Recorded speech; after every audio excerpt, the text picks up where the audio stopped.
renowned for complex cancer surgeries and innovative treatments. His transition into politics reflects a commitment to societal well-being, leveraging medical insights to inform healthcare policy. Running for Lok Sabha, he aims to enact broad systemic changes, balancing roles in medicine and politics. He embodies leadership and service, continuing to enhance Renova Soumya's excellence while championing policy-driven societal advancements. Welcome, sir. The third panelist, Dr. Shekhar Subbiah, a seasoned neonatologist with over 20 years of experience in India and Australia, holds an MBBS from Mysore Medical College and MD Pediatrics from Bangalore, plus a fellowship in neonatology in Australia. After working in Australia, he returned to India in 2012, serving as a neonatologist and medical director at Cloud9, Bangalore, and co-founding Kangaroo Care Women and Child Hospital, dedicated to neonatology research and teaching hospital healthcare entrepreneurship. He advanced Kangaroo Care expansion across the Karnataka. Please welcome, sir. Thank you. Thank you, Dr. Kiran and Dr. Rajani. Thank you very much. So, without further ado, the panel discussion today is about disruptive strategies for growth and profitability in healthcare. Actually, when this topic was put up, we got an interesting question from the audience. Why should healthcare strategies be disruptive? I think that's where we are going to start the panel today. And as we know, Dr. Ram Papa Rao sir had always been behind disruptive strategies in healthcare for the past 30 years that we know of. And Simhadri Chandrasekhar sir, despite being a very busy practitioner, has recently disrupted his practice, tried getting into a little corporate way.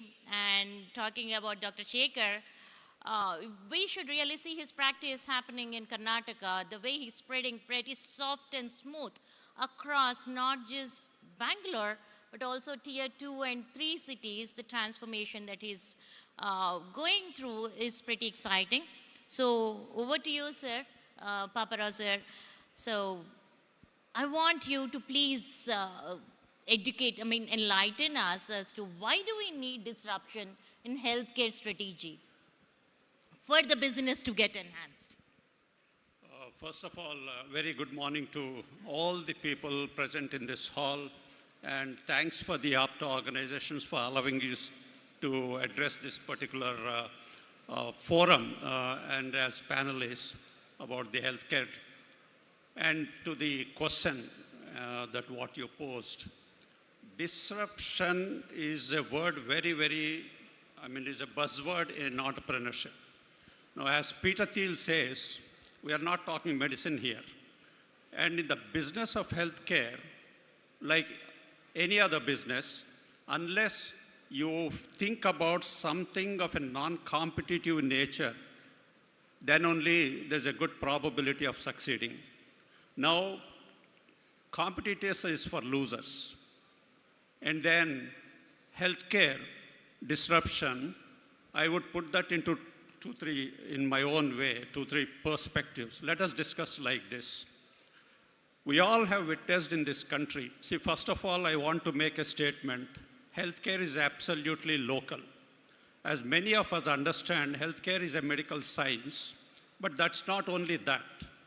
It has got to do the delivery of practice, the practice of medicine has got a lot to do with the geography, the economics of that geography, the culture of that place, the customs that are prevailing in the society, and apart from being a medical science, and the availability of infrastructure itself, and what actually are the traditional practices in the society.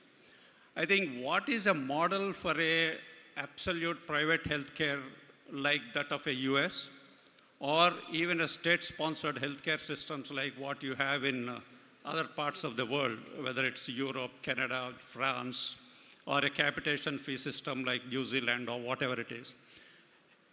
They're all different, and that healthcare suits that particular environment. If that is to be adopted here, it will be a big mismatch. So I think healthcare is always local and innovation is necessary suiting the ecosystem that is prevailing in that particular geography and the country and the society. Now, we all have witnessed in this very particular country where healthcare has migrated. If you remember, these domain experts coming in and starting their practice and putting up some establishments, which are very tiny in nature, whether it's a 5-bedded hospital, I'm talking only about healthcare services, whether it's a 10-bedded hospital or it's a 50-bedded hospital or maybe a 100-bed hospital. Most of it was in an unorganized sector, and it started like that. Now, just in about 2 to 3 decades, see where we have migrated. Today, it is not possible for any individual or a tiny group, whatever it is, to come and put up a healthcare setup, typically what you call as a hospital. Now it has become so capital intensive, it is not possible for individuals or groups to put up a hospital unless somebody like a Blackstone or a TPG gets involved and then supports you. Now, this is the trend today. Now, in this, if you are not trying to innovate and create some disruption, I think it is going to be a failure. The second thing I would like to make people understand is there's a tremendous amount of technological innovations that has happened even in the delivery of medicine, whether in different specialties. Now, if I remember correctly, I think there should be about 55 to 56 different medical specialties.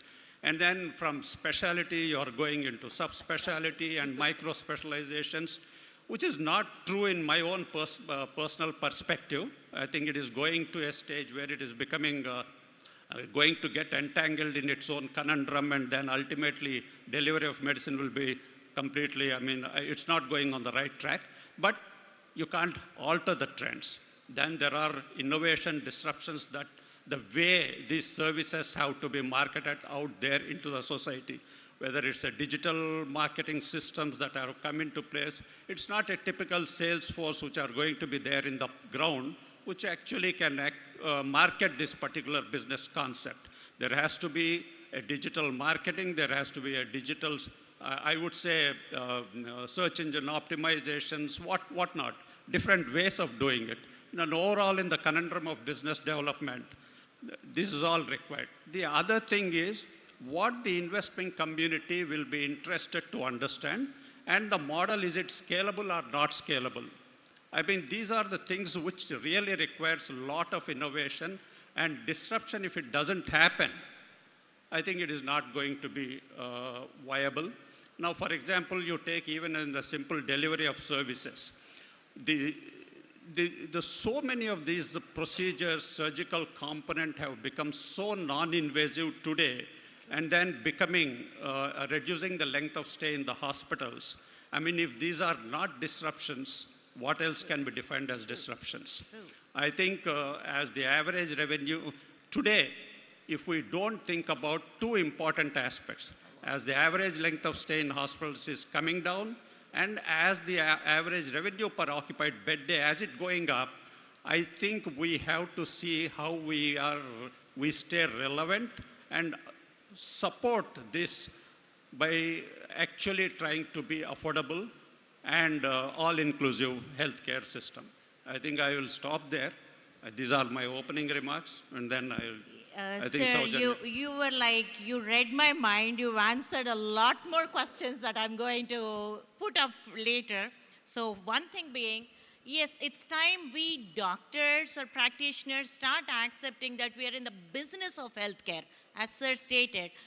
The more we look at it as a service, in service, there is no service and business coming together, at least in the local perspective, the way it is perceived in India. We have to break that and accept the fact that we're in the business of healthcare. Only then can we get investments into this capex intensive business that we are running.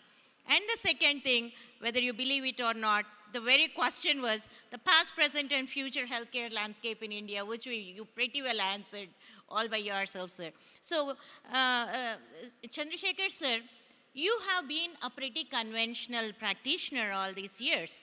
You were that doctor-owned business, family-owned business, and now the disruptive stage that you have come into in your practice, in your legacy practice, what we see is you're ready for collaborations. I believe Renova Soumya is a collaboration that you got into. So we would like to understand, is it a strategy that you believe, the collaborations being strategy, that you believe to be successful for Indian healthcare scenario going forward? So. My dear brothers and sisters, thanks for inviting me for this discussion. Must thank Dr. Saujanya for all the things. She asked a delicate question, whether is the collaborative with the colleagues, not a colleagues, is a business model, how far it will be successful. If you don't think of finance, it will be successful. In many of the ways, so if you are financially, it's going on okay, till that time there is no problem with the collaboration. If there are any financial discrepancies, then probably this collaborative model won't work. So that is my personal thing. And you take the, this is in metros, what you are talking in metros. In tier 2 and tier 3 cities, where our Uday Shankar and all of them are practicing, probably collaborative things are most useful in this sense. Okay, if I can reframe the question a little more, sir. Okay, what did you find as a tangible and intangible advantages put together? Because when we talk finance, it's pretty tangible. Yes. When we are talking of collaborations, there are also intangible advantages of collaborations, Yes. maybe the indirect revenue making advantages. Also, if you can please throw a light on the kind of collaboration that you got into, so that many of our peers would be interested to learn it from you. Exactly. So I'm basically a surgeon. A surgeon who works from morning to evening rarely find time to manage the hospitals and other things. So somebody helps in managing the hospital or for future investments like expanding the system with for example, a surgeon, we also need a linear accelerator for radiation. So that itself, and a PET CT. We have the nuclear medicine department. You have other ancillary departments. So if somebody takes care of that, it is an advantageous for me to have everything under one roof. The intangible advantage. Yeah, that's a great advantage. Then probably at one time, you have to have a mutual understanding between these two groups. Then if you have a mutual understanding and you have to sacrifice something. It's also a trade-off. Yeah, that's an advantage if you have a combined with collaboration. And one more thing is, so think of facilities which we have in Indian scenario. We have 700 linear accelerators in India, in entire India, of which you can take about in Telangana, we have 50. In Telangana, we have 50. Out of 50, 42 in Hyderabad. Oh, This is called centralization. pretty much. Whenever you have a centralization, so it is very difficult for, in the future at least, to have a successful model. So all the entrepreneurs and collaborative models should go to tier 2 and tier 3 cities, at least to have a better healthcare, a better understanding, and better revenues. Excellent, sir. You gave us the cue to move on to Dr. Shekhar.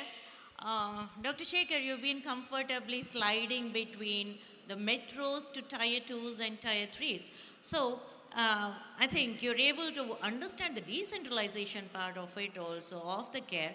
And in this, how do you address the challenges of accessibility, one that you're trying to solve, but also the affordability in tier 2 and 3 areas? Good afternoon, everybody. just like to thank Dr. Saujanya and the entire team for providing me this opportunity.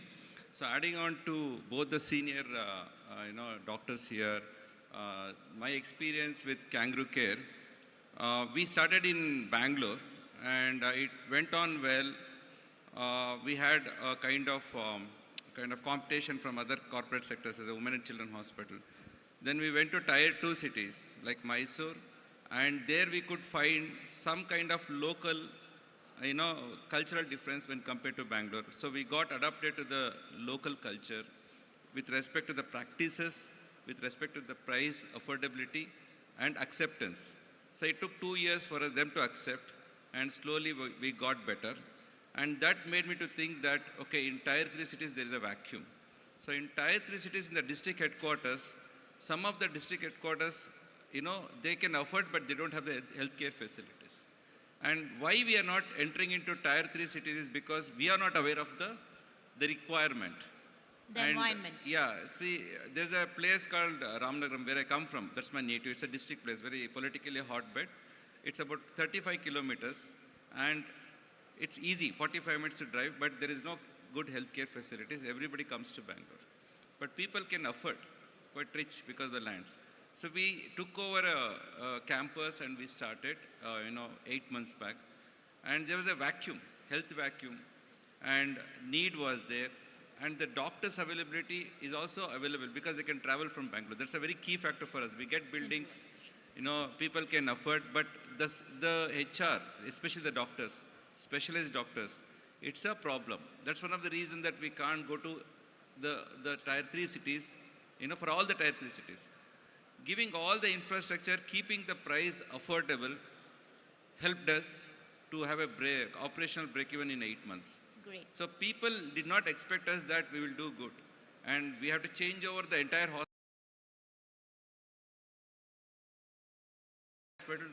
The infrastructure has to be changed, the look has to be changed, the feel has to be changed, but the prices has to be kept affordable for the local crowd. That made us to establish, and now we are thinking about other tier 3 cities. So adding on to Sir's question, that disruption in healthcare, this is one disruption. True. Disrupting the monotonous approach of the doctors and the corporate sectors, being in tier 1 cities, looking at your P&L revenue, then scaling up, getting investors. This is a different way where you give service, make name, make brand, and help the people, and also sustain and make a big brand later. That's my understanding. Shekhar, coming to the point, how easy was it to replicate your operational practices between the tier 1 to 2 cities that you were moving? I think there is a challenge in tier 2 and tier 3. It starts right from the doctors, patients, and the concept understanding, and the staff. So what we have done is we have gone into a kind of a system development. One person, as Sir said, one person being a doctor we can't do. We've got teams. So team has to be put in place. You have SOPs, you have manuals. And if you have that very strong, and if you're implementing and monitoring, I think we can do it anyway. Time. We require some time. Amazing. Great learning from you. Sir, the next thing, let's move on into let's address the elephant in the room being, how comfortable are people with investing into healthcare in India? And that's our next topic that we want to move into, because we all understand that our healthcare system is capex intensive. It needs more amount of investments that for us to expand more. Even the disruptive strategies will play only with investments. So coming to that, sir, what do you think are the primary factors influencing investment decisions in the Indian hospital sector or medical services sector, to be precise, and how do they impact the potential returns on investment? Over to you, sir. Papara, sir. Okay. As far as the healthcare equity is concerned, I won't say it is as investing. Allow me to change that perspective a bit. I think I would say healthcare equity. It is like this. I'll try to explain at the macro level and then come down to the micro level a little bit later. But at a macro level, if you see the healthcare parameters, we are one of the most backward in the sense of certain metrics, whether it is in relation to the beds to population, whether it is in relation to the number of professionals to population, or the adequacy of medical institutes. If you consider all this, I think we are at least require about 2.5 times the size of Indian healthcare, what is existing today. And if you look at the last, I think, about 15 years, most of the investments have shifted. I would say, first of all, we shifted healthcare completely, as migrated into private sector. True. The government or the state-sponsored healthcare is only about 18%, though they own about 50% of the beds in the country. Now, the other 50% of the beds which have cropped up in the last 1.5 decades in this country, in the private sector, actually bears about 82% of healthcare expenditure. So it is just very simply you can conclude that healthcare is going to be only in private sector in this country for the next 3-4 decades unless the government wakes up. But then healthcare across the globe is becoming unsustainable.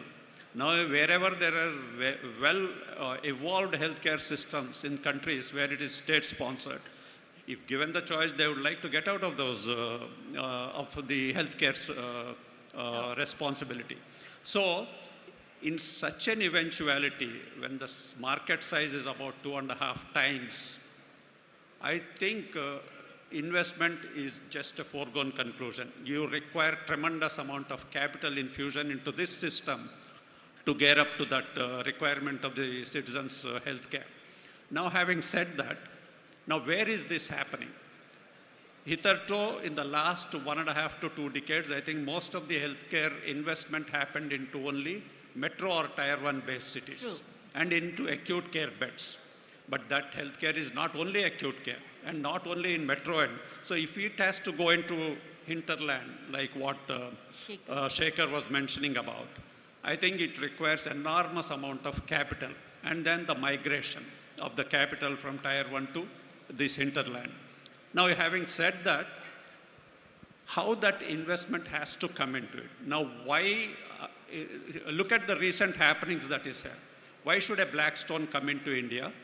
And then why should all these, I would say the top-notch alternate investments funds are coming into India. Obviously, they are seeing something in Indian healthcare. So I would say Indian healthcare has not even started in this country. I mean, healthcare in India has not even started. We are still at the starting blocks. We didn't even take the first step in the race. So if the country, somebody was saying in one of the keynote address, if we have to become a $10 trillion economy by 2030 or 32, or for that matter, if you have to become a 45 or $50 trillion economy by 2045 or so, now where this money will come from? Obviously, the growth is here in this country. And what does a growth requires in anyone? It is proven across the world. Either it has to be education, the investment has to go into education, or healthcare. So Indian healthcare, I think, is a sunrise sector. Investment has to happen. And if we don't think about and do this domestic investment, like what happened in traditional e-commerce companies like Flipkarts and others, the foreign investment will come, FDI will come, and then the capital flow and the returns will go back outside back again to those countries. I think it is better we wake up and think about getting investment from the domestic people into their domestic companies. I think that would be my perspective. Amazing. And then we are very clear that these are all capital intensive units. Though all this technological innovation with miniaturization of all these monitoring devices to surgical intervention happening, hopefully the costs also may come down. So if that is the thing that is going to happen, I think there will be some meaning in the type of investment that happens and the returns you get. I think this would be my perspective. Sir, Chandrasekhar Rao, sir. So, sir has, as usual, taken over the next question. The same thing, sir. The latest advancements in healthcare technology, how good are you? Because you come from a legacy of long, for decades of experience, and The technological changes in healthcare are quite rapid of late, to be very fair. So, what's the role of adoption of advanced healthcare technologies into your current practices, despite being legacy, and how did it change the ROI? Was it bad? Was it good? So it's open, like, let's discuss it amongst our people. That's the whole point. Uh, yeah, keeping it pretty open. I would like to support Dr. Rampapa Rao about this, the healthcare scenario. If you take the doctor versus the population ratio, we have at the present 0.4 per thousand. Actually, we require a minimum of 1.5 per thousand. Then a nurse is hardly 1 per thousand. You require 3 per thousand. True. Then you see the number of medical colleges are coming up, and proportionately we don't find nursing colleges. So this is one of the, and as far as this is concerned, your investment, now as in today, the healthcare industry in India is around 8,50,000 crores. Wow. As in, if you combine entire healthcare industry. Whoa. This is going to increase by 16 lakhs odd in 2030. So, So sir where says the we've money not comes, even started. but the Rampapa Rao's question was very He valid. says we've not even Where started. these 8 lakh crores are going to come? The Indians have a lot of money. You can see the stock market, how much people are investing it. So, but nobody would like to invest on the healthcare in like how they invest on Reliance and other companies. But it is not a immediate return. Any healthcare industry, you don't find an immediate return. So you have to wait and watch. How many years we are, investor always thinks, how many decades I would like to invest. True. True. Probably it takes very long time. So that is what I thought I will add. So there is a large need of money in healthcare industry. We require, now it's around 1.5 million beds available. Almost double the beds are needed. And you know, Ayushman Bharat, which the entire Indian budget is around 84,549 crores per year. That's all. So 84,500 crore into 5 is not going to do anything on the central budget. And states are nothing. The spit of the central budget is going to use. So that is what I feel. Then my question is... You are giving us a gloomy picture on the ROI. It's scary. No, ma'am. Indians have a lot of money. Okay. Indians have a lot of money, but they will not invest in the healthcare. They will invest in the real estate, as one of the predecessor entrepreneurs told. Because entrepreneur wants money. No, there is quick gratification. There is tangible return there. You can see something happening. Yes. Yeah. So Here, I think. medical companies' equipment will depreciate, whereas your plots will appreciate. Yes. So that's the basic difference. Suppose if you buy the robo, it costs around 15 crores. After 5 years, it will become 8 crores. So that is the problem with investing in Indian economy, Indian medicine. When we come to that, that fact stays true for every technology, sir. Yes. Technology advancements, they get obsolete pretty fast. I think at least in healthcare, the redundancy is slow when compared to other industries. Would you agree to it, sir? I see the machines redundancy in a way is relatively slow because there is FDA, the regulations, regulatory acceptances and all, which puts a hold on redundancy is what I say. I don't say it's because of the technological evolution not happening, but more of a regulatory perspective, the redundancy is slow for all the machinery. Yeah. First let me, before going to that particular question, answering that, I would like to clarify certain things. As far as the return on investment is concerned, now you take typically the average revenue per occupied bed days in this country at tertiary level healthcare has gone up to about 50 to 55,000 rupees. True. This is the national average. As far as the tertiary care beds are concerned. Now, in that, most of these organized healthcare chains, because there are a lot of consolidation that is happening in Indian healthcare industry. Now it's a matter of putting up 10,000 beds, 15,000 beds.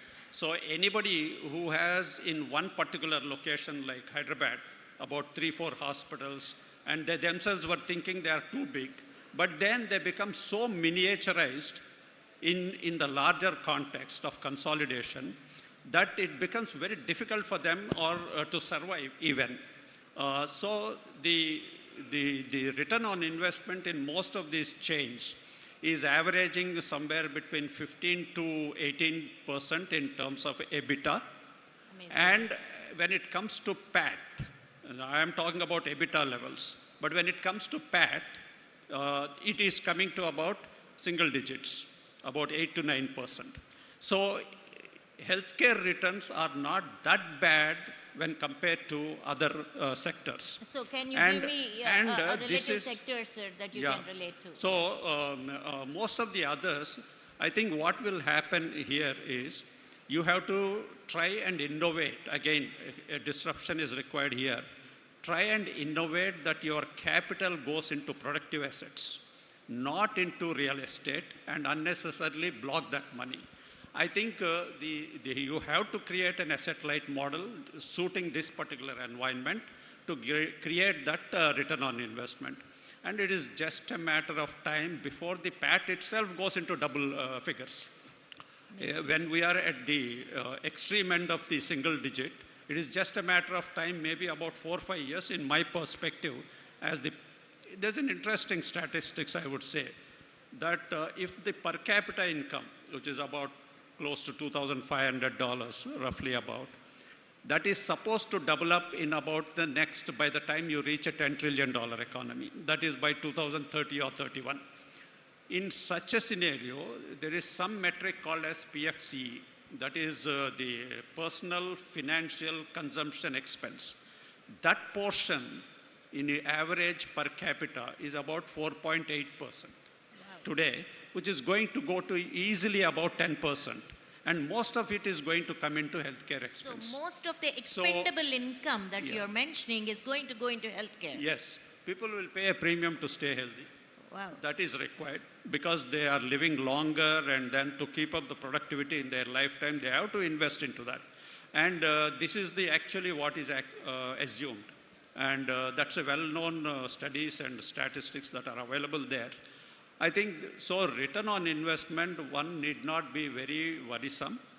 And it has been proven, the world has proven in the last 2 centuries, that service sector economy is the longest lasting, and the best example of that is healthcare. Awesome. So you cannot have manufacturing economy exist there for 15, 20 years, and then again Becomes shelve. redundant. You have seen that in Europe, you have seen that in Japan and the electronic industry, everywhere.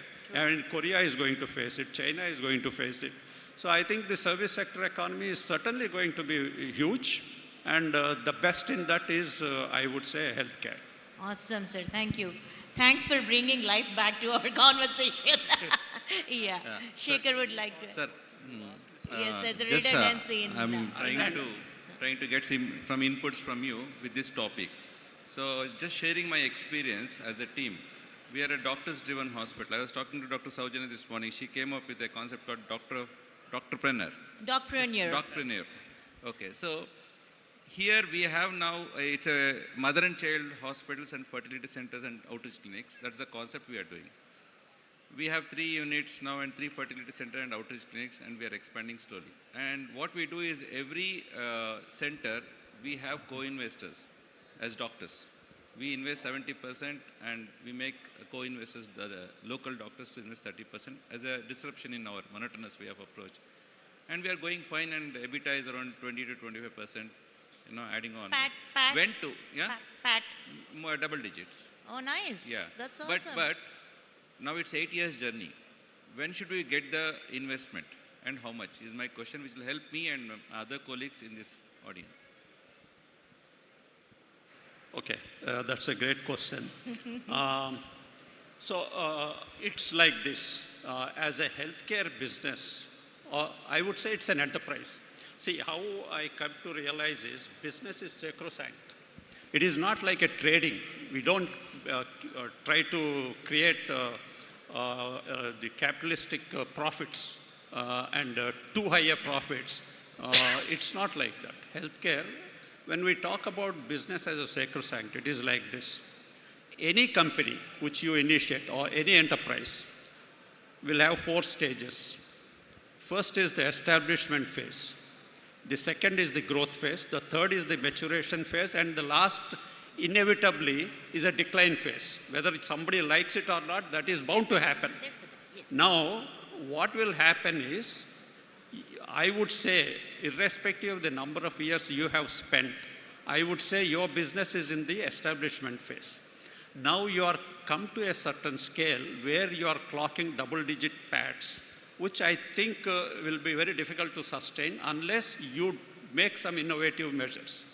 And one of that is, as she posed a question, should we collaborate? What is your tangible and intangible benefits? If we don't collaborate, you have no business. You can't do it all alone.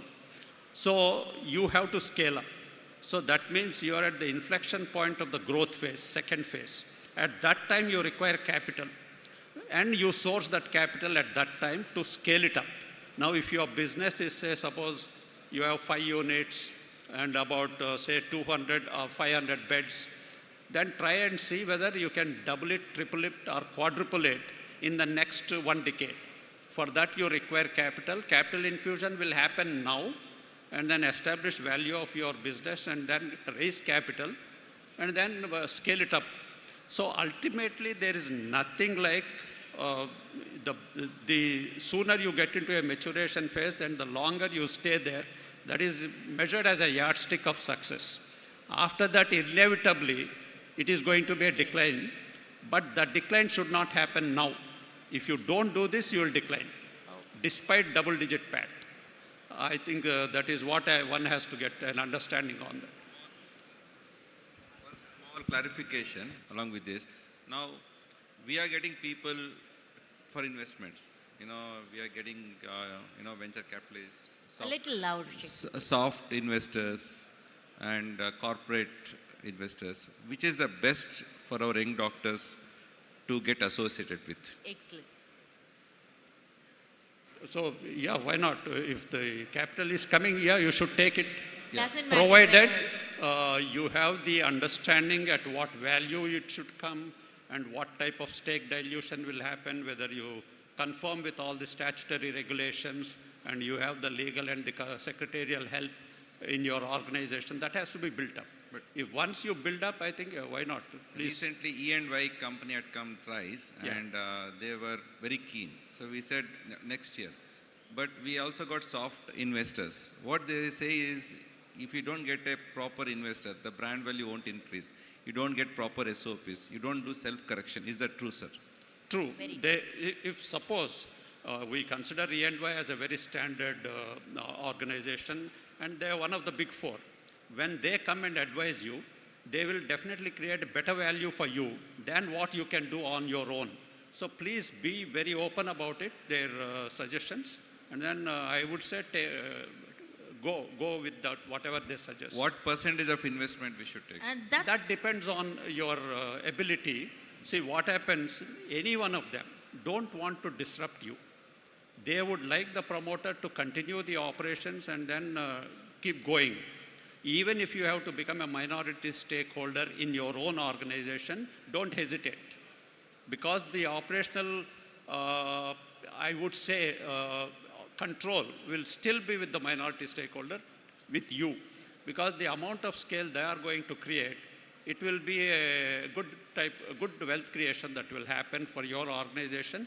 And they will see that you don't go into the, wrong side of your balance sheet. So looks like the collaboration can happen right away with the mentor and Shaker going Thank you, sir. together Thank you. into the next big phase. So now let's move on to the final part of whatever discussion. Yes, sir. Sorry, I didn't complete that.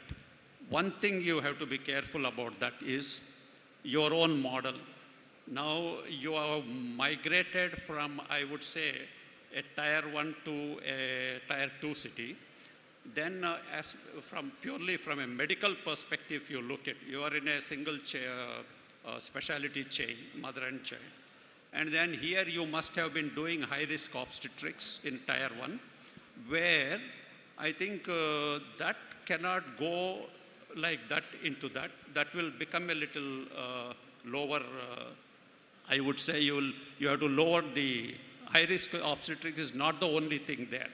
So there you have to model it appropriately and then stay tuned to that. So high-risk obstetrics has to be a very high average revenue per bed occupied day. And high-risk obstetrics, everything is a high-risk obstetric today in tier 1 cities, because there is nothing like a normal obstetrics anymore, because your fertility rate is coming down, and then the average age of the mother has shot up and gone into the 4th decade. Okay, so, and a lot of assisted reproductive technologies have come into, I mean, majority are having some type of assistance. If that is happening, then the same practice will not go into the tier 2 cities. So there you have to be careful, because E&Y may not understand that. So that you have to be a little careful. Thank you, sir. Thanks for the great insight, sir. For us laymen, high-risk obstetrics is nothing but high-risk pregnancies. It's not a great term. Sir, moving on to the most important thing, this is all about young startups. This entire forum is moving towards startups, and we see a lot of enthusiastic healthcare startups in any forum that we go to. So, coming to you, sir, so what do you think are the unique challenges that these healthcare startups are facing in securing funds when compared to the other sectors, and how do you think these hurdles can be overcome?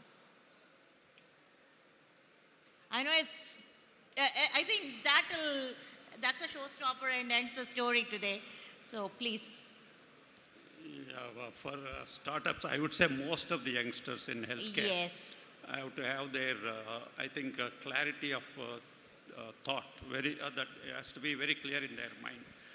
Most of them, I think, at that time, confuse themselves with a domain practice, and even if they are doing in a healthcare setup of, say, about 25, 30, 40, 50 bedded unit, it is actually a practice. It is not an enterprise. True. Fundamentally, they mistake it as an enterprise. It is actually a practice management that is happening in that place, because they could develop a good amount of practice. So if that is the thing, they only want to make something out of their own practice, they can stay there and then spend the rest of their life. But if they commit the mistake of thinking that it is an enterprise, then they start getting into negative conundrum. If it is an enterprise, it cannot stay at that 40, 50 bed. If it stays there for about 2-3 years, then the next what follows is a degrowth.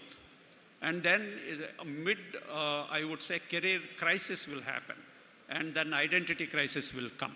So one has to be very clear, are you doing a practice or are you putting up an enterprise? If you are putting up an enterprise, it is a lifetime thing that you have to keep on growing year after year for decade after decade, and you can only give up when your age and health doesn't permit you. So whatever it is, you have to pass it on to others.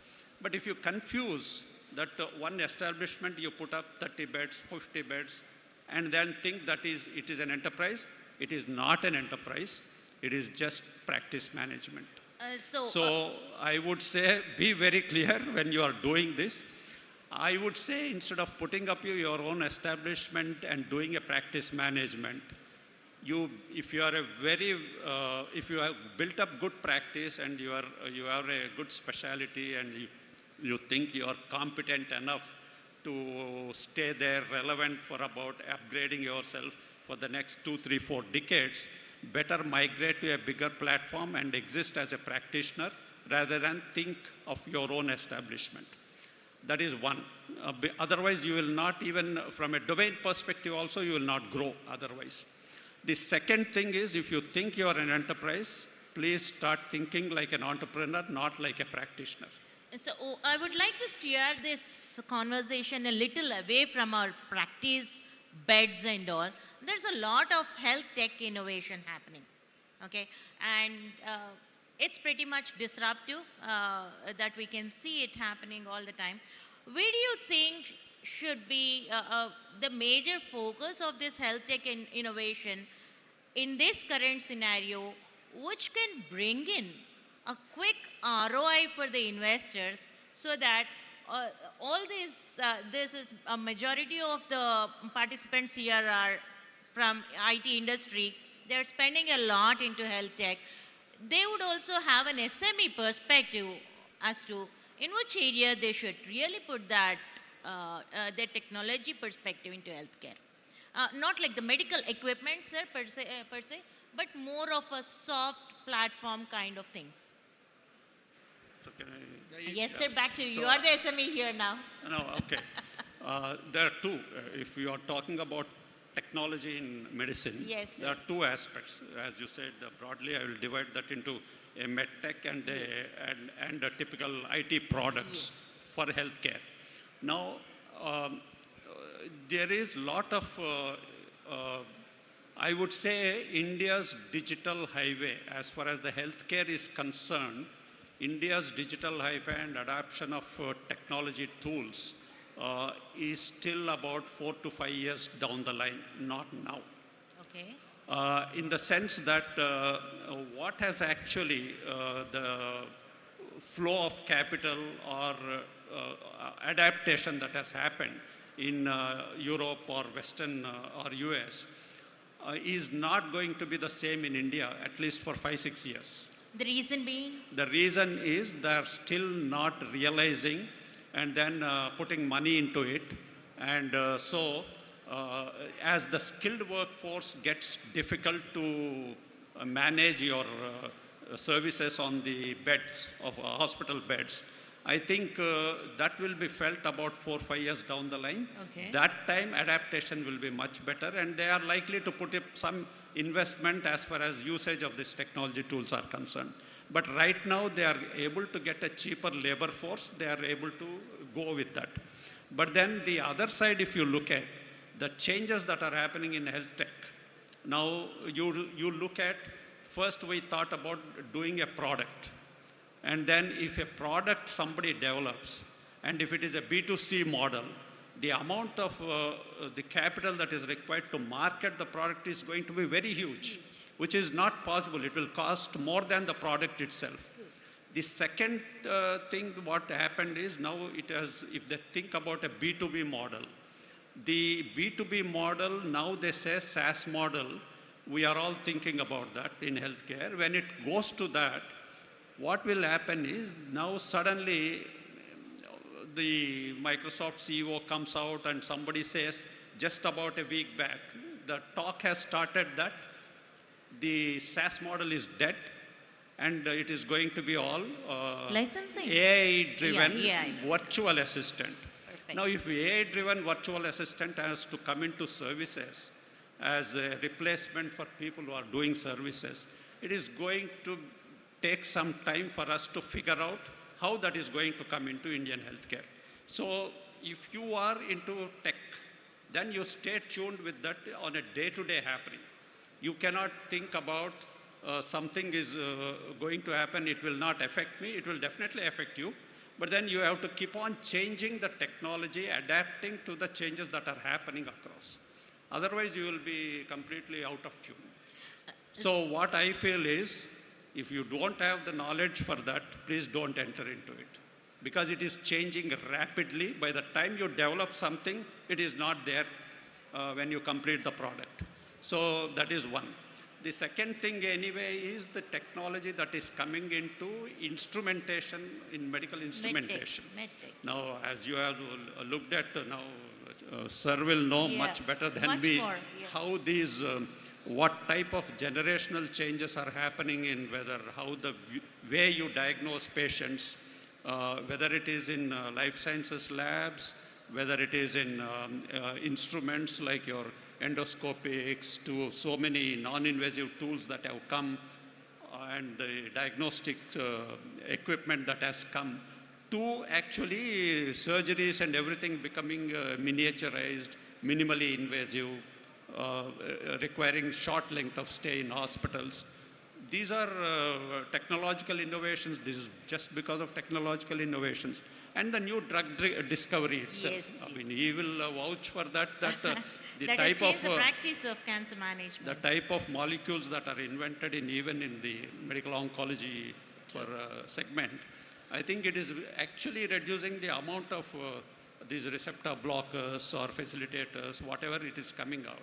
I think it is reducing the morbidity related to the treatment itself. Side effects. I think so. These are other innovations that are happening. Yeah. Amazing. Sir, Chandrasekhar sir, now as a pretty conventional practitioner that you've been, how do you think AI in healthcare is going to change the way we practice? Because that's the biggest discussion I see happening in many of the doctors' forums of late. And that's where most of the software, I mean, the technology entrepreneurs are trying to put their mind and money into. So that's a big thing that is still debatable as to how quick is AI in healthcare going to get adapted into our practices, and what is it going to replace? How quick money is it going to make? Yeah, definitely. I need the perspective of a legacy practitioner and also an entrepreneur who really puts his money there, sir. Only thing is, we lost a good anesthetist for entrepreneur. We lost a very good To an anesthesiologist for entrepreneur, entrepreneur. no. So that is one. Basically, I have seen an evolution from a clinical medicine to so-called what you said as artificial intelligence, technologies, development, and all the things. See, what happens is, ultimately, you should know the basic medicine. You should also know the most recently diagnosed technology. I will tell you an example. Recently, I have seen one patient with a parathyroid adenoma, which is neck swelling, which is 3 to 4 centimeters. Wherever he goes, they're asking for an ultrasound, asking for a PTH, asking for a calcium, asking for a system of scan of the parathyroid.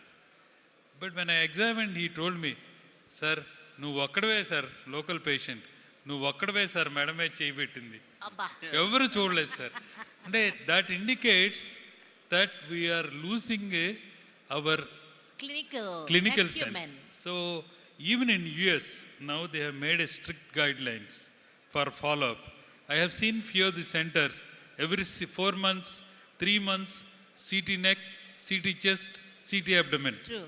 Ultrasound neck, ultrasound abdomen, ultrasound neck, without putting a hand on the patient.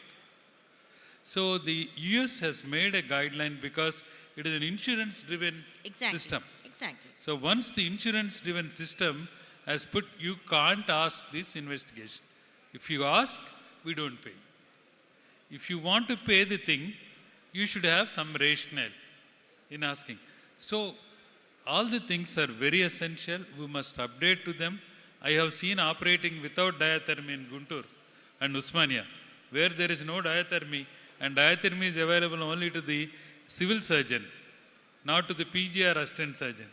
To that, we came to the level of doing in a so-called ligatures, harmonics, and binocular loops, microscopes. All of them we have seen evoluting from naked eyes to the magnification system. And any professional, once he is practicing, you should update to the system. At the same time, I personally feel you should not lose your clinical touch. Okay. Clinical touch is more essential. And you asked me one question. What is the evolution in medicine? Yes. There is a tremendous evolution in medicine. One is technology. Medtech or health, I mean, the soft part of it. What do Yeah. you say, sir? Med technology is more device technology that we are talking, and the soft technology is the other thing. Yes. One is technology. Second, you have a clinical trials. True. When we are students, we never know what is the clinical trials. You know, the Indian scenario become a hub of a clinical trial, not only in oncology, in pediatrics, general medicine, psychiatry, anesthesiology, all the departments. Because to have a clinical trial in US is very expensive. True. So that is why all the companies, the molecules are coming here in India. True. So that is reason why in Indian scenario, you have so many clinical trials going on all over the Indian centers. That is a one way we know the medicine faster. They release the FDA approval will be easier because of the numbers. And then we also have an advantage of our patients exposed to newer medicine. Great. Sir, we really want, we are done with our time, so the final question again, because you are the disruptive person in the panel, so we can't help but ask you, what do you see the factors that investors prioritize when evaluating a potential health tech startup, a disruptive health startup, I would say? Technology, service, it doesn't matter. What do investors prioritize when evaluating a health startup? And how can these startups best position themselves to attract funding? With this, we would close the session. That's pretty straight, I think, like any other business or enterprise. I would say what they look at is whether the model is appropriate or not. The second thing they look at is the model scalable or not? And the third thing they look at is there an available market for that particular enterprise or the model? That is the other thing that they look at. And the fourth and most significant thing what they look at is the promoter and the team. That whether he has the team to walk what he is talking. I mean, these four things I would say is what typically any investing investor or investing firm will look into. Now, one final thing I would want, sir. Health is a felt need. That's universal. But the willingness to pay is something different. So that's where I would also say, what kind of what kind of areas should these startups really get into? Because we are all fund-starved most of the time. So I just want to understand the willingness to pay areas when we are talking of these health startups. To pay the service providers. As I told you, I think I have partially answered this in my past. Yes. One of the questions for you is, today, because I will take example of 2016-17, you take COVID 2020, pre-COVID and post-COVID. Pre-COVID, the national average of Indian hospitals, ARPOB, never exceeded 20 to 22,000 rupees. And then today, it is 2 times that minimum. The national average is actually 51,000. 51 some change. I mean, this is the national ARPOB average. So that means the people are willing to pay for healthcare today with the frightening experience of COVID. Whether we accept it or not, it has a tremendous influence on the society, the incidence of one pandemic. I think if our per capita income doubles up in the next 6 years, which is slated to double up, then I think from the expendable expense, personal expendable expense, 25% of that goes into healthcare. So I think affordability is becoming relatively easy. And with the technological innovation that happened in the practice of medicine itself will reduce the costs of healthcare. Amazing. I think so there will be a balance out of that. And it's going to see a good times in Indian healthcare. Sir, affordability in Tier 1 city or Tier 2, Tier 3, everywhere? Or just Anywhere. everywhere. I think everywhere it will sink. One data, now the people who get more than 10 lakh rupees are is around 9%. True. Annual income. This is going to double 20% in 2020. So Nice. that's a possibility of what Dr. Rampapa Rao said. Probably the aging population willing Aging- to live long. That's Oh, another thing. willingness to Willing live to long live is long what makes the and willing willingness to to live take- healthy. healthy. Yes. And that is most important thing for us. Thank you very much, sir.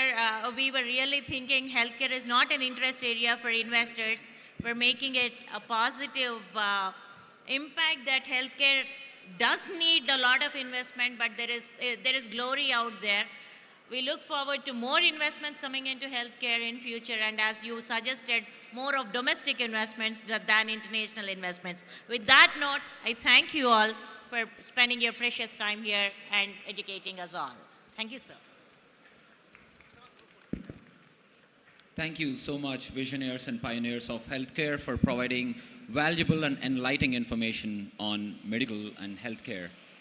A big round of applause for our panelists and moderator, please.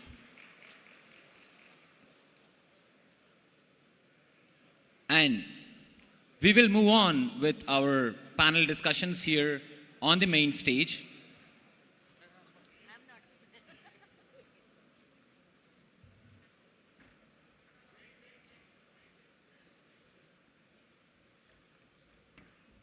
I would request all of you to please be on stage. Ma'am,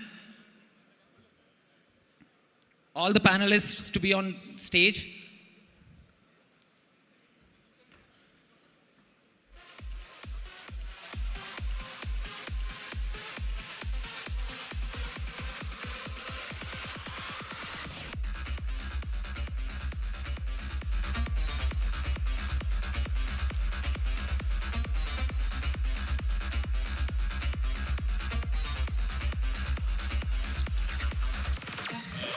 We'd like to request all the panelists and moderator to come up back on the stage.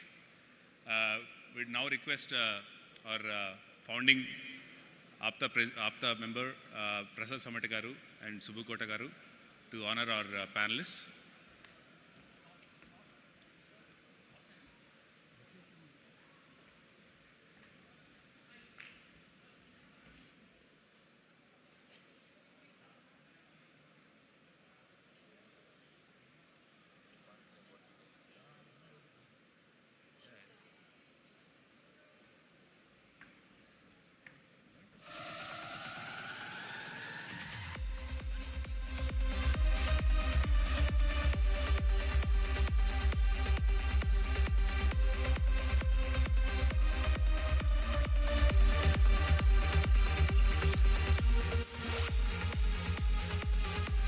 Now we'd like to request Chandu Srinivas garu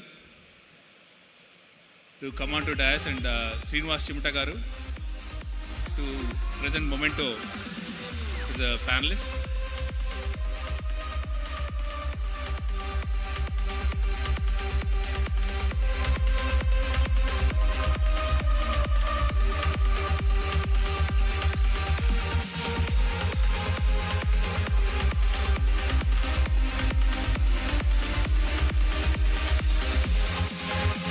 Can I have audience clap for our moderators and our panelists, please?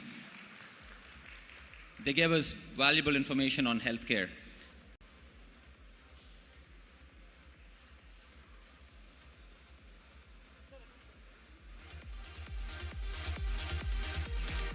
All the guests, front rows are empty, so if you don't mind coming and sitting in few of the front rows, we would appreciate it.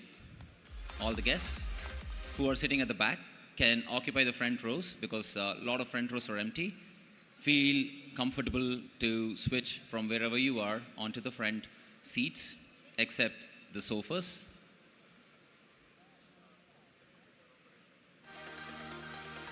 Thank you so much.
all the guests, if you didn't download the app, our org4 app, org FOUR, specially designed by our Catalyst team to give you insights of what's going on in this global conference yesterday and today, to know all the insights of where the panels and panel discussions are going and where the discussions and moderators and information about who's going to be the panelists of every panel. All the information is there in our app, so I would recommend everyone to please download the app from App Store or Play Store, or you can scan the barcode from your phone on the standees which were placed outside this area, and then you can download the app to get all the insights of whatever is going on here.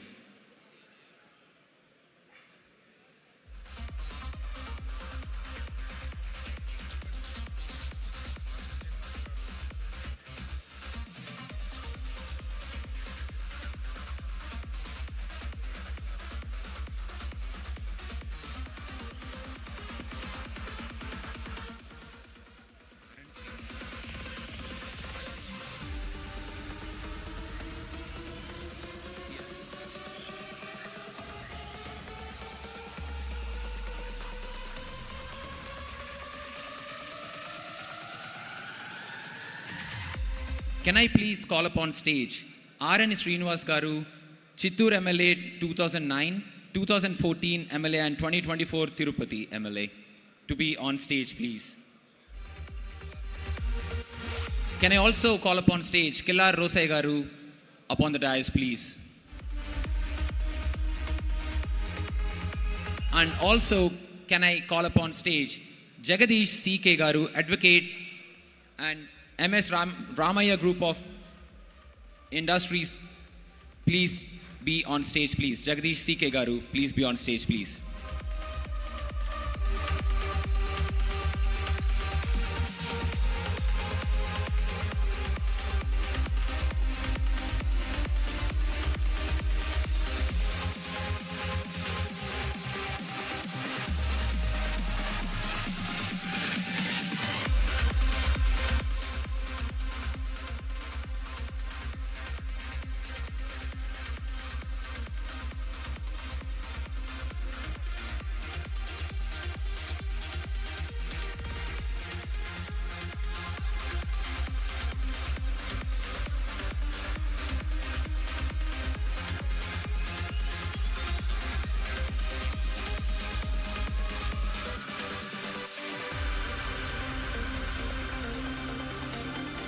Can I call upon stage Kranti Baralpudi, daughter of Sri Mudragada Garu, onto the stage, please.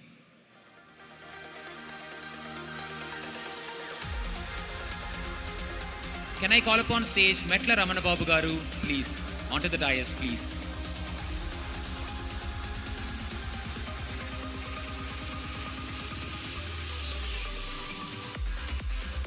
And I would request R.N. Srinivas Garu to give a quick 1-minute speech and addressing our Catalyst crowd. R.N. Srinivas Garu to quickly talk about our Catalyst program.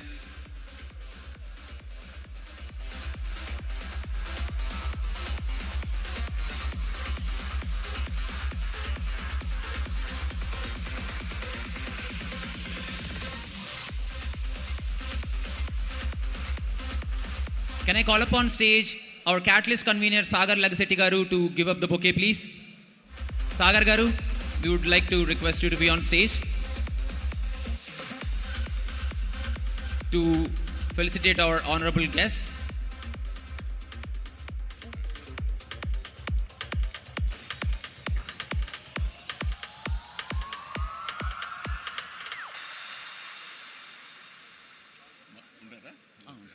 Our honorable dignitary R.N. Srinivas Garu is here to address all of us.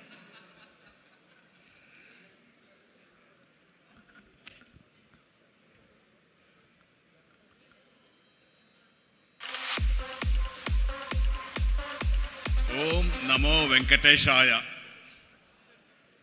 My name is R.N. Srinivasulu. 2019 and 24 Chittoor MLA, district headquarter. Now Tirupati district headquarter, present 2024 Tirupati MLA. APTA కుటుంబ సభ్యులందరికీ పేరు పేరున హృదయపూర్వక నమస్కారాలు తెలియజేసుకుంటూ చాలా సంతోషంగా ఉంది. ఈరోజు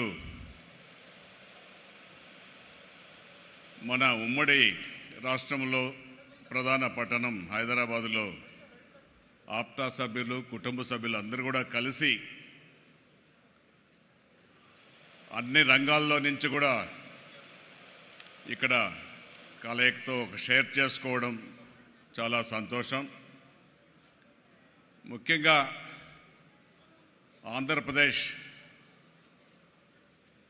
hour beloved honourable chief minister Nara Chandrababu Naidu garu and our beloved deputy CM respected Shri Konidela Pawan Kalyan garu, వీరిద్దరు కూడా కలిసి దేశ ప్రధాని మోదీ గారి సహకారం తీసుకొని ఆంధ్ర రాష్ట్రం అభివృద్ధి చేయాలని ఒక దృక్పథంతో సంక్షేమం అభివృద్ధి రెండింటిని కూడా పరుగులు తీయిస్తున్నారు. అంతకంటే ముఖ్యంగా ఐటీ కారిడార్, ఇండస్ట్రియల్ పార్క్ అన్ని వసతుల్లో కలిసి ఫాస్ట్ ట్రాక్ ఏర్పాటు చేసుకొని ఆంధ్ర రాష్ట్రానికి మన దేశం నుంచి వెళ్ళి చాలామంది అక్కడ స్థిరపడి ఉన్నారు. వారి సహాయ సహకారాలతో ఐటీ కారిడార్ని అభివృద్ధి చేయాలని, ఇండస్ట్రీస్ని డెవలప్ చేయాలని, వాటికి ఒక ఫాస్ట్ ట్రాక్ కూడా ఏర్పాటు చేసి అన్ని వసతులు కల్పించి చేయడానికి సిద్ధంగా ఉన్నారు. ఇప్పుడు ఆప్తా మిత్రులు బంధువులందరూ కూడా ఆంధ్ర రాష్ట్రానికి రండి. అందులో ముఖ్యంగా తిరుపతి పట్టణం లార్డ్ బాలాజీ వెలసి ఉన్న నిలయం,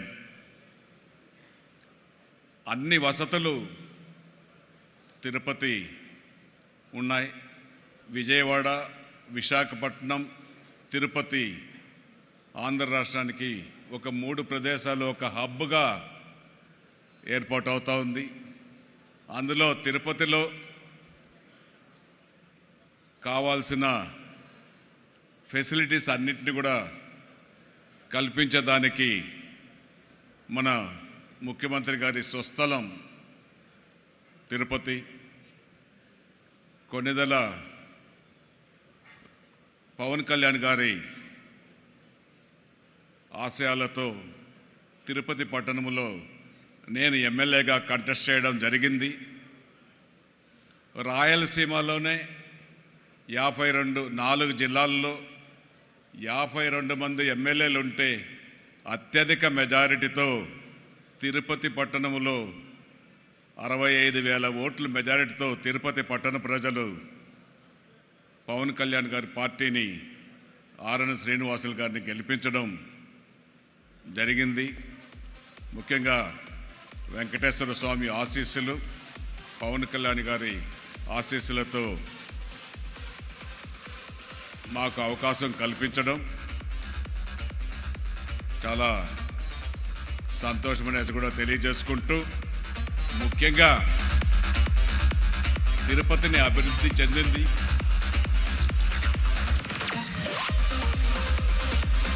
ఒక తిరుపతి ఒక ఆధ్యాత్మిక నగరం, ఒక హోలీ ప్లేస్.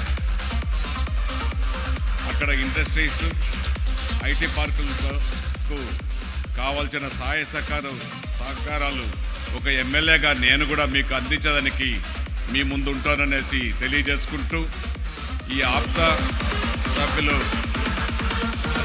మిత్రులు, స్నేహితులు తిరుపతి పట్టణానికి వచ్చి ఇండస్ట్రీస్ నెలకొల్పాలని, ఐటీ పార్కులు నెలకొల్పాలని కోరుకుంటూ ఈ అవకాశం కల్పించిన ఆప్తా సభ్యులకు అందరికీ కూడా మరొకసారి కృతజ్ఞతలు ధన్యవాదాలు తెలియజేస్తున్నాను. Thank you so much, R.N. Srinivas Garu, for your wonderful speech. We would like to listen from all of your dignitaries on the dais, but as we are running short of time, we have a very tight panel discussion timing going on here. So we have to give the stage right now to our next panel session after the photo op. Thank you for gracing the event, all the honorable guests on the dais. Thank you for your presence from the whole Catalyst team. And without any further delay, I would like to continue our panel discussions on stage.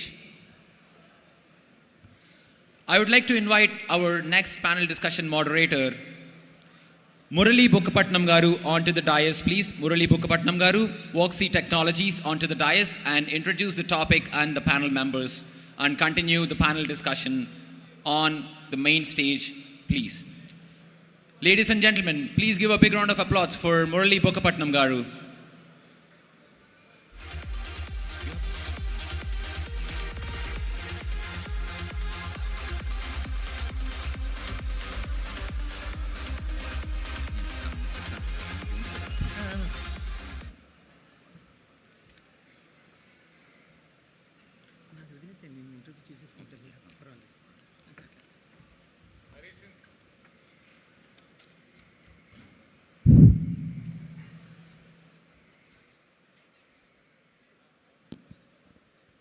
Good afternoon, everyone. I hope everybody had a good lunch. So this is Hari, welcome to APTA Katalyst Business Global Forum.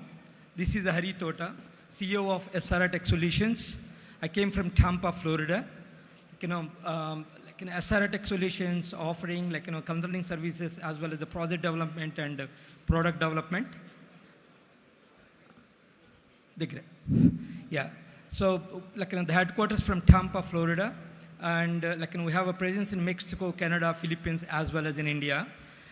So, today it's my honor to be your host for this exciting session, scaling up, taking the company from 1 employee to 1,000 employees, or 1 million to 100 million revenue. That's basically is the strategies for success. Scaling up business is not just a challenge, it's an adventure filled with moments, achievements, valuable lessons, and maybe a lot of sleepless nights. Today, we are here to provide with the tools and the knowledge you need to succeed on this journey. Before we dive into our panel discussion, let me introduce someone who represents the spirit of scaling up and entrepreneurship, Mr. Murali Bukkapatnam Garu. Murali Garu is a seasoned entrepreneur and investor based in Hyderabad. He is the founder and chairman of Worksea Technologies, a venture development firm that has supported startups like Prodor, Hujker, and GDH Workforce. His leadership expertise spans growth strategy, finances, risk management, and compliance. Now he is a chair of the Indus Entrepreneurs Thai Global Board of Trustees. We are thrilled to have him here today.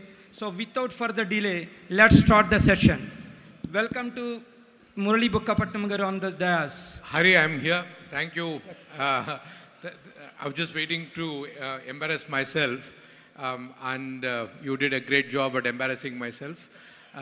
Thank you. Sorry, sir, I didn't see you. No, please. May I request Srini Baireddy, Bhaskar, and Suresh Ghatamreddy to please join me on the stage.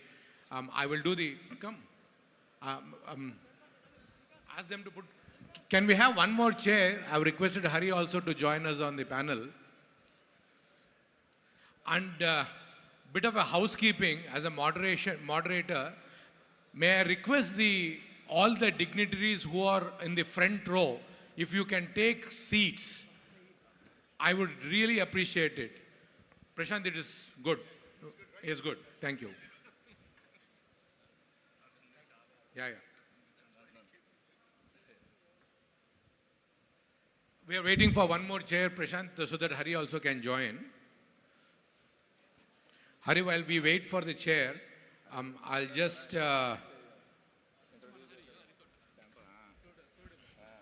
Volunteers, we need one more chair, quick. Volunteers? Yeah. Quick.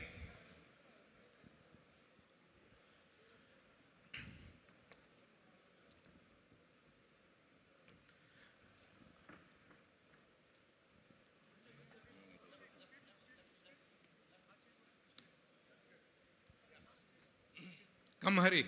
Welcome. Thank you for joining us at the last minute and obliging my personal request. It's so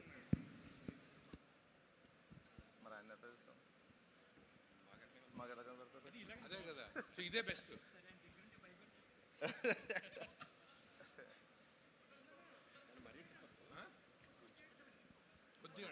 చాలా Sorry, while the directors are working to make sure that I get a good profile picture, but I do want to tell them that I'm married. I'm happily married, if I might add, and I have 2 kids. So the profile pictures might not be of that help. So I'm absolutely delighted. So this is what I call as a graveyard panel, Ande. So lunch, before lunch, after lunch, but I think we need to do our best to keep whoever the audience left engaged, right? I have Srini, who have done a fantastic job setting up, exiting Navitas as a company, right? I don't want to give the figure, we'll get to that. Few $1 million of exit, few hundreds, maybe 1,000 employee company, BITS alum, right? Been on several boards, including Virginia Commonwealth, Asian Chamber of Commerce. So you have multiple accomplishments, but something which I am deeply proud of the fact is that you are a Washington, D.C. chapter president, right? Suresh, you are an extremely seasoned entrepreneur. I just heard that you have 17 companies to your name. By the way, I love the name Castec, right? There is something to it to resonate with for the people. Again, superb thrilled to have you, right? I'm humbled and I'm truly humbled that I'm getting to moderate a session with you. Bhaskar, your company name precedes you. You are one of those silent go-getter entrepreneurs. I've been hearing about Quadrant for now about 4-5 years in my circles. Thanks to APTA that I'm getting to meet you in person, right? Now you plus be 3,000 plus strength, doing a fantastic job. Hari, I just got to know you a little bit. You're at 2,000 plus or 1,000 plus. You're getting to be there. So it is great that you're getting to be there, and hopefully the lessons can be from that 1 to 1,000 people company, $1 million to $100 million journey, what can happen, right? So I'll start my first question with Srini. Guys, for people who don't know, నేను ఇచ్చిన ముద్దు పేరు మా శ్రీనికి అర్జున్ రెడ్డి అండి. So Arjun Reddy cinema చూసిన వాళ్ళందరికీ ఆ పేరు ఎందుకు ఇచ్చానో మీకు అర్థమై ఉంటుంది. So Srini, can you talk about your journey, about your Guntur, about your bits? What is that got you into this part of it? Okay, so whatever he said, Patichko Arjun Reddy, right? So my journey, I'm actually from Chirala, 10th Dhaka, and then I did my college from BITS Pilani. So my entrepreneurial journey started maybe in the 3rd year of my engineering. I don't know, you guys, most of you might have not even born or that. I'm very old. BDPS, NIIT, a training institution. So I started a franchise of that when I was in the 3rd year of my college. So that was my first entrepreneurial venture, and that was a success. So that actually gave a lot of motivation, but there are a lot of failures followed by that. And then Navitas is my maybe 7th or 8th company. I had a series of product companies and services. So we sold a couple of our products, mostly on the security side. We sold our data security product to Cisco back in 2016, and we sold our data privacy to Zscaler last year. So those are our product ventures. And Navitas by far is our biggest baby, and it's on the services side. And it has a different purpose, but we have about 600 to 700 million backlog, and we have a 2.5 to 3 billion portfolio. So it is quite a handful, and it will keep me busy. And so I'll talk more about that after that. Thank you.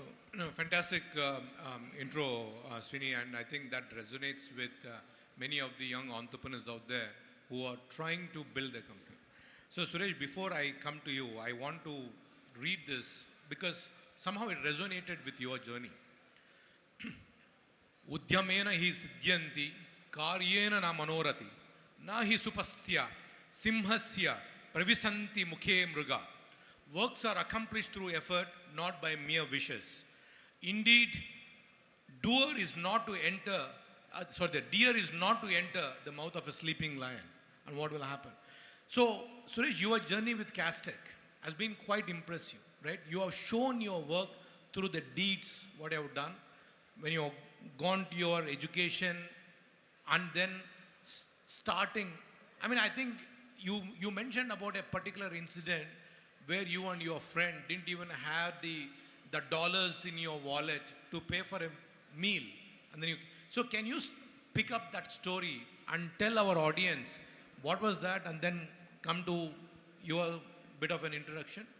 Yeah.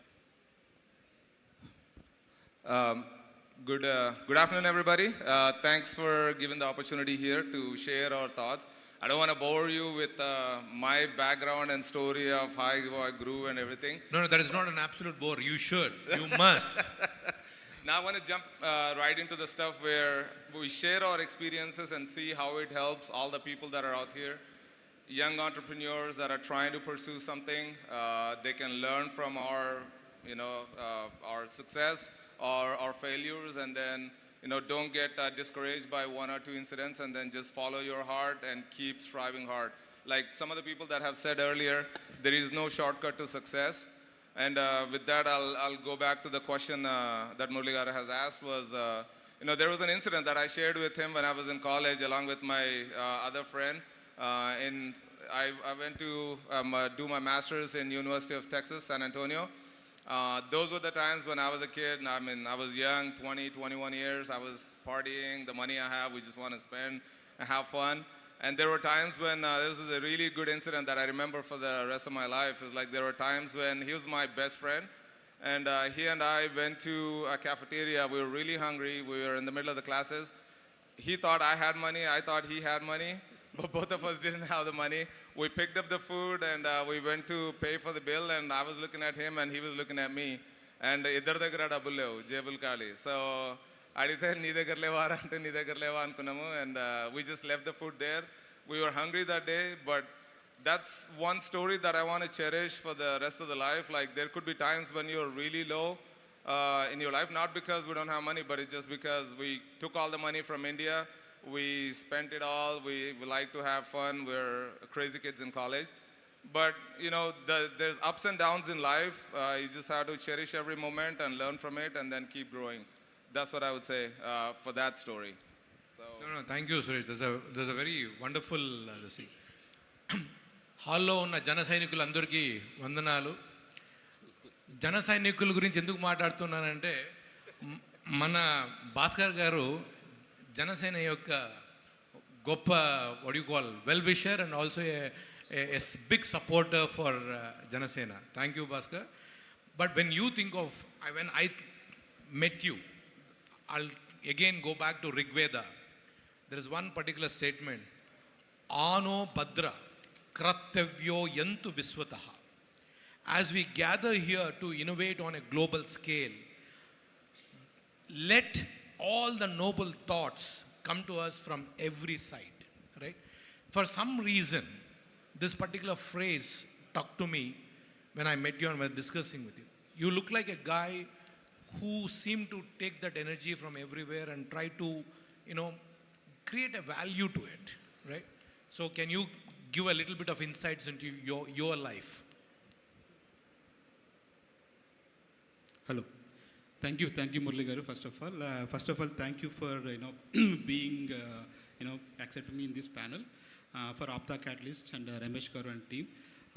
ఇది చూస్తుంటే ఏంటంటే first of all I talk about APTA catalyst. ఇది ఒక ఫ్యామిలీలా ఉంది. ఎందుకంటే I feel so happy the energy. అంటే మన ఆప్తాలో ఇంతమంది, మన కమ్యూనిటీలో ఇంతమంది బిజినెస్ చేస్తూ ఇంత పెద్ద పెద్ద బిజినెస్ చేస్తారంటే ఇట్స్ లైక్ మన ఫ్యామిలీలో మన బ్రదర్స్ సిస్టర్స్ చేసుకుంటే ఎంత హ్యాపీగా ఉంటుందో అంత హ్యాపీగా ఉంది నాకు. సో డెఫినెట్గా first of all congratulations to all our community members. Coming to my story, Murali garu, I came from Bhimavaram. I'm basically from Bhimavaram. మా ఫాదర్ది రాజమండ్రి, మదర్ది భీమవరం, బట్ భీమవరంలో ఎక్కువ పుట్టి పెరిగాను. సో అందువల్ల భీమవరం అని చెప్తాను. సో భీమవరంలో I did my intermediate. After that I move to Hyderabad. So definitely that turn my life. ఎందుకంటే ఇంజనీరింగ్ సిపేట్లో చేశాను. సో అప్పటి వరకు తెలుగు మీడియంలో చదువుకుని వచ్చాను. సో నాకు పెద్దగా ఇంగ్లీష్ వచ్చేది కాదు. So it's difficult to cope up suddenly going to engineering with English. So somehow I'm able to buy heart and the things and then able to finish the jobs. But it's a civil engineering. I'm not that much passionate about civil engineering at that time because of my financial situation. I have to complete that. And I completed my engineering in 97. That's where IT started booming. So then I want to get into that area. IT side వెళ్ళాలని అనుకున్నాను. So luckily one of my best friend took me to an institute where his friend started and asked me to join there. So I joined as an Oracle course. So somehow I connected to Oracle, SQL and PL SQL, and then started learning it. So institute la time ఏమైందంటే it's very difficult to get a time to practice. So నేనేం చేసేవాడిని, I used to stay there for a whole night. By 9-10 all people used to go. So I used to stay after 10 until 2 or 3 and used to practice like anything, and then go home around 5 and then come back by 7. So ఈ passion చూసి and my hard work చూసి they offered me job there, like as a lab faculty, because civil engineering చేసి నాకేం job రాలేదు. So then within 2 months I got a job, lab faculty. So like started with 1,500 rupees. That's a huge at the time for me. And then after 2-3 months of doing lab faculty, they asked me, can you start a Kukatapalli branch for us? Because they've been observing me and then trust and then hard work and passion. So then I started that. That's my first business. The reason why I'm telling this story is that's my first business opportunity. I got it. So since then, I want to continually do the business, but because of family situation, all those things, my father told me, we are a middle class family. First of all, you have to get married. So first you get into a job in a good company. Getting a job in company like Wipro, I think is easy at that time because I'm already teaching thousands of kids. So I got a job. I'm a father boy, so whatever he says, I always obey. And I got a job and I got married, and then I moved to US. I joined Microsoft there as a full-time employee. But that entrepreneur thought is still there in my brain that I want to definitely start my own company there. But it took some time because I want to get a green card. So I got my green card, I bought my home. In 2012, I finished all my responsibilities. I kept 100K aside, and then I started my business with my other 2 friends. That's where definitely, it's a huge, big decision because I have family, kids, education. It's not that easy. But definitely I took that, the big decision and started getting into business. So luckily, because of my reputation or my brand and my hard work and passion, I was able to get very quick contracts and able to start my business in 2012 and 13 time frame. So now we are around 3,000 people across globe in 10 countries, and we have recently opened our offshore development center in Warangal with a 50,000 square feet office. Thank you, Murli garu. No, that is an incredible journey. I think that requires a round of applause from all of us there. Hari, no, Hari, when I met you, I just met you this morning when I was about to give my keynote. You came across to me as a very humble entrepreneur who is eager to learn, right? And one of the reasons I requested you to join us is the quality of entrepreneurship, right? Or the quality, what is the most important quality for an entrepreneur when they are trying to scale, right? And because the essence of the panel is to scale from either 1 to 1,000 or $1 million to $100 million, what is one that unique quality is that eagerness to learn, right? As I was introducing Bhaskar, you pick up the energy from whichever the source it comes from. You are there, you are trying to pick up. What gave you that particular quality? Why? The passion. Okay. Compassion or the passion? No, No, seriously, compassion, yeah. Passion. Yeah. Okay. And anything else you want to talk about from your childhood? What gave you that insight? Basically, hard work and consistency is the more important to execute any kind of business. Yes, definitely. There are a lot of struggles for any entrepreneurs wants to start any business, but we have to continuously do it.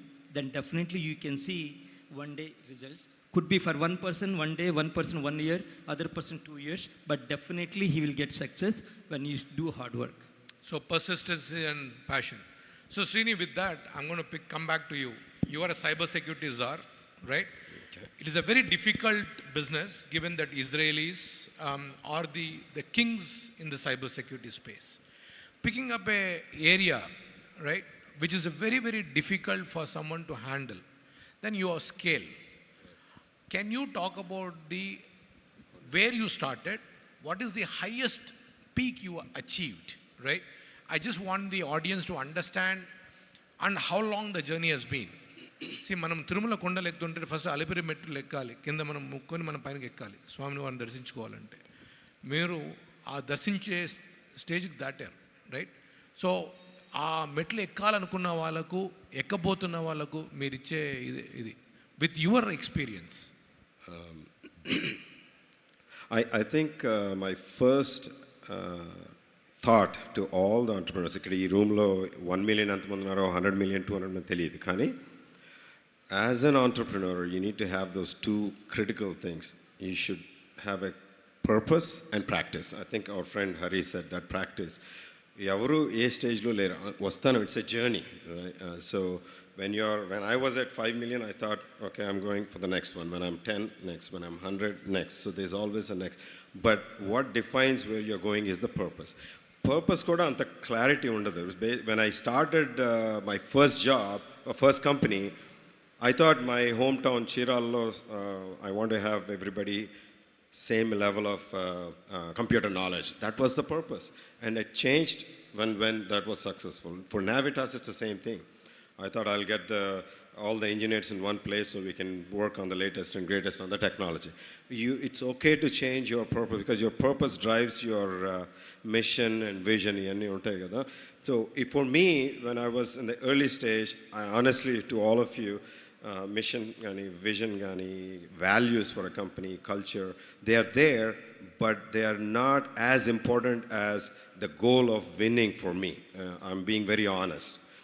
As I'm growing part of the scale, I started seeing that is much more important because now you're actually seeing at a larger scale the problem and it multiplies. But 1 employee unnappunde problem 200 double avudhu, actually multiply avudhu because it's all managing expectations of everybody. So can you talk about 1 or 2 problems which you faced when you scaled to 10 to, let us say 10 to 50 people? Right. What was the challenge? It starts with people, right? So when I bring somebody as a, let's say, operational head, and you all can relate yourself to this, right? When you start a business, there are 3 things. You need, of course, all the finance and everything falls under the operations. Then you need to have a growth team, which is the sales and marketing. And then your delivery, whatever business you're, it doesn't have to be IT, any business, any of the stalls here, right? So those 3, when you are a 0 to 5 million, you have certain friend. Maybe your close friend will be your operations guy, money guy. Another friend is the technology guy. They got you to, let's say, 5 million business ochindi, or 5 crores, 10 crores. Then when it comes to the next level, this person is the same guy, but he may not have what it takes to think for 100 crores or 200 crores. But this guy is the one who got you up to this place. So for my biggest problem is, what do I do here? Because I'm a very people-friendly person. So should I continue with bringing 4 or 5 of the same friends and see hope, or look for someone? This goes back to your original question. How do you compete with Israelis? You know what I did? I went and got the topmost Israeli scientist. I make him as a COO, a CTO, and then I gave him a share. So you do what it requires for you to goal. You don't look at that. Right. human relationships only up to a certain level and then go to the... You need to be transparent and honest and then tell the person, look, we are here because we all work together, but where we want to go, this is my vision. Now we have to look at 100, 200 million, whatever it is. And I think we need to collectively agree that we need to bring somebody. You can't just push people out without information. So you need to be very, very transparent as the owner of the company if you are scaling. Relationships are important. Important. Suresh, before I get... Me Suntur ekkadandi? మదర్ది father is Kapavaram Anaparthi అనే దగ్గర చిన్న ఊరు. మదర్ది నేమము కాకినాడ దగ్గర చిన్న ఊరు. Both are from east Godavari district. But I was raised... no, the reason I asked that question is, మీరందరూ ఒకటి తెలుసుకోవాల్సింది ఏంటంటే, ఇక్కడ ఉన్న స్టేజ్ మీద ఉన్న ప్రతి ఒక్కరము చిన్న ఊర్ల నుంచి వచ్చిన వాళ్ళం. నేను హిందూపురం, అనంతపురం జిల్లా, అత్యంత పేదరికంతో ఉన్న రాయలసీమ నుంచి వచ్చిన వాడిని. ఈయన చీరాల, ఆయన అనపర్తి, ఆయన Bhimavaram, Uyyuru. So imagine we all gone to US, come back to India, artists have come back, you guys are still there and extremely successful, not me but you four are. So it is so good. This is what I want audience to take. If there is one thing which we can give you guys today, మనము ఎక్కడి నుంచి వచ్చినా మనకు కాదు, bullet దిగిందా లేదా అనేది important. So Suresh, going back to the question which Mana Srini was talking about, human relations are very important. And you were telling me that you do something very, very unique in your organization to maintain that human relation and empowering them to become entrepreneurs and make them successful. Can you talk about that? Yeah, absolutely. And I relate with Srini how we started the journey.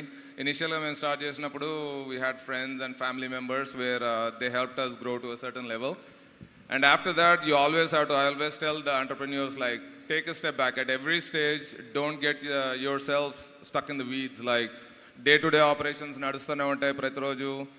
దానిలో వెళ్ళి మనం రోజు I give this example. I want to start with this. Is like, ఒక building కట్టేటప్పుడు మనం కింద ఉన్న కన్నాలు అవి పూడుస్తూ ఉన్నామంటే we never go and build a tall building. కిందే ఉండిపోతాం, అక్కడే ఒకటి కన్నాలు పూడ్చుకుంటా. You always have to look at it.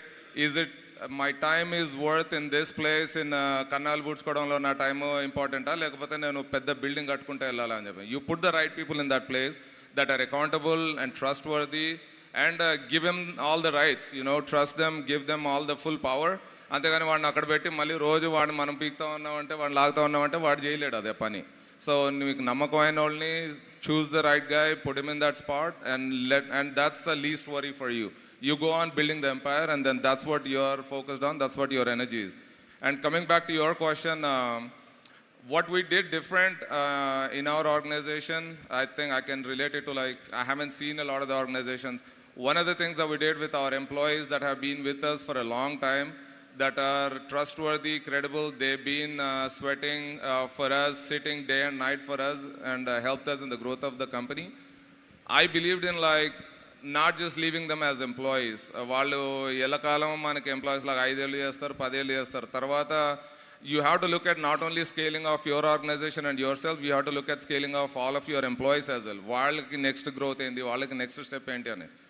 Eventually ఏమవుతుందంటే at some point వాళ్ళు మీ కింద ఉండిపోతారు, ఇంకా అక్కడే ఆగిపోతారు, or he will go and start his own company. So there's two problems that you're solving there. One is, if you make them a partner in your organization, as you are growing, we scaled up, like today we have about 17 IT companies ఉన్నాయి. We're global organization, Canada, Colombia, US is the headquarters, Dubai, India. And not only just in the IT, but we have a lot of companies in real estate and insurance agency, insurance brokerage firm, title company. There's a number of companies that we have. But at each place, we cannot be everywhere.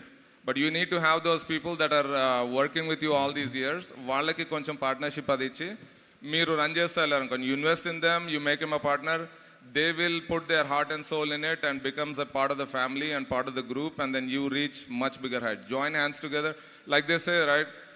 If you want to run faster, you go by yourself. If you want to run longer, go with the team. That's how you have to work together. No, Suresh, that is a superb message, right? when you are trying to run longer, you take a team along, and 10 into 0 or 1000 into 0 is a 0. But when you do a 10 into 1000, right, that becomes 10,000. And I think you got a great formula working for you. And I'm sure a lot of people will come and approach you, this thing. Ninna, I was listening to one of the panelists, and I'm going a little digressing from it. Sunita Garani, film actress, maybe I think she will also approach you for some role. You remind me of this thing. So with that side compliment, Bhaskar Garu, you are a person who have seen, people, you worked in a IT lab, come up step by step, right? Human relations are very important, as Srini said, Suresh said, right? How did you manage and how did you build a 3,000 people company today, right?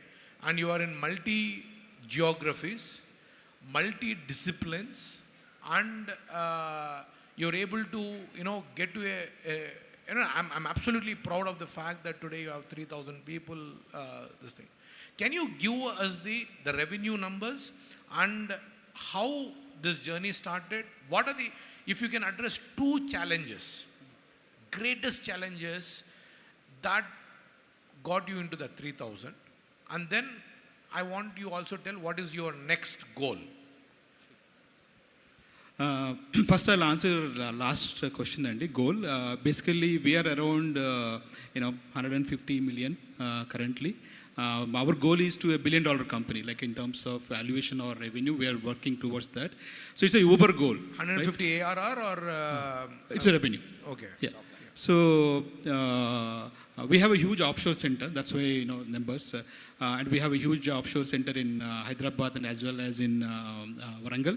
So we have almost 250 plus people in Warangal now. Wow. And now we were planning to start. Yesterday I was meeting. I was in Bhimavaram doing some iCamp on my father's name, and I met local MLAs and MPs. They asked me to start in Bhimavaram. I have a passion to start in Bhimavaram also. Ma Hindupuram lo kuda start cheyandi sir. Mem Rayalaseema pedavallam. Sir, we already start chesi untaru. So, yeah, coming to your question, sir, I think definitely, yes, there are a lot of challenges to start with. I mean, I really echo with, what Srini and Suresh said. In the beginning, identifying the right person to help us to grow or start the business. So we started business in Hyderabad because we always need, efficiency. That's why we started our offshore or, operations in Hyderabad in a small apartment. So I don't know whom to give that one. So I approached one of my friend, and his brother is available at the time, and I interviewed him. Luckily, he worked out. It's been 12 years, he's still with me. And Srini was saying one thing, like it's very difficult to take them with us in our journey. Sometimes they're stuck in some mind space that maybe this is my role, this is what I can do. But that's where I'm really good at, planting that growth mindset in their thing and helping them and understanding the vision, like what is my vision. How do you find that? What is your recipe to, మనం ఒకరిని చూడాలంటే ఈ food taste చేస్తాం బాగుందా లేదు మీరు ఎట్లా how are you identifying this is the person who is going to work out for me? I think that is what they want to know. No, definitely. I mean, it's not that easy, and I want to be honest. So చూడగానే చెప్పడానికి అంత దొరకదు కష్టము. So after sailing like couple of years మనం we have to try. My goal is like every week I do around 5 to 6 interviews. Wow. Whether I need or not, I'll do interviews. The reason is we don't know whom will work out or in the future. So I am creating pipeline for me and for my team for future. Even if now in Hyderabad, last 10 days, I've been talking to a lot of people. In Bhimavaram, I'm doing a camp one side, and one side I'm interviewing people. Interviewing means just talking to them and understanding what is their skills, what they do, and then I'm taking a notes, and then whenever I need, I'll ping that guy. So, or that person. And then, then we'll see how they turn. So this person is been there with me. Like that, I have almost 10 to 15 people under my team. So all of them are minimum 7 to 8 years with me. How I do is like basically helping them share my vision to them. Like let's say I have a goal or vision that $1 billion company, right? Just tell them why we want to do that. What is the benefit for them? So if I do it, I will be successful. But what is the benefit for them? Why they need to sail with me? Why they need to work with me? So I'll educate them. Like these are the benefits you get. So not only these benefits, let's say financial benefits, or a lot of people want their respect. So basically, we're giving the right titles to them and helping them to stay with us, big positions, and then also helping their families. So sometimes every family needs some help, like whether their cousin or their sister or their brother. I don't ask any questions. You have a person, you want to help him, just bring him, no interviews, and you train that person. Okay, your responsibility for that person, you train that person, and you take him to next level. That's the trust I have on that person. So most of these 10, 15 people, they bring their families, and they really work hard. So once we give that responsibility and ownership, it's their job to take care. I don't need to worry about anything. So hope I answered your question. No, Bhaskar, that is it's a very touching point. So you're giving a lot of value to the human relations, and you're empowering those human beings to take the ownership for whatever the actions they are taking. Yeah, same with work or what other direction they take. But I'll guide them. I'll help them. If they're stuck or somewhere, I'll definitely help them. But I'll give full ownership to them. Definitely. Hari, before I come, I want to Prashant and your team. Please do warn me, because I do have a habit of just keep on talking. No one can stop me. So please keep a tab on the clock and do tell us. Someone will stop us. Okay. Hari, you heard these three gentlemen talk about the very different journeys. You are in a stage of growth, right? What did you, if there's one point which you took away from these three, which you would want to now implement, what would that be? I implemented transparent, and let me explain you what happened. So my background, I came to America 2000 అండి. So 2000 నుంచి 2009 వరకు job చేశాను. 2009లో company పెట్టానండి. So which is SRTech solutions, strategic resource integration. So 2010, 2011లో నా దగ్గర ముగ్గురు employees వచ్చారు. ఒక ఎంప్లాయీ నాతోనే ఉన్నప్పుడు గ్రీన్ కార్డ్ వచ్చినా నాతోనే ఉన్నాడు. సో అప్పుడు అరౌండ్ 30+, 32, 33 మై ఏజ్. సో అతను బిల్లింగ్ రేట్లు ఉంటాయి కదా sir. So $50 billing rate. I use to work on 70-30 basis blah blah blah. So నా బిల్లింగ్ రేట్ ఎంత సార్ అన్నాడు. వాళ్ళు ఆ ఇంట్రెస్ట్ ఎంత, వాళ్ళకి ఆ బ్లా బ్లాలోనే ఉంది ఇంట్రెస్ట్. వాళ్ళకి మీ $50 మీద లేదు, ఆ బ్లా బ్లా బ్లానే కనుక్కోవాలనుకుంటున్నారు వాళ్ళు. సో 45 అని చెప్పాను. That means I hide $5, right? Correct. So ఒక 6 months తర్వాత అండి, సో ముగ్గురు వచ్చారు నా దగ్గరికి. సార్ మీరు అబద్ధం చెప్పారు సార్ అన్నాడు. ఒక క్వశ్చన్ వేసాడు కుర్రాడు. సార్ ఇంటి పెద్దే అబద్ధం చెప్తే ఎవరికి చెప్పుకోవాలి అన్నాడు. ఇంటి పెద్దే అబద్ధం చెప్తే ఎవరికి చెప్పుకోవాలి మేము అన్నాడు. సార్ 2011 నుంచి ఇప్పటి వరకు నా డైరెక్ట్ క్లయింట్ తప్ప C2C బిజినెస్ ఎవ్వడికి నేను అబద్ధం చెప్పలేదు. డైరెక్ట్గా PO షేర్ చేసేస్తారు. That's my transparent business I'm doing. That's why I've grown this much. Very well said. So ఇంటి పెద్ద అబద్ధం చెప్పకూడదు అనేది great point. Very absolutely. So again, Srini, I'm coming back to you, right? In the journey of scaling up, right? If there are entrepreneurs who are there, now Suresh has given them the idea to approach him for a franchise. If they want to go to any of the African countries or the European countries, they might open a Castech. If they come to you and say, Srini, we have a product idea. We are looking for $100,000 or a 25 lakh rupees angel investment, right? How open are you, and what is your current state of business? What is that you are doing after you have done your exits? Right, a good question. Actually, right now I'm talking to a few of the folks here too, the product company. మీ గురించి ఈ question అడిగా. మీకు ఎవరికైనా interest ఉంది Angel investment కావాలంటే మన శ్రీనిని ఈ panel తర్వాత రీచ్ అవుట్ కండి. So there are, again I go back to my point, right? You need to have a very, very clear purpose and practice if you are a CEO, whether it is a product or services, solutions, doesn't matter.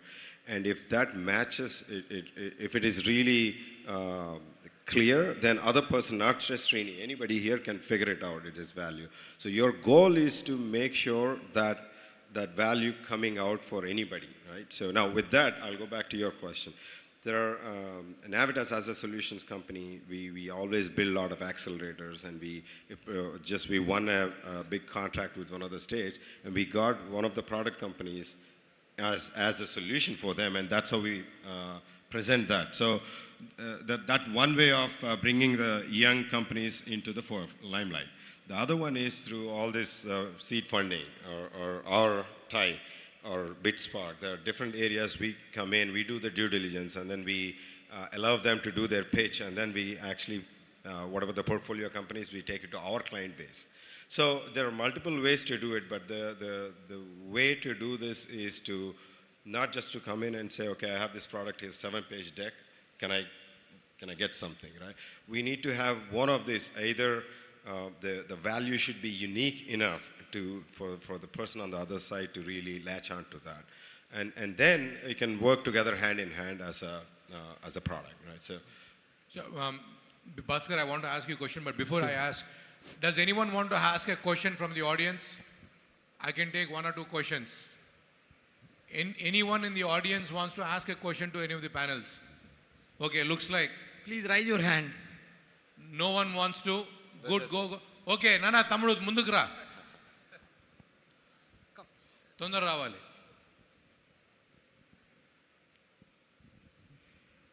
But it has to be a question, no suggestions, nothing. You have to be very crisp, otherwise I will cut you off. I'm very, very rude in that manner. Sure.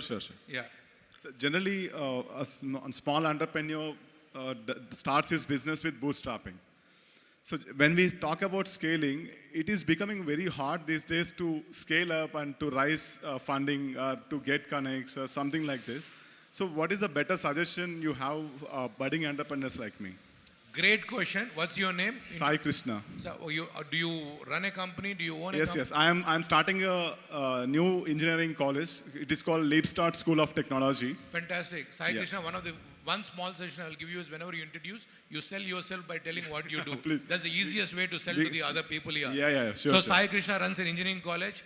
Bhaskar, that is a question which I wanted to ask. You are wanting to be $1 billion company. You wanted to scale. It is not easy to scale to that level. That is what even Sai wants to understand from you.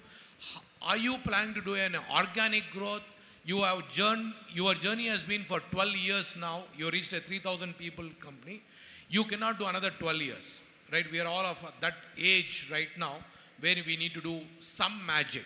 Definitely. What is that magic portion in your pocket which you're going to show to our Aptulu here that you are a $1 billion company? Definitely, Muraligar. So, I mean, there are a lot of strategies we are doing. It's not just single strategy to be there for 1 billion. A couple of strategies we are doing is like, it's not possible through organic growth. So we are acquiring companies. We are in the process of, looking companies.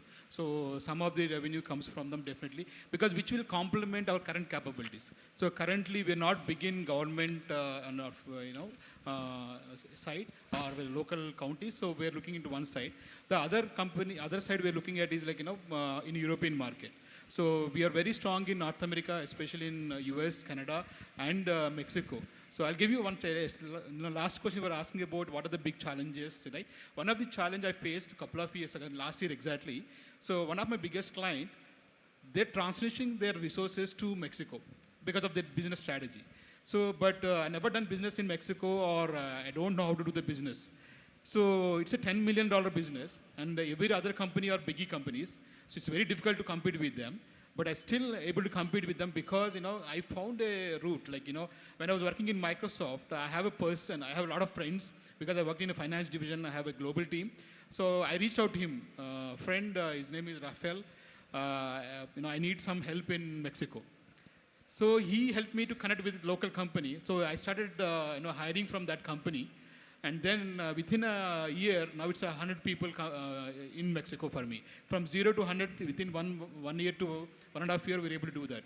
So it's a very big challenge, but we have to find the right person or right way to get the help.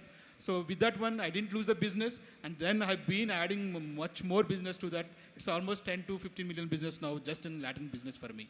So that kind of challenge every time, every month, every year it comes. So we have to take that challenge and see, how we can help, or take the help from the other people. That's why I never burn bridges. So I always be friend, and because I want to create win-win situations for anybody. So if there are somebody two comes- lessons for me which Bhaskar I learned. One, networking is very important. Very So important. guys who are all there, if you have not met people, make sure that you meet at least, collect 10 new business cards. And not just take the 10 business cards, but be in touch with them, develop the nurture. Your Raphael was one of that example, right? You nurtured that relationship. Yes. You're able to go seek help. Seek help. So the second lesson is, don't be ever afraid of asking for help. Definitely. మొహమాటం లేకుండా సిగ్గు లేకుండా సిగ్గు పడకుండా help అడగండి అని okay రెండు okay, ఏం పర్లేదు. సో ఫర్ ఆంటర్‌ప్రెన్యూర్ సిగ్గు లేకుండా కొద్దిగా మొహమాటం ఉన్న వాళ్ళకు సిగ్గు పడకుండా Yeah, I'll tell you one more thing, Murli. Yeah. There's సిగ్గుపడకుండా అంటే ఎందుకంటే we are all are, it's not just a single person, right? So for me, like I have 3,000 people, and 3,000 multiplied by 4 or 5, almost 15,000 people depending on my company. If you look at their families, right? If I started getting lazy, or if I started hesitating to ask help, it's not only impacting myself, I'm impacting the 3,000 people or 15,000 family members. So that's why I don't hesitate to ask help. I don't hesitate to introduce myself, and see wherever we need help, we'll take help each other. Yeah, I know he's breathing down on my neck. I'm going to ask one last question to, should we ask? Yeah, please. So Suresh, go ahead and answer that question. So I can, sorry, I forgot your name. Sai Krishna. Sai Krishna. Who runs an engineering college. Yeah. So I'll tell you one simple example, and this is why we do bootstrapping, because we all came from bootstrapping, right? Last 12 years, 13 years, and we started multiple companies from bootstrapping, right? Whether it's technology company, product-based company. You always choose the first thing ఏది చూస్తారంటే మేము start చేసింది the easiest way to get started for us. I'm just telling you, I don't know the education industry, but at least I want to give you my example in the IT side, how we built it up, so it could relate to you, and it can take you can take that suggestion, right? Main start chesinదంటే you always look at what is the best way to make money first. Anything you want to do, you might have a passion to build 100 colleges or 1,000 colleges or go all over India, whatever. But you start off with like, to build that capital or bring that capital in, first you need to prove yourself. Start off with first one start చేయండి. Put your heart and soul into it. You have to monitor it very closely. You cannot just leave the first one. You cannot leave it to anybody and let it run with it, right? And then you're going to suffer later on. And by the time 6 months later, you realize that something is going down, then you cannot pull it back. It's hard to pull it back. So stick yourselves, put your heart and soul into it in the first 1 year. Today, the networking and the conferences that you're meeting, the places that we come to right now, you have number of investors that are ready to invest in a racehorse. Like if you're a racehorse, you proved yourself. 1 year later, you come back here and you say that I established this college. I have 5,000 students, now 1,000 students, and this is the profit that I'm making. I want to scale this up to the next level. You have number of investors that are ready to help you, and then give all the suggestions that you need to scale up. So just want to say that. Thanks. So before we close, I want to thank Srini, Suresh and Bhaskar and Hari for joining it. Give me 1 second, Hari. I know you want to say something. They are going to be here. I'm on behalf of them. I'm requesting you 3 gentlemen to give maybe at least 2-3 of the entrepreneurs 10-15 minutes of quality time, so that they understand the challenges which you've gone through. For all the young entrepreneurs, మీ తరపున నా request మీరు విన్నారు. So do reach out to them, spend 15 minutes, have a conversation. Probably I might not have answered all the questions or all the concerns which you have. Nana, just take it offline, because he's already breathing down my neck. మీరు వాళ్ళు బయటకు వచ్చిన తర్వాత అడిగి మాట్లాడండి. Yeah, I know, that's what I'm saying. Can you, okay, since you're a lady and a woman entrepreneur, I will give you an opportunity. Can I? Sorry, I know I'm exceeding my limit. Quickly I will do it. The answer has to be Srini. Oh, Nana, please go ahead. Hi, నేను Sreeja Haridas. So నేను 0 నుంచి 2 million revenue చేశాను last 4 yearsలో. Big round of applause. This is an incredible thing. So నా question ఏంటంటే, మన దగ్గర ఉన్న ఎంప్లాయీస్ని వాళ్ళని సాటిస్ఫై చేయడానికి ఎలానో మనం ఇన్సెంటివ్స్ ఇస్తున్నాం, శాలరీస్ ఇస్తున్నాం. దాంతోపాటు వాళ్ళు మనతో లాంగ్గా ఉండాలి అంటే మనం ఇంకా ఎలాంటి ఆపర్చునిటీస్ వాళ్ళకి ఇవ్వచ్చు, అదొక క్వశ్చన్. ఇంకోటి ఏంటంటే, మన దగ్గర క్లయింట్స్ ఉంటారు. సో క్లయింట్స్కి మనం ఎంప్లాయీస్ని సెండ్ చేయడానికి మనతో పాటు చాలామంది సెండ్ చేస్తుంటారు. సో మనము అంటే మనం ఎలా యూనిక్గా ఉండాలి. సో అది second question. No, both are great questions, and I think, sorry, I'm not stealing your thunder, but I think you guys have answered that question in multiple different formats in the last 1 hour. Srija, I would request you to reach out to them after the panel. They did answer those questions, so hence I'm not this thing. And before I get off the stage, I do want to, in the morning when I thanked my good friend Subbu was not there. Subbu, thanks for your friendship since 2009. Really appreciate, and thank you for reconnecting me with APTA. Thank you guys. Thank you APTA. Na kotta APTalu naaku parchayam chesindanuku. I'm very, very grateful. All the best in your journey. I hope I've done a decent job, Hari. Thank you. Thank all. you. Thank you so much, guys. I would request all of you to stay on the dais, please. Thank you very much, Murali garu. Really appreciate it. I request all of you to stay on the dais, please. I request Anil Varisetti garu, Dr. Vinay Punjala garu, Rajesh Anakam garu, and Satyanyarayana Bolisetti garu to be on the dais to felicitate our panelists and moderator. It's a wonderful, enlightening discussion on how to strategize our investments and how to scale them and grow them. So I think a lot of entrepreneurs over here can learn a lot from this discussion. If anyone want to listen to these discussions, they're also available online, recorded, and available for you to watch them, learn from them any point of time. You can just get online and do that. And after this, we will be moving on with our panel discussions. Exciting panel discussions are going on here on the main stage. And apart from the main stage panel discussions, we have several different panel discussions going on in every other breakout room. And I just came to know that in breakout room 1, digital era panel discussion is going to kickstart. So if anyone here is interested to be in social media or in the digital market, either it be TV, cinema, or social media, it's the time for you to listen to the digital era panel discussion which is going on in break room 1.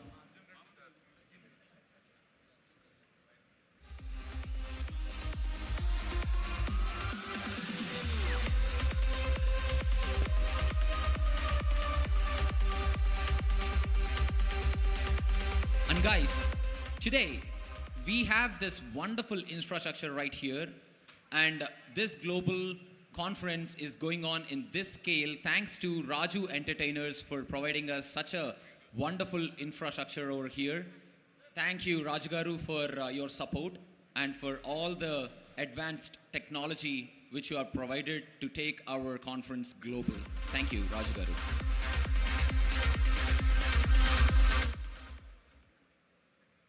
Yes. Turn on the mic, please, for Subukota Garu. Hello. On this great occasion, I want to share a great news. My friend Murali Bukkipatnam, whom I know for a long, long time, happened to elected as the TIE chairman for all the entrepreneur organization called TIE with the 64 branches. A big round of applause. He is one of us. Very proud moment for us to share this victory for him. He worked hard all these years. He was chosen as the leader. By outside, all the non-Telugu, non-Indian people honored him with the title. He is the chairman for that. Thank you. Thank you all. Thank you, Subbu garu. We are honored to do that. Thank you, dignitaries, for your valuable information. And I think so many entrepreneurs over here, you have given them an opportunity to connect with you after this session. So that's the main motto. So a lot of us, a lot of the entrepreneurs over here who wants to scale their revenue will be connecting with you from now on. Thank you so much for giving them the time and space to connect with you and to learn more insights on how to scale their revenue. Thank you, dignitaries. Thank you. Without any further delay, I would like to continue with our next panel discussion. I would like to invite upon stage Mr. Madan Lolugu Garu an entrepreneur from the semiconductor industry and the founder of Adapt Chip IT, to moderate our next panel discussion. On to the dais, please. Madan Garu, we request you to be here on the dais to conduct the next panel discussion.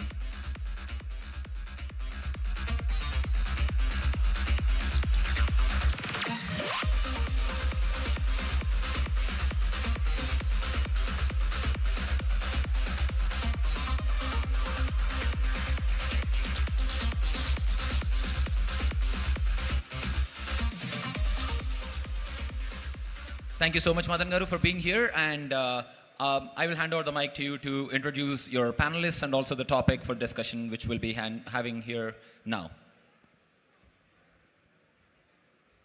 I would like one more chair, volunteers, another chair. We need another chair, volunteers, as quick as possible.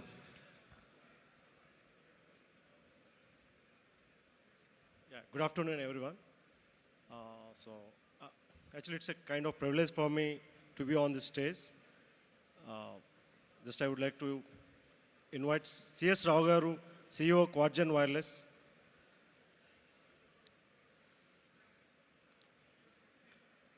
Sir C.S. Rao Garu.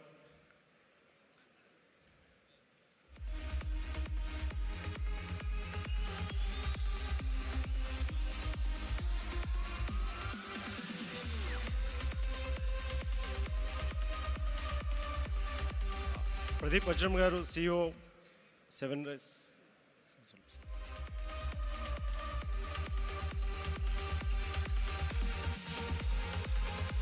Venkat Simhadri Garu.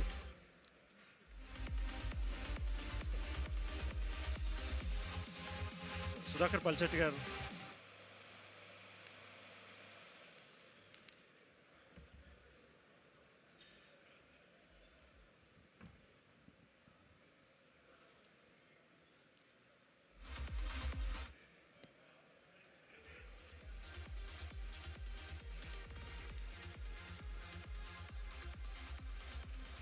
Once again, good afternoon, everyone. So, Sanjay will be in 5 minutes. He is on. So, can we? Okay. Wait, chadda. Start chesam 5 minutes. Actually, 2:45 అన్నారు. ఆయన కొంచెం చేశాను. It's almost reached.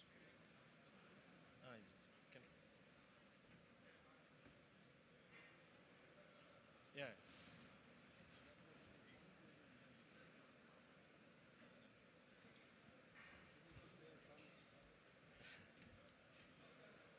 Thank you, APTA.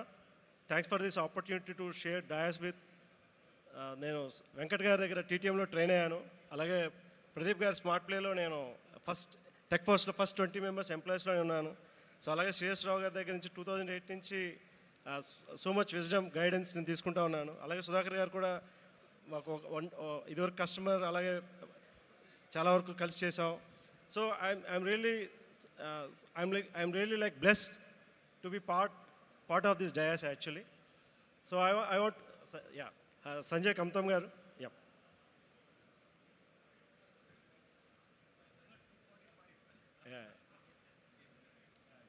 So welcome sir Sanjay గారు. So just I want to have a 2 minutes brief introduction about our panelists. So Venkat Garu, he has done multiple exits. So నాకు తెలిసి చాలా వరకు VLSIలో PD అంటే వెంకట్ గారు గుర్తుకొస్తారు, because TTM is his training institute. He generated thousands of engineers in this market. అలాగే ప్రదీప్ గారు, నాకు తెలిసి మన ఇండస్ట్రీలో అందరికీ మెగాస్టార్ చిరంజీవి గారు అయితే మా సెమీకండక్టర్ ఇండస్ట్రీకి మెగాస్టార్ మా ప్రదీప్ గారు. అలాగే సిఎస్ రావు గారు రియల్గా ఇన్స్పిరేషన్. ఎందుకంటే ఆఫ్టర్ 55 ఆయన ఎంటర్ప్రెన్యూర్ జర్నీ స్టార్ట్ చేసి ఒక సక్సెస్ఫుల్ ఎగ్జిట్ తీసుకొని అట్ ది ఏజ్ ఆఫ్ 69 మేము చాలా 40స్లో ఉన్నా కూడా చాలా లేజీగా ఉంటాం. బట్ ఆయన యాక్టివ్నెస్ చూస్తుంటే మాకే చాలా టైమ్స్ ఏమనిపిస్తుంది అంటే I think we have to follow him. అలాగే సుధాకర్ గారు, he has done a very good exit recently. ఒక 2 years back, 3 years back, he has done a very good exit for Tech Mahindra. అలాగే సంజయ్ గారు, he is running a very good systems company. So this is about our panelists. So yes sir, can I continue?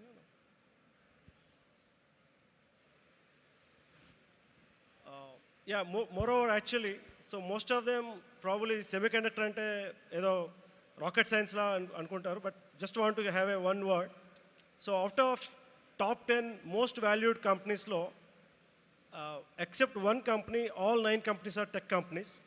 All the 9 tech companies, in one or other way, they are running by this semiconductor industry, including Apple, Tesla, or even Nvidia, even Google, whoever it may be, mostly driven by chip industry, which is semiconductor industry. And of course, the 10th one, which is providing only chips for all these another 9 companies, which is TSMC. Again, it's a more than $1 trillion valuation company. Yeah. So, Sir Pradeep Garu,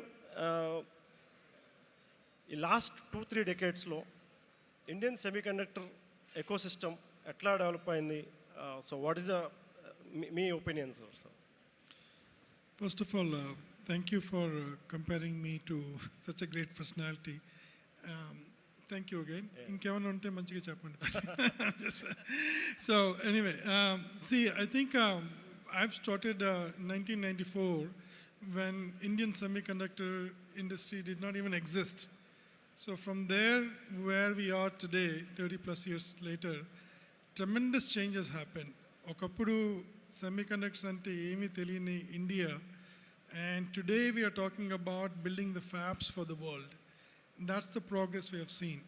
And at one point, we were trying to convince engineers to join semiconductors because they didn't know what it is. Compared to software, everybody wanted to be a software engineer. We have to sometimes talk to their parents to convince them, no, this is a good area, please come and join. That is where we are. Today, everyone that is who is in IITs, BITS, every one of them are looking at semiconductors or related topic. On the other hand, if you look at the overall business, right, if you look at our consumption was very little about 30-40 years ago. Today we are about, the market is going to be $110 billion by 2030. And that's a pretty big market. Yeah. And in that market, unfortunate thing about is, we don't participate in providing that. We are till the 2% or so, which is now government is doing quite a bit of promotions to build the ecosystem here. And that's a tremendous change. And then another key thing I want to tell you is, again, few decades back, there are not many MNCs.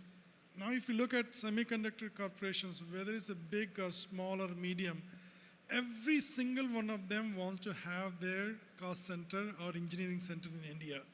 In fact, if you go to Silicon Valley, if you're a startup company and if you're raising money, one of the first questions they have, do you have a plan to do your engineering setup in India? If that is there, it's a tick box. So from where we went and where we are, it's a tremendous progress. And I'm very proud of it.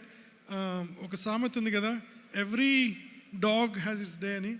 Final ga semiconductors have our stage now.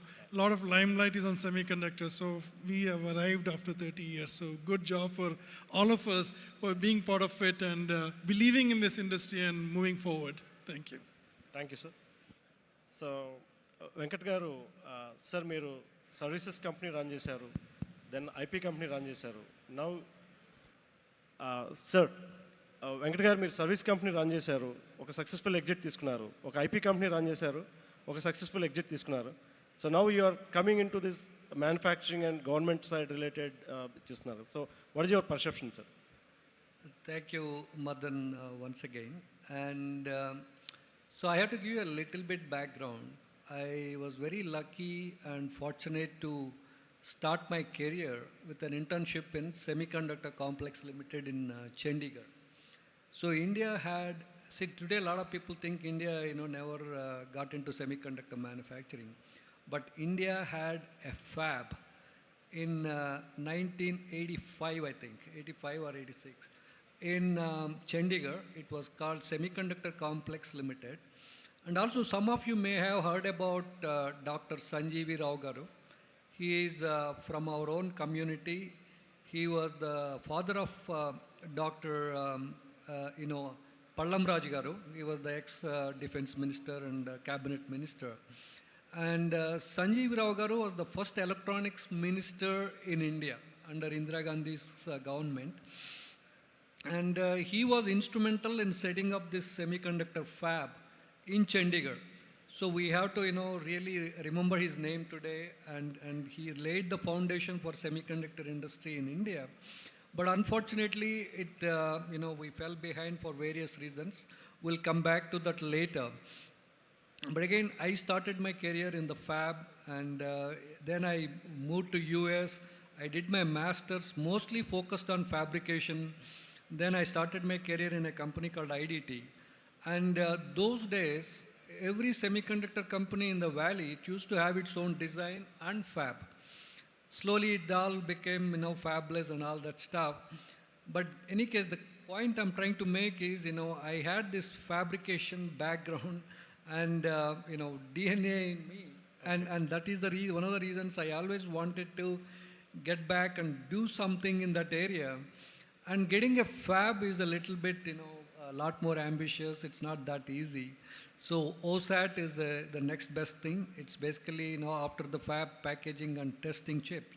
But actually, to tell you the truth, even that is getting quite complicated now. Yeah. People are getting more and more advanced packaging, and it's becoming quite expensive. And that's one of the reasons I really wanted to do this. It has been my dream project, and hopefully you will start seeing the execution soon. Oh, thank you. Good, sir. Thank you, sir. Sir, Rao Garu, actually, Indian Telecom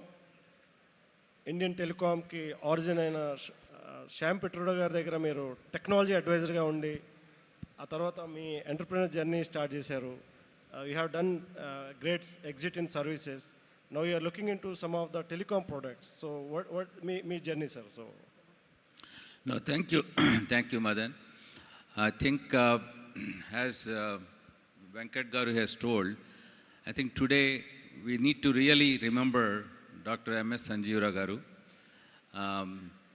He was instrumental way back in 1985 when I entered the field of telecom along with Dr. Sam Pitroda. We started making the Indian indigenously developed electronic exchanges. And the credit goes to the vision of our community forefather, Dr. M.S. Sanjeev Rao. I would like to say this and reiterate that message as Venkat has told. And his son, Pallam Raj Garu, is carrying the mantle, and he's now, along with Venkat, is starting one of the OSAT facility in Hyderabad. So we need to be proud of that. Now coming to your question, the telecommunication industry, today we are moving from 4G to 5G. Wireless broadband is a compelling need, and in this digital transformation era, the consumption of video content is very high, and that requires a wireless broadband and not just the optical fiber reaching to your home, even though that's another viable alternative. People want to consume the data on the devices of their choice, mobile phone, tablet, or laptop. So the opportunities that are there in the telecommunication sector is something, as myself and Vajram Garu were talking just before we came here, is can India have a Wi-Fi chip which we can feel proud of? A Wi-Fi 6, because today that's the device which will go into every wireless broadband at home, or that can be used for IoT to do the video surveillance at your homes, offices, wherever. So the demand for that Wi-Fi chip is a big thing. An extension to that is a small cell, not the cell equipment that you see on the rooftops and the towers, but a small cell which is almost equal to the access point. For example, a hall like this, you need to have, for every 10,000 square foot, one 5G small cell, so that that can serve about 128 subscribers with a speed of 100 Mbps delivery on the wireless. So that is what the 5G, 4G small cell world is all about. That's another big demand. And I myself have been thinking how we can evolve a system like that, which is required in a few tens of millions for all multi-tenant complexes and halls and stadiums like this in India. It is dominated till now by only the two companies, or maximum three companies, Nokia, Ericsson, and Samsung.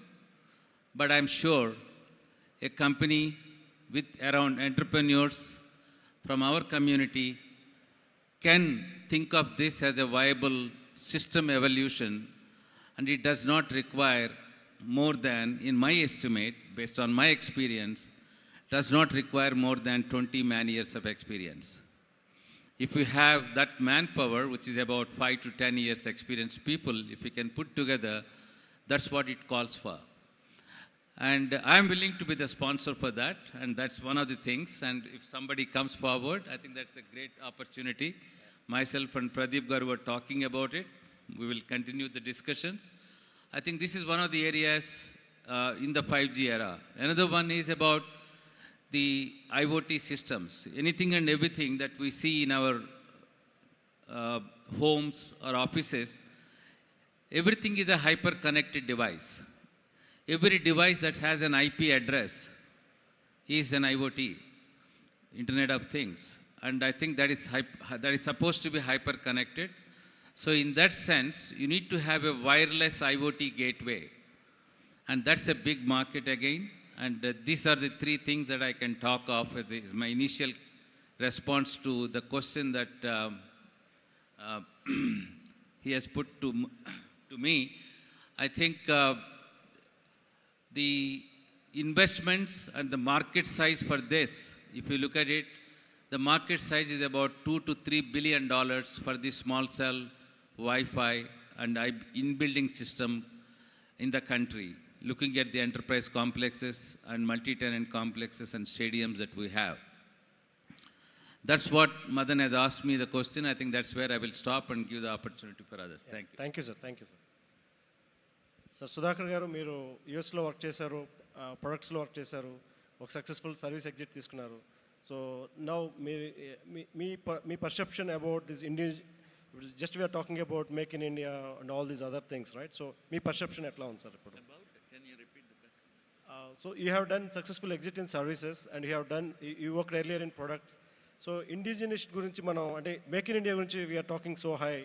So what is your perception about make in India? Make in India, the fabulous and all that. So there is a lot of discussion about fab and fabulous across the industry for a while. In fact, like Pradeep was saying, right, we came since early 80s, from having nothing.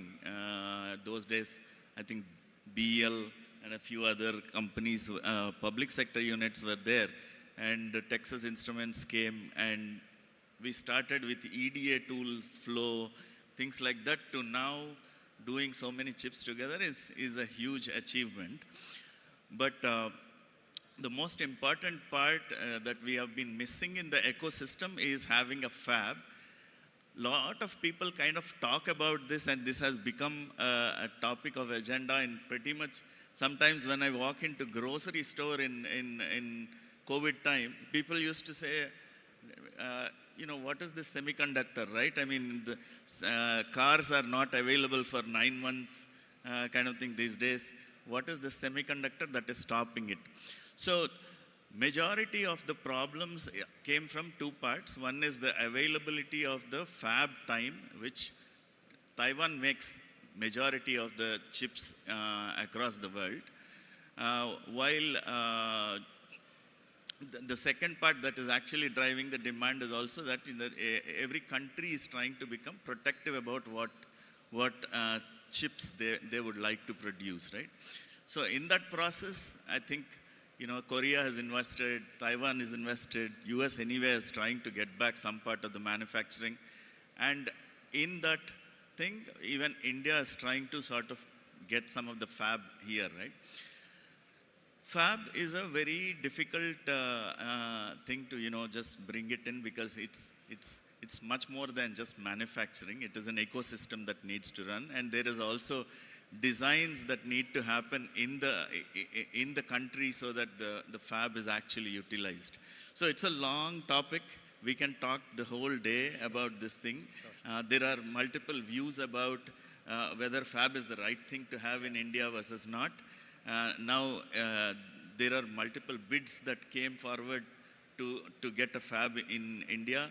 So there are versions of getting a new technology that can actually manufacture the cutting edge chips over in India versus somewhat older technology, right?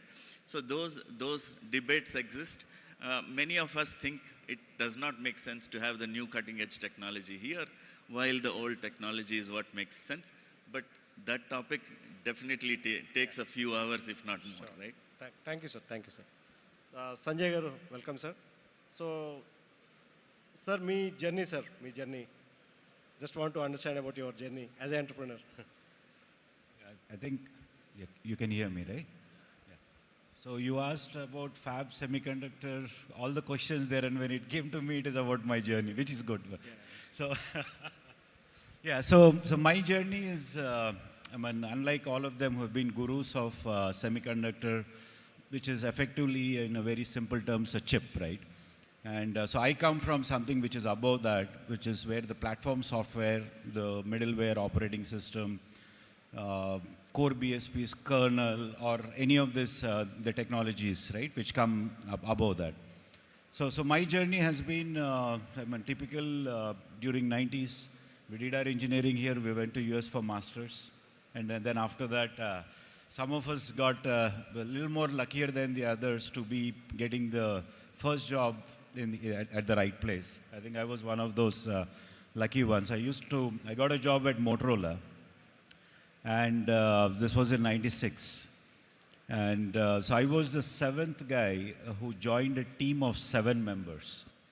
And so Motorola was the market leader at that time in 96 with the analog phones. So this was in Chicago. And so obviously there was a huge bias towards the analog ones because they were making a lot of money. And then the first time digital technology was being introduced. Then, as you know, US and Europe, they always fight for the supremacy. So the US digital technology was CDMA and the European was GSM. And that was, again, a step-to-step child. So maybe because I just graduated, they made me go join the GSM team. And I was the 7th person. We were in a conference room. That's where we worked. And I was given the responsibility to develop the SMS.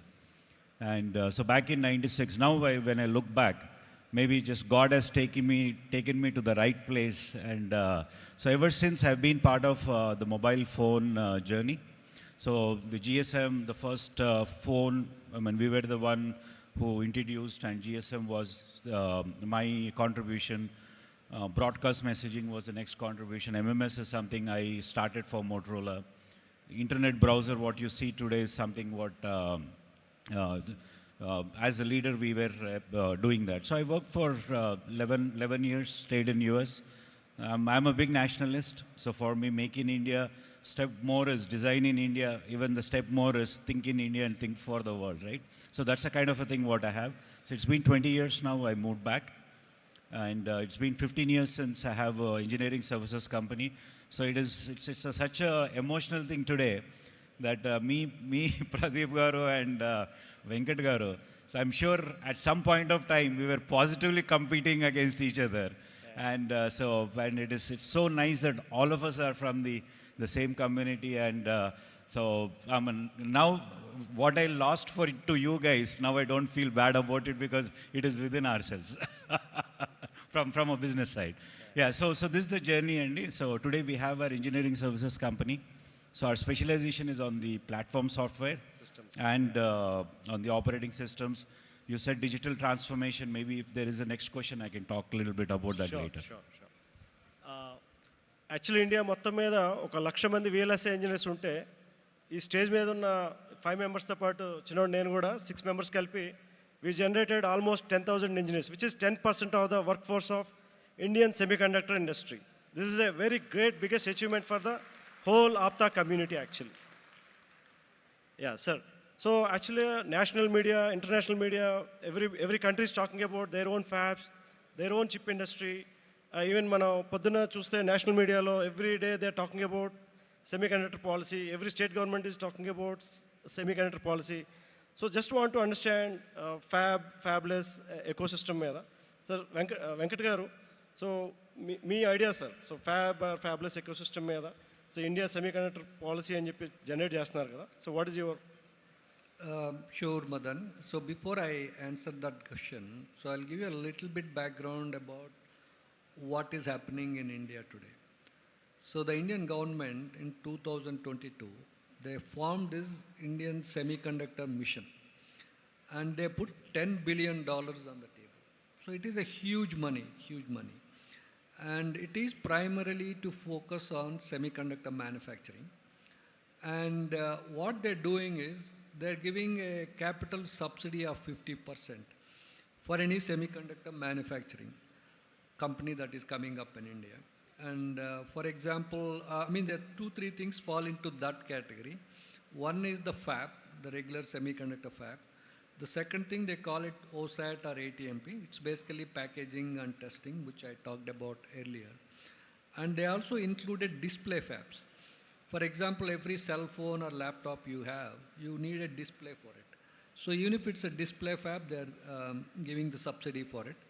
And fourth one is the compound semiconductor fab. So nowadays, if you're looking at, the power electronics has become very important because every device you have, very portable device, it needs a charger. And including your car, including your, they're now coming up with even electric trucks. So all these things need chargers. So all these chargers use something called compound semiconductors, and there are 2 things come under that, silicon carbide and gallium nitride. So even those fabs, if you're trying to set up, the government they are eligible for the government subsidy. So this is for the capital subsidy. In the same program, they also included something called DLI scheme. Okay. So as you said, right, fab or fabless. See, we can set up all this manufacturing in India and, fabs in Gujarat, fabs in whatever it is, right? End of the day, somebody has to come and use those fabs. And if you don't have companies, the real product companies in India, then again you're depending back on some American company or European company to use those fabs. So simultaneously, we have to start focusing on product, on either semiconductor product or end electronic product companies in India.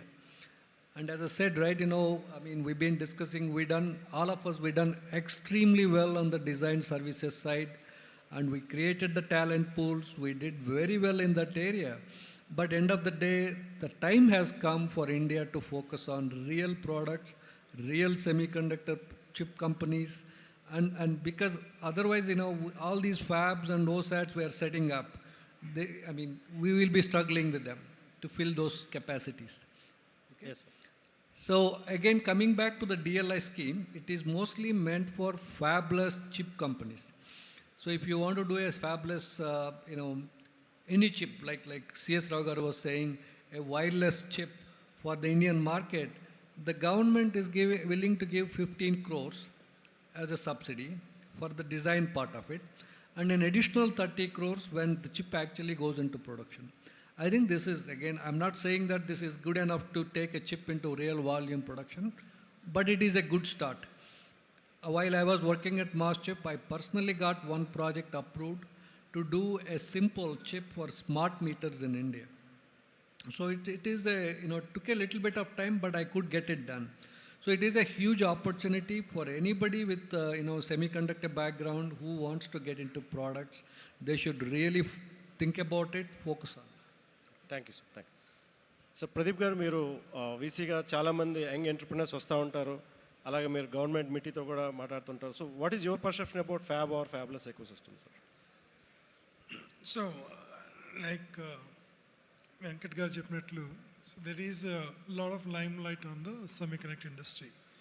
Now, but we need to understand what it means to be good at it. Fabless is a talent-based, design-based. So that we have a plenty in India. Last 20 plus years, we have done a fantastic job. There is actually India is a number 2 in talent in the world when it comes to chip design activity. So we are by far have gone a long way, and we have created the best talent in India. So for me, I think Fabless is a low-hanging fruit that we can quickly get into. The other hand, the fab is a long drawn process. It's a deep pockets. People need to put millions and billions of dollars. And without government subsidy, it's impossible for anyone to be good at it. Now, just take an example of Taiwan, China, or Israel. All of them started their fab journey about 25-30 years ago with the huge investments from government. Till today, they're still not there when compared to TSMC. So it's a long drawn process. To me, if I have to pick one, definitely I'll pick Fabless. That is the one which we should focus. But don't ignore the fab. Fab has to be there, but it is a big boys game. Yeah. So people like us may not be able to do much there. Yeah. But Fabless is something I feel very strong. Talent is there, market is there, VC investments are there, and everybody is now looking at in India to be alternative for China. So that's a big plus for us. Sir, అందరూ చాలామంది ఏంటంటే మేము వస్తాం, మేము invest చేస్తాం fab అది అంటారు. Just for audience, ఒక చిన్న ఫ్యాబ్ పెట్టడానికి ఎంత అవుతుందో మీరు జస్ట్ ఒక చిన్న ఎగ్జాంపుల్ సార్. ఇది చిన్న పెద్ద కాదు, కానీ fab is a matter of at least $100 to $200 million minimum. That's the oldest technology చూసుకున్నా. And if you want to look at the top end, it runs into billions, and that is 7, 8, 9, 10 billion. It's impossible to any one of us. Even the government has to have convince the big guys to be part of it. Right. So it's a long drawn process, a white elephant. Yes. Sir, రావు గారు, మీరు telecom పాలసీలో involve అయ్యారు, అలాగే సర్వీసెస్లో involve అయ్యారు. రీసెంట్గా మీరు చాలా వరకు గవర్నమెంట్ సంబంధించిన ప్రొడక్ట్స్ కూడా చేస్తున్నారు. సో ఈ ఫ్యాబ్లెస్ ఎకోసిస్టమ్ వల్ల ఇప్పుడు చేస్తున్న మీ ప్రొడక్ట్స్ కానీ, అంటే మీ పర్సెప్షన్ ఏంటి సార్? అంటే ఎట్లా ఇంప్రూవ్ అవుతుంది? ఒకవేళ ఫ్యాబ్ ఇండియా వస్తే ఎట్లా ఇంప్రూవ్ అవుతుంది, లేదా ఫ్యాబ్లెస్ సిస్టమ్ ద్వారా మనం we can create more chips here, then we can invite fab. So just మీ perception sir. Yeah, I think I agree with Pradeep Garu also, Madan. I think we cannot ignore at the same time not to have a fab at least in 2025 onwards for the next generation. What is the path to do? What kind of a fab we need to set up? Whether it is a 45 nanometer facility or 22 nanometer facility. If so, how much does it cost? Whether it will cost $300 million or $100 million. Even after investing in all that, as Simhadri Garu has said, whether we will get some customer who will take it. Unfortunately, the ecosystem, the pull factor for those chips to be consumed are not here. Now we need to create an ecosystem where if the country is requiring 1 million base stations to serve 300 million rural wireless broadband consumers who are only paying $3 ARPU per month, what is the kind of a base station that we can think of? Instead of 1 million, can we think of 100,000 base stations that we can make? A system like that. And for that, what kind of a chip we need to have? And that kind of a chip, if we can think of doing, I think what does that has to go on the path of a fabless design first. A custom IC, custom ASIC has to come for a baseband unit, for a rural base station kind of a deployment. Okay, sir. Similarly, power management ICs, as Simadri Garu was also mentioning, is another good opportunity which is required even in the telecom sector. Because I am sure many of you may not be aware, telecom sector in India having 1.2 million point of presences is consuming the largest diesel than even all the automobiles and trucks that we have in the country today. That's because we have so many diesel generators as a power backup, and because that's what we have. We are living in such a society where we don't have a continuous power. So I think it's a tremendous requirement for power management ICs or low cost, fabless, design centric, some custom ASICs have to be developed. Same is the case for, as we go towards higher and higher to the millimeter wave communication in the 5G, or going forward, still looking into the 6G, I think the design opportunity is there, and try to own a chip based on a fabless path is the best option for the Indian talent.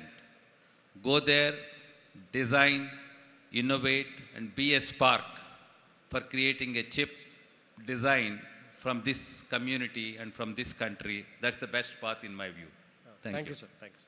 So Sudhakar garu, me idea, sir. So I think we talked about the fab and fabless, right? So there is one point that all of us need to remember is, regardless of the viability in terms of the investment and all that, there is a national interest, national security that comes into the play, right? I will give you my own personal example. We do design services. And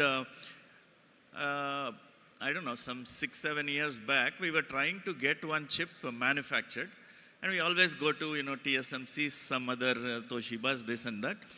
And when we were asking for the chip to be manufactured, we had to fill a survey.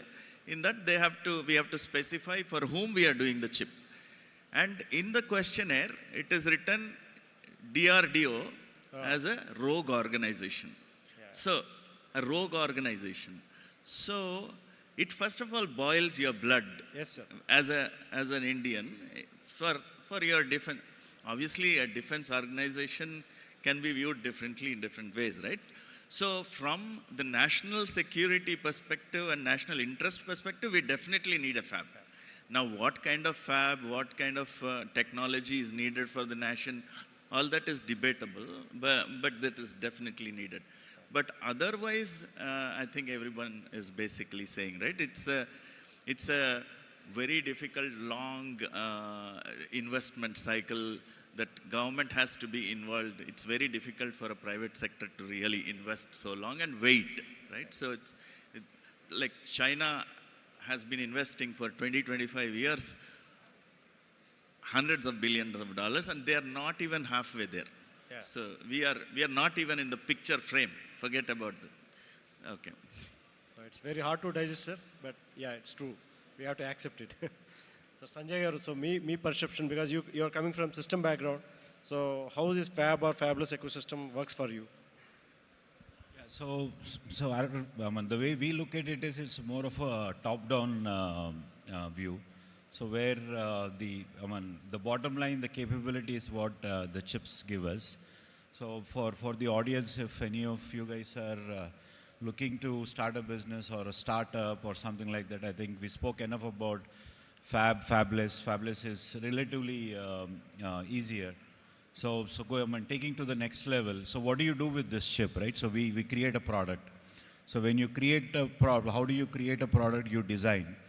And so think about what is the like the end use case. It could be a mobile phone, it could be a tablet. Think about what are the capabilities you want, you design, and then you have you pick a chip.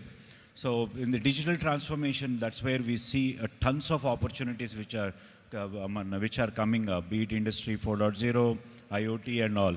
So that is where we see that there are a lot of opportunities to to create a custom capabilities or a custom chip, right? So, I mean, one way to look at it is, okay, fabless, manufacturing and all. So, but what, right? So, you can also look at it from a use case point of view. What is the best design I need?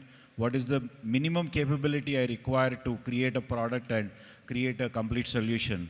So that way you know exactly what you're designing, what you're building, and then you have a market for it, and there is somebody, like you have a demand for it also. Thank you. So think of it that way. Thank you, sir. Thank you.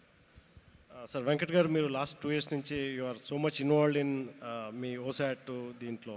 So మీరు చాలా వరకు research చేసి ఉంటారు manufacturing, మన next trends అట్లా.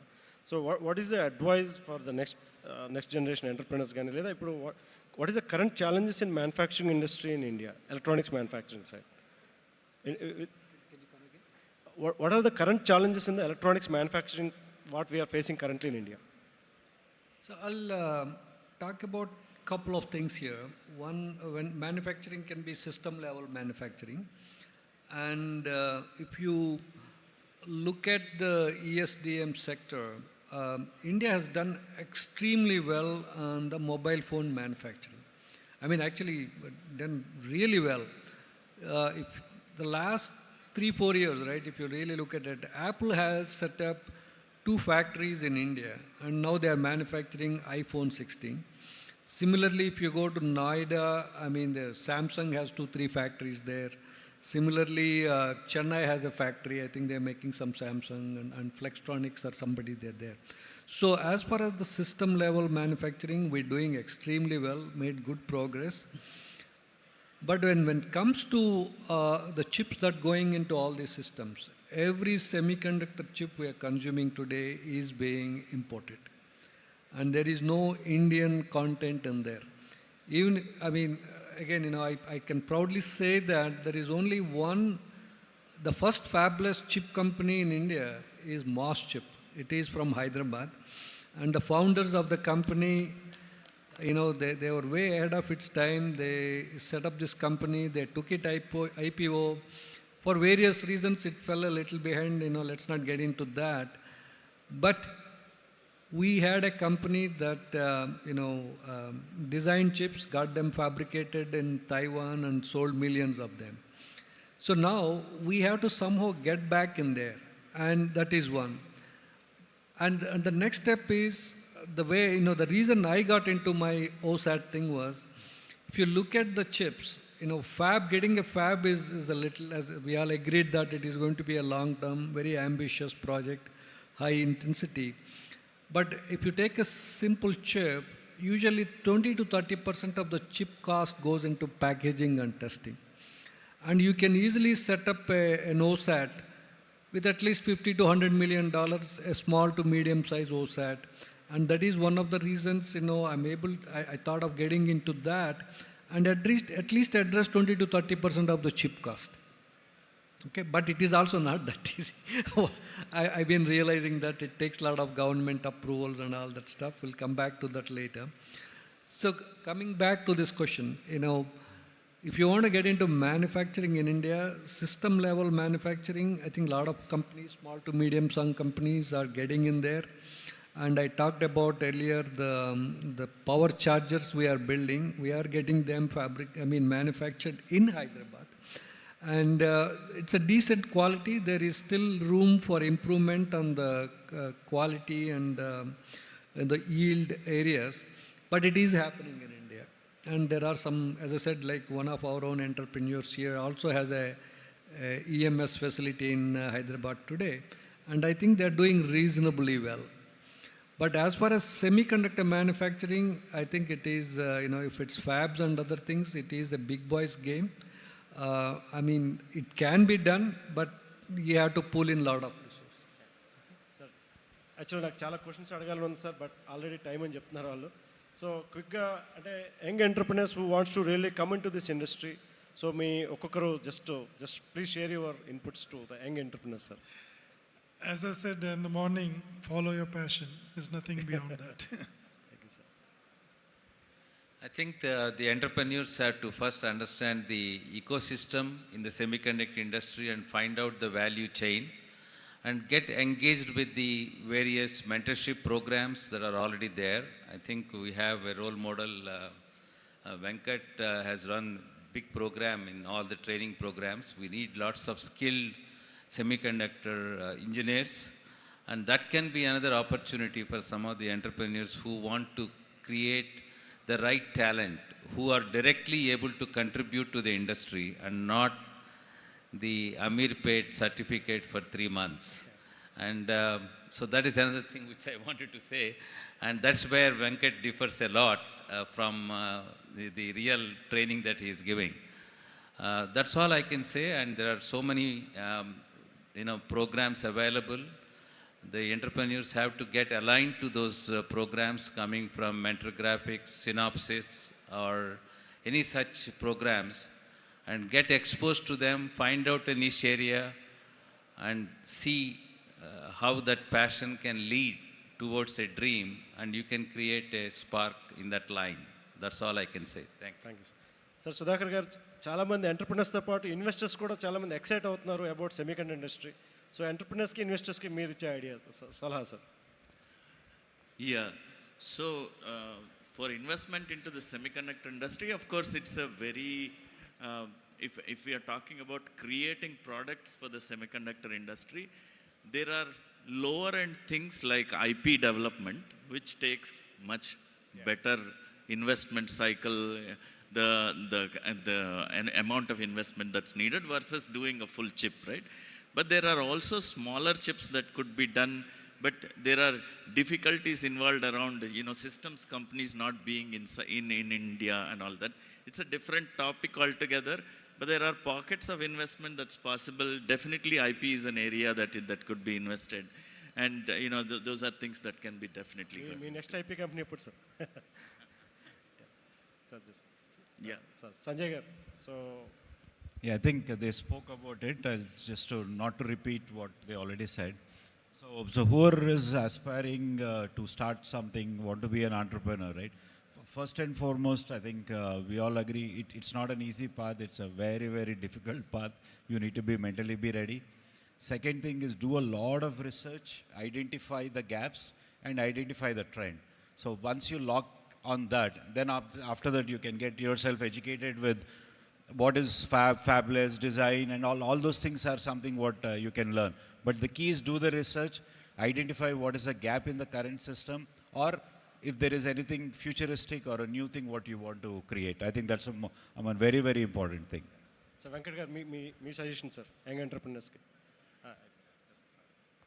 I agree with Pradeep Garu. We should follow but let's get some hands-on experience, exposure, find the gaps, and then follow your passion. Thank you, sir. Yeah. Thank you so much, dignitaries. With that, we'll close our panel discussion. A big round of applause for our dignitaries for sharing their knowledge on conductors and chips. So I would like to request our honorable dignitaries to be on dais. And I would like to request Subbu Chennam Garu, Adi Gopalam Garu, Mahesh Samatam Garu, and Saptagiri Indugala Garu to be on the dais to felicitate our dignitaries.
Thank you so much, dignitaries.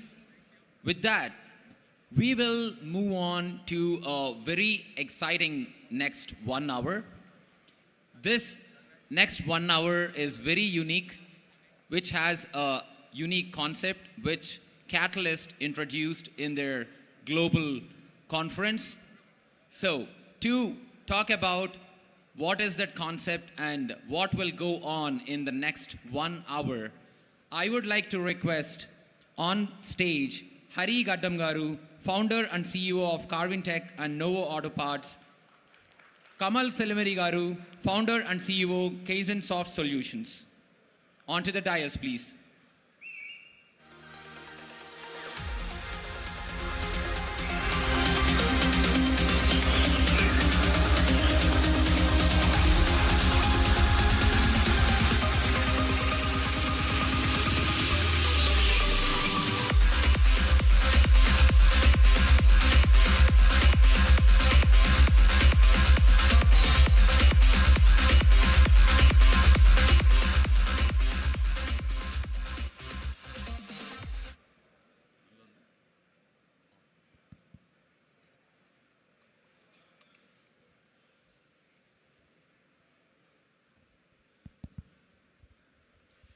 Very good afternoon, everyone. This is Hari Gaddam, founder and CEO, Carvin Tech and Novo Auto Parts.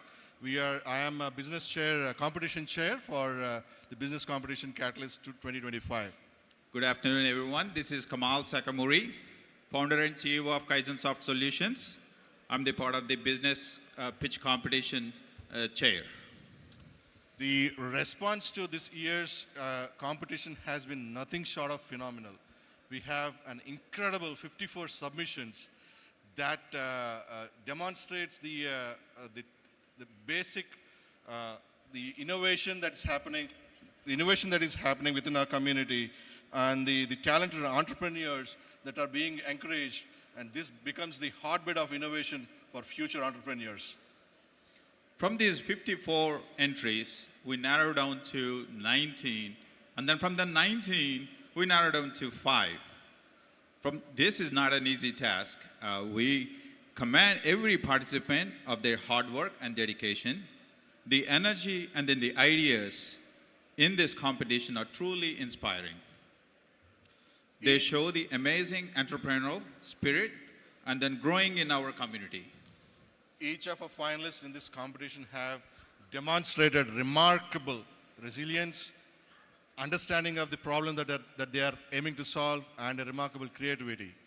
Today, they are going to present their 10-minute pitches to give us a closer look at their groundbreaking ideas.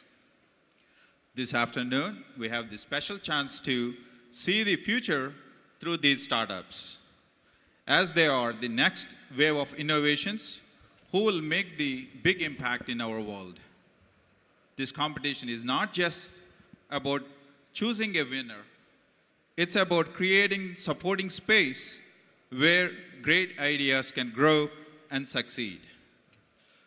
That being said, we'd like to invite Samruddhi Agri Fabric to come over the stage and present their 10-minute pitch. So these are top 5. From these 5, we'll be selecting top 3 after the presentations. So remember, these participants just take 10 minutes, please. Yeah. We have a clock set. Please go ahead.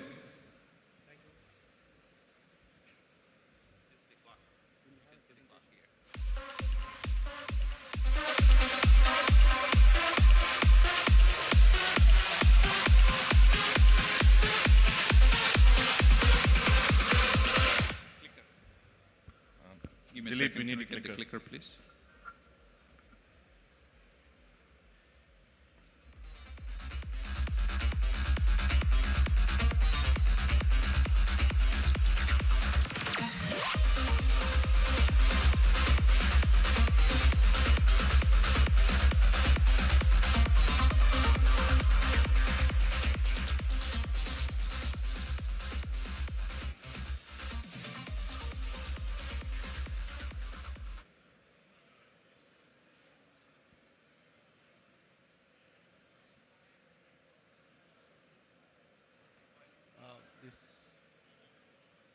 it's not on. Actually. Can we turn on the slides, please?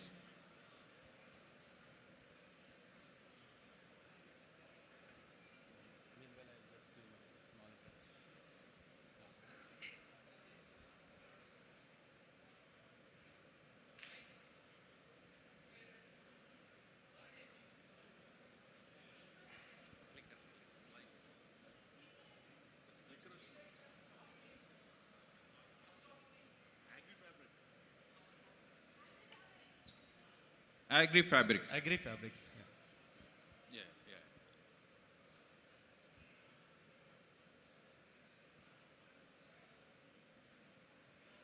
It's okay. So very good afternoon, everyone. I thank APTA Katalyst program. Okay. Yeah, I thank everyone for being here, and then APTA Katalyst program organizers for giving this wonderful opportunity to come all the way to this stage, helping us to shape up many of the fellow participants to understand how a business world works, how ideas can be taken to a stage where a support ecosystem will come together. So this is a fabulous opportunity for me as well, and I thank each one of you for your time and then support. Yeah, let's start. I have given 10 minutes time. So I take this privilege to explain about Agri-Fabrics, which is a digital marketplace for agri supply chain, a next generation one, so which will be transforming the solutions which are faced in the agriculture ecosystem through integration of data and as well as financial services. So in India, we have biggest problem in agriculture because 14 crore farmer families depends on this, and now they are going through with a lot of climate change challenges, apart from the existing lot of disconnects in the market. So what actually started us to begin Agri-Fabrics is when we look at the Indian farmers' current income, which stands just 10,000 rupees per month only from agriculture sources. Am I audible? Yeah, okay, thanks. So apart from this, we also have a growing indebtedness for the farmers, where individual farmer is having 72,000 plus debt annually. So this is a story of 86% of the small and marginal farmers in the country. At the same time, when we look at that, the farmer collectives, which is emerging now across the country, we have a great sense of positiveness, where collectives can show indebtedness can be taken away, and also they can be integrated with the markets and can be debt free and also have more income. So one example is that Kautla B Max, which I was also involved in promotion during 2003, where each farmer has put 1,000 rupees share capital. Today it has grown more than 400,000 in 20 years. So these kind of farmer collectives are already there in the country growing, but they are very limited, not more than 4%. So when we look at the problems for, driving to poverty and prosperity, we have one side the individual farmers, being small and marginal farmers, and again they are not having dependency on the right inputs.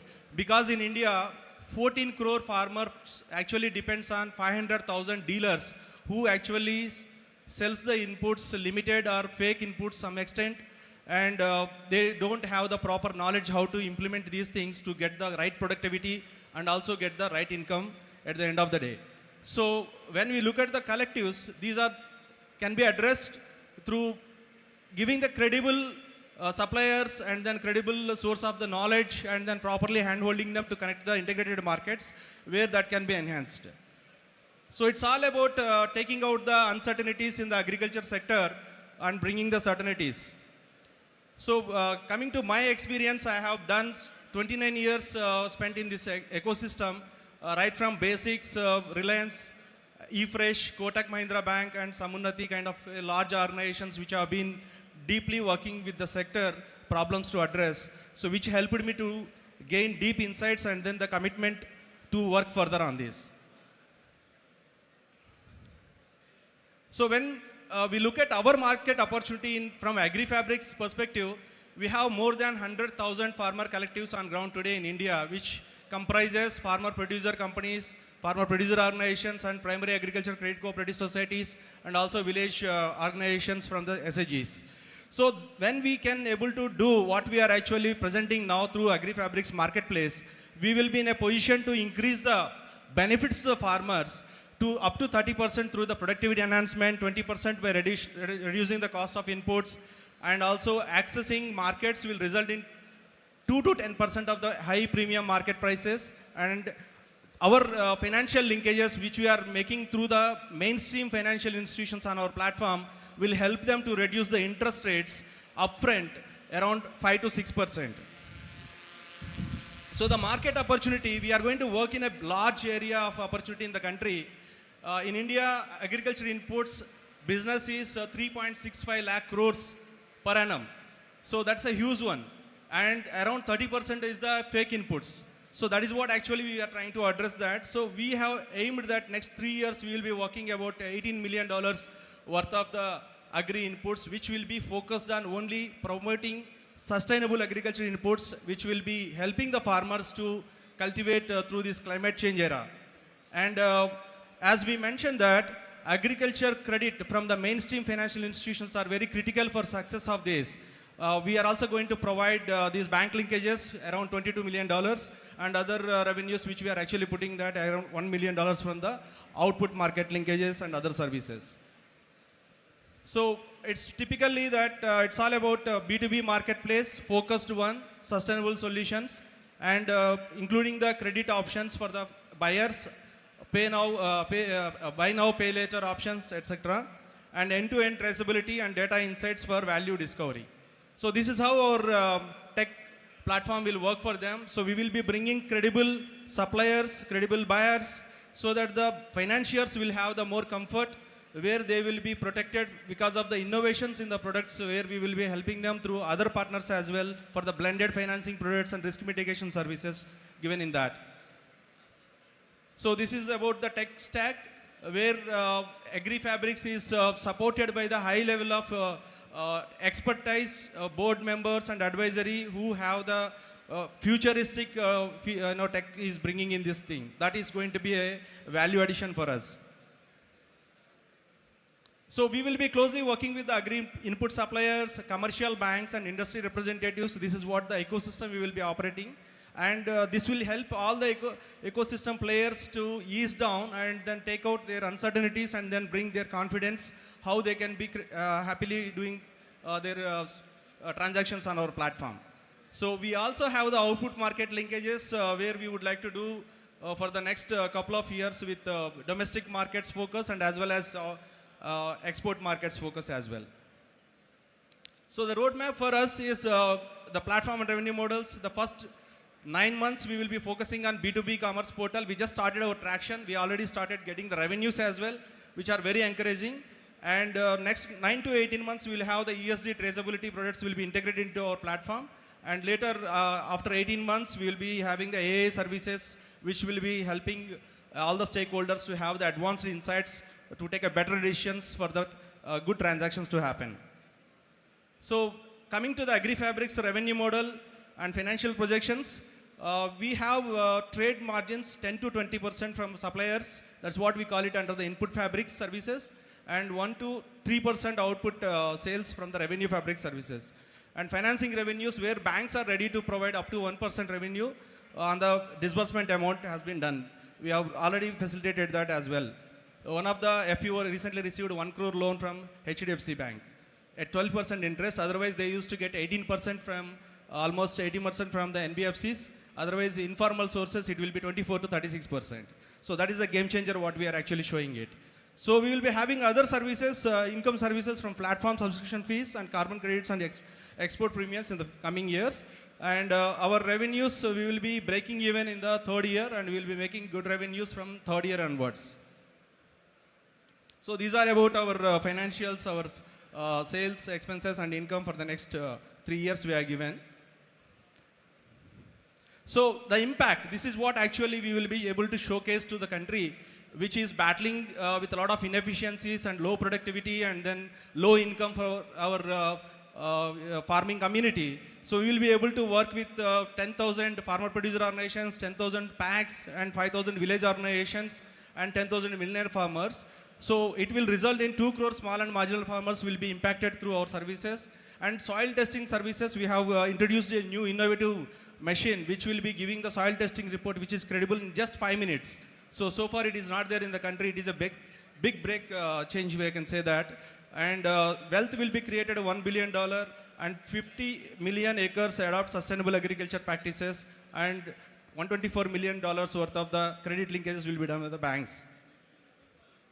So this is about our differentiators, and it's all about B2B marketplace, sustainable products only. Then today there is a great demand from all the stakeholders, including the government and private sectors.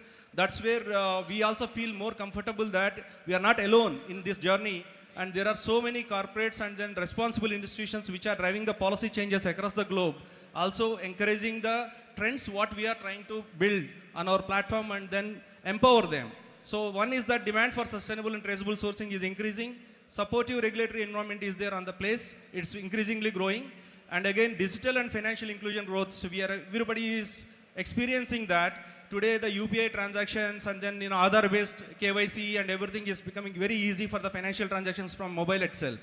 And focus on regenerative agriculture. This is again a big game changer, which will be helping everybody to have a healthy products from agriculture supply chain. So that would be a great opportunity for us to drive our mission.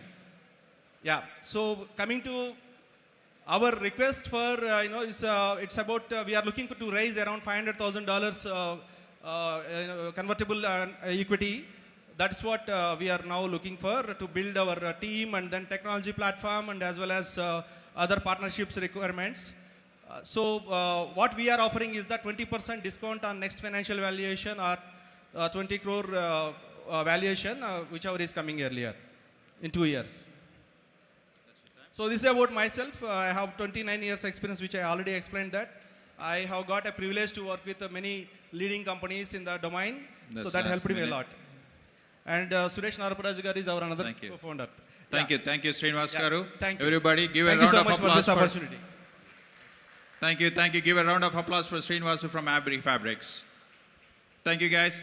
Those who are standing on the side, please come and sit in the seats, please. I request all of the APTA members, please come and join us. These are the incredible applicants that we picked up. Please do come sit. I would like to invite Prem and Srikanth to represent the SureChain AI. You'll be having an incredible pitch from them. All the best.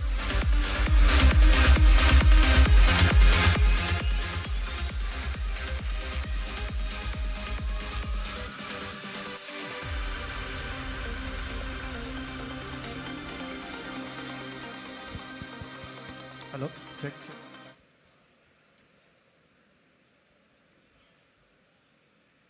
Stand here or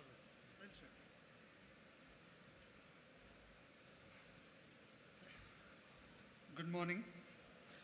I hope I'm audible after a sumptuous lunch. Am I audible? Great. So thank you.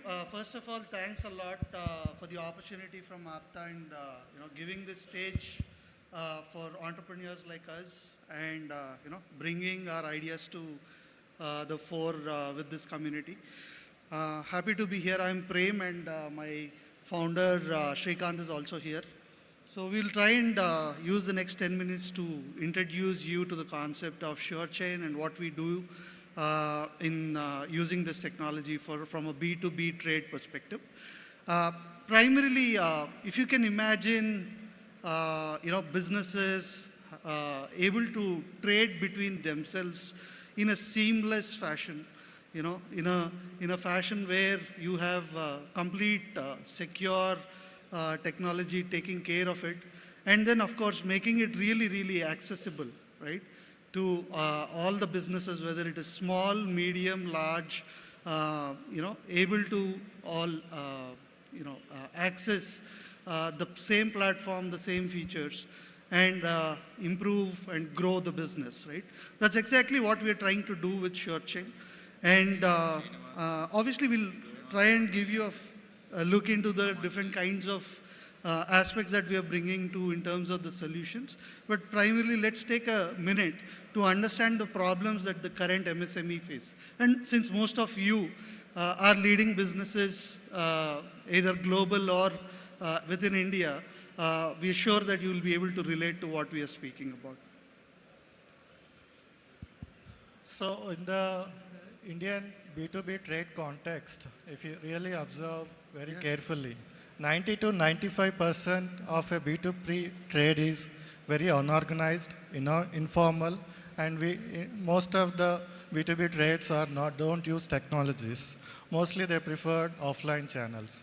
So imagine a scenario, imagine a story of a businessman who is named called Ramu.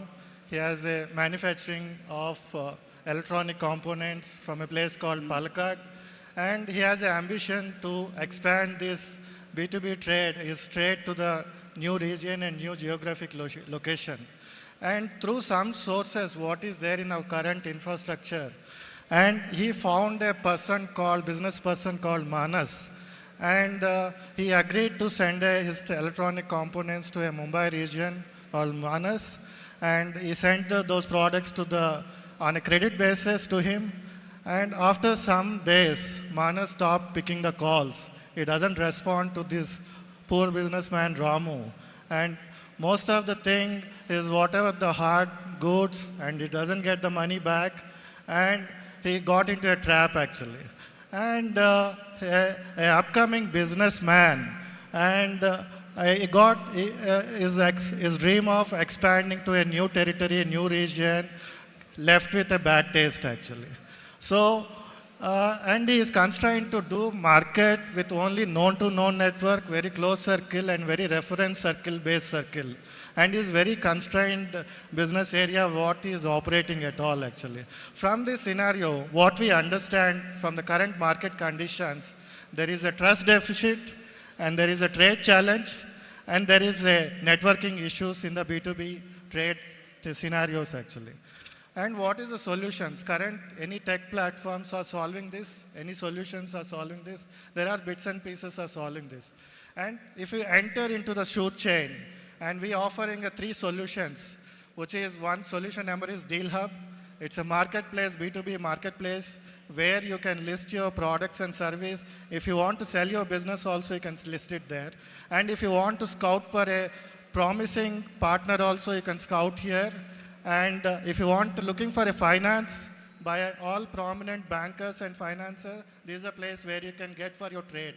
And we have a solution, number 2 solution is an integrated business core, which what we are trying to do is we are trying to get all the market intelligence what is available in the web and the source from different government bodies, and we are going to bring a business profile where you can find a trusted business partner where you can deal with actually.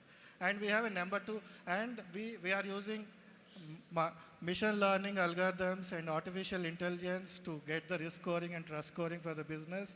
And we are going to use AI technology to show the right matches and right suggestions for your business to work with them actually. And we have a product number 3, which is Kautilya.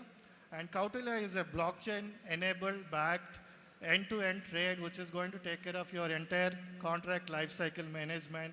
And it's backed by finance and insurance. And wherever there is a need for your trade or a working capital, a banker is going to support you for your trade actually.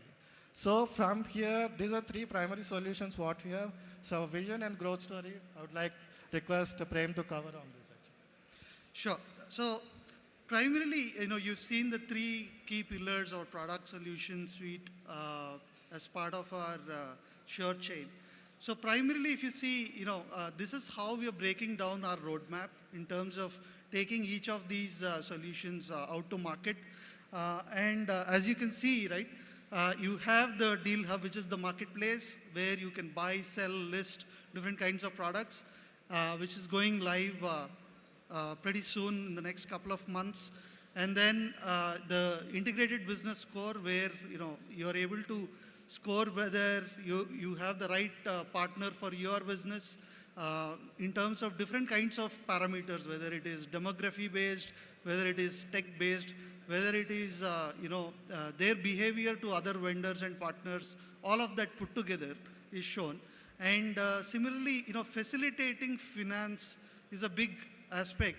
And these scores also will mean that a lot of FIs and private financiers would be interested to extend credit facilities to MSMEs depending upon their worthiness, right?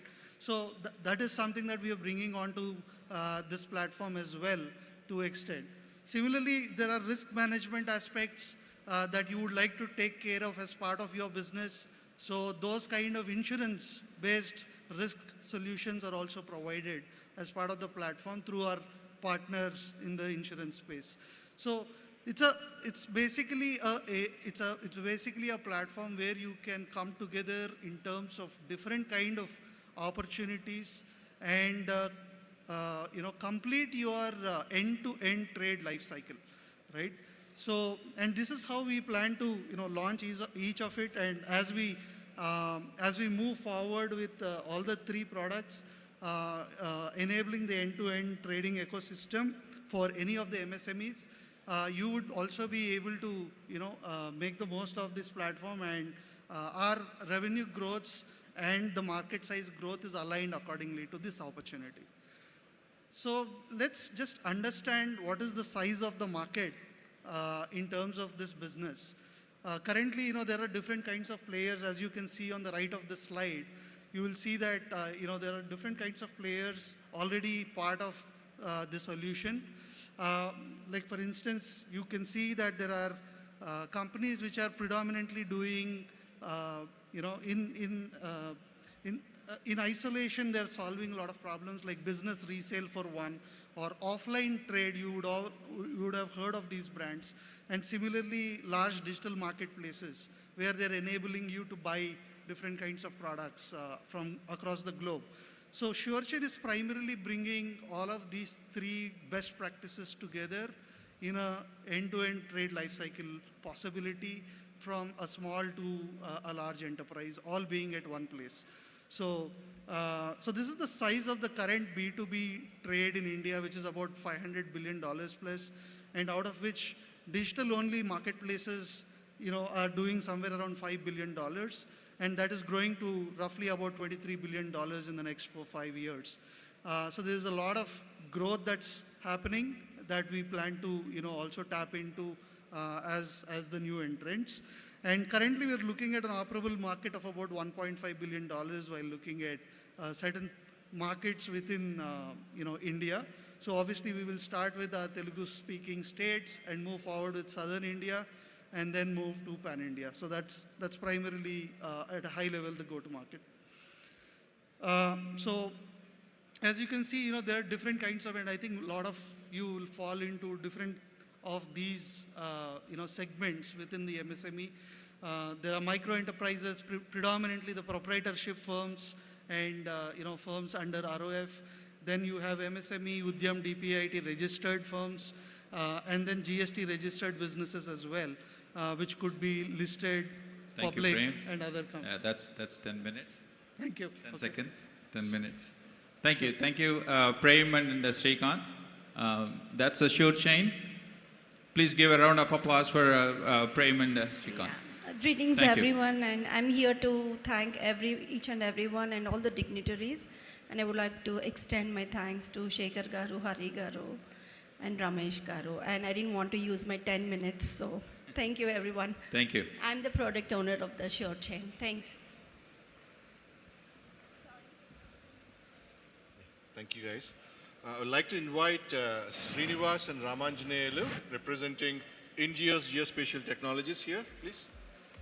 Srikanth and Raman. I request everyone, please come and take seats.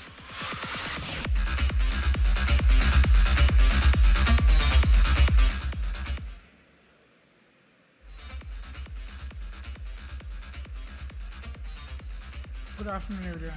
My name is Srinivas. I have Ram with me.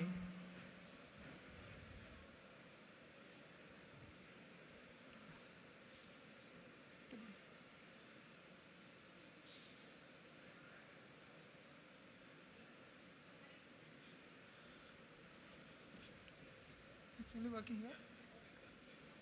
Ah. Yeah.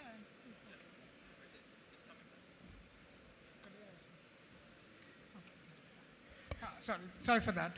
So our company name is IndiGeos. We stand for India Geospatial Enablers, Operations and Service Providers.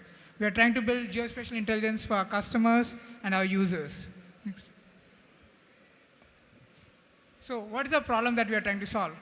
Traditionally, all the service companies or geospatial companies use manual process for digitization or data creation.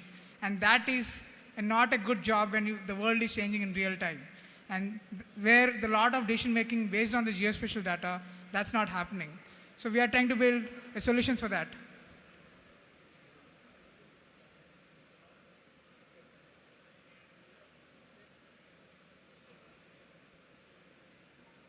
Okay. Next. Our solution is based on 3 things. We are trying to be one-stop solution for all these challenges, geospatial data challenges. And we are also trying to use all the state-of-the-art technologies like Google, Mapbox, and everything, and creating an integrated solution rather than saying that we are the #1 and stuff like that. And so what is the market size of this industry? There are $2 billion of industry in India itself, and these are last year estimates. And what we are trying to service is around $800 million, and we are trying to tap for next 5 years $4 million as a company. So these are business model canvas. We are trying to focus on 3 things: mobility, telecom, and smart city solutions right now. And we're also working a lot of land management systems right now, and that's where most of our revenue has come from. So these are value proposition. If you see our value proposition, what does we say about it? So there are traditionally 7 different types of geospatial data: transportation, demographic, crowdsourcing data that you get, where the people are and what they are trying to do. And then there are policy guidelines saying that, hey, one truck can enter the city only in the night after 10, before 4 a.m., stuff like that. And then there are infrastructure utilities like our roads and stuff layers. And your land use, land cover, which is built in open spaces, and topography. All these layers of data, we build AI engine as per the customer needs, and then we create solutions. Previously, AI was not there part of every solution. It was manual, or you are just using technology. So we are bringing AI to that, and what exactly we are building right now is majorly on land management and real estate research, stuff like that. We are doing small projects in mobility and telecom also as we speak. This is our company journey. We started in 2018, October, and it was a tough time during pandemic. We built an AI platform and mapping platform which did not take off that point of time. We then pivoted into a geospatial traditional service provider, but still using technology. And today we are building the first AI-based land management system in India. And there are a few companies, but we are trying to be the first there. So there are prominent clients. We have worked with Telangana government already. We have started to work with Andhra Pradesh government as we speak. And we also worked with HMDA for some pilot projects. So just a snapshot about the images that we have created there. So, back.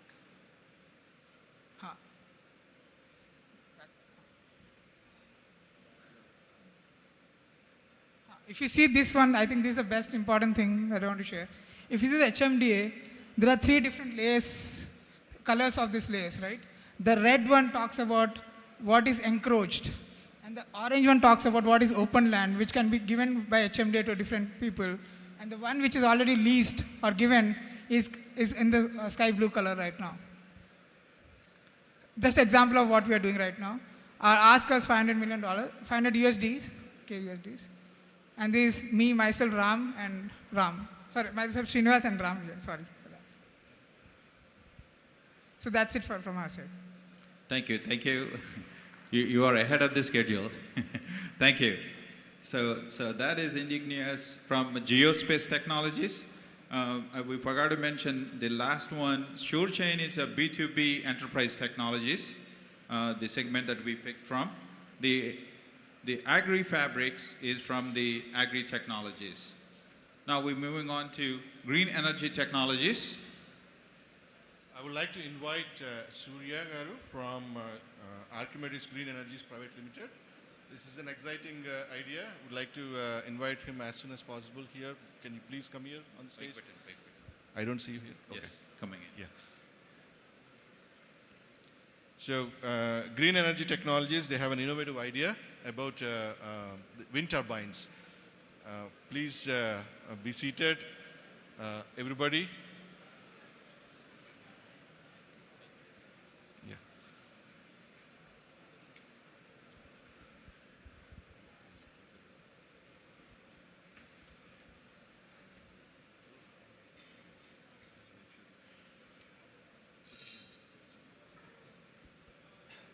Shall I start?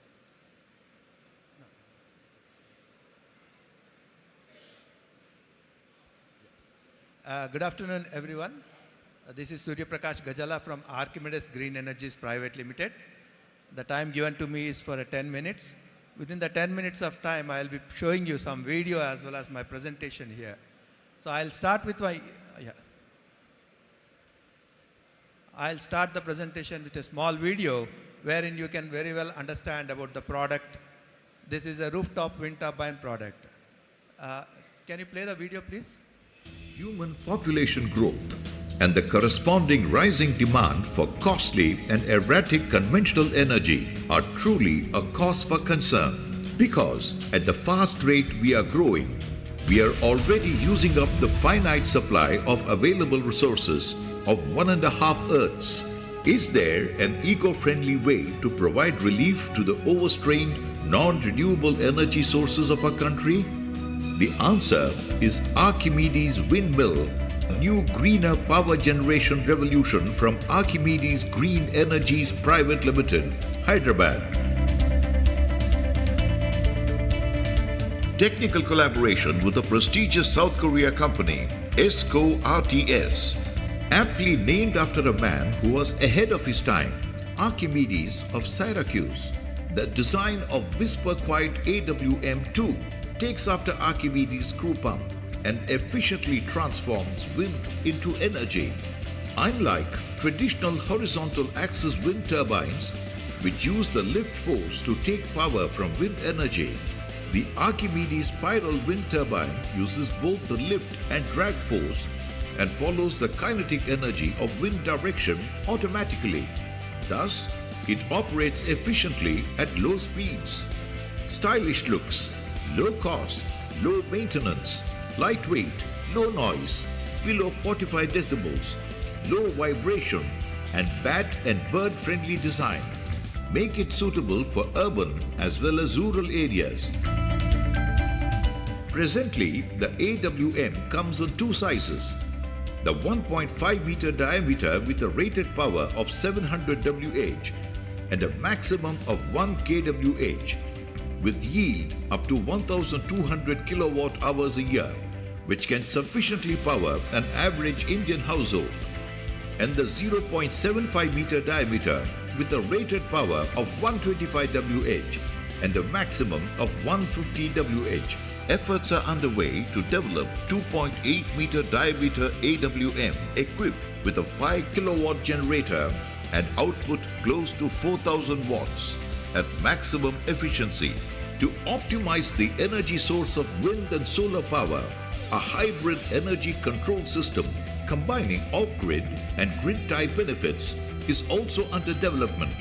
So let's give back to nature. Choose an investment that offers considerable savings on power bills while harnessing renewable energies. Archimedes Windmill. Yeah, thank you for this, having a look at our presentation part of it. So now I'll go into my pitch deck presentation. So what we are doing is we are Archimedes Green Energies. We are making a small wind turbine. Many companies, they are going into the higher capacities of very big wind turbines. But what we thought is that there is a lot of gap between a small wind turbines, like small lightings and household systems and all. So now solar is one which is picking up a lot, and everyone are very much aware of the solar, which is there in the market for almost more than 50 years. So the next generation, what happens is, when people want a higher power and your rooftops are already filled with solar, you will look for the alternative part of it. So we are planning to incorporate wind along with the solar in the later stages of the coming things. So this is about our technology. So basically our mission is to make every house a powerhouse. So with the brand of Archimedes and with the product of Archimedes wind turbine, we want to start this and grow into many of the renewable energy products for making every house a powerhouse. So myself and Dr. Chandra Prajuta, we both are the co-founders of this Archimedes Green Energies. So I am G. Surya Prakash Gajala.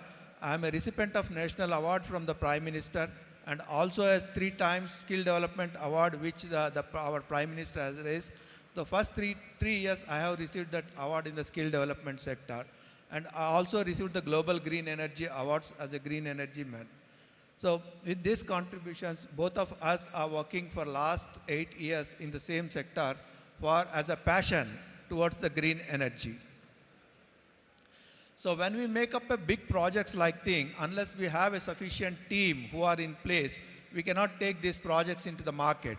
So as a part of the team, we have already developed a core team, both from our Korean contribution, international contribution. We have a lot of good support who are giving us in the part of the design, as well as in the technology part of it, in the part of the maintenance, and support from the and guidance in the financial sector on the sustainable energy. Apart from this, we have a very good advisory committee, like university collaborations. We have it. Professor Raj Gopal, who is a past Vice Chancellor of JN2, is also an advisor to our organization. And Professor Shiva Prasad from IIT Madras is an advisor. And Dr. Surinder Reddy from IDBI, ex-General Manager, is our financial advisor to the company. And we have a full-fledged, clear-cut operation team in place for erections, operations, maintenance, all those things, including the stores and purchases. We have a full-fledged team who are trained by the Koreans, and they are working very good. And apart that, since this is a big project what we are going into it, we also started developing our next generation. My children also are coming into the same business part of it, and my daughter, she is studying in ISB, would be taking on to these jobs. Right? So here the basic solution what we are looking at it is the power. So we all know that the power is going to be a shortage in the coming days and all. So with that, why can't we tap a small energies out of it? People are trying to tap a big size of energies. So we are trying to tap the small energies. But nowadays what happens is people are constructing houses, villas and all, spending a lot of money. So we want to give a very beautiful design of wind turbine. Because earlier we saw that there were the wind turbines which only has 3 blades. The 3-blade wind turbine was running the market for 3,000 years. And I would proudly say that we are the first company in the world to generate a new design of wind turbine. So that is the uniqueness. And the design is also in such a fashion that the 3-blade wind turbine will hit the birds. But my wind turbine will not hit the birds, because we are placing the wind turbine on the roofs and birds fly at a very closer side. So my wind turbine will never hit a bird. And also the uniqueness of my wind turbine is that it gives a very less noise which doesn't disturb anyone. Almost to say that it is a noiseless. The noise levels are below 45 decibels of it. So these are the unique features of our turbine. So the journey here has started with a Netherlands scientist called Rinus Marimetes, who in turn has really designed this turbine but could not able to sell it. Then I joined with him along with a Korean company, and we started more doing a R&D part of it. And we have now come to a stage where we can proudly say that we are the only turbine in the world to give a very high efficiency, which no other turbine gives it, which is being proven by many of the universities across the world. So this is the uniqueness of our product. So now in the 2022, we have started taking out the patent rights from this company, and we hold the total patent rights for global manufacturing of this wind turbine and distribution of this wind turbine. So these are some of the illustrations where the wind turbine, you can see it, where we can apply it. So most of them think that wind turbines only uses for the power generation.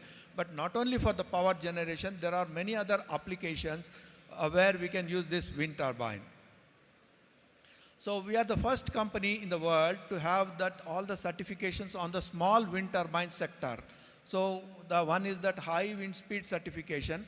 Our wind turbine has withstood 250 kilometers per hour typhoon, and we got the results out of that.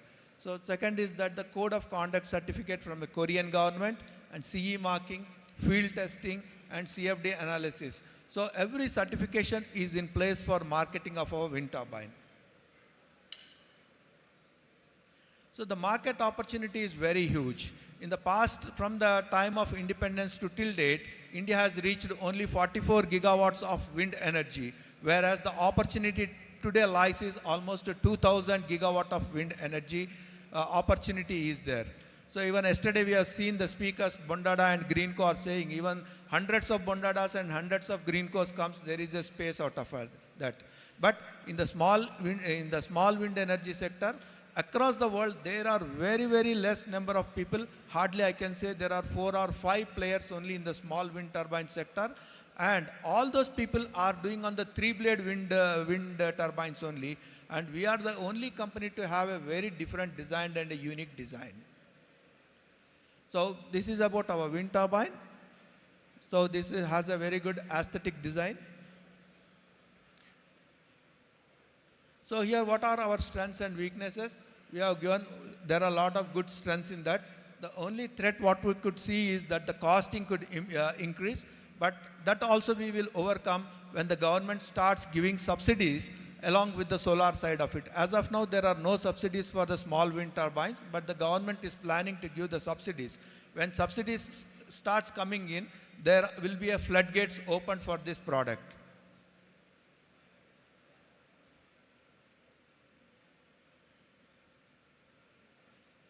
Time up.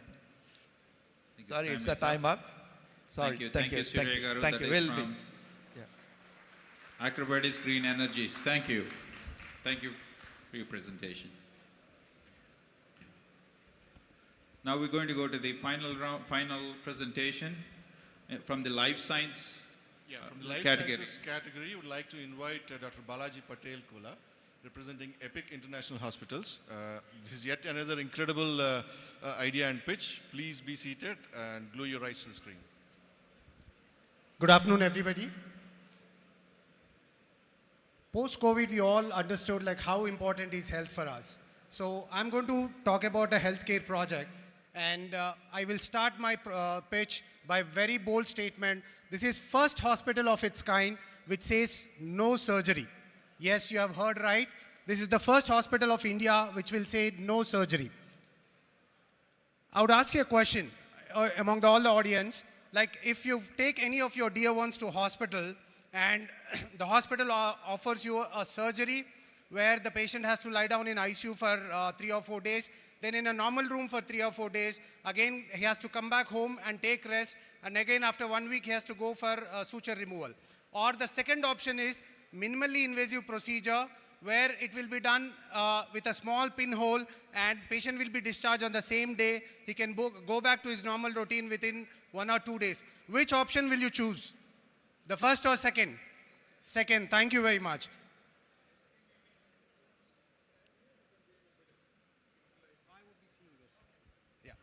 So intervention radiology is a specialty where all the procedures will be done through a small pinhole using these advanced imaging techniques like CT scan, MRI, and cath lab. We will be doing all procedures, and the problem, every project has to solve a problem. The problem is many of the patients are afraid of surgery, that they don't get the treatment done. And they are not fit for surgery. Some patients have comorbid conditions like hypertension, BP, or sugar, that they are not fit for surgery, or they are not fit for general anesthesia. And even if they know that minimally invasive procedure is available, it is restricted to tertiary care premium hospitals at a very high cost. So my hospital is going to solve these problems. So this is India's first standalone IR center, and it will be providing interventional radiology services at an affordable price. I am Dr. Balaji Patel Kola, and I am President for Intervention Radiology Society. I am Professor in Department of Radiology for Apollo Medical College. I am Director of first IR Center in Andhra Pradesh and Telangana, and now we are coming up with this groundbreaking healthcare project. You know that even surgeons doesn't want to do surgery. They are telling that we will do laparoscopy, we will do robotics. They want to minimize the cut. So you can imagine that the patient's thinking is changing. They don't want a cut. So it is intervention radiology which does all these procedures through a small pinhole. You can see this needle. Almost all the procedures are done through this needle. So this puncture we use to do the neuroaneurysms to varicose veins. Every procedure will be done through this puncture. And what makes us unique, as I told that, we are using robotic assisted procedures for enhanced precision. So if you are treating liver, we will be treating only the lesion. We will not be treating the entire body. Like if you do a surgery, entire body gets affected. But through intervention radiology, we will be targeting only the tissue. And you can see here one of the treatment like, varicose veins, which is very common. One small puncture, we pass the RFA tube inside and we ablate the veins and come out. Within 2 hours, the patient is discharged. So you can imagine that, you need not get admitted in the hospital for any of these diseases. You can just come to the hospital, get the treatment done, and within a day, within the same day, you can go back to your home and you can get back to your work within the next day. You can see the very, neuroaneurysms which are very difficult to treat, and you can treat the stroke also. You know that brain strokes are very common. So we pass through a small catheter, we remove the clot inside the brain, and we come out. Within half an hour, this procedure is done. So time is brain in the pursuit of the brain stroke. You can see that this is a small girl. She's suffering from retinoblastoma, where she has to be given lot of chemo, which a baby cannot take it. So we directly enter into the ophthalmic artery and give the chemo directly to the tumor, so that the baby entire body is not suffering with the toxic effects of the chemo. So you can know that, whenever oncology or whenever cancer comes, you think about surgery, radiation and chemo. All those things can be done through this small needle puncture. And you can also see here liver cancer. If liver cancer is there, they generally do a surgery and remove the cancer. Here we are doing under CT scan. We are putting a small needle into the tissue and we are ablating it. That means we are killing the tissue within the liver and coming out. By this procedure, we are not even disturbing the rest of the liver. Imagine if this same patient undergoes a surgery, he will take at least 1 month or 2 months to come out of the procedure. And uterine fibroids are so common. Generally, uterine fibroids, they remove the uterus. You need not remove the uterus. We go into the arteries which supply the blood supply to the uterine fibroids. We cut down the blood supply and automatically the uterine fibroids decrease in size. So all these procedures, that's what I'm telling is they're all daycare procedures. We can discharge the patient on the same day and there is no cut, no scar, no suture.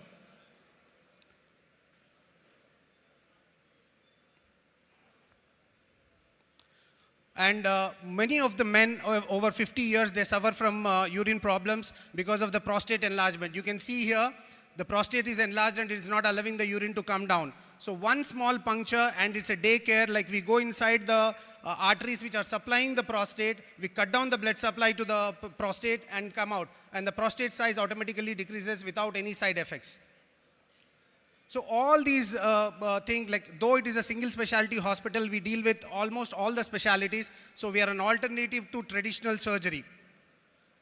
And the advantages being the patient-centric, no need of anesthesia, faster healing, decreased hospital stay, and it is cost-effective. All these procedures are covered by insurance. And it is a very growing demand. Like if you see the western side, like, intervention radiology is very prevalent. In India, it is restricted to only tertiary care premium hospitals at a very high cost. So this is the first hospital which will provide you all the intervention radiology services at an affordable price. And tier 2, tier 3 cities are devoid of intervention radiology. So market demand is a lot. And then if you see minimally invasive procedures, it is growing at a CAGR of around 6%, and healthcare is growing at about CAGR of 22%. You can see that a hospital in Hyderabad, that means that it serves all the districts in Telangana. It also gets patients from Maharashtra, Karnataka, Andhra Pradesh, Chhattisgarh, and Odisha. It also gets medical tourism from international countries. So a hospital in Hyderabad means it serves all these places. You can see the business model, hub and spoke. The hub is like the main center which is coming in road checkpost opposite to Chiranjeevi Blood Bank in Jubilee Hills. And the spokes will be set in all cities in the phase 1. And in phase 2, we'll be going to different cities in India. And phase 3, we are spreading to SAARC countries, Middle East, and South Africa. This is our financial projection that we are promising around 39 crores in the first year and 62 crores in the second year. And the EBITDA is also, like first year it is around 19%. The second year EBITDA is going beyond 30%. You can imagine the business. And we have the project at right now, like, we have already taken the premises on lease. We have construction is 40% over, and major machinery is ordered. It is delivered within January. We have got a 26 crores investment from a Dubai-based investment company. And we have already signed the agreement, strategic partnership with multiple hospitals. And my own center, Maven, it is going to merge into Epic. You can see that the major part of the revenue, whatever we are taking, we are spending it for the machinery. 20 crores is for the machinery, and 12 crores is for the interiors, and the rest of the things is spread across. This is Maven Medical Center, which I've been running since 6 years. So this is the first daycare laser center in Andhra Pradesh and Telangana. It has performed around more than 14,000 procedures. We are the highest in India, and at a success rate of 98%. And we are the first daycare surgical center to get a NABH permission. And we have been awarded by our health minister as the best clinic in the in Andhra Pradesh and Telangana. And the revenue, we are increasing every year. You can see that, it is increasing from 5 crores to 6 crores to 7 crores. So every year we are increasing in revenue. And these are the groundbreaking machinery, what we use in treating all these things. So I request all the VCs and all the Aptulu, Mana, Atmeelu, and Andarki, to be a part of this revolution, change the way we think that, for everything, we need not undergo a surgery. You can say that, we have a better option, intervention radiology. This is my team. We have more than 20 intervention radiologists from India and across doing all these procedures. And thank you so much. Thank you. Thank you, Dr. Kolagaru. Can you please stay back here? And then we request all the other top 4 participants back onto the stage. And then also I would like to request Shakar Puligaru, our advisor, onto the stage, and then give a few words and then direction on this, how we came to this, and then what is the next steps in this process. Please, all the other finalists, 4 finalists, can you be here on the stage? Sure Chain, Agri Fabrics, please come back onto the stage.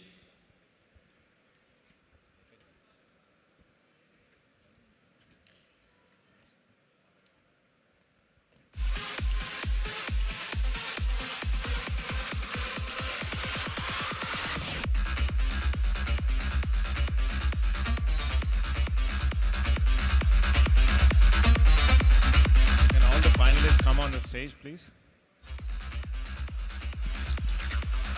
All the finalists who pitched their presentations on the dais here, we request you to come onto the dais. All the finalists, please. I think we are still missing 2. Sure Chain and Indios, Geospatial Technologies, please. Sure Chain, Srikanth. Yeah, this is Indios, yeah.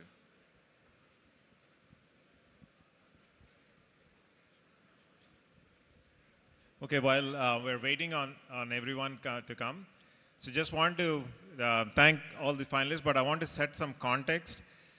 మనము ఇక్కడికి ఈ ఇంత పెద్ద grand event చేసుకుంటుంది, the main objective is for getting people like them to come here and be able to bring up the ideas. This is a business forum, and the objective of a business forum is to support businesses, help educate everybody how to build a business, how to pitch. All these are part of the main objective of a business forum.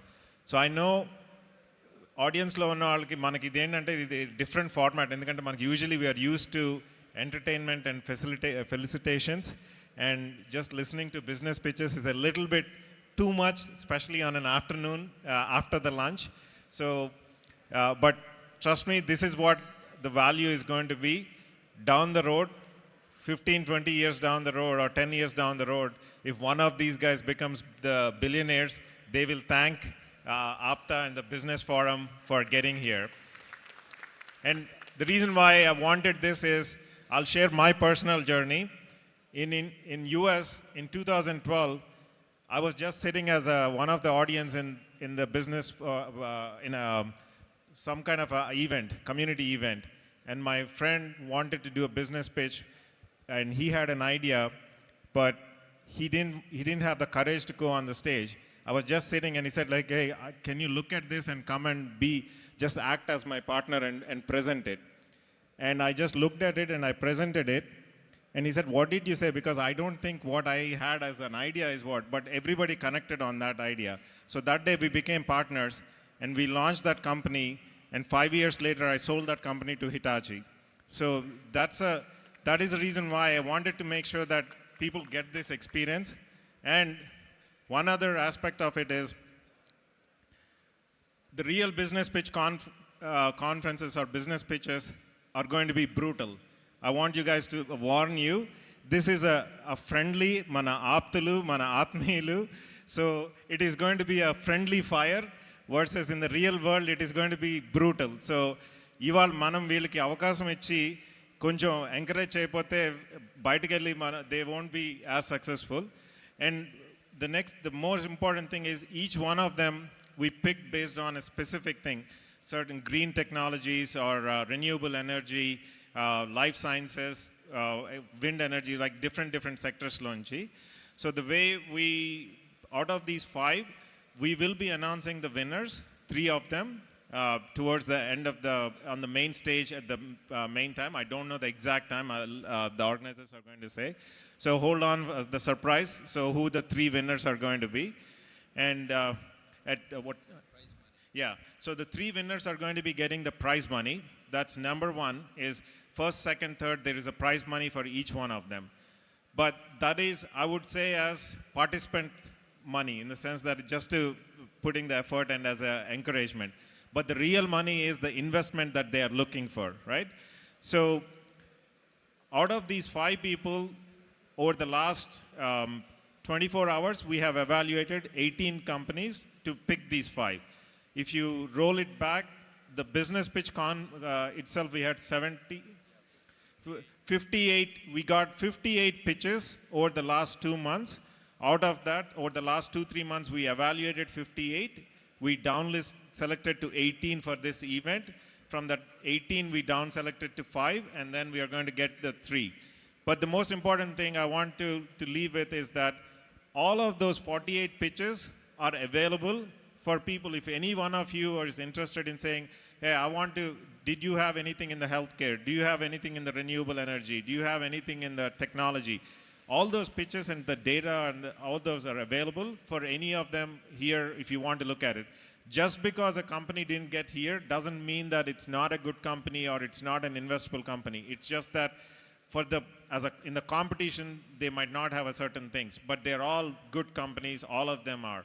And for these guys, depending upon which ones are selected, the investment process is not something that just because you won, you walk away with a $500,000 check or $1 million check, because the process is going to be at least a couple of months, 2-3 months due diligence process that goes through everything, and then based on that, the winner, whoever gets funding. But like I said, others who are not here can also get funding. I think most of you are familiar with the American Idol type, Indian Idol type.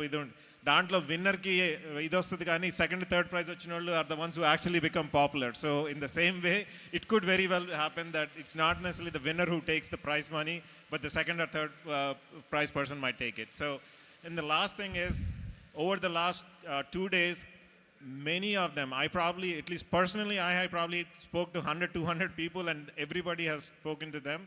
Each one of them saying, "Sir, maaki తెలియలేదండి, ఇట్లాంటి conference ఏదో ఒకటి ఉందని, ఇలాంటి pictures ఉన్నాయని మాకు తెలియదండి, ఎలా participate చేయాలండి, how can we do it అనేది." So I think we did a good job in getting that elevation for everyone that this is something is possible. So I request the APTA leadership team to make something where everybody can submit their pitches and maybe organize like a quarterly web Zoom call or something where at least we pick, let's say, 10-15 companies and they can present it. That way we're not doing it as a conference and we're forgetting it, because the concept of this is to encourage people to invest. So we should have that year-long going where people can continue to submit it, and once a quarter we pick a day where they can do a web conference or a Zoom call, they can do that. So I'm requesting the APTA leadership, Ramesh, Sagar and Chandra Nalam and all of them to take that, see what is the most practical way to do that, but so that we don't lose the continuum.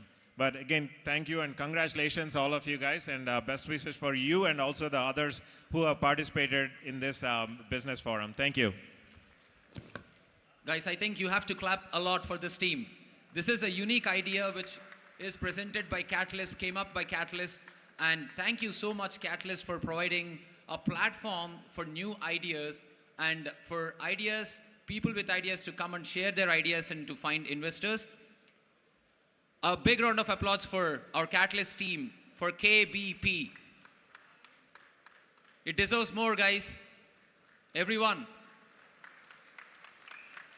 We never know who will be the next billionaire from here, from this group. And many more to come in every Catalyst Global Conference, which will happen every 2 years. Thank you so much, Catalyst, once again for coming up with this unique idea.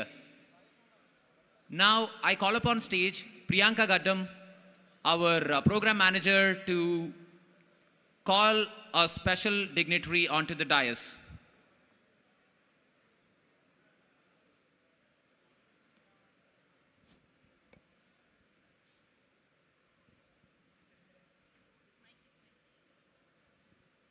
Hey everyone, good evening. Hope everybody is enjoying all the nice informative sessions here. So I would like to announce quickly about Kandula Lakshmi Durga Prasad Garu, better known as Kandula Durgesh Garu, and he's our Indian politician and Andhra Pradesh MLA and cabinet minister. As we all know, he's from the Jansena party, and he'll be here in next 10 minutes, and I would like to have everybody give a warm welcome to him, and he'll be here in next 5-10 minutes. And thank you so much, and I would like to have Dilip continue the show.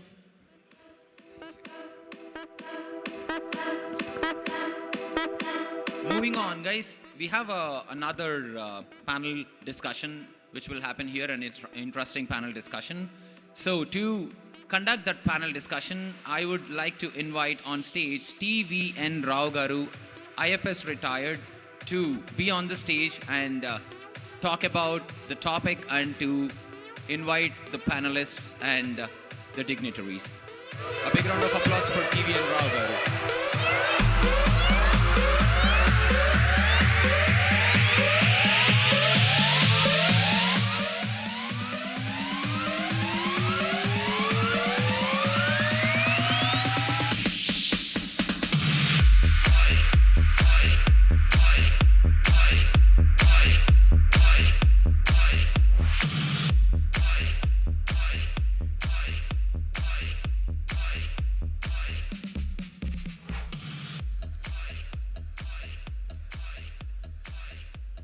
Good evening. Our Honorable Minister will be joining us very shortly. I think it's under 10 minutes. We are going to talk next 1 hour, one of the most glamorous sectors of the industry, the tourism and hospitality industry. And in Andhra and Telangana, there are lot of aspirations, interest, investment opportunities in these sectors. And the panelists have been selected with a lot of care and due diligence so that they can address all part of your inquiries. I request one of the doyens of food industry in India, Mr. Anjan Chatterjee. Sri Anjan Chatterjee is a chairman and managing director of the specialty restaurants. He has started the journey in 1992, and he started the famous brand, mainland China. Now Mr. Chatterjee has got more than 120 restaurant chains across the globe. Mr. Chatterjee.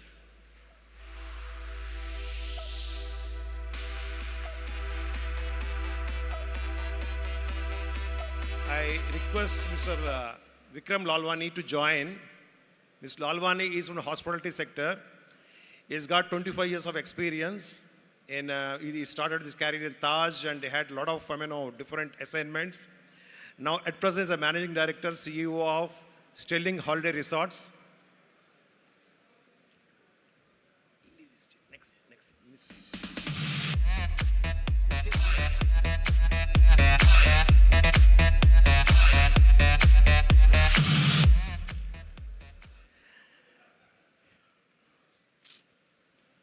Next, I request Sri Veeraswamy Garu, is our beloved community leader in hospitality sector, the chairman of Hyatt Regency in Vijayawada.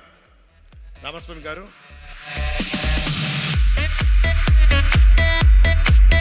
He is the promoter of the Hyatt Regency, the first international brand in Andhra Pradesh. Minister. Brand in Andhra Pradesh, and he has taken aggressive step and has been very, very successful. Now he's mentoring a lot of people. He is the president of Andhra Pradesh Hotel Association and vice president of South India Hotels Association. And I have seen he is a very good connecting link with the governments, with the past and present. And he has been mentoring a lot of people in the sector. Next, I invite Katragadda Lakshmi Narayan Garu, Sri Lakshmi Narayan Garu, who is gone out to see the minister. Lakshmi Narayan Garu has been in the tourism sector for last almost 25 years in the different governments. He has been a consultant, and most of the tourism circuits destinations in Andhra and Telangana. At the time, it's a combined state. He is the person responsible for the development of most of the circuits. The DPRs have been prepared by him. Even now, he is the advisor to the Andhra Pradesh government in tourism and hospital, tourism and endowment sector. Now, I request Sri Durga Prasad Garu, the MD, Westin Group. Durga Prasad Garu is one of the doyens of the industry, has trained, he's in hospitality, manpower agencies, this thing. He has got a college and he has been training a few thousands of people in the last 10 years, 25 years. And it will be in thousands, trains 15,000 people. So in case you are finding where to find the people for hotel industry, he is the correct person in Andhra Pradesh.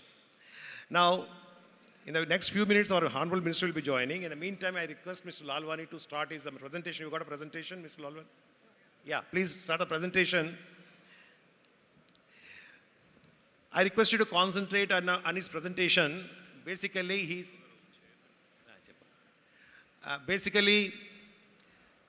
the Sterling Group has been looking very aggressively for expansion in Andhra and Telangana.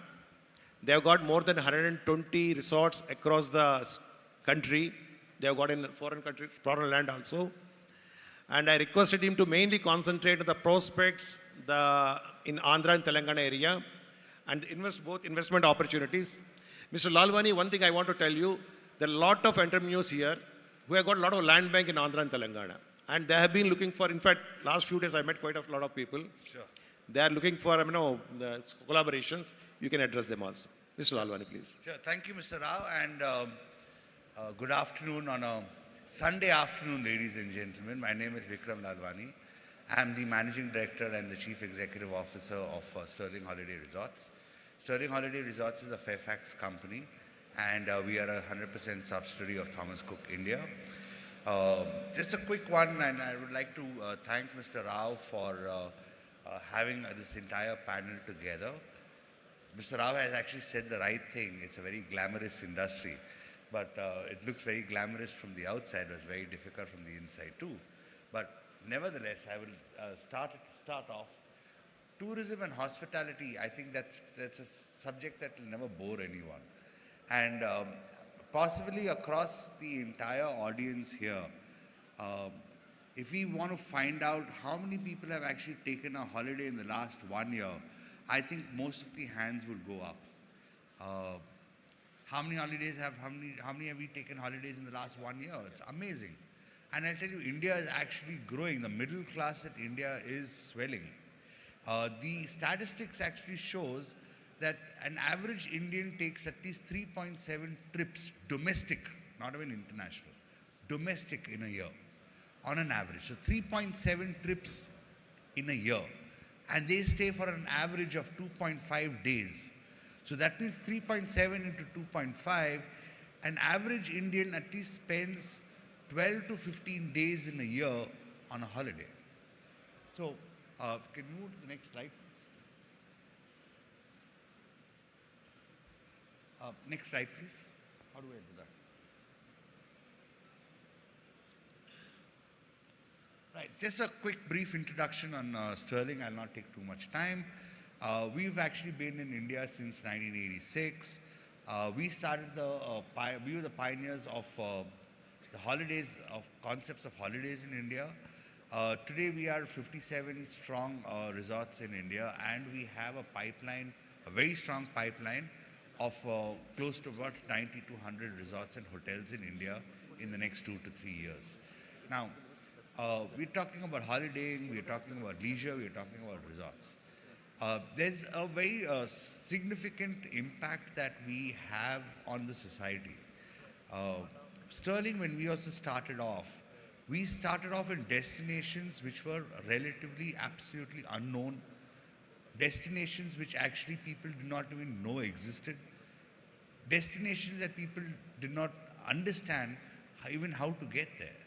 We started Ooty, we started Kodai, we started Munnar, we started Darjeeling way back in 1990. And today, even we are in that position to explore new destinations. And when we explore new destinations, or what we call offbeat destinations, or virgin destinations, it also brings about a lot of economic value to that particular destination. Direct and indirect employment is one. Taxes is another. Third is the fact that you're exposing a large part of the country to we Indians, which we never even existed. We thought never even existed. I'm actually right now only focusing on domestic and domestic tourism, and I also focus a lot on the Telangana and Andhra Pradesh opportunities as well. So most of our resorts are rated at about 87%. We are almost number one in all our destinations that we are present in the TripAdvisor, and we cater to almost 500,000 guests in a year. Next slide, please.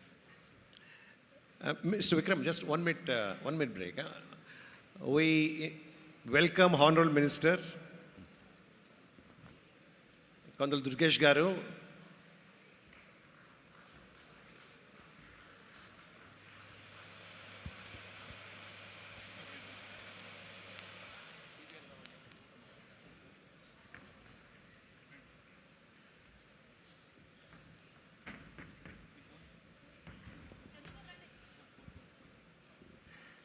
Is MD Sterling Group.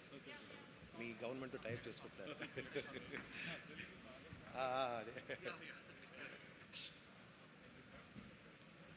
From the APTA. You are the only representative here. Yeah, can we move to the next slide, please?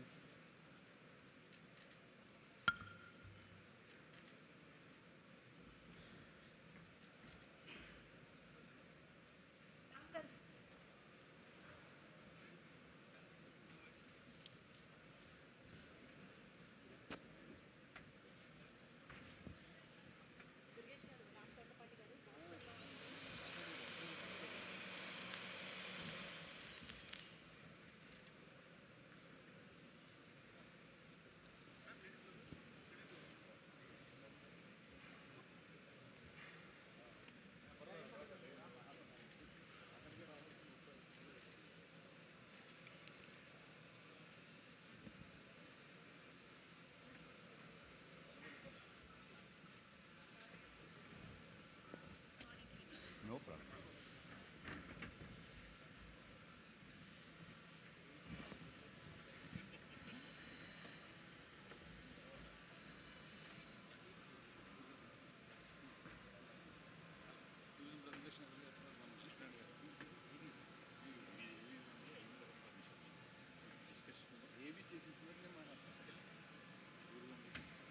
Please continue.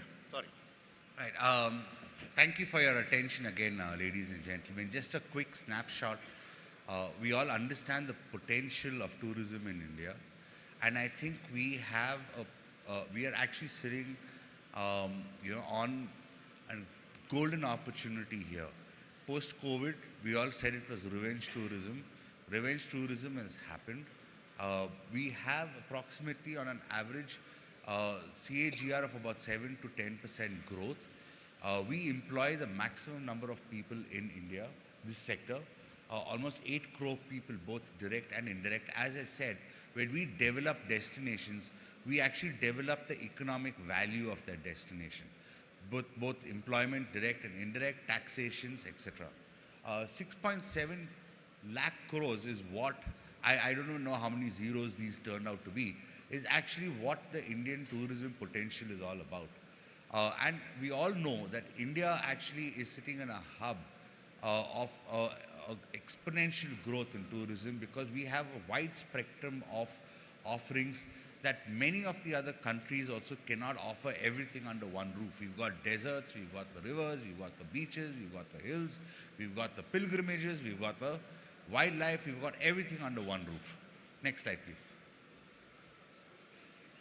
So in terms of leisure hospitality, there's a difference between building a hotel in a city and building a resort in a leisure destination. A leisure destination generally has a lot more potential in terms of the fact that if we all want to go holidaying, and as we know that in India, at least 3.7 average Indians go on a holiday in a year. We have almost 1.8 lakh branded hotel rooms, and they are mainly in the mid-market and upper mid-market and in the upscale category. And there's potential for a lot more. As we see, every brand is actually growing. And I'll tell you, in the next 4 to 5 years, we will have another 500,000 branded rooms emerging in the country. As I said, the average growth rate is about 7 to 8%.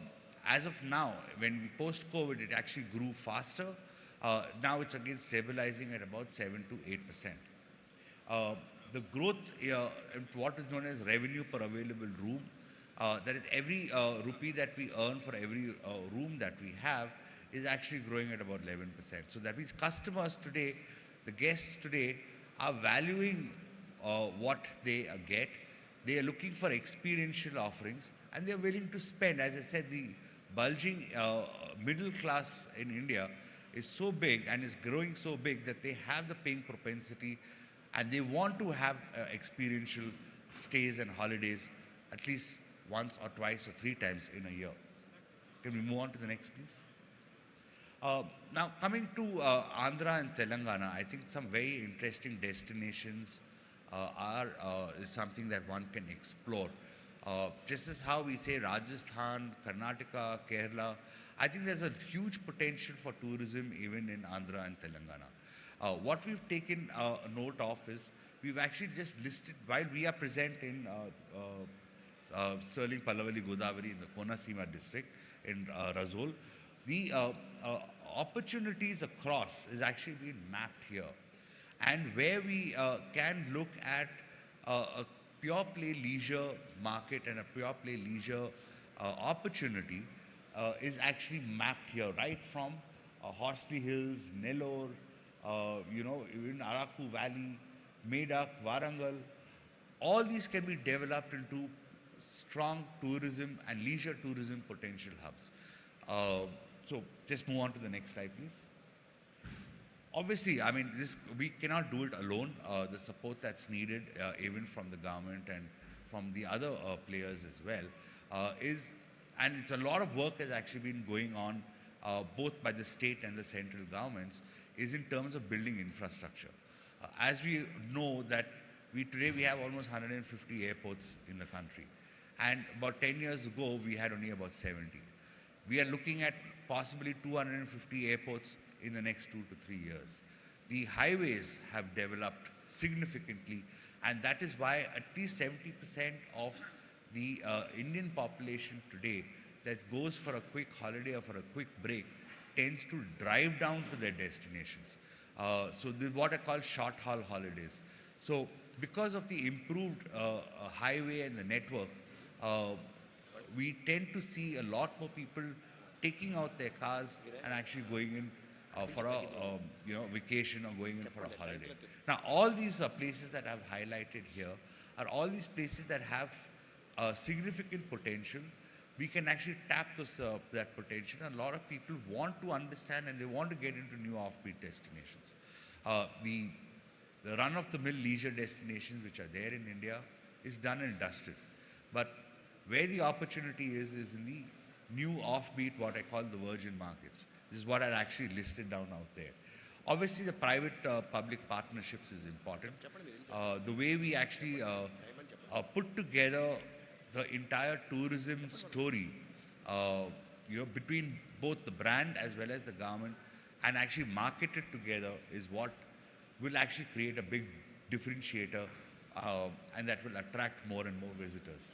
Obviously, the policy support as well, because when we develop resorts or infrastructure in these markets, it takes time for it to ramp. Okay, just 1 minute. Yeah, sure. Yeah.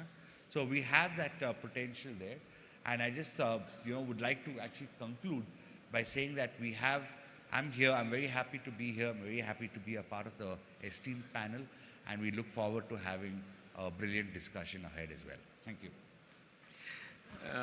Thank you, Mr. Lalwani. In fact, the two important words he has said is experiential tourism and the amount of expansion that is happening. There are more than 25 hotel chains, 4-star, 5-star chains in India, aggressively looking for tie-ups, management contracts. And Mr. Lalwani, I think your company also is looking very aggressively in the 2 states. Time permits, will come back to him regarding these 2 issues.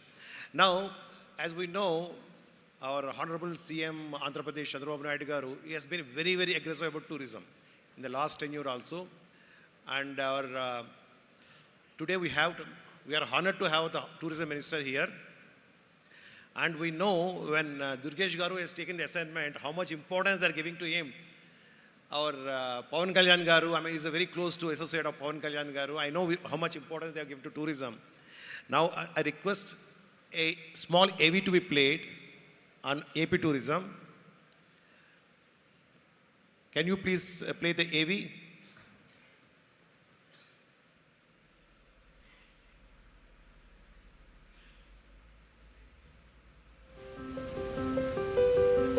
Andhra Pradesh పర్యాటక శాఖకు మహర్దశ మొదలైంది.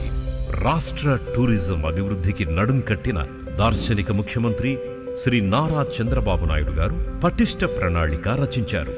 వాటి అమలుకు రాష్ట్ర ఉప ముఖ్యమంత్రి శ్రీ పవన్ కళ్యాణ్ గారు, పర్యాటక మంత్రి శ్రీ కందుల దుర్గేష్ గార్ల నిరంతర శ్రమ తోడై అభివృద్ధి త్వరితగతిన కార్యరూపం దాల్చి సత్ఫలితాన్నిస్తున్నాయి. 975 కిలోమీటర్ల అత్యంత పొడవైన సముద్ర తీరం, ఆంధ్రప్రదేశ్కి అద్భుత వరం. తీర్చిదిద్దిన బీచ్లు, రిసార్ట్స్, ప్రకృతి తీర ప్రాంతాలు మనల్ని ఆనందడోలికల్లో ముంచెత్తుతాయి. ప్రకృతి అందాల నడుమంపుల్లో కొండకోనల్ని దాటుకుంటూ చల్లగా సాగే అరకు ప్రయాణం పర్యాటకులకు ఓ వరం. దట్టమైన పాడేరు, చింతపల్లి, నల్లమల అడవులు, పాపికొండలు స్వచ్ఛమైన ప్రకృతి గాలుల స్వరాలను పలికిస్తాయి. సాహసాలు చెయ్యాలి అనుకునే వారికి అడ్వెంచర్ టూరిజం, చరిత్రకారులకు నచ్చే శిల్ప సౌందర్యం, కలియుగ దైవం శ్రీ వెంకటేశ్వరుడు సాక్షాత్తు కొలువుదీరిన తిరుమల ఒకవైపు, పరమశివుడే వెలసిన శ్రీశైలం అణువణువున ఆధ్యాత్మికతను నింపే మహాద్భుతమైన దేవాలయాలకు ఆలవాలం ఆంధ్ర రాష్ట్రం.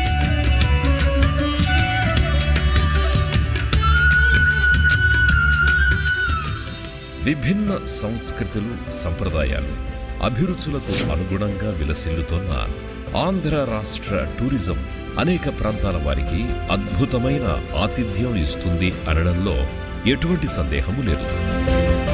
రాష్ట్ర పర్యాటక శాఖ సహకారంతో ఎకో టూరిజంని అద్భుతంగా అభివృద్ధి చేశారు. శ్రీశైలం, సంగమేశ్వరం ప్రాంతాలకు మహర్దశ కలగనుంది. అఖండ గోదావరి మరియు సూర్యలంక బీచ్లకి మూలధన పెట్టుబడి కోసం ప్రత్యేక సహాయ పథకాలు రాష్ట్ర పర్యాటక రంగాన్ని మరింత వైభవోపేతంగా మలిచాయి. కేంద్ర ప్రభుత్వం ప్రసాద్ పథకం కింద ఇచ్చిన 54 కోట్లతో సింహాచలాన్ని, 25 కోట్ల రూపాయలతో అన్నవరాన్ని అత్యద్భుతంగా తీర్చిదిద్దనున్నారు. ఛాలెంజ్ బేస్డ్ డెస్టినేషన్ డెవలప్మెంట్ కింద చెరో 25 కోట్లతో నాగార్జున సాగర్, అహోబిలాన్ని అభివృద్ధి చేయనున్నారు. స్వదేశ్ దర్శన్ పథకం కింద అరకు, లంబసింగి ప్రాంతాలకు 30 కోట్ల రూపాయలతో బొర్రా గుహలకు ఆధునిక హంగులు అద్దనున్నారు. అరకు బెలూన్ ఫెస్టివల్, విశాఖపట్నం విశాఖ ఉత్సవాలు, గండికోట ఉత్సవాలు పర్యాటకులను విశేషంగా ఆకర్షించడంతో ఇప్పుడు రాష్ట్రంలో మరిన్ని ఉత్సవాలతో పెద్ద ఎత్తున టూరిజం ప్రచారానికి ప్రభుత్వం రంగం సిద్ధం చేసింది. ఈ అభివృద్ధి పథకాలు ఆంధ్ర రాష్ట్ర పర్యాటక రంగం రూపురేఖల్నే మార్చేస్తాయి అనడంలో ఎలాంటి సందేహము లేదు. అంతర్జాతీయ పర్యాటక దినోత్సవ శుభాకాంక్షలు. Thank you. Within few months of formation of the government, the AP government has come with a tourism policy, and it is reputed to be one of the most aggressive tourism policy in the country. I have been in touch with several governments, tourism departments, and I can vouch for it. It's one of the most aggressive policy, and they really have got a lot of plans for the next 5 years. Now I request the Honorable Minister to say a few words regarding the initiatives of the government.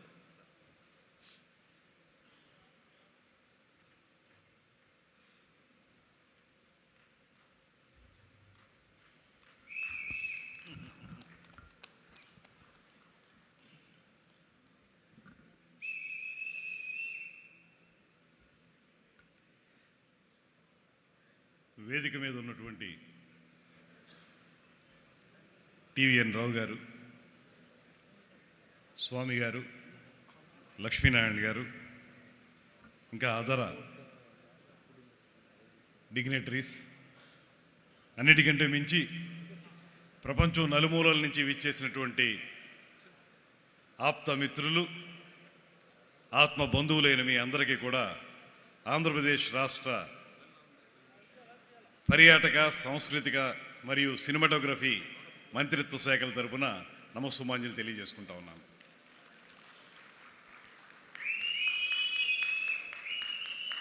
చాలా ఆనందకరమైనటువంటి క్షణాలు ఇవి. కారణం, ప్రపంచం నలుమూలలో ఉన్నటువంటి అనేక మంది వ్యాపారవేత్తలు కానీ, పారిశ్రామికవేత్తలు కానీ, ఔత్సాహిక పారిశ్రామికవేత్తలు కానీ అందరూ ఒక వేదిక మీదకు వచ్చి ఆప్తా పేరుతోటి ఆంధ్రప్రదేశ్ రాష్ట్రంలో కానీ, భారతదేశంలో కానీ, ప్రపంచం నలుమూలలా కానీ ఏ రకమైనటువంటి అవకాశాలు ఉన్నాయి. తద్వారా అభివృద్ధి చెందడానికి ఏ రకంగా మనం ముందుకు వెళ్ళాలనేటువంటి ఆలోచనతో క్యాటలిస్ట్ అనేటువంటి ఈ సభావేదికను ఏర్పాటు చేయటం, 2 రోజులుగా ఈ కార్యక్రమాలు నిర్వహించటం, తద్వారా ఒకరికొకరు పరిచయం ఏర్పడి ఒకరినొకరు తెలుసుకుని ఒకరితో ఒకరు మాట్లాడుకుని వే ఫార్వర్డ్ ఎలా ఉండాలనేటువంటి దాని మీద ఒక కార్యాచరణ ఏర్పాటు చేసుకోవడానికి ఈ వేదిక చాలా ఉపయోగపడుతుందనేటువంటి మాటని మనస్ఫూర్తిగా నేను నమ్ముతున్నాను. ఇంత మంచి కార్యక్రమాన్ని విదేశాల్లో నిర్వహించేటువంటి సందర్భాలు కొన్నున్నా స్వదేశంలో నిర్వహించుకోవడం ద్వారా, అక్కడ ఉన్నటువంటి వారందరూ ఇక్కడికి రావడం ద్వారా ఈ ఎక్స్చేంజ్ ఆఫ్ ఐడియాస్ కానివ్వండి, ఒకరినొకరు అర్థం చేసుకోవడం కానివ్వండి, మరింతగా పెరుగుతుందనేటువంటి మాటను మనస్ఫూర్తిగా నేను నమ్ముతున్నాను. దాంతోపాటు ఒక మాట చెప్పాలి, ఇవాళ ఆంధ్రప్రదేశ్ రాష్ట్రంలో ఏర్పడినటువంటి నూతన కూటమి ప్రభుత్వం ఏర్పడడానికి ఇక్కడ ఆంధ్రప్రదేశ్లో ఉన్నటువంటి స్థానికంగా సహకరించినటువంటి కార్యకర్తలు కానీ నాయకులు కానీ వారందరూ ఒక ఎత్తు అయితే, ప్రపంచం నలుమూలల నుంచి ఈ కూటమి విజయం సాధించాలనేటువంటి ఆలోచనతో సహకరించినటువంటి మీ అందరికీ కూడా ప్రత్యేకమైనటువంటి కృతజ్ఞతలు తెలియజేసుకుంటా ఉన్నాను. చాలా సందర్భాల్లో ఇక్కడ ప్రజలకు ఉపయోగపడేటువంటి ఒక ప్రభుత్వం రావాలి, తద్వారా సంక్షేమంతో పాటు అభివృద్ధి కూడా జరగాలి. అభివృద్ధి జరిగితేనే రాష్ట్రం సర్వతోముఖంగా అభివృద్ధి చెందగలుగుతుందని నమ్మి గడిచిన 5 సంవత్సరాల కాలంలో అనేక సందర్భాల్లో మీలో చాలామంది వివిధ దేశాల్లో ఉన్నటువంటి మీరందరూ కూడా టెలికాన్ఫరెన్స్ల ద్వారా కానీ జూమ్ మీటింగుల్లో కానీ మీరు మాట్లాడినటువంటి తీరు కానీ మాకు అందించినటువంటి ప్రోత్సాహం కానీ, తద్వారా ఈ విజయంలో మీరు కూడా ఒక కీలకమైనటువంటి భూమికని నిర్వహించారనేటువంటి మాటని ఈ సందర్భంగా నేను చెప్పక తప్పదు. అందుకే ఇవాళ ఒక సమర్థవంతమైనటువంటి పరిపాలనా దక్షునిగా, దేశంలోనే గ్రేట్ విజనరీ ఆఫ్ ఇండియాగా పేరు పొందినటువంటి చంద్రబాబు నాయుడు గారు ఒక పక్కన, అదేవిధంగా పేదవాడి కంట కన్నీరు తొడవటమే లక్ష్యంగా రాజకీయాల్లోకి వచ్చి ఆ రాజకీయాల ద్వారా సమాజాన్ని సమూలంగా మార్పు చేయాలనేటువంటి ఆలోచనతో అనేక కార్యక్రమాలను నిర్వహిస్తున్నటువంటి ఉప ముఖ్యమంత్రి శ్రీ కొణిదెల కొదమసింహం పవన్ కళ్యాణ్ గారు కానీ, వీరిరువురికి పైన ప్రోత్సాహం అందించేటువంటి అద్భుతమైనటువంటి నాయకులు నరేంద్ర మోడీ గారు కానీ, ఈ ముగ్గురు కలిసి ఆంధ్రప్రదేశ్ రాష్ట్రాన్ని ముందుకు తీసుకెళ్ళటానికి, తద్వారా సుసంపన్నం చేయటానికి, అభివృద్ధిని సంక్షేమాన్ని సమపాళ్లలో రంగరించి ముందుకు నడపడానికి జరుగుతున్నటువంటి ప్రయత్నంలో ఒక 6 నెలల కాలం అయింది. ఈ 6 నెలల కాలంలో వివిధ రంగాల్లో చాలా కీలకమైనటువంటి నిర్ణయాలని ఈ ప్రభుత్వం తీసుకున్నప్పటికీ, ప్రత్యేకించి ఆంధ్రప్రదేశ్ రాష్ట్రంలో పర్యాటక శాఖని అభివృద్ధి చేయడానికి చేసే ప్రయత్నం మీ అందరికీ కూడా ప్రత్యేకంగా చెప్పుకోవాల్సింది. ఇప్పుడే స్టెర్లింగ్స్ అధినేత వారు చెప్పారు ఏ రకంగా ప్రభుత్వంతో కలిసి కార్యక్రమాలు నిర్వహించబోతున్నాం అనేటువంటి మాట. మీ అందరికీ తెలిసిందే, ఆంధ్రప్రదేశ్కి అద్భుతమైనటువంటి ప్రకృతి సౌందర్యం ఉంది. 974 కిలోమీటర్ల పొడవునా వ్యాపించి ఉన్నటువంటి తీర ప్రాంతం ఉంది. దాంతోపాటు ఒక పక్కన విశాఖపట్నం లాంటి ఉత్తరాంధ్ర ప్రాంతాలు, మరో పక్కన కాకినాడ, రాజమండ్రి, విజయవాడ, గుంటూరు లాంటి ప్రాంతాలు, అటు పక్కన తిరుపతి, అనంతపూర్ లాంటి ప్రాంతాలు. ఇలా చూసుకుంటే ప్రపంచంలో చాలా రాష్ట్రాల్లో లేనటువంటి అత్యద్భుతమైనటువంటి దృశ్య కావ్యంగా ఆంధ్రప్రదేశ్ రాష్ట్రం విరాజిల్లుతుందనేటువంటి మాటని మనందరం నమ్ముతాం. కానీ ప్రభుత్వంలో ఉన్నటువంటి, గత ప్రభుత్వంలో ఉన్నటువంటి లోపభూయిష్టమైనటువంటి విధానాల వల్ల కానీ, చిత్తశుద్ధి రాజకీయ నాయకుల్లో లేకపోవటం వల్ల కానీ ఆంధ్రప్రదేశ్ రాష్ట్రంలో అనుకున్న మేరకు పర్యాటక వృద్ధి జరగలేదనేటువంటి మాటను కూడా మనం ఒప్పుకుంటాం. అందువల్లే గత 5 సంవత్సరాల కాలంలో కుంటుపడినటువంటి పర్యాటక అభివృద్ధిని మరింతగా పెంపొందించడానికి, తద్వారా ఆంధ్రప్రదేశ్ రాష్ట్రాన్ని పర్యాటక రంగంలో దేశంలోనే అగ్రగామి రాష్ట్రంగా నిలబెట్టడానికి ఒక ప్రయత్నాన్ని చంద్రబాబు నాయుడు గారు, పవన్ కళ్యాణ్ గారు ప్రారంభించారు. దాన్ని మేము కూడా కొనసాగించే విధంగా ఇవాళ కార్యక్రమాలు నిర్వహిస్తూ ఉన్నాం. మీ అందరికీ తెలియంది కాదు, చాలా అందమైనటువంటి ప్రదేశాలు ఉన్నటువంటి మన ప్రాంతాలు ఇప్పటికీ కూడా దేశవ్యాప్తంగా సరైనటువంటి ప్రాచుర్యానికి నోచుకోలేదు. మన దగ్గర ఉన్నటువంటి అద్భుతమైనటువంటి సౌందర్య ప్రాంతాలు ఏ రాష్ట్రంలోనూ లేనప్పటికీ కూడా సరైనటువంటి ప్రమోషన్ జరగకపోవటం వల్ల, ఎక్కువ మంది ప్రజలు దాంట్లో భాగస్వాములు కాకపోవటం వల్ల మనం ఇంకా వెనకబడి ఉన్నాం అనేటువంటి మాటను నమ్మి ఈ 6 నెలల కాలంలో ఒక కొత్త విధానాన్ని ఏర్పరచుకోవడానికి, పర్యాటక రంగాన్ని ముందుకు తీసుకెళ్ళటానికి ఒక సుసంపన్నమైనటువంటి కార్యాచరణని ఏర్పాటు చేసుకోవడానికి పెద్ద ఎత్తున ప్రయత్నాలు జరుగుతూ ఉన్నాయి. అందుకే మనం ఇప్పుడు పర్యాటక అభివృద్ధి కోసం పీపీపీ మోడ్ అనేటువంటి దాన్ని, పబ్లిక్ ప్రైవేట్ పార్ట్నర్షిప్, కేవలం ప్రభుత్వం మాత్రమే కాకుండా ప్రజల భాగస్వామ్యంతో, ప్రైవేటు ఇన్వెస్టర్స్ యొక్క భాగస్వామ్యంతో ఈ రాష్ట్రాన్ని పర్యాటక రంగంలో వృద్ధి చేయాలనేటువంటి ఆలోచన చేస్తున్నటువంటి సందర్భాన్ని మీకు మనవి చేస్తున్నాం. అందుకే ఇవాళ రాష్ట్రంలో మీ అందరికీ తెలుసు, కొత్తగా టూరిజం పాలసీని తీసుకురావడం జరిగింది. అది 25-29కి సంబంధించి ఒక 5 సంవత్సరాలకు గాను ఈ టూరిజం పాలసీని కొత్తగా తీసుకురావడం జరిగింది.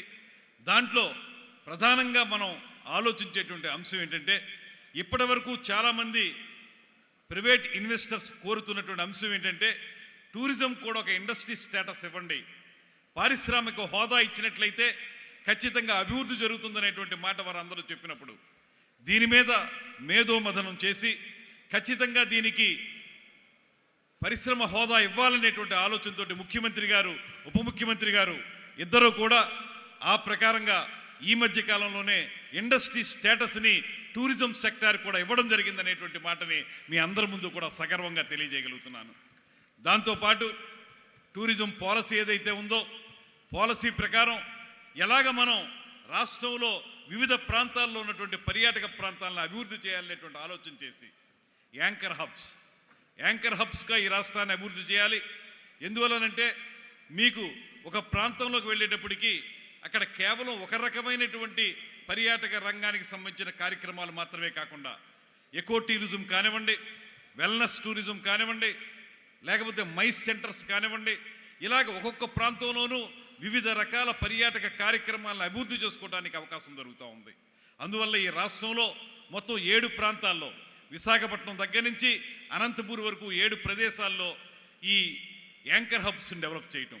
యాంకర్ హబ్స్ని డెవలప్ చేయడం ద్వారా కేవలం ఆ ప్రాంతం మాత్రమే కాకుండా, ఉదాహరణకి మీకు నేను మనవి చేసేది, తిరుపతి వెళ్తాం. తిరుపతి వెళ్తే తిరుపతి దర్శనం చేసుకుని వెంకటేశ్వర స్వామిని తిరిగి సాయంత్రానికి మళ్ళీ ట్రైన్ ఎక్కువ లేకపోతే ఫ్లైట్ ఎక్కువ వెనక్కి తిరిగి రావడం మనం చూస్తూ ఉన్నాం.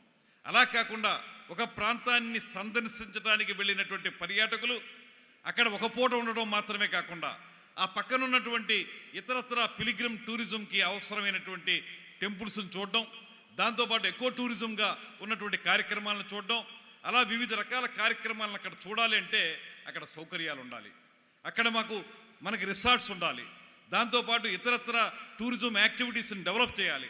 అలా చేస్తే ఒక సర్క్యూట్గా ఏర్పడి ఒక రోజు కోసం వచ్చినటువంటి సందర్శకుడు ఒక 2-3 రోజులు ఉండే విధంగా చేయగలిగితే టూరిజం అభివృద్ధి చెందుతుందనేటువంటి మాటని స్పష్టంగా మేము నమ్ముతున్నాం. అందుకే ఒక 7 యాంకర్ హబ్స్ను తయారు చేసి అవి రకరకాల టూరిజంలకి హబ్స్గా ఉండేలాగా వాటిని తయారు చేయటం ఒకటి. అదేవిధంగా ఒక 25 థిమాటిక్ అప్రోచెస్ సర్క్యూట్స్ను కూడా మేము ప్రయత్నిస్తూ ఉన్నాం. ఆ 25 థిమాటిక్ సర్క్యూట్స్ కూడా ప్రధానంగా మనం చూస్తే బుద్ధిస్ట్ సర్క్యూట్ అనేటువంటిది మన ఆంధ్రప్రదేశ్ రాష్ట్రంలో చాలా గొప్పగా ఉంది. విశాఖపట్నం ప్రాంతంలో తొట్లకొండ కానీ, బావికొండ కానీ, అదేవిధంగా గుంటూరు పరిసర ప్రాంతాల్లో నాగార్జున కొండ కానివ్వండి, అదేవిధంగా రాయలసీమలో కూడా అనేక బౌద్ధ ఆరామాలు నిర్మించుకున్నటువంటి సందర్భాన్ని మనం చూసాం. వీటన్నిటినీ కలగలిపి ఒక బుద్ధిస్ట్ సర్క్యూట్ని తయారు చేసినట్లయితే దానికోసం వచ్చేటువంటి వివిధ దేశాల యొక్క పర్యాటకులు ఆ ప్రాంతాలన్నింటినీ సందర్శించి ఆ టూరిజంని డెవలప్ చేయడానికి అవకాశం జరుగుతుంది. అలా చేయాలంటే అక్కడ మనం రిసార్ట్స్ ఉండాలి, హోటల్స్ ఉండాలి, వేసైడ్ రెస్టారెంట్స్ ఉండాలి, అదేవిధంగా ఇతరత్ర అడ్వెంచర్ టూరిజం యాక్టివిటీస్ ఏవైతే ఉన్నాయో, లేకపోతే ఇతరత్ర వెల్నెస్ టూరిజం యాక్టివిటీస్ ఏవైతే ఉన్నాయో, అదేవిధంగా అక్కడ ఉన్నటువంటి ఇతరత్ర ప్రాంతాల సందర్శన కోసం అవసరమైనటువంటి ఎకో టూరిజం ఏదైతే ఉందో వీటన్నిటినీ మనం ఒక సర్క్యూట్గా తయారు చేయగలిగితే ఖచ్చితంగా అవన్నీ కూడా సందర్శకులను ఆకర్షిస్తాయి అనేటువంటి మాట. దాంతోపాటు క్రూజ్ సర్క్యూట్, ఇవాళ విశాఖపట్నాన్ని సెంటర్గా చేసుకుని క్రూజ్ను మనం డెవలప్ చేయగలిగితే విశాఖపట్నం, పాండిచేరి, చెన్నై, అవసరమైతే శ్రీలంక వరకు కూడా క్రూజ్ను మనం ముందుకు తీసుకెళ్లేటువంటి అవకాశం జరుగుతుంది. అదేవిధంగా ఇతరత్రా మనం చూసుకున్నప్పుడు ఏదైతే వాటర్ స్పోర్ట్స్ ఉన్నాయో, ఏవైతే మారేడుమిల్లి లాంటి ఆంధ్రప్రదేశ్లో తూర్పుగోదావరి జిల్లాలో ఉన్నటువంటి అడవులు, ఆ ప్రాంతంలో ఉండేటువంటి అందాలు, కోనసీమలో ఉన్న అందాలు, అక్కడ ఉండే కల్నరీ, ఇవన్నీ చూసుకున్నట్లయితే ఎక్కడికెక్కడ మనం ఒక సర్క్యూట్ని ఏర్పాటు చేసుకుని ఆ సర్క్యూట్ ద్వారా ఆంధ్రప్రదేశ్ రాష్ట్రాన్ని సంపూర్ణమైనటువంటి పర్యాటక కేంద్రంగా తయారు చేయడానికి ఒక 25 థిమాటిక్ అప్రోచెస్ తోటి మేము వెళ్తా ఉన్నాం అనేటువంటి మాటను కూడా ఈ సందర్భంగా మనం చేస్తున్నాను. అయితే దీనికి కేంద్ర ప్రభుత్వ సహకారం కొంత మేరకు ఉన్నప్పటికీ కూడా ప్రసాద్ స్కీమ్ కానీ, అదేవిధంగా స్వదేశీ దర్శన్ అనేటువంటి 2 స్కీముల ద్వారా కేంద్ర ప్రభుత్వం ఆంధ్రప్రదేశ్కి ఇతోధికంగా సహకారం అందిస్తుంది. అందులో భాగంగానే స్వదేశీ దర్శన్ 2 అనేటువంటి ఒక స్కీమ్ కింద అఖండ గోదావరి పేరుతోటి తూర్పు పశ్చిమ గోదావరి జిల్లాల్లో ఉన్నటువంటి గోదావరి పరివాహక ప్రాంతాన్ని సుందరమైనటువంటి అందమైనటువంటి ప్రాంతంగా తీర్చిదిద్దడానికి అక్కడ పూర్తిగా పూర్వకాలంలో కట్టబడినటువంటి హేవలాక్ బ్రిడ్జిని సందర్శకులకు ఉపయోగించుకునే విధంగా చేయడానికి ఒక ప్రయత్నం ప్రారంభించాం. అదేవిధంగా గండికోట లాంటి ఫోర్ట్ మీరందరూ గమనించే ఉంటారు. గండికోట కట్టడం ఏదైతే ఉందో ఒక అద్భుతమైనటువంటి కోట, అది ఆ కోటని అభివృద్ధి చేయడం ద్వారా మరొక కార్యక్రమాన్ని చేపడుతున్నాం. అదేవిధంగా బొర్రా కేవ్స్, ఆ ఉత్తరాంధ్రలో ఉన్నటువంటి బొర్రా కేవ్స్, రాయలసీమలో ఉన్నటువంటి బెలూమ్ కేవ్స్ అయితే నిజం చెప్పాల్సి వస్తే ఆంధ్రప్రదేశ్ రాష్ట్రంలో మాత్రమే కాదు, ప్రపంచంలోని అద్భుతమైనటువంటి కేవ్స్ బెలూమ్ కేవ్స్ అనేటువంటి మాటను కూడా ఈ సందర్భంగా నేను మనవి చేస్తున్నాను. అదేవిధంగా గండికోటతో పాటు సమానంగా అంత ప్రాచుర్యం ఉన్నటువంటి సిద్ధవటం కోట, అది కూడా కడప జిల్లాలో ఉంది. ఇలా చూసుకుంటే అనేక ప్రాంతాలు ఉన్నాయి. కాకపోతే ఇప్పటి వరకు జరిగిన ప్రయత్నం అంతా కూడా ఐసోలేటెడ్గా జరిగింది. ఎక్కడికక్కడ ఆ ప్రత్యేకతని ఆధారంగా చేసుకుని కార్యక్రమాలు నిర్వహించారు తప్పితే వాటిని ఇంటిగ్రేట్ చేస్తూ ఒక సర్క్యూట్గా కానీ ఒక హబ్గా కానీ తయారు చేసినటువంటి ప్రయత్నం జరగలేదు. దాన్ని ఇవాళ మేము టేకప్ చేసాం. ఘనంగా చెప్పగలం, సగర్వంగా చెప్పగలం. కొత్త పాలసీ ద్వారా కానీ, పరిశ్రమ హోదా ఇవ్వడం ద్వారా కానీ, అటు పక్కన చంద్రబాబు నాయుడు గారు, ఇటు పక్కన పవన్ కళ్యాణ్ గారు ఇద్దరూ చూపిస్తున్నటువంటి చొరవ వల్ల కానీ ఈ రాష్ట్రాన్ని అద్భుతంగా తయారు చేయడానికి సంసిద్ధులుగా ఉన్నాం. అయితే ఇక్కడ కావాల్సింది ప్రభుత్వం యొక్క చిత్తశుద్ధి మాత్రమే కాదు. ప్రభుత్వం దగ్గర ఆర్థికపరమైనటువంటి నిధులు లేనప్పుడు ఈ ఆంధ్రప్రదేశ్ రాష్ట్రాన్ని మీకు ఆర్థికంగా ఉపయోగపడే విధంగా, అదేవిధంగా అందమైనటువంటి ప్రాంతంగా తయారు చేయడానికి చేయాల్సిన కార్యక్రమంలో భాగం ఏంటంటే ప్రైవేట్ ఇన్వెస్టర్స్ని దాంట్లో ఇన్వాల్వ్ చేయటం, వారి భాగస్వామ్యం ద్వారా దీన్ని అభివృద్ధి చేయటం. అందుకే వాళ్ళ మీకు మనవి చేస్తున్నాను, ఈ మధ్యకాలంలోనే విజయవాడలో ఒక ప్రైవేట్ ఇన్వెస్టర్స్ మీట్ ఒకటి ఏర్పాటు చేశాం. చాలామంది ఔత్సాహికులైనటువంటి మిత్రులందరూ కూడా అక్కడికి వచ్చి వారందరూ కూడా మేము పలానా చోట అభివృద్ధి చేస్తాం, రిసార్ట్స్ కడతాం అనేటువంటి మాట వారు చెప్తా ఉన్నారు. దానికి మేము స్వాగతిస్తూ ఉన్నాం. ప్రభుత్వ పరంగా ఎక్కడైనా మీకు ల్యాండ్ పార్సిల్ ఇవ్వగలిగితే ల్యాండ్ పార్సిల్ ఇవ్వటం, లేకపోతే ఒకవేళ మీ దగ్గర ల్యాండ్ ఉంటే ఇతరత్ర ఇన్సెంటివ్స్ ఇవ్వటం. ఇవాళ మేము ఇచ్చినటువంటి టూరిజం పాలసీలో ఇన్సెంటివ్స్ అద్భుతంగా మీకు ఉండేటువంటి జిఎస్టీ విషయంలో కానివ్వండి, లేకపోతే ఇతరత్ర అంశాల్లో 100% రీఎంబర్స్ చేసేటువంటి కార్యక్రమాన్ని ఈ ప్రభుత్వం చేపడుతుంది. ఇప్పటి వరకు ఎప్పుడు కూడా ఈ రకమైనటువంటి ఇండస్ట్రీకి ఇచ్చే హోదా మీకు లేకపోవటం వల్ల ఆ బెనిఫిట్స్ ఏవి కూడా టూరిజం సెక్టార్ పొందలేకపోయింది. ఇవాళ అవి ఇవ్వడం ద్వారా మిమ్మల్ని అందరినీ ముందుకు తీసుకురావాలనేటువంటి ఆలోచన ప్రయత్నం జరుగుతూ ఉంది. అందుకే ఇక్కడికి విచ్చేసినటువంటి 50 మంది పారిశ్రామికవేత్తలకు కానీ, ఔత్సాహిక ఇన్వెస్టర్స్కి కానీ నేను ఇచ్చేటువంటి ఆహ్వానం ఏంటంటే, రాష్ట్ర ప్రభుత్వం తర్వాత తరపున ప్రత్యేకంగా మీకు ఇచ్చేటువంటి ఆహ్వానం, రండి మీరు ప్రభుత్వంతో కలిసి మీకున్నటువంటి ఐడియాస్ను మాతో పంచుకోండి. ఎక్కడెక్కడ ఏ రకంగా మీకు ఒక పక్కన ఆదాయం ఇస్తూ మరో పక్కన పర్యాటకాభివృద్ధి చేయగలుగుతారో ఆ విషయాల్లో మీ యొక్క ప్లాన్స్ ఏమైనా ఉంటే ప్రపోజల్స్ పెడితే దాని మీద ఖచ్చితంగా ఈ ప్రభుత్వం స్పందిస్తుంది, మీకు అవకాశం కల్పిస్తుంది. దాంట్లో మీరు డిపిఆర్లు తయారు చేసి వాటిని అనతి కాలంలోనే కార్యాచరణలోకి తీసుకురావడానికి ప్రయత్నం చేస్తుందనేటువంటి మాటను కూడా మీ అందరికీ మనవి చేస్తున్నాను. అదేవిధంగా సినిమా రంగానికి సంబంధించిన వారికి కూడా పదే మేము కోరుతా ఉన్నాం. సినిమా రంగంలో కూడా అనేక రకాలైనటువంటి కార్యక్రమాలను పెట్టుకోవడానికి మనకు అవకాశం ఉంది. ఇవాళ ఆంధ్రప్రదేశ్లో ఉన్నటువంటి అత్యద్భుతమైనటువంటి లొకేషన్స్ మరి ఏ రాష్ట్రంలో లేవు. ఇవాళ చూస్తే మీరు ఒక్కసారి కోనసీమ వెళితే, లేకపోతే ఒకసారి మన మారేడుమిల్లి లాంటి ప్రాంతాలకు వెళితే తమిళనాడు నుంచి, అదేవిధంగా తెలంగాణ నుంచి, అదేవిధంగా కేరళ నుంచి కూడా సినిమా వాళ్ళు వచ్చి షూటింగ్లు చేసుకునేటువంటి పరిస్థితి ఉంది. అలాంటి సందర్భంలో ఆంధ్రప్రదేశ్లో పర్యాటక అభివృద్ధితో పాటు ముఖ్యమైనటువంటిది అక్కడ మౌలిక సదుపాయాల కల్పన కూడా సినిమా రంగానికి అవసరం. దాంట్లో కూడా మీకు ఉత్సాహం ఉంటే రండి, ఆ శాఖలో కూడా మేము తప్పనిసరిగా సహకరిస్తాం. ఒక స్టూడియో నిర్మించాలన్నా, లేకపోతే ఒక డబ్బింగ్ థియేటర్ నిర్మించాలన్నా, లేకపోతే ఒక రికార్డింగ్ థియేటర్ నిర్మించాలన్నా ఆ ఉత్సాహం ఉంటే వస్తే ఆంధ్రప్రదేశ్లో అనేక అవకాశాలు ఉన్నాయి. వాటన్నింటినీ కూడా సద్వినియోగపరచుకోవాలనేటువంటి మాటను కూడా ఈ సందర్భంగా నేను మనవి చేస్తున్నాను. దాంతోపాటు పర్యాటక వృద్ధిలో ఈ మధ్యనే పవన్ కళ్యాణ్ గారు ఒక అద్భుతమైనటువంటి ఆలోచన ఇచ్చారు. సాహితీ పర్యాటకం అనేటువంటి మాట. ఆంధ్రప్రదేశ్ రాష్ట్రంలో లబ్ధ ప్రతిష్ఠులైనటువంటి అనేక మంది కవులు అద్భుతమైనటువంటి లైబ్రరీలు మెయింటైన్ చేశారు వాళ్ళు. మీరు ఉత్తరాంధ్రలో తీసుకుంటే కాళీపట్నం రామారావు గారు కారా మాస్టర్ అంటారు. ఆయన స్వయంగా రచయిత మాత్రమే కాకుండా అనేక పుస్తకాలను సంకలనం చేసి ఒక అద్భుతమైన గ్రంథాలయాన్ని ఆయన ఏర్పరిచారు. అక్కడికి పర్యాటకంగా మనం వెళ్ళొచ్చు. అదేవిధంగా రాజమండ్రిలో గౌతమి గ్రంథాలయం, అదేవిధంగా ఆంధ్ర విశ్వవిద్యాలయంలో ఉన్నటువంటి అద్భుతమైనటువంటి గ్రంథాలయం, వీటిని కూడా మనం అందరం కూడా చూడడం ద్వారా ఆ ప్రాంతాలను కూడా అభివృద్ధి చేయడానికి అవకాశం దొరుకుతుంది. ఎప్పుడైతే సందర్శకులు పెరుగుతారో, పర్యాటకులు పెరుగుతారో, ఖచ్చితంగా అక్కడ మౌలిక సదుపాయాలు కల్పించగలుగుతాం. తద్వారా మనకి ఆదాయం, అదేవిధంగా ఆనందం కూడా కలుగుతాయనేటువంటి మాటని ఈ సందర్భంగా మనవి చేస్తూ ఉన్నా. మొత్తంగా చూసుకుంటే మీ అందరికీ ఒక వాతావరణం ఉంది. ఇవాళ మీ అందరికీ ఉపయోగపడేటువంటి కంజీనియల్ అట్మాస్ఫియర్ని ఏర్పరచడానికి ప్రభుత్వం ప్రయత్నం చేస్తూ ఉంది. నిన్న కూడా పవన్ కళ్యాణ్ గారు గేమ్ చేంజర్ సినిమా షూటింగ్ అయిపోయి సినిమా ప్రీ రిలీజ్ ఫంక్షన్కి రాజమండ్రి వచ్చారు. అప్పుడు కూడా ఆయన చెప్పారు, ఈ ప్రాంతాన్ని కానీ రాష్ట్రంలో అనేక ప్రాంతాలను కానీ పర్యాటకంగా అభివృద్ధి చేయాల్సిన బాధ్యత మనందరి మీద ఉందనేటువంటి మాట వారు చెప్పడం జరిగింది. అందుకే మీ అందరికీ మేము మనవి చేసేది, ఆ టూరిజం పాలసీ తాలూకు వివరాలన్నింటినీ కూడా మీకు అందజేస్తాం. మీరు బాగా చదవండి వాటిని. ఇవాళ నేను ఘనంగా చెప్పగలను, సగర్వంగా చెప్పగలను, భారతదేశంలో ఏ రాష్ట్రంలో లేనటువంటి అద్భుతమైనటువంటి టూరిజం పాలసీ ఆంధ్రప్రదేశ్లో ఈ కొత్తగా ఏర్పరిచామనేటువంటి మాటను కూడా మీ అందరికీ తెలియజేసుకుంటున్నాను. దాన్ని మీరు సద్వినియోగపరచుకోవాల్సిందిగా మిమ్మల్ని అందరినీ కోరుతా ఉన్నాను. 974 కిలోమీటర్ల పొడవునా ఉన్నటువంటి సముద్ర తీరంలో వాటర్ స్పోర్ట్స్ కానివ్వండి, రివర్ ఫ్రంట్స్ కానివ్వండి, అదేవిధంగా సీ ఫ్రంట్ కానివ్వండి, వీటన్నిటిని ఆధారం చేసుకుని అనేక వందల హోటల్స్ రావాల్సిన అవసరం కూడా ఉంది.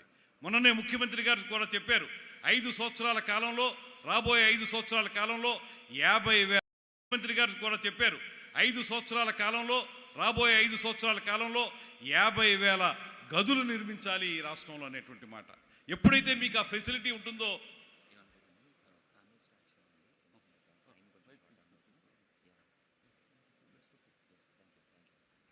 ఆ రకమైనటువంటి ప్రయత్నాన్ని మనం చేసేటప్పుడు ఖచ్చితంగా ఇది మనకు ఉపయోగపడుతుందనేటువంటి మాటని మీరందరూ కూడా గమనించాల్సిందిగా మిమ్మల్ని మనవి చేసుకుంటూ, దయచేసి దీన్ని సద్వినియోగపరచుకోవాల్సిందిగా మిమ్మల్ని కోరుకుంటూ, నాకు ఈ సమావేశంలో దీని పూర్వపరాలు ముందుగా చెప్పుంటే దాన్ని ఎంతవరకు నేను కుదించాలో అంతవరకు కుదించి ఉండేవాడిని. పూర్వపరాలు చెప్పనందుకు నిర్వాహకులు అది చెప్పుంటే నేను ఎంత సమయంలో అంతే మాట్లాడి ఉండేవాడిని. పర్యాటక రంగ వృద్ధి గురించి ఆంధ్రప్రదేశ్లో ఏం చేయాలనేటువంటి దాని మీద మీరు చెప్పమన్నారనేటువంటి ఆలోచనతో కొంచెం ఎక్స్టెండెడ్గానే చెప్పాను. క్షంతవ్యుణ్ణి. దయచేసి ఈ కార్యక్రమాలను మీరు ఉపయోగించుకోవాల్సిందిగా కోరుతూ సెలవు తీసుకుంటున్నాను. Thank you, sir. Actually, we can imbibe your energy. We imbibe your energy, sir. The most crucial words he has used is sir. The most important words he used is the tourism industry status to the sector. Mike, Minister Garu, I request you to please come back to the dais, please. Sir, we request you to come back to the dais. This.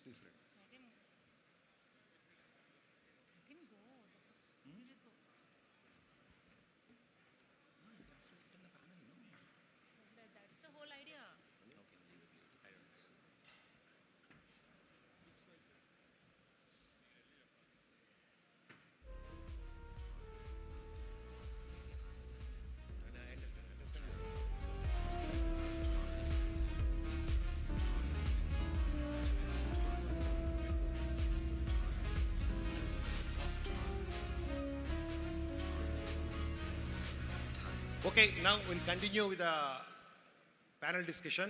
Now I request Mr. Chatterjee. Chatterjee has been in the food industry for almost 34 years, something like that. and he has seen the fine dining facilities, how it's evolved in India. Now I request him to just give a glance of what has been happening in the past and post-COVID, what is the scenario? Very good afternoon, good evening to everyone present here. Thank you, Mr. Rao and APTA. I would love to speak in the local language, which in fact the Honorable Minister spoke, and he was so passionate that it's very difficult to speak after the kind of speech he made, and an impact of his speech was fantastic. So, do not want to actually tell you too much of history, because nobody is interested in history, but I think that over a period of time, all of you know that the whole food space has completely changed. It is disrupted from being a very humble, localized, and less option kind of a sector to something which is growing at a pace which is not actually was expected even by the industry or the National Restaurant Association. I would just quickly take you through the time when we started. In fact, I'll take you quickly to the point that when we joined catering school, when we joined the hotel management school, because that is 90s, 79, 80 I'm talking about, then people, in fact, my father said that you will become a waiter or a cook. So there was no opportunity he saw in me. But over a period of time, when we passed out in the year 1982 from Taj, then started my journey. We started with a humble restaurant, 32 covers. Then it extended and expanded to a level which today, as Mr. Rao said, that 120 restaurants all over the world. The point I would like to make is that we have seen this in last 32 years, this whole space actually disrupting from one to the other. For example, there used to be multi-cuisine restaurants wherein speciality was not something like, you go to a restaurant where you will get Chinese, Indian, regional cuisine, everything was together. So we started the process of specialty restaurant. The company's name was given like that. And we started the flagship brand called Mainland China. Mainland China today has 88 restaurants all over the world. And even in the city of Hyderabad, we came to Hyderabad way back in 2003-04, when not too much was happening, Mr. Rao, you know that. So it was just something which we have seen disrupting in front of our eyes. And I think that going forward, besides the growth, the development, the birth of nuclear families, wherein husband, wife working, no time for kitchen, cooking, domestic health being there in and out, but it has become a routine for everyone to order out, especially after the pandemic. Like you were talking to me during the pandemic, in fact, the industry came to standstill like many more.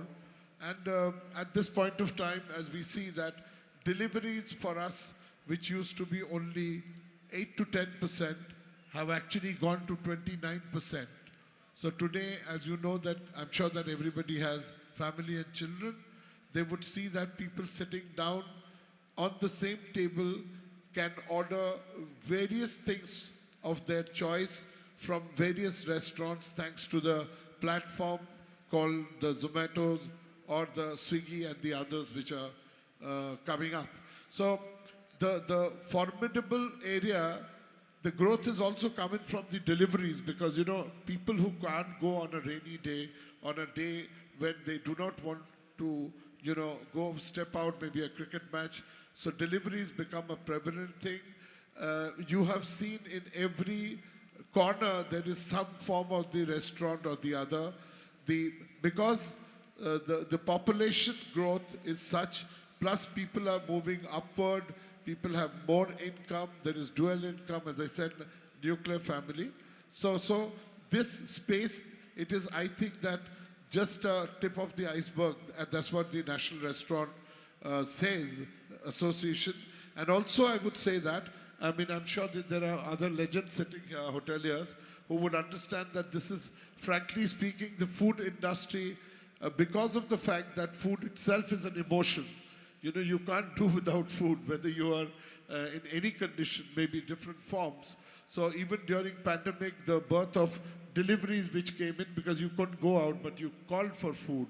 So I think it's a bottomless pit.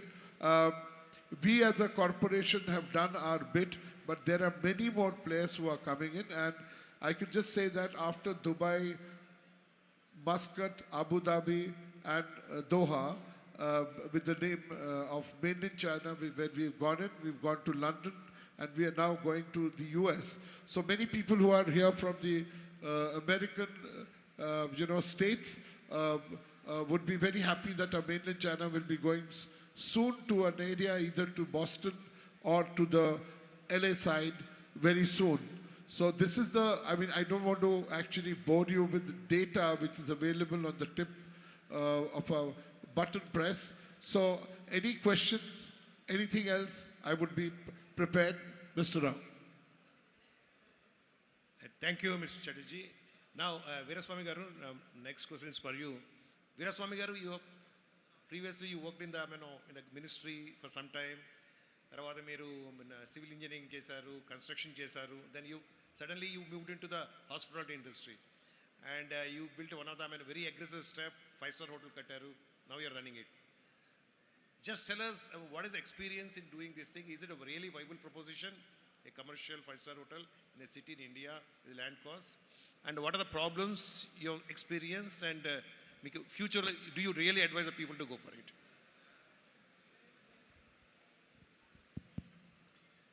Good evening అండి. నా పేరు R Viswami, Hyatt chairman, Hyatt Place hotel Vijayawada చైర్మన్ని and Andhra Pradesh hotels president అండి.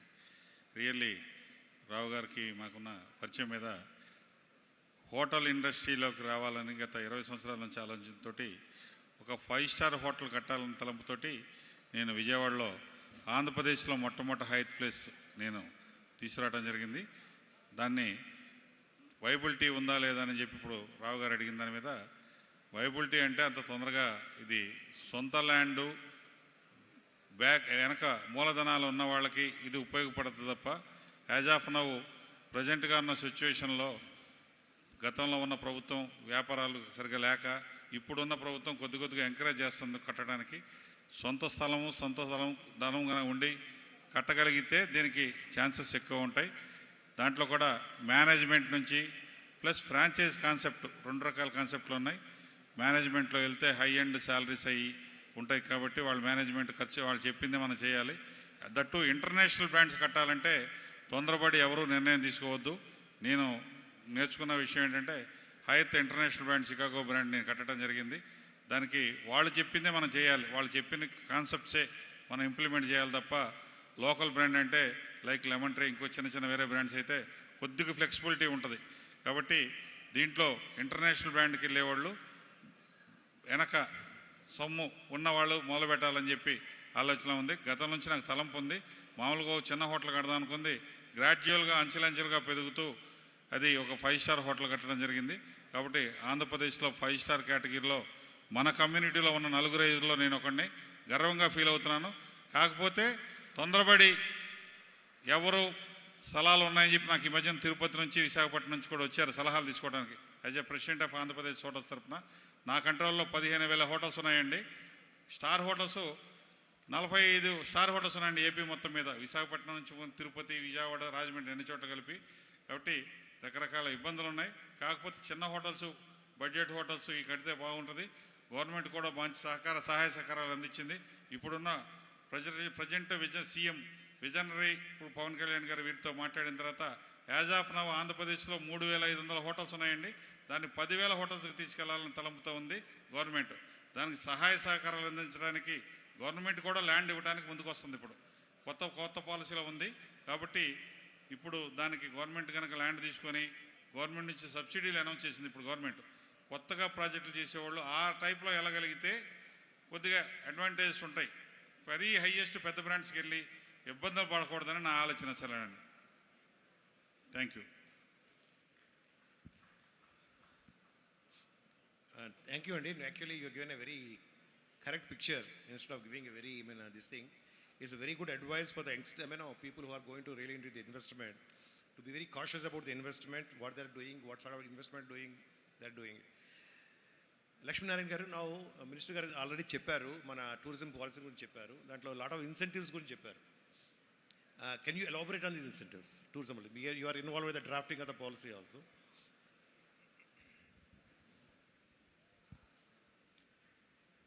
Thank you, Rao Garu, and I thank all the dignitaries on the table.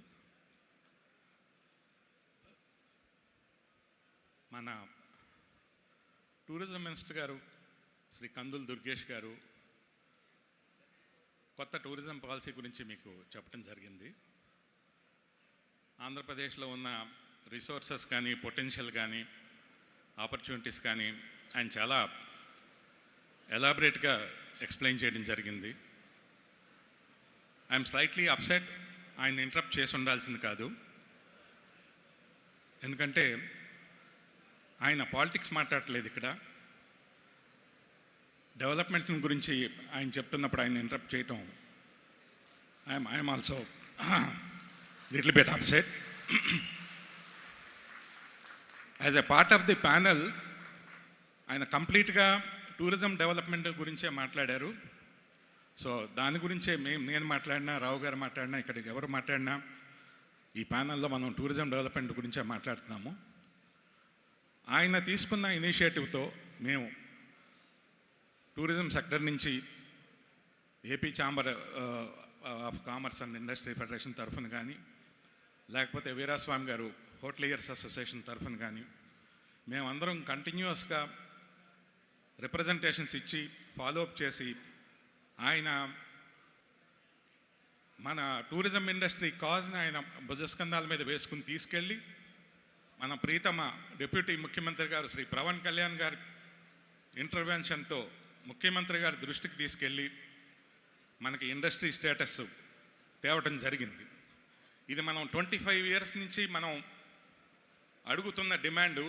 అది మనకి ఇప్పుడు మన minister గారి సమక్షంలో మన పవన్ కళ్యాణ్ గారి ఇంటర్వెన్షన్తో ముఖ్యమంత్రి గారు శ్రీ నారా చంద్రబాబు నాయుడు గారు మనకి ఇండస్ట్రీ స్టేటస్ ఇచ్చి ఎంతో టూరిజం డెవలప్మెంట్కి సహకరించడం జరిగింది. Now I will go to the subject matter. మనకి ఇండస్ట్రీ స్టేటస్ వలన మనకి యాక్చువల్గా అనేక రకాలైన అడ్వాంటేజెస్ వస్తాయి. అంటే టూరిజం సెక్టర్కి ఇండస్ట్రీ స్టేటస్ రావటం వలన ఏంటి అడ్వాంటేజెస్ అంటే మనకి లెసర్ ప్రాపర్టీ ట్యాక్స్, తర్వాత on par with industrial policy lesser power tariff ఉంటుంది మనకి. తర్వాత బ్యాంక్ ఫండింగ్కి వెళ్ళినప్పుడు మనకి కాస్త వితౌట్ కొలేటరల్స్ మనకు ఫండింగ్ ఇవ్వడం జరుగుతుంది ఇండస్ట్రియల్ స్టేటస్ ఉన్నప్పుడు. తర్వాత ఇండస్ట్రియల్ స్టేటస్ ఉండటం వల్ల మనకి కొంత లోయర్ ఇంట్రెస్ట్ రేట్స్ కూడా ఉంటాయి. తర్వాత సింగిల్ విండోలో మన ప్రాజెక్టు క్లియరెన్సెస్, అప్రూవల్స్ ఇవ్వటం జరుగుతుంది. తర్వాత మనకి మన సప్లైస్కి కానీ సర్వీసెస్కి కానీ ఏమన్నా డిలేడ్ పేమెంట్స్ ఉన్నా కానీ ఇండస్ట్రియల్ స్టేటస్ ఉండటం వలన వాటిని కాస్త స్పీడప్ చేసుకోవడానికి ఎంఎస్ఎంఈ పాలసీ కింద మనకు అడ్వాంటేజెస్ వస్తాయి. తర్వాత ఈ పాలసీలో మనకి వన్ టైం ఇన్సెంటివ్గా కొత్తగా ఇండస్ట్రీ టూరిజం ప్రాజెక్ట్ ఎవరు స్టార్ట్ చేసినా సరే స్టాంప్ డ్యూటీ కంప్లీట్గా 100% స్టాంప్ డ్యూటీ రీయింబర్స్మెంట్ ఇవ్వటం జరుగుతుంది. అది మీరు టూరిజం పర్పస్ కోసం కొన్న ల్యాండ్ అయినా సరే, ఆర్ మీరు తీసుకున్న లీజుకి తీసుకున్నట్టయితే ఆ లీజ్ రిజిస్ట్రేషన్కి అయ్యే స్టాంప్ డ్యూటీలు కానీ ఆ ట్యాక్సులు కానీ అది కంప్లీట్గా 100% వేవర్ ఇవ్వటం జరుగుతుంది. తర్వాత టూరిజం ప్రాజెక్ట్కి ప్రపోజ్ చేసిన ల్యాండ్ కన్వర్షన్ చేయాల్సి వస్తే అది అగ్రికల్చర్ ల్యాండ్లో కానీ ఎనీ అదర్ క్లాసిఫికేషన్లో ఉండి మనం కమర్షియల్గా కన్వర్ట్ చేసుకోవాల్సి వస్తే ఆ ల్యాండ్ కన్వర్షన్ ఛార్జెస్ అంతా కంప్లీట్ వేవర్ వస్తుంది, 100% వేవర్ వస్తుంది. తర్వాత క్యాపిటల్ సబ్సిడీ కూడా దాదాపు 15 సంవత్సరాల తర్వాత మళ్ళీ మన ఈ టూరిజం పాలసీలో ఇంట్రడ్యూస్ చేయడం జరిగింది. 25% క్యాపిటల్ సబ్సిడీ ఎంఎస్ఎంఈ ఎంటర్ప్రైజెస్కి వస్తాయి. మైక్రో స్మాల్ మీడియం ఎంటర్ప్రైజెస్కి 25% సబ్సిడీ వస్తుంది. విత్ ఎ క్యాప్ ఆఫ్ మైక్రోకి 25 lakhs దాకా మనకి ఆ సబ్సిడీ అవైల్ చేసుకోవచ్చు. అదే స్మాల్ ఎంటర్ప్రైజెస్ అయితే మనం 1.5 crores దాకా మనం ఆ సబ్సిడీ అవైల్ చేసుకోవచ్చు.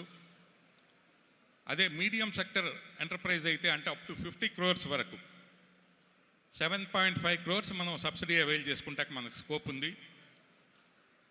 తర్వాత ఎడిషనల్గా ఉమెన్ ఎంటర్ప్రెన్యూర్స్కి, ఎస్సీ ఎస్టీ కేటగిరీస్కి ఆర్ ఫిజికల్లీ హ్యాండిక్యాప్డ్ ఛాలెంజ్డ్ ఎంటర్ప్రెన్యూర్స్కి ఎడిషనల్గా ఇంకొక 5% సబ్సిడీ ఇవ్వటం జరిగింది.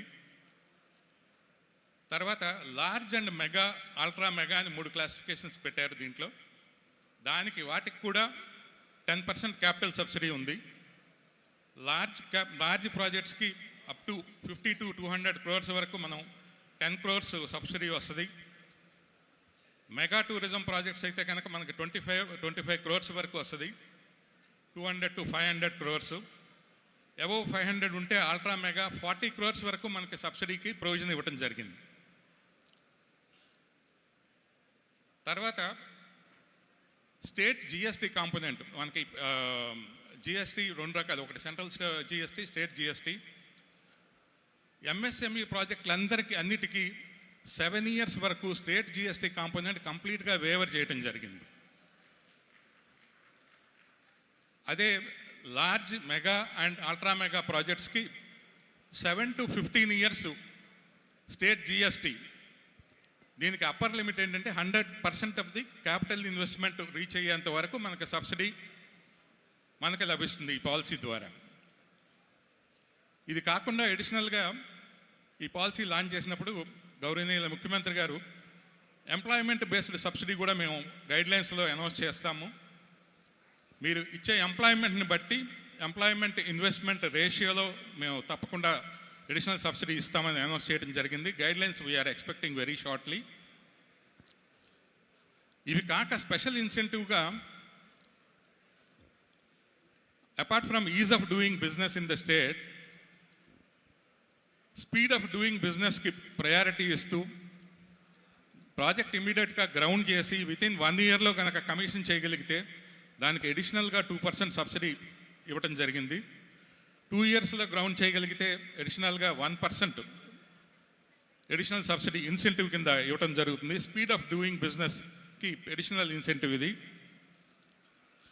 ఇది కాకుండా స్పెషల్ ఇన్సెంటివ్ రిమోట్ లొకేషన్స్లో ఉండి మనకి జంప్స్ అంటాం, మనకి రిమోట్ లొకేషన్స్లో మనం అద్భుతమైన పర్యాటక ప్లేస్లు ఉంటాయి. అక్కడ మనకు ప్రాజెక్ట్ చేసినప్పుడు ఫైనాన్షియల్గా వెంటనే ఫీజిబిలిటీ రాకపోవచ్చు.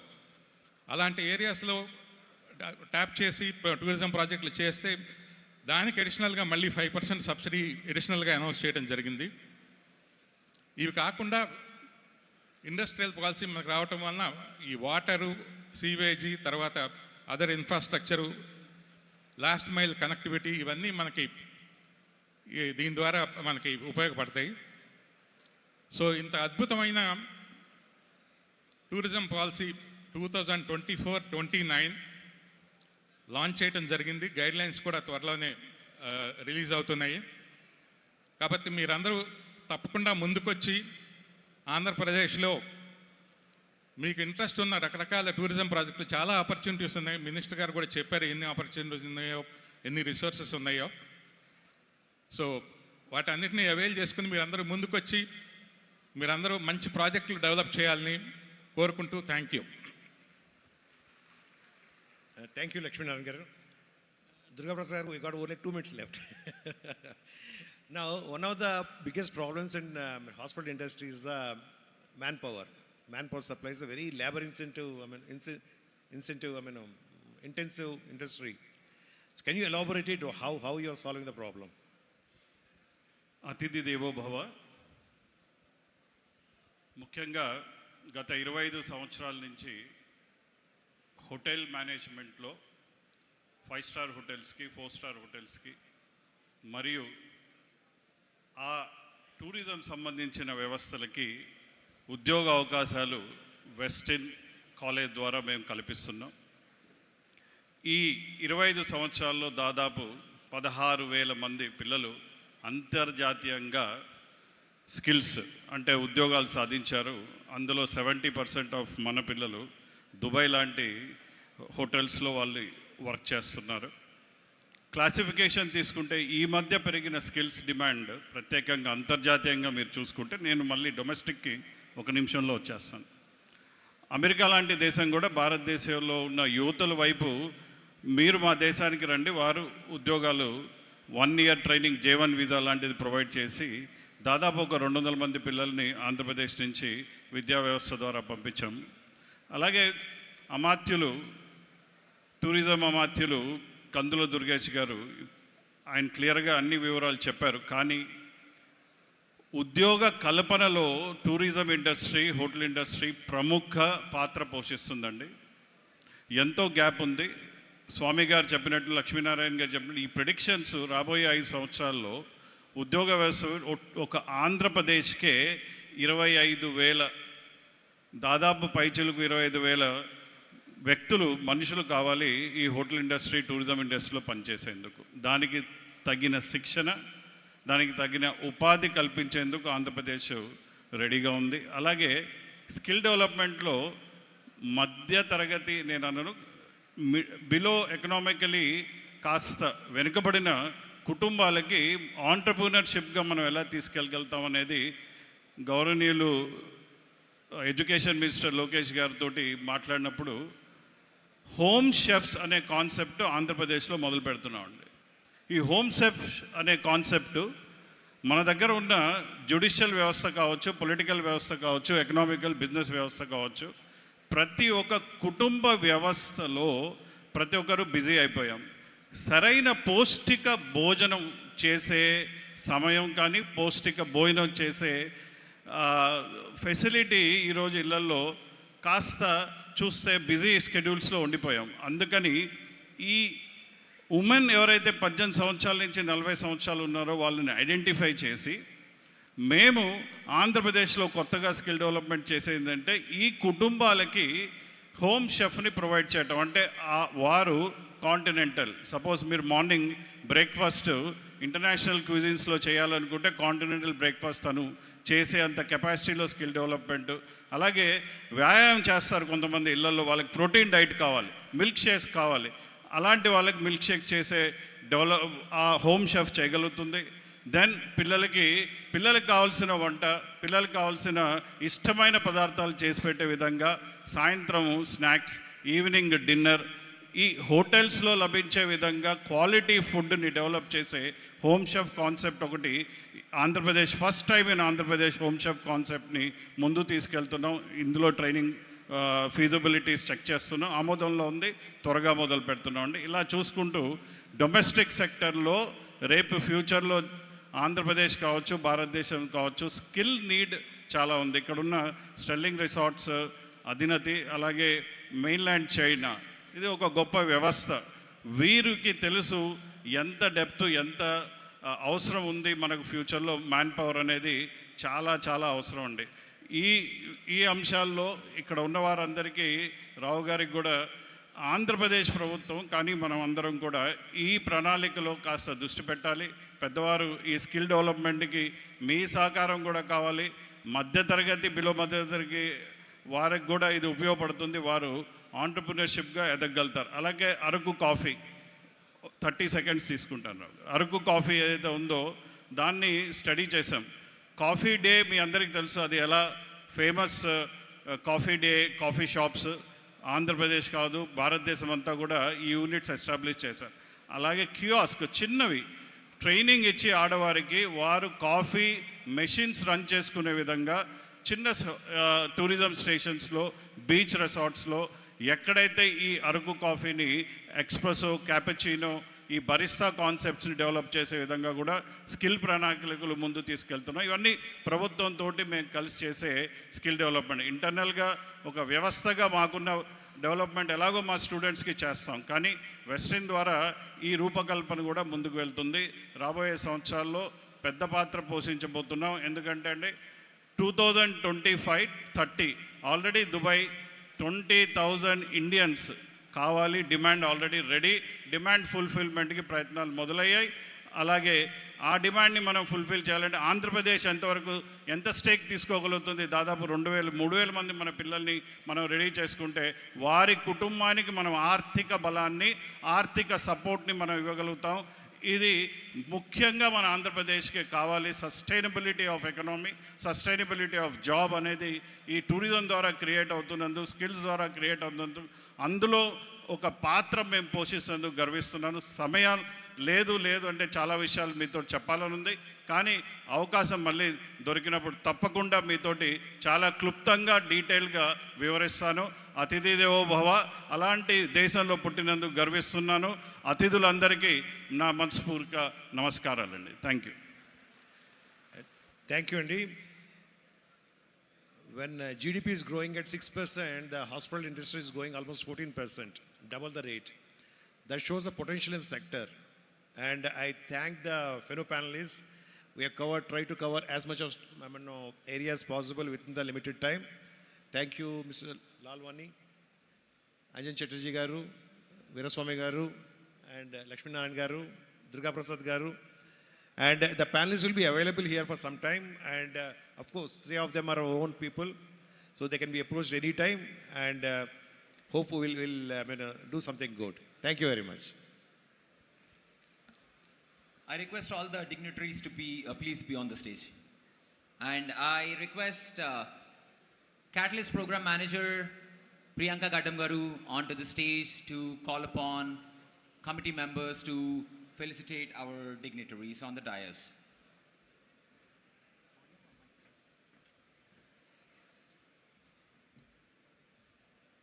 Thank you very much, sir. It's a beautiful session, and thank you so much for all the inputs that you guys have provided.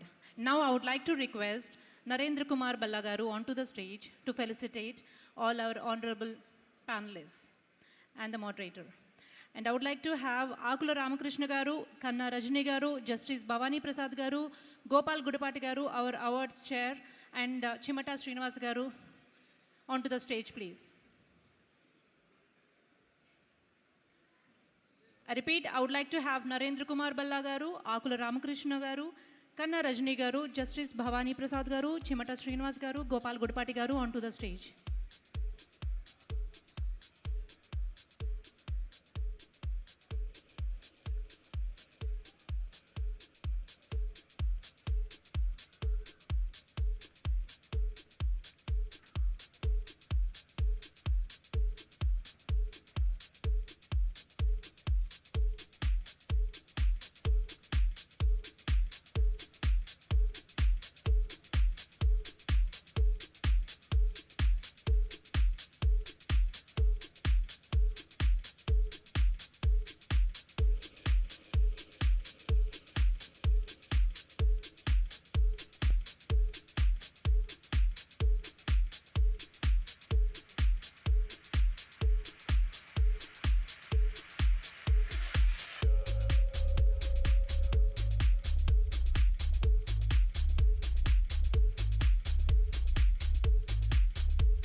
To have our awards chair Gopal Gudipati Garu to felicitate Kanna Rajni Garu.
Thank you so much to all our panelists and guests. It was an absolute pleasure having you here, sir.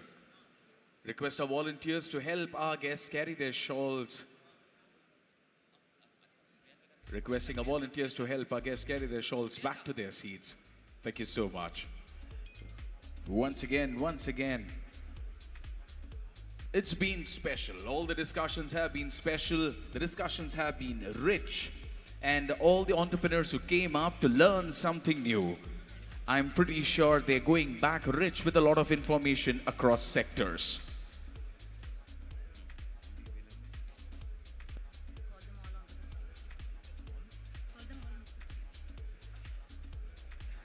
So next up, I would like to invite on stage Vaddiraju Ravindra Garu, Karnataka MLA Pradeep Garu, Dr. Ganga Bhavani Garu, requesting you to please join us on stage.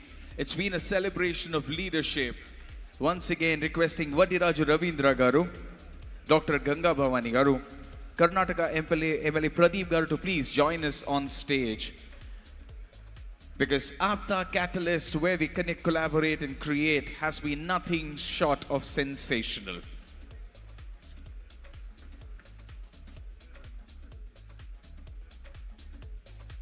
Also requesting Jagdish C.K. Garu to join us on stage.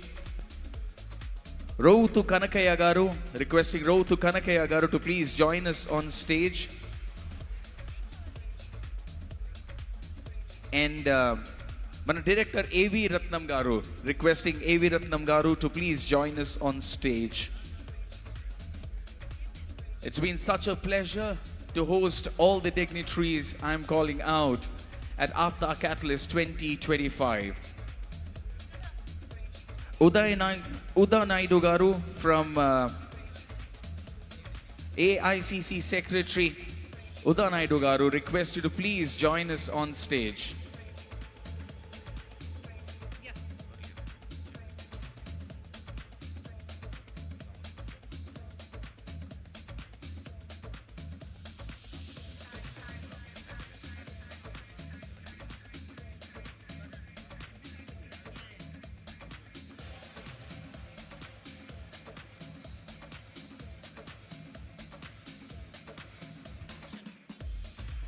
Usha Naidu Garu, National Secretary, Congress Party, request you to please join us on stage, Andy.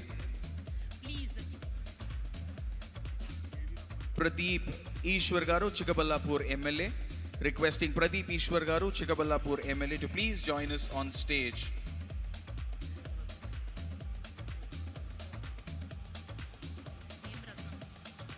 Mana Director A.M. Ratnam Garani request chestunanu. Dayachesi request you to please join us on stage.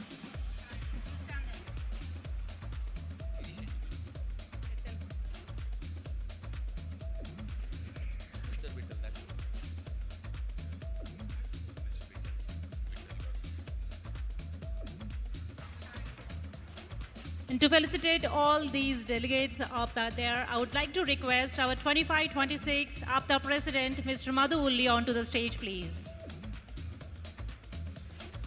And I would like to have Saptagirish Indugula, the Joint Secretary of APTA 25-26, and Ram Dondapati Garu, and Shri Chintala Garu onto the stage, please. Requesting Vittal Garu to please join us on stage. B. Ram Mohan Rao Garu. Also requesting B. Ram Mohan Rao Garu to please join us on stage. Once again requesting Vittal Garu to join us on stage. In Japan, Gada, APTA Katalyst has been sensational. To attract and to have all these leaders come together, I'm pretty sure we have established the kind of connect we have, the kind of reach we have, and the impact that we will surely have in the future.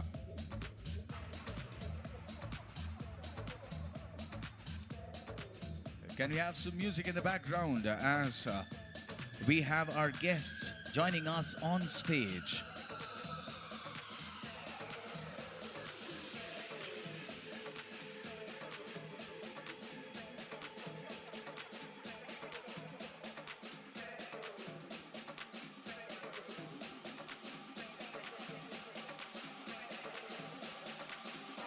with all the discussions and happening on stage, all these things have been nothing short of fireworks by themselves.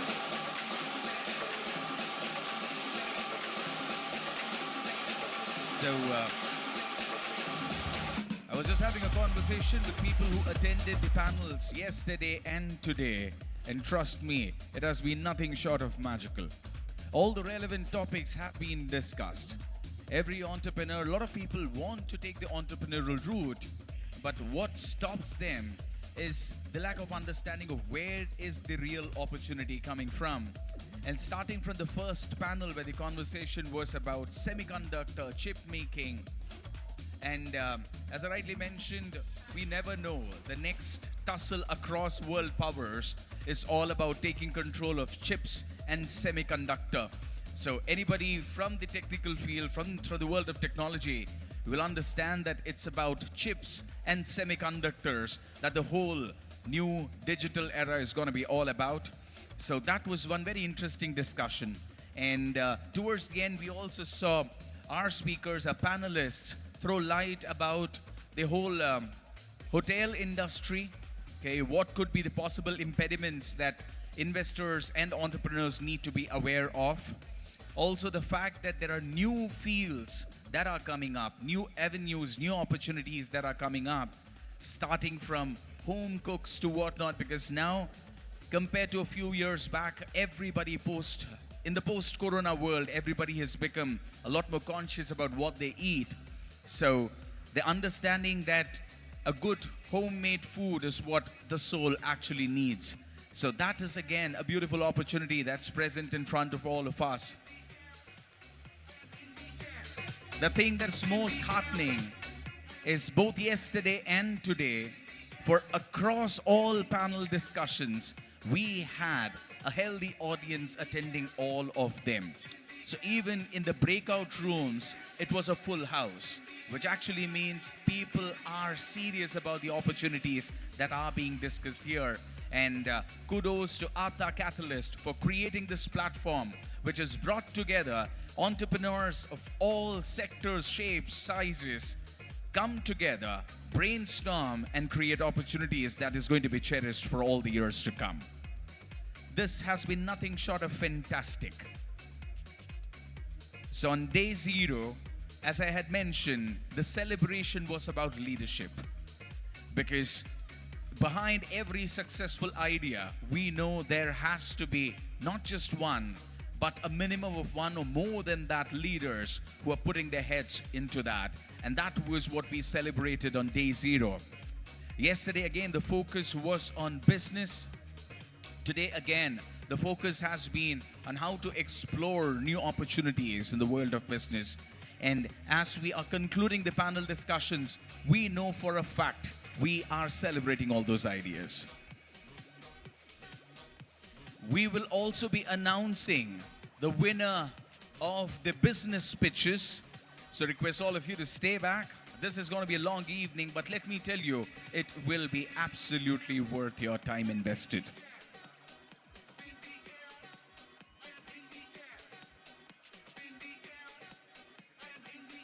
Requesting Pediriti Shivbhaskar garu to please join us on stage, Andy. Also requesting Bandi Ramakrishna garu to please join us on stage. The APTA Katalyst stage is awaiting you.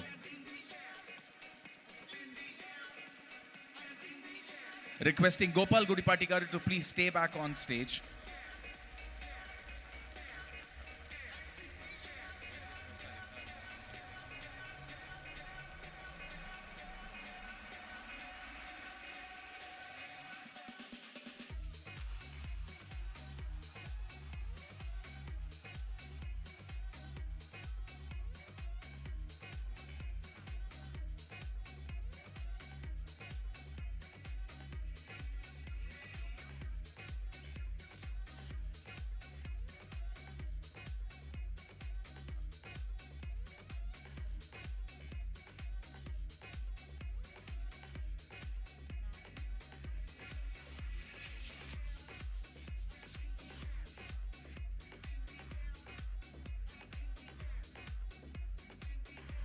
Vice President of APTA, Nago Kunasani Garu, requesting you to please join us on stage. Once again, let me repeat. Nago Kunasani Garu, Vice President APTA 2526, requesting you to please join us on stage. Thank you.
So now it's time for a little break.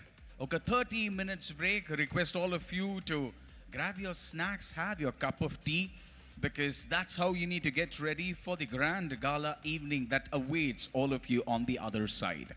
So we will take a cute little 30-minute break. It's exactly 5:45 by my watch.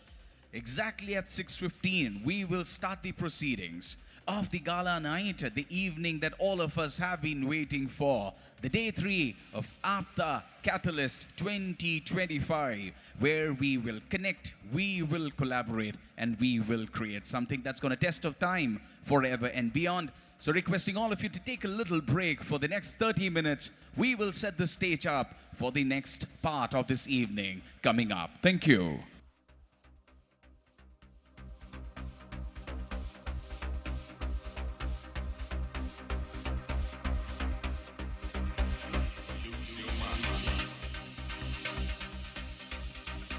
Once again, Bandi Ramakrishna Garu, requesting you to please join us on stage.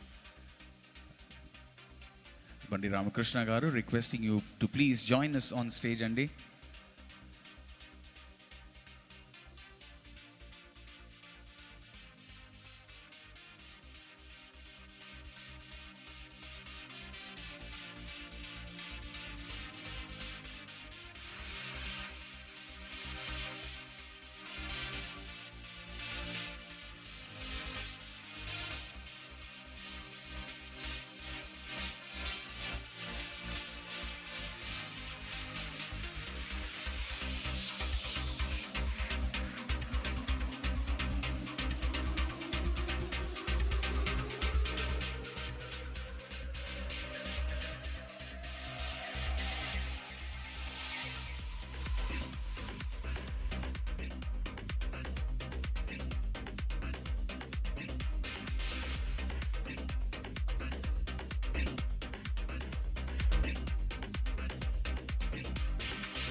Requesting Mirial Raghavrao Garu to please join us on stage.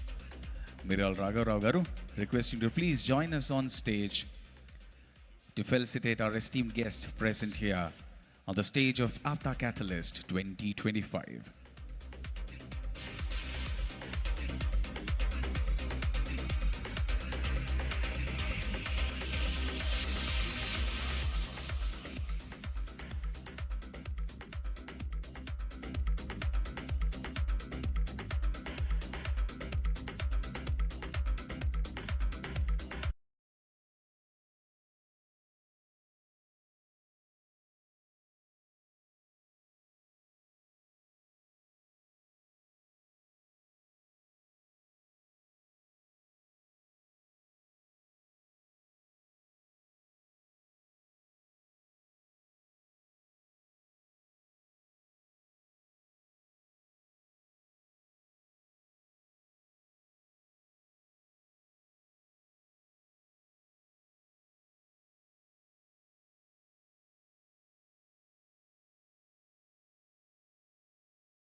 ఉన్నటువంటి ఇక్కడ చేస్తున్నా కూడా అందరూ వచ్చినందుకు అందరికి కూడా నిజానికి కూడా ఇది ఒక మంచి మూమెంట్, మంచి కలయిక, ఒక మంచి సదస్సులాగా కనిపిస్తుంది. ఏదో ఒక పెద్ద పార్టీ ప్లీనరీ జరుగుతున్నట్టు అనిపిస్తుంది నాకు ఇక్కడ. ఒక అధికారంలో ఉన్న పార్టీ ప్లీనరీ జరుగుతున్నట్టు అనిపిస్తుంది. ఇది మన అందరి కలయిక చూస్తే ఇది ఈ సంఘటిత శక్తి ఎక్కడికో పోతుంది అనిపిస్తుంది. ఇది ఒక దిక్కున స్టార్ట్ అయిపోయింది ఒక రాష్ట్రంలో, ఇంకా ఏ రాష్ట్రాల్లో అంటుకుంటుందో అని ఒక సంతోషం వేస్తుంది అందరిని చూస్తుంటే. ముఖ్యంగా నా గురించి నేను చెప్పాలంటే నేను వద్దిరాజు రవిచంద్ర. ఎందుకంటే ఎంటర్ప్రైనర్స్ అందరూ ఇక్కడ జరుగుతున్నట్టుంది కనెక్ట్, కొలాబరేట్, క్రియేట్, CCC అనేది ఒక ప్రోగ్రాం పెట్టారు. కాబట్టి వ్యాపారం ముందు చేసుకోవాలి, 4 డబ్బులు సంపాదించుకోవాలి. ఏ కులంలో అయితే పుట్టామో ఆ కులం పేరు చెప్పుకోవడానికి ఏమాత్రం శశభిష లేకుండా, సిగ్గుపడకుండా చెప్పుకోవాల్సిన అవసరం, చెప్పుకోవాల్సిన బాధ్యత కూడా మన మీద ఉంది. ఎందుకంటే మన తల్లిదండ్రులు మనకిచ్చిందే ఆ సర్టిఫికెట్. దాన్ని ఎట్టి పరిస్థితిలో తక్కువ చేయాల్సిన పని లేదు, ఎవరికి భయపడాల్సిన పని కూడా అవసరం కూడా లేదు. అక్కడి నుంచి వచ్చాము మనం. ఎందుకంటే బేసిక్గా రైతు బిడ్డలం, మనము అన్నం పెట్టే వాళ్ళం కాబట్టి మనం ఎవరికి భయపడాల్సిన పని లేదు. నేను ఎక్కువ లోతుకు కూడా నేను తీసుకెళ్ళని, నేను రాజకీయ సభ చేయదలుచుకోలేదు, చేయను కూడా. ఎందుకంటే మన సమాజానికి ఉపయోగపడేది వీళ్ళు మంచి కార్యక్రమం చేస్తున్నారు కాబట్టి దీన్ని ఖచ్చితంగా కూడా దీన్ని ముందు తీసుకుపోవాల్సిన బాధ్యత ఉంది మన మీద. మా నాన్నగారి పేరు Vaddiraju Narayana, my mother name is Vaddiraju Venkata Narasamma. 1969లో అప్పటి ఉమ్మడి వరంగల్ జిల్లాలో ఉన్నటువంటి ఇనుగుర్తి మేజర్ గ్రామ పంచాయతీలో పుట్టాను. 1969లో మా ఫాదర్ ఒక జిల్లాలోనే పెద్ద రైస్ మిల్లు కట్టారు. అప్పట్లో ఉన్న దాంట్లో పెద్ద రైస్ మిల్ అంటే ఆ జిల్లాలో అదే. అక్కడి నుంచి స్టార్ట్ అయ్యి కష్టపడుతూ చదువుకుంటూ వ్యాపారం చేసుకుంటూ 1992లో నేను గ్రానైట్ రంగాల్లోకి రావాల్సి వచ్చింది. గ్రానైట్ రంగా నా ఊర్లో దగ్గరలోనే క్వారీలు జరుగుతుంటే మా ఊర్లో ఉన్న క్వారీలన్నీ కూడా గ్రానైట్ అంతా వేరే వాళ్ళకి అమ్ముకొని నేను బయట ట్రైనింగ్ అయ్యి వచ్చేసి ఒక చిన్న వ్యాపారం, చిరు వ్యాపారం స్టార్ట్ చేసి అక్కడి నుంచి ఇంతగా ఎదిగి కష్టపడడానికి మా తల్లిదండ్రుల సహకారం, మా మిత్రులు, బంధువులు అందరూ కూడా సహకారం ఉంది. దాన్ని ఎప్పుడు కూడా నేను మర్చిపోను.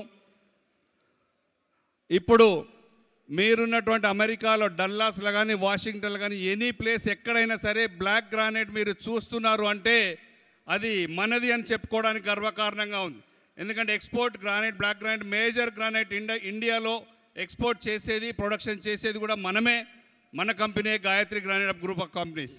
ఇంకా ఒకరిద్దరు చేస్తున్నారు, మేజర్ పార్ట్ మనమే ఎక్స్పోర్ట్ చేస్తున్నాం. హైదరాబాద్లో కానీ అమెరికాలో కానీ బ్లాక్ గ్రానైట్ చూడాలంటే గాయత్రి గ్రానైట్స్ రవిచంద్ర గుర్తొస్తారు. అది కష్టపడి 30 ఏళ్ల తర్వాత సాధించుకున్నాను నేను. ఇంకొకటి ఏంటంటే సార్, మీకు ఒక చిన్న విషయం చెప్పాలి. మన గర్వకారణం ఏంటంటే ఢిల్లీలో నేషనల్ పోలీస్ అకాడమీలో ఒక 370 టన్స్ స్టోన్ బ్లాక్ గ్రానైట్ మనమే ఇచ్చాం. ఒక గర్వకారణం. చాలా పెద్ద స్టోన్ అది. National police academy Narendra Modi గారు ఓపెన్ చేశారు. నెక్స్ట్ ఇంకొకటి కూడా నిన్న ఓపెన్ చేశారు, Kartavya Path Subhash Chandrabose 370 tons single stone ఇవ్వడం జరిగింది. అది కూడా మనమే ఇచ్చాం. సరే, అందరం మనం కలిసిమెలిసి ఉంటే బాగుంటుంది. గౌరవనీయులు కేసీఆర్ గారు కూడా రెండు సార్లు గవర్నమెంట్ ఉన్నప్పుడు కూడా ఇక్కడ ఉన్న బంధుమిత్రులందరూ బాగా చూసుకోవడం జరిగింది. వారికి కావాల్సిన ల్యాండ్ కూడా ముఖ్యంగా నేను దగ్గరుండి చెప్పి మీ అందరు అడగగానే 7 ఎకరాల 11 గుంటలు అత్యంత విలువైనది యశోద హాస్పిటల్ బ్యాక్ సైడ్ ఇప్పించడం జరిగింది. అది కేసీఆర్ గారికి మరొకసారి వేదిక మించి కూడా మనందరం ధన్యవాదాలు చెప్పుకోవాల్సిన బాధ్యత, అవసరం కూడా ఉంది. చాలా బాగా ఇక్కడ ఉన్న వాళ్ళందరం కూడా కలిసిమెలిసి ఉన్నాం. ఇక ముందు కూడా కలిసిమెలిసి ఉంటాం. ఈ ఆప్తాను ఎట్టి పరిస్థితుల్లో కూడా ఎలాంటి ఇబ్బందులు లేకుండా ముందుకు తీసుకెళ్దాం. ఆప్తా క్యాటలిస్ట్ బదులు ఆప్తా క్యాపిటలిస్ట్గా పెట్టుకుందాం. మనం క్యాపిటలిస్టులం కావాలి, మనం రాజ్యాధికారం తెచ్చుకోవాలి, మనం కూడా ముందుకు పడదామని చెప్పేసి ఇప్పటికైతే ఒక 20 ఏళ్ళ నుంచి చూస్తుంటే ఇప్పటికి మెరుగుపడ్డాం. కాపులము అని చెప్పుకోవడానికి, కాపులు, మున్నూరు కాపులు, తెలుగు అన్నీ అందరం మనం చెప్పుకోవడానికి ఒక గర్వంగా ముందుకు తీసుకెళ్తున్నటువంటి ఇలాంటి ఆప్టా ప్రోగ్రామ్ని నేను నిజంగా మనస్ఫూర్తిగా అభినందిస్తూ ఇంత మంచి ప్రోగ్రాం చేసిన మీ అందరికీ కూడా శుభాకాంక్షలు, ధన్యవాదాలు తెలియజేసుకుంటూ ముగిస్తున్నాను.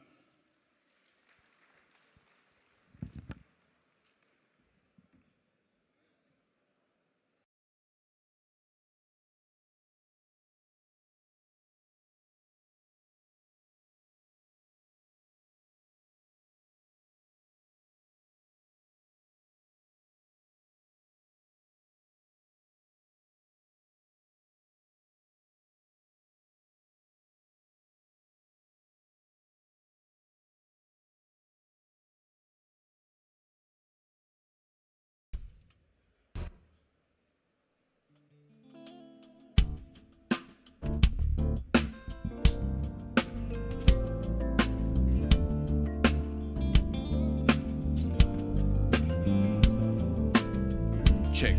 Alright, a lot like yesterday, requesting all the participants to vacate the first 6 rows. Requesting all the participants to vacate this first 6 rows because they are reserved for VVIPs and sponsors and guest of honors. Requesting once again, the first 6 rows are to be vacated by the participants because they are reserved for the VVIPs, guest of honors, and the sponsors. Okay? APTA family members ఇక్కడ విచ్చేసినటువంటి ప్రతి ఒక్కరికి కూడా మా తరపు నుంచి ఒక చిన్న రిక్వెస్ట్. ముందు 6 వరుసల్లో కూర్చున్న పార్టిసిపెంట్స్ అందరూ దయచేసి మీరు ఈ 6 రోస్ ని కూడా వెకేట్ చేయవలసిందిగా కోరుకుంటున్నాము. ఎందుకంటే ముందు ఉన్న 6 వరుసల కుర్చీలు కూడా వివిఐపీస్ కోసం ఆల్రెడీ రిజర్వ్ చేయబడి ఉన్నాయి. సో దయచేసి ముందు 6 వరుసల్లో కూర్చున్న వాళ్ళందరూ ఆ సీట్స్ ని వెకేట్ చేయవలసిందిగా మా సైడ్ నుంచి humble request. Because VVIPs and guest of honour కోసం ఆ సీట్స్ అన్ని స్పెషల్ గా రిజర్వ్ చేసి ఉంచామండి. దయచేసి ముందు 6 వరుసల్లో ఉన్న సీట్స్ ని ఖాళీ చేయవలసిందిగా పార్టిసిపెంట్స్ ని కోరుకుంటున్నాం. Thank you so much. Also request all our guests who are standing on the red carpet పైన నిలబడి ఉన్న గెస్ట్ అందరినీ రిక్వెస్ట్ చేస్తున్నాము, ప్లీజ్ ప్రోటోకాల్ కోసం ఈ స్పేస్ ని మీరు వెకేట్ చేయాల్సిందే అండి. Requesting everybody present in the red carpet area to vacate it so that we are able to follow the protocol for the evening. Security protocol follow చేయడానికి అందరికీ ఒక చిన్న రిక్వెస్ట్ చేస్తున్నామండి, ప్లీజ్ ఏమనుకోకండి. This is for the protocol that we are following, the security protocol that we have to follow for the evening. Requesting all of you in and around the red carpet area to please disperse. Requesting all our volunteers to help me. Requesting all the volunteers to help me vacate the red carpet area so that we are able to follow the security protocol. Requesting all the volunteers to help me clear the red carpet area so that we are able to follow the protocol. Thank you. Except for people with stage access pass, request all of you to kindly disperse. The security team will be reaching out to you because there are 2 sofas. The first two sofas will have to be vacated. The security team will be reaching out to you, so request you to please cooperate with them. Once again, requesting the volunteers to help me clear the red carpet area because we have to follow the security protocol for the evening.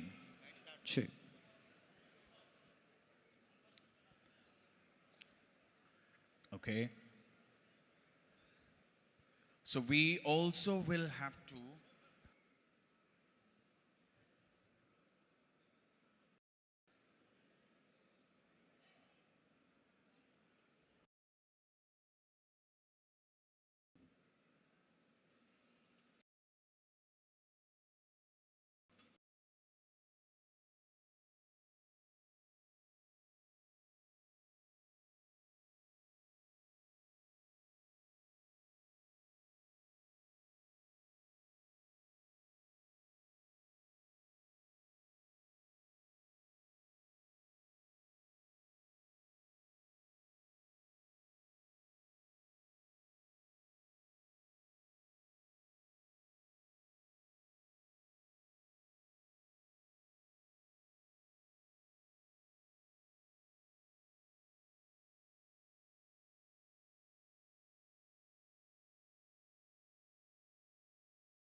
So welcome to the spotlight night of APTA Katalyst 2025, where the idea is to connect, collaborate, and create something absolutely valuable. That has been the attempt. And today, on the spotlight evening, it's absolutely heartening to see all the leaders, everybody from the community, and also so many people from the entrepreneurial community joining us, holding hands to celebrate the true sense of entrepreneurship.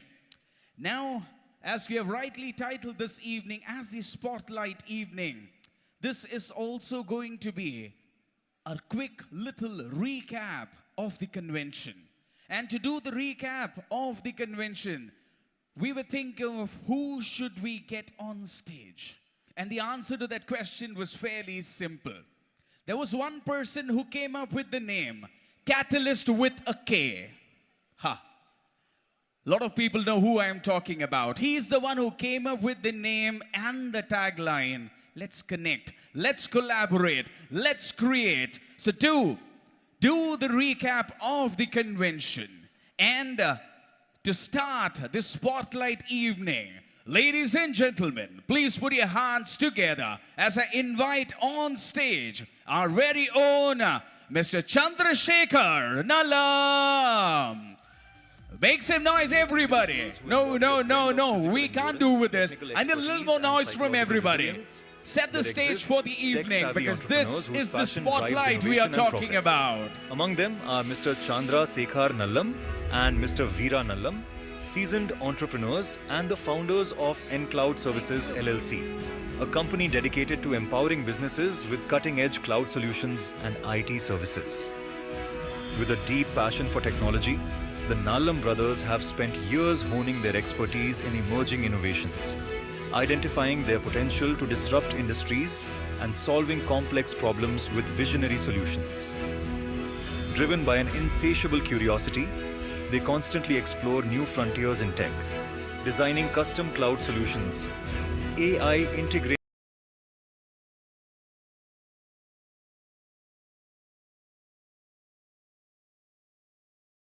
platforms and cybersecurity frameworks that deliver lasting value and infrastructure optimization, ensuring businesses remain competitive in a rapidly evolving digital landscape. With over 2.5 decades of proven success, Mr. Nallam brothers are committed to leveraging innovation to shape the future and make a meaningful impact on generations to come. Mr. Chandrasekhar Nallam's leadership extends beyond entrepreneurship. He served in various roles at IT Serve Alliance, including as a board member and chapter president for New England. He is also a core member of the leadership team at APTA, currently serving as the conference secretary for APTA Katalyst. His contributions reflect a strong commitment to community service and leadership. With their gold sponsorship of Rs 21 lakhs, Mr. Nallam brothers exemplify their dedication to community initiatives, embodying a strong service motto to lead from the front. Thank you all. All right. Good evening. Welcome back to the center stage of now even more prestigious and proud APTA Katalyst. 2 సంవత్సరాల క్రితం పడిన బీజం. The seed that was planted 2 years ago, now it has grown to a huge tree, ఒక మహావృక్షంగా ఎదిగిన APTA Katalyst ఇలా కనిపిస్తుంటే 6 గంటల పాటు గత 4 వారాలుగా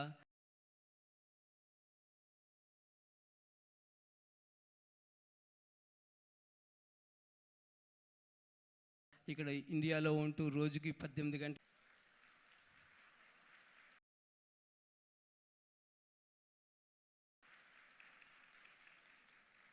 వీళ్ళందరూ 10 నుంచి who worked behind this huge project and సుమారు ఒక 100 మంది ఇండియాలో ఉండి ఇక్కడి నుంచి మనకి సపోర్ట్ చేసిన వాళ్ళు. వీళ్ళందరి కష్టం ఒక వెలుగులాగా కనిపిస్తుంది ఈ రూమ్లోనూ గత 2.5 రోజులుగాను. ఈ 2 రోజుల్లో ఇక్కడ మనకు సుమారు 30 ప్యానల్ సెషన్స్ జరిగాయి. ఎంతోమంది అకాంప్లిష్డ్ పీపుల్ ఈ స్టేజ్ మీద మాట్లాడారు. ఇటువంటి ఇన్ఫర్మేషన్ చాలా చోట్ల దొరకచ్చు, యూట్యూబ్లోను వాటిలోను. కానీ ఇది మన వాళ్ళు మన కోసం వాళ్ళ మనసుతో ఇస్తున్న ఇన్ఫర్మేషన్. పూర్తిగా మన కమ్యూనిటీలో ఉన్నటువంటి ఆస్పైరింగ్ ఆంటర్ప్రెన్యూర్స్కి హెల్ప్ చేసే ఉద్దేశంతో ముందుకు వచ్చి ఇచ్చినటువంటి ఇన్ఫర్మేషన్. మన కనెక్ట్, కొలాబరేట్, క్రియేట్లో కనెక్షన్ జరిగింది. అద్భుతంగా కనెక్షన్స్ జరుగుతున్నాయి. ఎంతోమంది నేను మాట్లాడుతూ ఉంటే ఒక ముగ్గురు ఉంటున్నారు అక్కడ, ఒక ఆయన ఇంకో ఆయనతో మాట్లాడుతూ వేరే ఆయన పరిచయం చేస్తుంటే వీళ్ళిద్దరూ చెప్పుకుంటున్నారా మీరు మేము చుట్టాలండి. నన్ను ఎన్ని జరిగినాయి ఇవాళ అలా. నిన్న ఎక్కడో ఒక కనెక్షన్, ఎక్కడో ఒక రిలేషన్, లేదంటే కలిసి చదువుకోవడం, కలిసి పెరగడం, ఎన్నో రకాల కనెక్షన్స్ ఎస్టాబ్లిష్ అయి ఉన్నాయి. చాలామంది మమ్మల్ని యూఎస్లో కొంతమంది అంటూ ఉండేవారు, ఏంటి మీరు ఇంతకాలం అయింది యూఎస్కి వచ్చి కూడా సముద్రాలు దాటి వచ్చారు, మళ్ళీ క్యాస్ట్ బేస్డ్ ఆర్గనైజేషన్స్ ఏంటి, క్యాస్ట్ బేస్డ్ ఇనిషియేటివ్స్ ఏంటి అని. ఒకే సమాధానం, నా దగ్గర నాకంటే నాకు కావాల్సిన దానికంటే ఎక్కువ ఉన్నప్పుడు ఎవరికి ఇస్తాను నేను నా సహాయం? నా సిబ్లింగ్స్కి, నా తమ్ముళ్ళకి, నా చెల్లెళ్ళకి, నా బ్రదర్స్కి. ఇంకా ఎక్కువైతే నా కజిన్స్కి ఇస్తాను, మా అత్త కొడుకులకి, పెద్దనాన్న కొడుకులకి. అంతకంటే ఎక్కువైతే ఇచ్చేది ఎక్స్టెండెడ్ ఫ్యామిలీ. అదే ఈ కమ్యూనిటీ.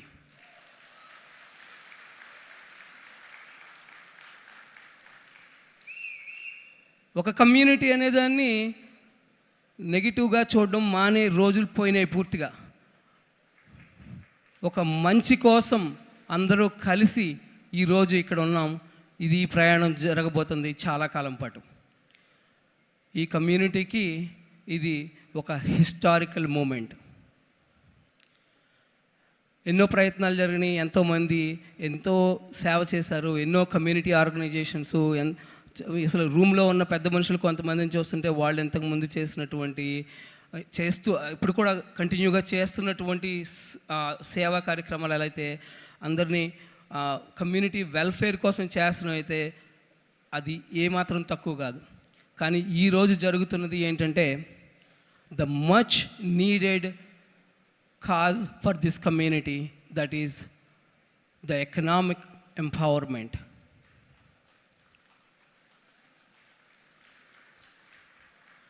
ఈ ప్రపంచంలో ఏది జరగాలన్నా మూవీ డైలాగ్స్ చాలా ఉంటాయి, కానీ మనీ స్పీక్స్. మన దగ్గర డబ్బు ఉంటేనే మనం చెప్పేదానికి వాల్యూ. చాలా మంచి మంచి కబుర్లు చెప్పి రోడ్డు పక్కన కూర్చున్న వాళ్ళని ఎవ్వరూ పట్టించుకోరు. So let's make money, let's make wealth for generations to come.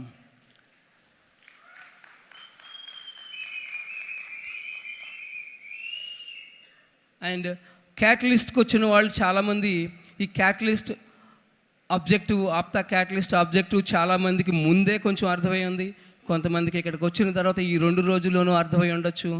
కొంతమందికి ఇంకా కొంచెం, ఎందుకంటే ఇట్స్ ఎ వాస్ట్ సబ్జెక్ట్. దీంట్లో ఉన్నటువంటి కీ ప్రిన్సిపల్ ఏదైతే ఉందో, దీంట్లో ఉన్నటువంటి విజన్ ఏదైతే ఉందో అది వర్క్ అయిపోలేదు. నాకు ఆల్రెడీ టైం వస్తుంది ఆపమని. So I think I need to stop.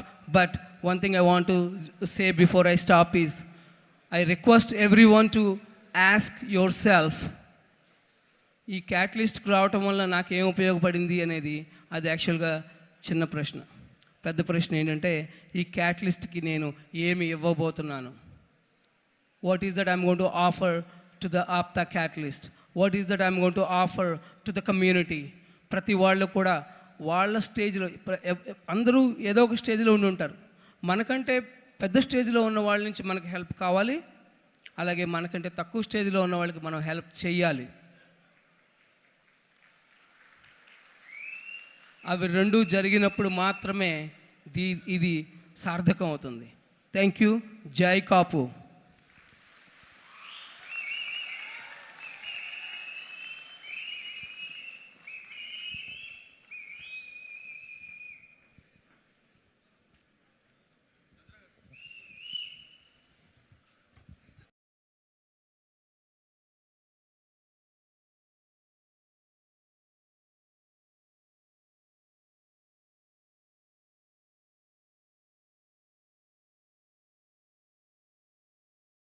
Thank you mister Chandrasekhar గారు.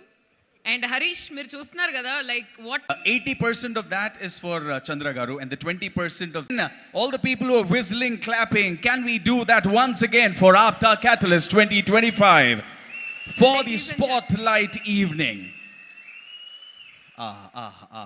This is music. This is real music indeed. For all the hard work that has gone into this, if that does not culminate into claps and whistles, what are we even doing? So once again, thank you so much. Absolutely, Harish. And once again, ladies and gentlemen, welcome to the day 3 of APTA Katalyst 2025. It really gives me immense pleasure to have you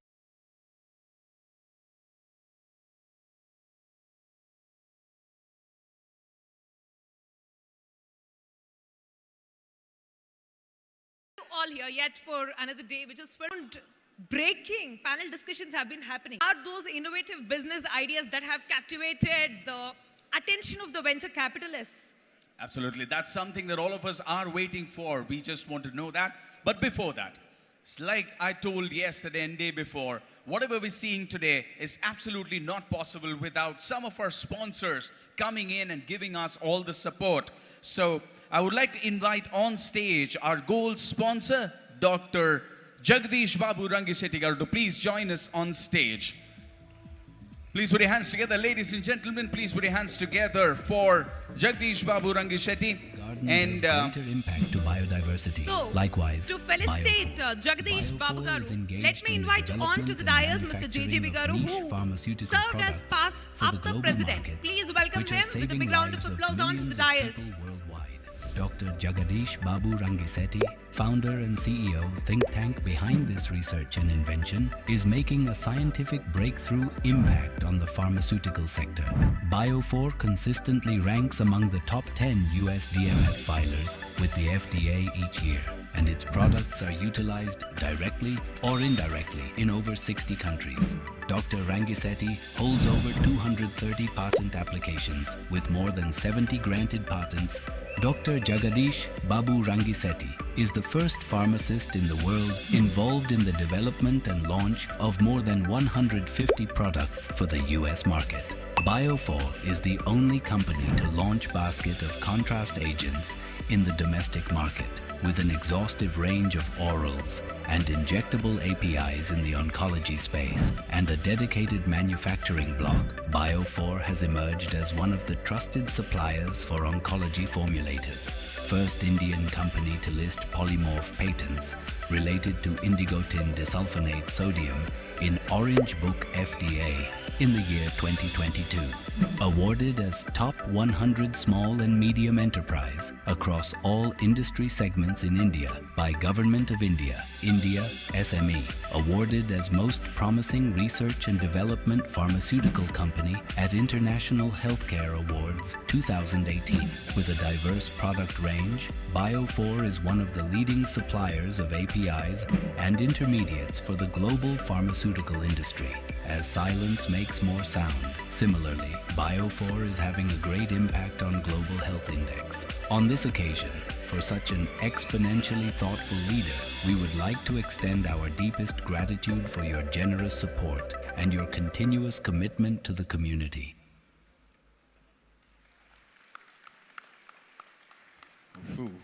Thank you so much. Once again, team request you to please come here so that we are able to felicitate Dr. Jagdish for his contribution as a gold sponsor and making APTA Katalyst an absolute reality.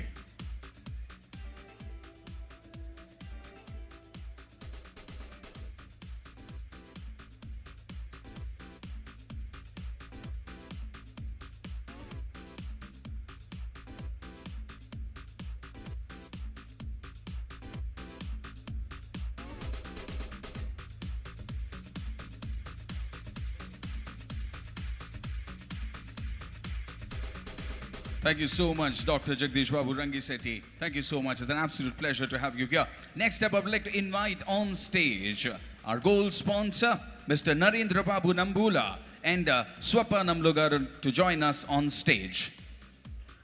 Repeat, requesting our gold sponsor, Narendra Babu Nambula, and Mr. Swapna Nambula to please join us on stage. To felicitate them, let Narendra me Ram, invite onto the CMD dais of Lifespan Mr. Private Srini Limited. Chimtagaru. Some of the most remarkable Please individuals welcome are him onto admired the not dais only with a for big their round of applause. accomplishments, but also for the depth of their character and commitment, Requesting which Mr. drives Srini meaningful Chimtagaru to success. join us on the Dr. stage, Narendra please. Ram, CMD of Lifespan Private Limited, embodies this rare blend of purpose and achievement. Inspired from an early age by a desire to make a lasting impact in healthcare, Dr. Narendra Ram pursued this passion and ultimately founded Lifespan Private Limited. His journey has led to remarkable accomplishments, from establishing a leading nutraceutical and wellness brand to creating a chain of hospitals under the Lifespan Hospitals name, each designed to enhance healthcare access and quality. In addition to manufacturing in nutraceuticals, Ayurveda, personal care, sports, nutrition and nutrition biscuits, Dr. Narendra Ram's visionary approach has seen Lifespan's growth as a trusted name in health and wellness. His relentless drive and entrepreneurial resilience have also earned him recognition as an emerging leader in the Make in India initiative. Much like the versatility of Lord Vishnu's avatars, Dr. Narendra Ram has ventured into diverse fields: nutraceuticals, manufacturing, healthcare, hospitals, pharmacies, education, sports, gaming, media, investments, infrastructure development, franchise ownership, and social welfare initiatives. Through these efforts, he exemplifies the true spirit of giving back to society. His long-term vision is to elevate Lifespan into a globally respected healthcare brand, bringing transformative healthcare solutions to people worldwide. With each new milestone, Dr. Narendra Ram's journey as a resilient and visionary leader continues, lifting others with him through his charity work and dedication to a healthier and more compassionate world. Sincerely supporting and encouraging APTA as well by being a strong supporter. We would like to extend our deepest gratitude for your generous gold sponsorship rupees 21 lakhs and your continuous commitment to the community. Gentlemen, please put your hands together for Narendra Ram Nambula Garu and Swapna Nambula Garu for being our gold sponsor and supporting APTA Katalyst 2025. Team, please. Thank you. And here we have on the stage Mr. Srini Chimtagaru, one of APTA core founders, who is felicitating Narendra Garu.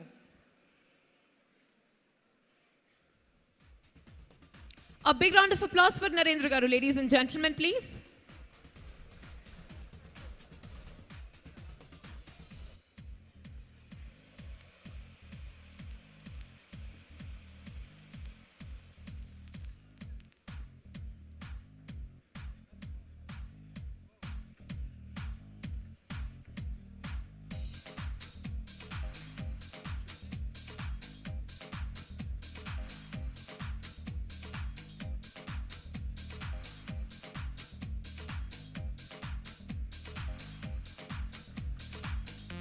Thank you so much.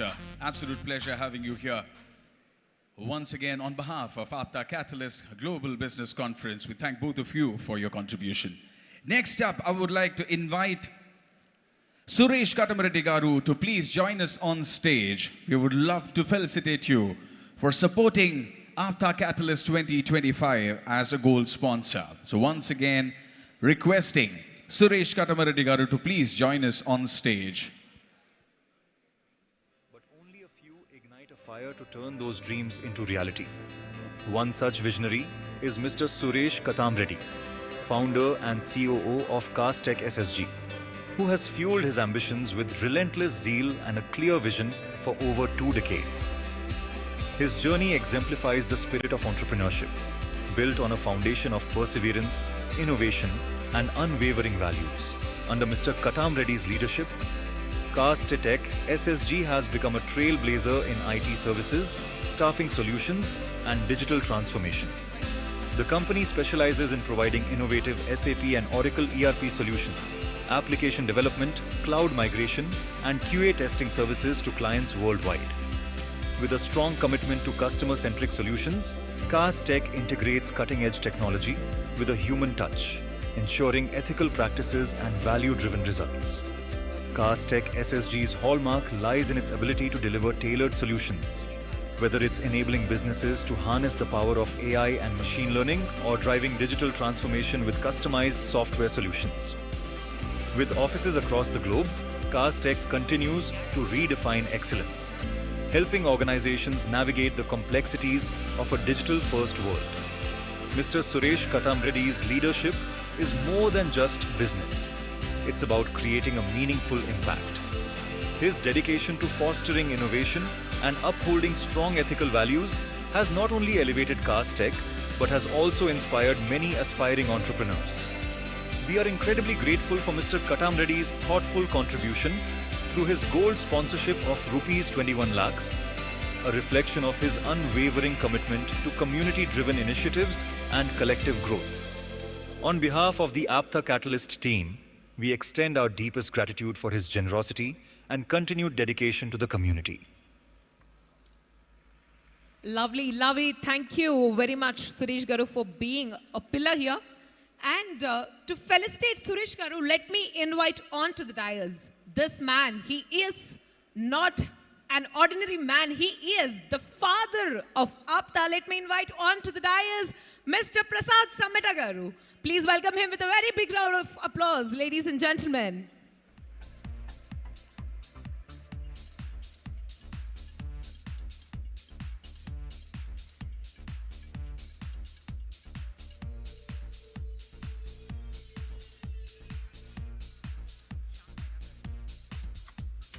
And also requesting Mr. Shyam Baira Garu, APTA board member, to join us on the stage in this felicitation. Please, sir.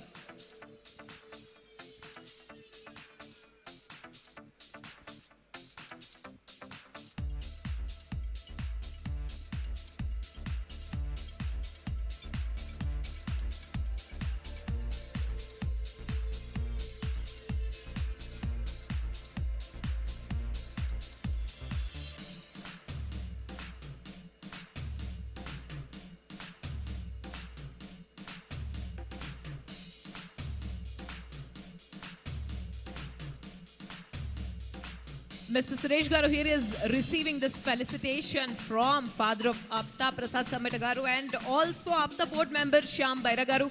So please give a big round of applause for Mr. Suresh Garu, our beloved gold sponsor.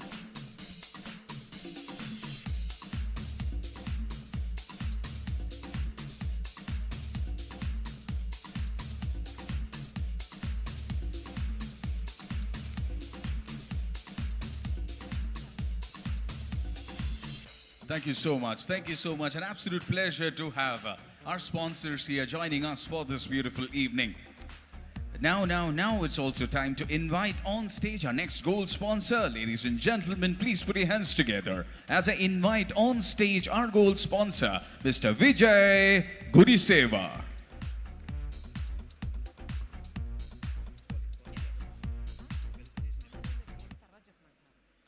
Who embraces change builds the future as an entrepreneur. Some individuals achieve great success while others influence and inspire. But a beacon is someone who does all three, influencing, impacting and inspiring through a successful entrepreneurial journey. Mr. Vijay Gudiseva, founder and CEO of Arogya Group, is a trusted global leader in IT consulting, business transformation and digital innovation. Specializing in enterprise application development, data analytics, and cloud services, the company empowers businesses with cutting-edge solutions tailored to their unique challenges. Under Mr. Gudiseva's visionary leadership, Arogya Group has not only delivered groundbreaking technological solutions, but also created a culture of innovation and excellence.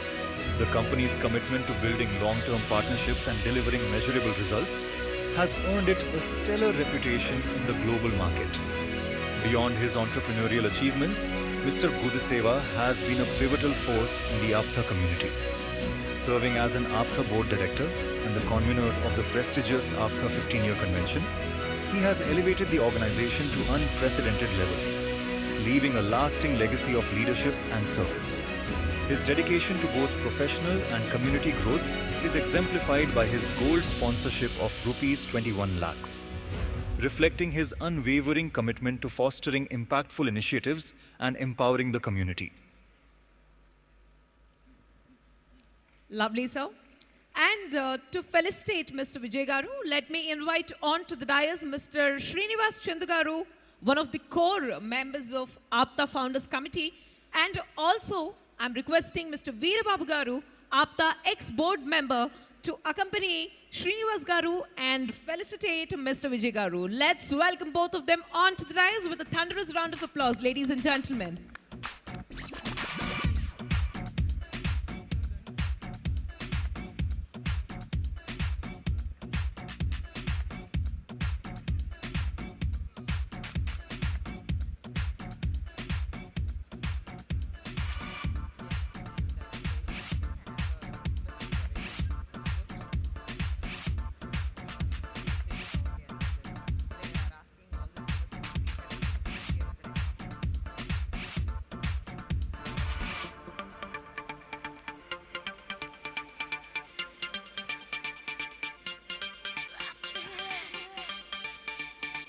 Thank you very much.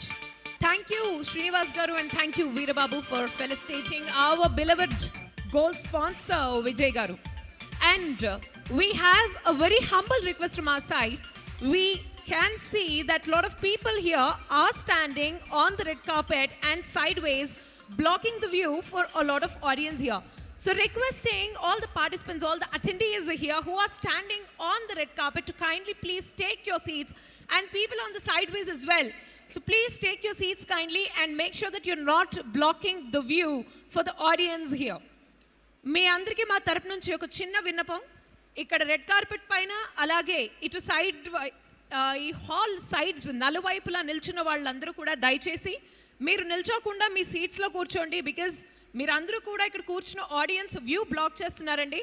దయచేసి మా side నుంచి ఈ విన్నపాన్ని మీరు మన్నించండి. ప్రతి ఒక్కరు red carpet పైన అలాగే సైడ్స్లో అందరూ మీ మీ సీట్స్లో దయచేసి కూర్చోండి. Thank you very much.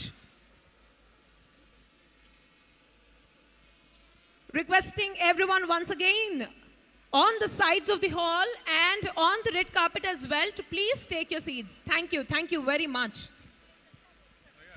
Right, so once again, requesting the red carpet to be vacated. Requesting the red carpet to be vacated. Now it's time to honor our silver sponsors, people who have extended their help in making APTA Katalyst 2025 an absolute hit. And to do that, I would request Ramesh Tumagaru to take controls, please. Ramesh Garu, all yours. Hello, everybody. Again, thanks for all of you being here today. And we want to honor our silver sponsors. First, I would call onto the stage Sridhar and Shiva Eramseti from Lipsis and American Green Solutions. Please come onto the stage. Please play the video, please. Like Warner Brothers and Toll Brothers, likewise, Y Brothers. Everyone has a unique flavor to shimmer, but exclusive personalities make their flavor even more flavorful. Setting benchmarks comes naturally to the Yeramseti brothers, whose journey spans Libsy's Inc., Liberty Hospitals, and American Green Solutions. Their ventures have set them apart in the industry with innovation and resilience. Mr. Sridhar Yeramseti holds a distinguished place in today's world. His brother, Mr. Siva Yeramseti, combines a tech-savvy mind with a deep understanding of human and business dynamics, creating a thoughtful and impactful leadership style. We express our deepest gratitude for your Silver Sponsor Plus contribution of rupees 12,30,000 and your unwavering commitment to the community. Thank you. I would like to call up onto the stage Arava Ramkrishna Garu.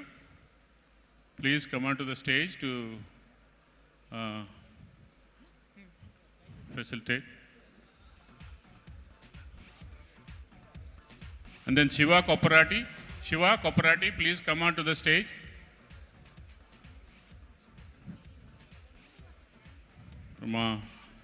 From contracts, our contract share from APTA Katalyst. He did a phenomenal job. Please bring the memento, please. Quick. Thank you.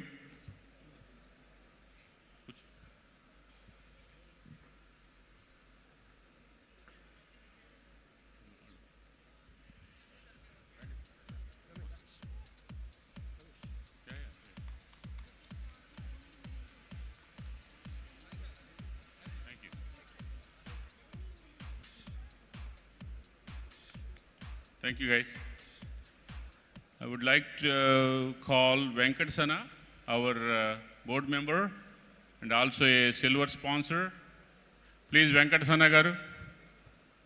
He's coming to the stage, please. His AV, Unify Like the Solutions. steady spread of a fragrant incense, Mr. Venkat Sana exemplifies leadership and innovation, steadily transforming industries over the past 25 years. As president of Unify Solutions, he offers revolutionary approaches in consulting, staffing, and systems integration, empowering organizations to build robust businesses in today's competitive market. A dynamic entrepreneur, Mr. Sana has turned startups into thriving enterprises, including building a $30 million revenue company with over 130 employees. His expertise spans technology management, real estate, and the food industry, showcasing his versatility and dedication to excellence. Currently serving APTA as Secretary, Board of Directors, and Chair of the Venue Management Committee for the APTA Katalyst program, Mr. Sana's commitment to community is as remarkable as his professional accomplishments. We extend our heartfelt gratitude for his generous silver sponsorship of Rs 8,20,000 and his unwavering support for APTA.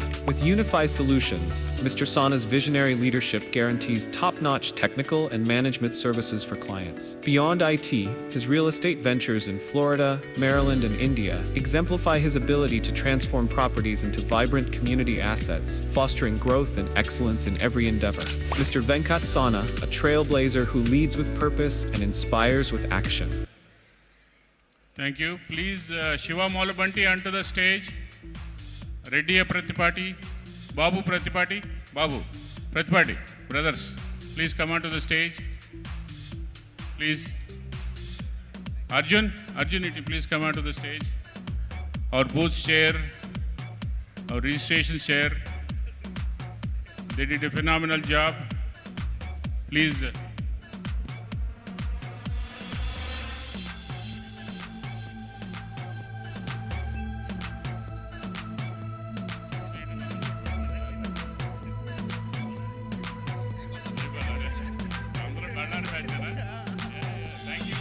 Thank you, everybody. Next. Yeah. Please, Haritota Garu, please come onto the stage. Sri Tech Solutions, please play the video. All flowers blossom, but only a few flowers grow.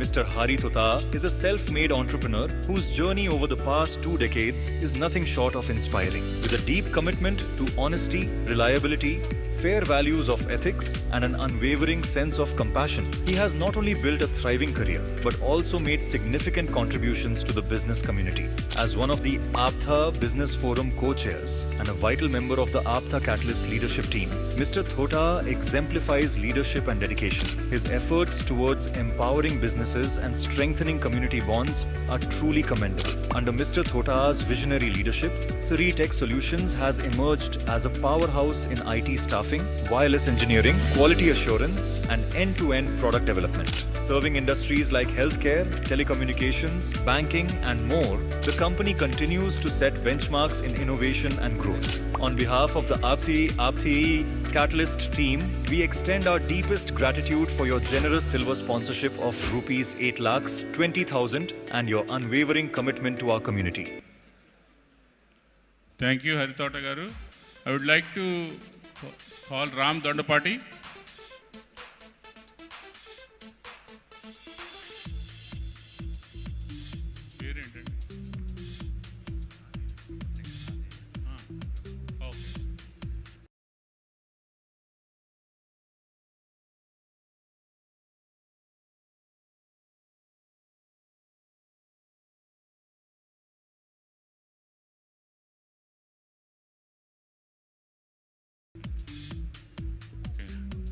And then one more.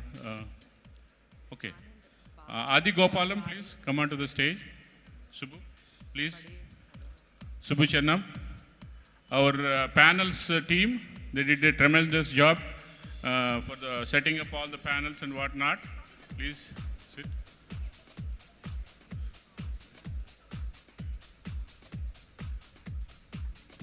Please give.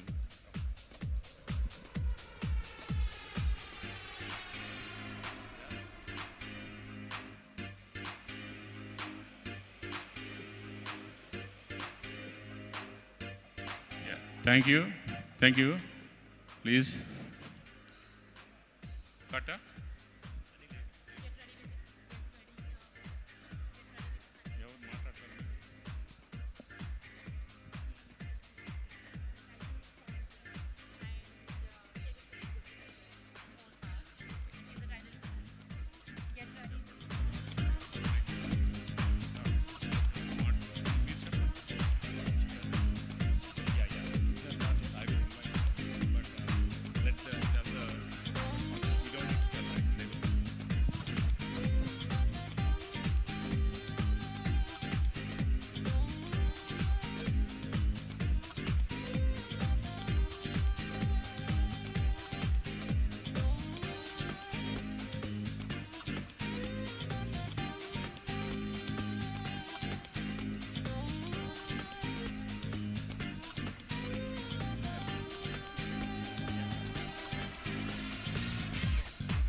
Anil and Sunil Chalamala are pioneers in urban development and sustainability, redefining the way cities evolve.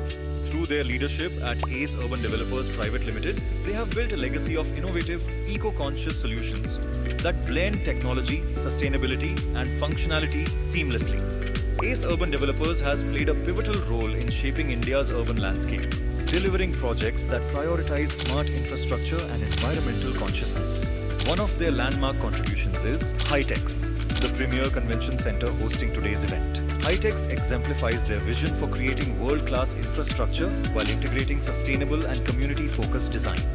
Under Anil Chalamala visionary leadership, ACE Urban Developers has become a pioneer in crafting sustainable urban ecosystems. His unwavering commitment to progress without compromising the environment has turned challenges into opportunities, setting benchmarks in modern urban planning.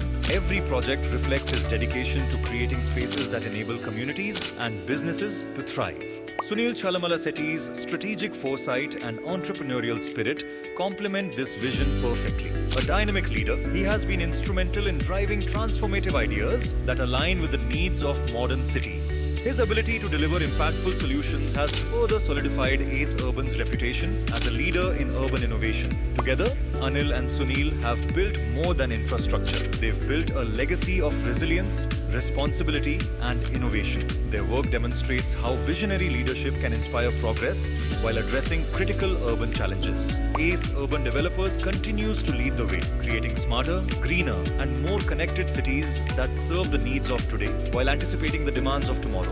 Anil and Sunil Chalamala Setty exemplify the power of leadership and innovation, transforming urban landscapes and setting the stage for a future defined by sustainable progress. We thank ACE Urban Developers for being the title sponsor of APTA Katalyst event and their unwavering support to the community. Ladies and gentlemen, please welcome our title sponsor, none other than Mr. Anil Chalmal Setty, Swati Chalmal Setty, Sunil Chalmal Setty. We are honored and it's our pleasure to welcome our brother Anil Chalmal Setty onto the dais. Please, Swati Garu, Meer Goda, please stand. Please.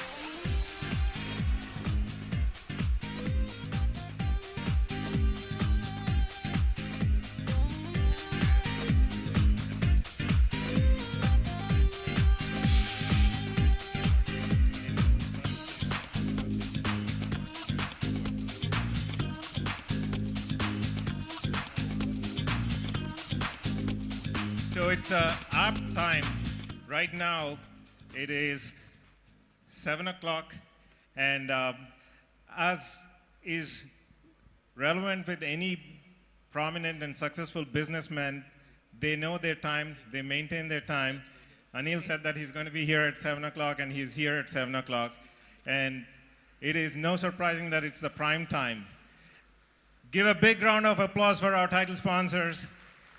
Thank you for your generosity.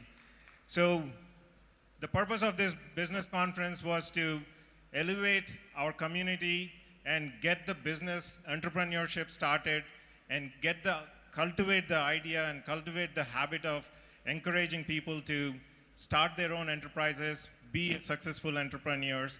And there's no other better example than Anil Chalmansetti, who has done a phenomenal job, and we would love to hear a few words from him in a minute. But some of you probably have just joined. For the context, it's been a wonderful 48 hours of our conference here. It started off yesterday morning, and just to give some context for everyone, we had about 90 people apply for business entrepreneurship awards, about 90 of them. We down-selected from 90 to 18. And throughout the day yesterday, we had those 18 individuals and companies present their pitches. Out of that, we selected 5 of them. 5 of them presented to the larger audience earlier from 4 o'clock to 5 o'clock. And now we have 3 winners out of the entire group. What is more interesting and what is more encouraging is that there's probably over 100, 150 people who reached out saying that we didn't know there is something called this business conference. We didn't know that there is a startup pitch conference. How can we get started? The whole purpose of this event was to bring that entrepreneurial spirit, and I think I would be remiss to say that this is a success because everybody now wants to be an entrepreneur. Everybody wants to do a startup. That is what we wanted, and I think we have that accomplished. Thank you. So without any further ado, as a main event, I would like to announce the winners of the startup pitch, and we would like them to get the awards from Mr. Anil Selmasetti and Swati Selmasetti. So I'll go from third to first. And again, as I was telling earlier, often when you are in American Idol or Indian Idol competitions, it is going to be the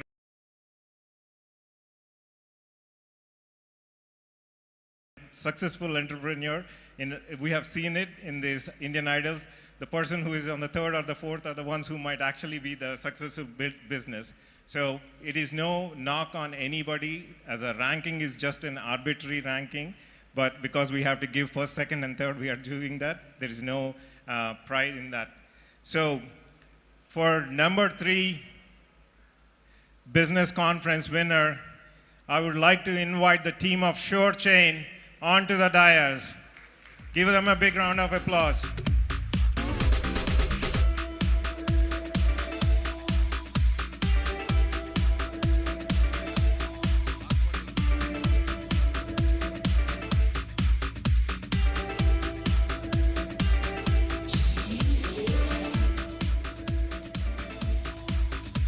Give them a big round of applause, guys.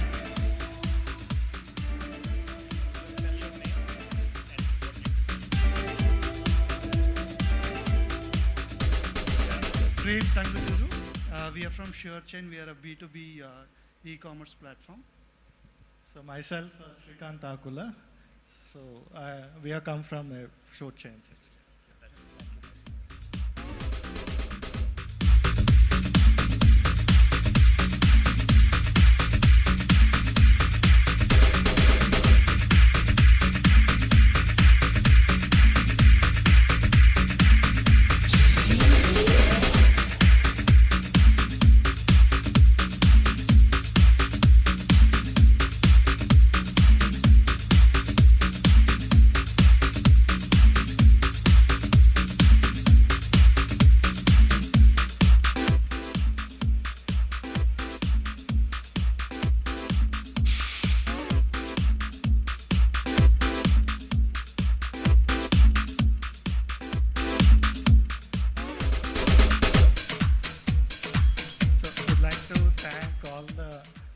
Catalyst member Kamal Garu, Hari Garu, Shekhar Puli sir. Thanks for this opportunity and creating this great platform for the community actually. Thanks sir. Thank you. Congratulations, guys. So now on to the second place winners. This young man, I guess I can say young man because I'm old enough, and we were really impressed with the spirit and the enterprise with which he was, the passion with which he was presenting, and the mission on which he is, and what he's trying to solve. This is Epic International, Mr. Kohli Ajay.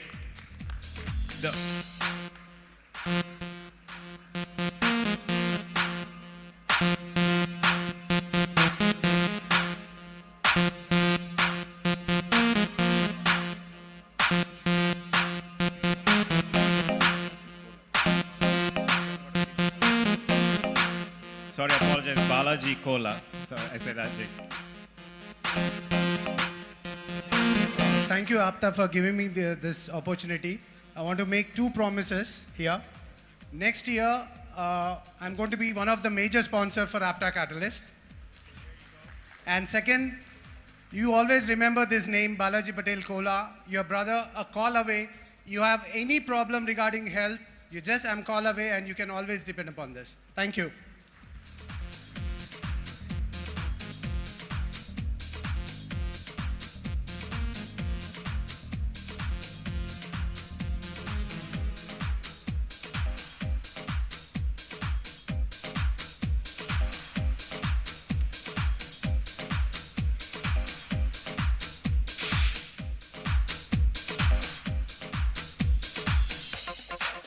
Thank you, Dr. Ajay. We are going to hold you, your promise, accountable for the next year. The APTA sponsors, please keep in mind. So now for the grand winner of this year's Business Pitch Conference.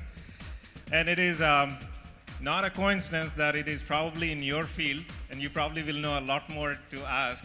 It is in the green energy technologies, and they have built something amazing IP, and it's a very interesting company, Archimedes Green Energies Private Limited. The guys from Archimedes, please come on board for the grand winner. Give them a big round of applause, guys. They put in a lot of effort and an amazing, I hope that everybody understands and agrees with what they're doing.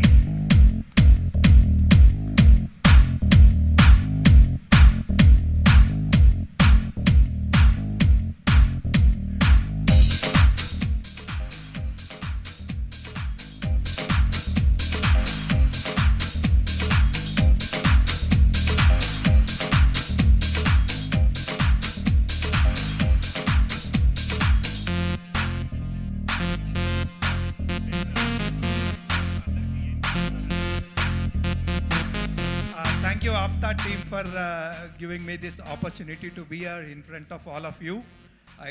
Once again, I thank you. I am Surya Prakash Gajala. I am into Archimedes Green Energies Private Limited. I manufacture a small, which is one of the first of its kind in the world to do this turbine. And I supply to many countries, to Australia, Abu Dhabi, Philippines, Morocco, Brazil, and South Africa. So thank you for giving me this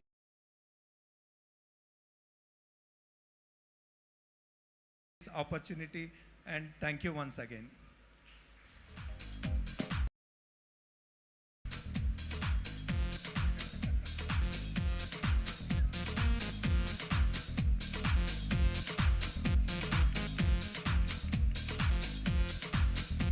Guys, give them a big round of applause. This is an amazing, and we're hoping that we will look at another big sponsor for next year as well. Thank you everyone. So again, like I said, these are not necessarily the winners. Everybody here is a winner.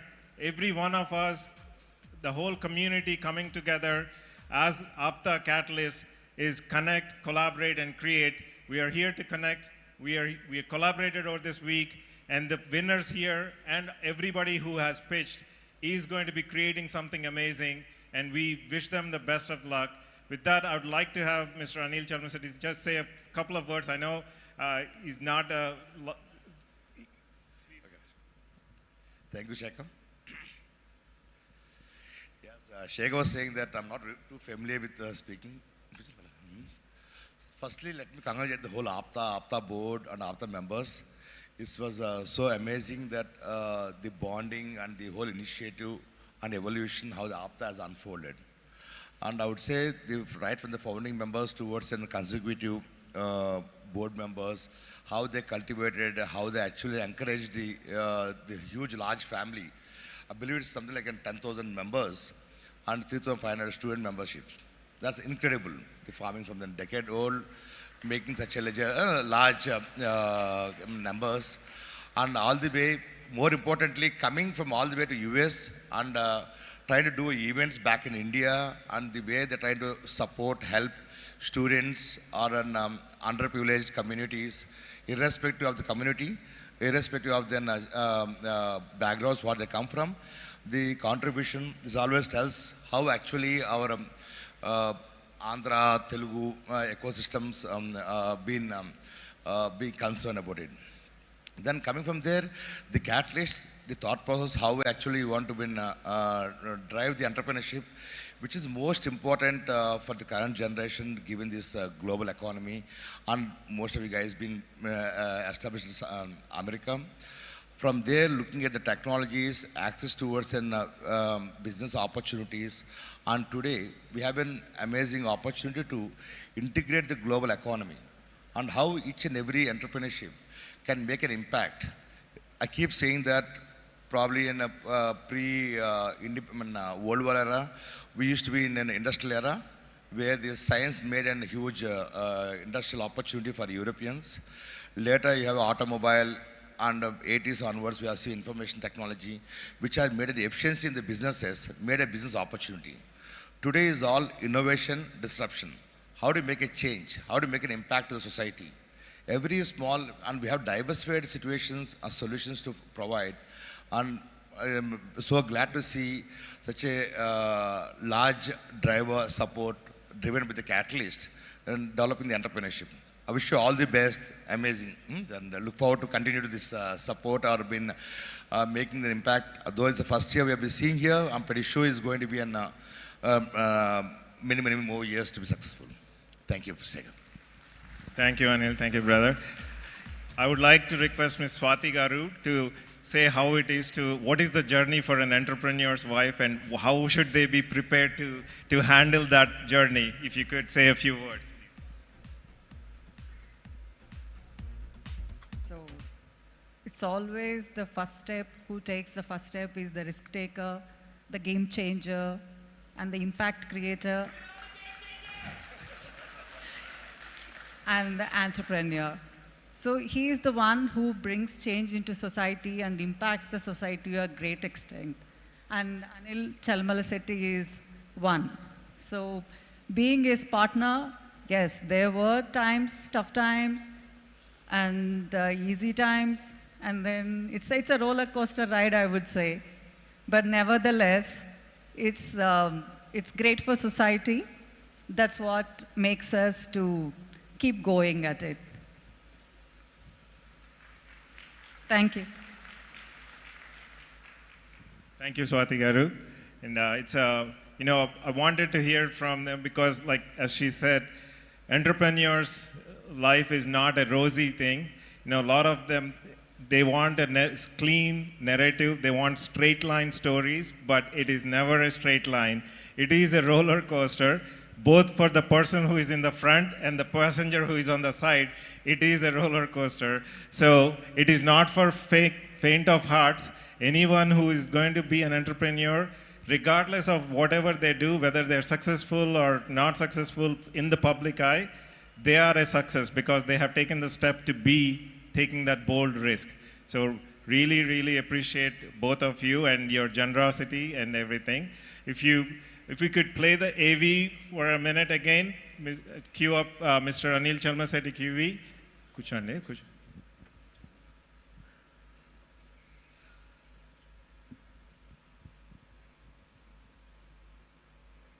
Anil and Sunil Chalamala Setti are pioneers in urban development and sustainability, redefining the way cities evolve.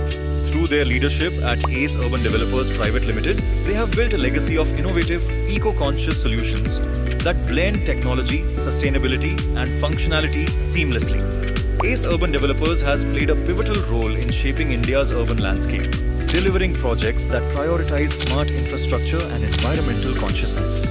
One of their landmark contributions is Hitex, the premier convention center hosting today's event. Hitex exemplifies their vision for creating world-class infrastructure while integrating sustainable and community-focused design. Under Anil Chalamala Setti's visionary leadership, ACE Urban Developers has become a pioneer in crafting sustainable urban ecosystems. His unwavering commitment to progress without compromising the environment has turned challenges into opportunities, setting benchmarks in modern urban planning. Every project reflects his dedication to creating spaces that enable communities and businesses to thrive. Sunil Chalamala Setti's strategic foresight and entrepreneurial spirit complement this vision perfectly. A dynamic leader, he has been instrumental in driving transformative ideas that align with the needs of modern cities. His ability to deliver impactful solutions has further solidified ACE Urban's reputation as a leader in urban innovation. Together, Anil and Sunil have built more than infrastructure. They've built a legacy of resilience, responsibility, and innovation. Their work demonstrates how visionary leadership can inspire progress while addressing critical urban challenges. ACE Urban Developers continues to lead the way, creating smarter, greener, and more connected cities that serve the needs of today while anticipating the demands of tomorrow.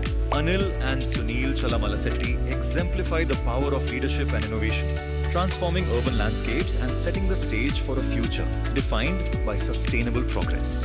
We thank ACE Urban Developers for being the title sponsor of APTA Katalyst event and their unwavering support to the community.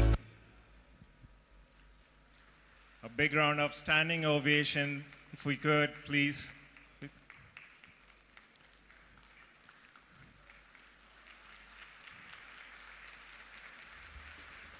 Thank you. Thank you, everyone.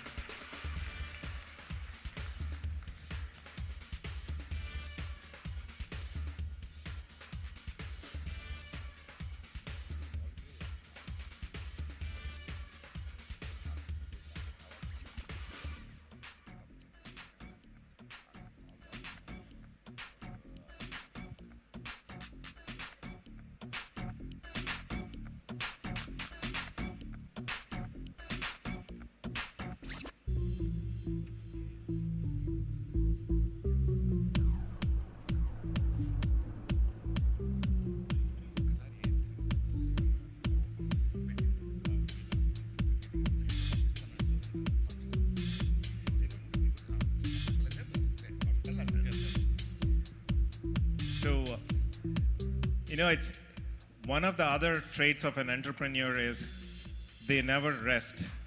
They're always looking for the next frontier to go after. Because once you have that entrepreneur bug bitten, you are done for the life. You're always going to be looking for something good. It is not surprising that people will think, why does Anil not sleep? What drives him? He has a flourishing company, and what is he up to now? So for him, what is in the past is the past. It doesn't matter. They don't register the past. For them, it is all about the future. I would like for him to share something he's doing amazing and hear it from Mr. Anil Chalamala Setti, what he's up to give everyone. And I know it's mind-blowing. It took me time to understand what his dream. But if his dreams come true, it is going to change the world. Right. My condition to come here tonight was I'm not going to have any mic with me. But Shekhar, as his style, one of the earliest senior entrepreneur to me. Before entrepreneur, the amount of the concern what he had to the society and family and friends, which actually drives me all the time on how Shekhar has driven the early days of life, though he's been now focused on the entrepreneurship. No, I think that's a very important thing to be an entrepreneur. To start with, the entrepreneur has to be having a socially concerned, socially emotionally engaged. That comes within a proper understanding that how we intend to impact is the impact towards understanding the problems of society, needs of society. Anyway, just to begin my story, I started my career back in London, 98 as an IT professional. Then 2003, 4-ish, I started as an solutions, started an IT platform, finding and developing a solutions towards an banking sector.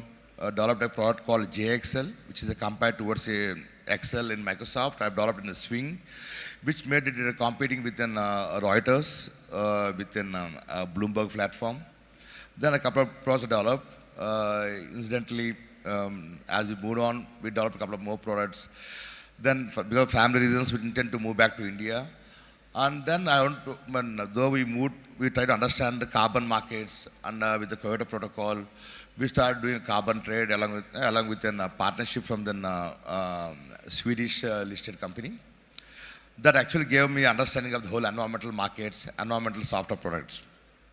From there, we started with a very small, like I would say, 21 megawatts of an biomass energy plants, which have been sick at the time. Being a first generation, being an Indian ecosystem, you need to have an balance sheets to take over the companies and so on forth. That made for me acquiring sick units made me easier, faster, because the bankers would be able to easy to transition than actually setting up a new plants with the new permissions.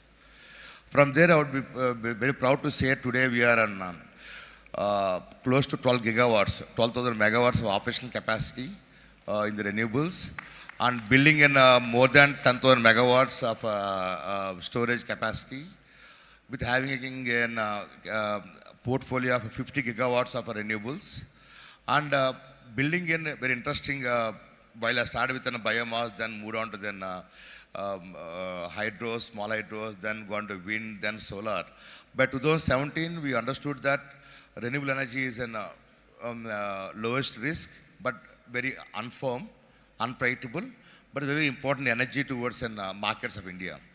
So that's when I designed called a hydro pump storage of a closed loop, developing our own reservoirs, one on hilltop, one on hill bottom, where we could able to pump up the water from lower reservoir to the upper reservoir with excess energy from solar and wind, and making the whole renewable energy firm and available around the clock. That actually revolutionized the whole Indian energy market. Today, that's the most preferred investment or important sector for the government of India. And in that thought process, I'm developing close to 100 gigawatt hours of storage across India. India being one nation, one grid, one frequency, that has enabled me to developing a cloud storage platform, which is actually close to whatever in the cloud data platform what we have. In the same format, I'm developing an energy platform, which could able to enable the democratize any renewable energy generator or consumer to dynamically integrate the energy and draw energy around the clock. So that actually revolutionized India to become a green energy, green industrialized platform. By virtue of that, now we are making the first project which will be commissioned now in Kurnool, which is 11 gigawatt hours. Just to compare it, Tesla's 1 gigawatt hour storage battery is 1 gigawatt to manufacture once in a year. What we have commissioned in Kurnool is 11 gigawatts hours per day, which can be used more than once in a day.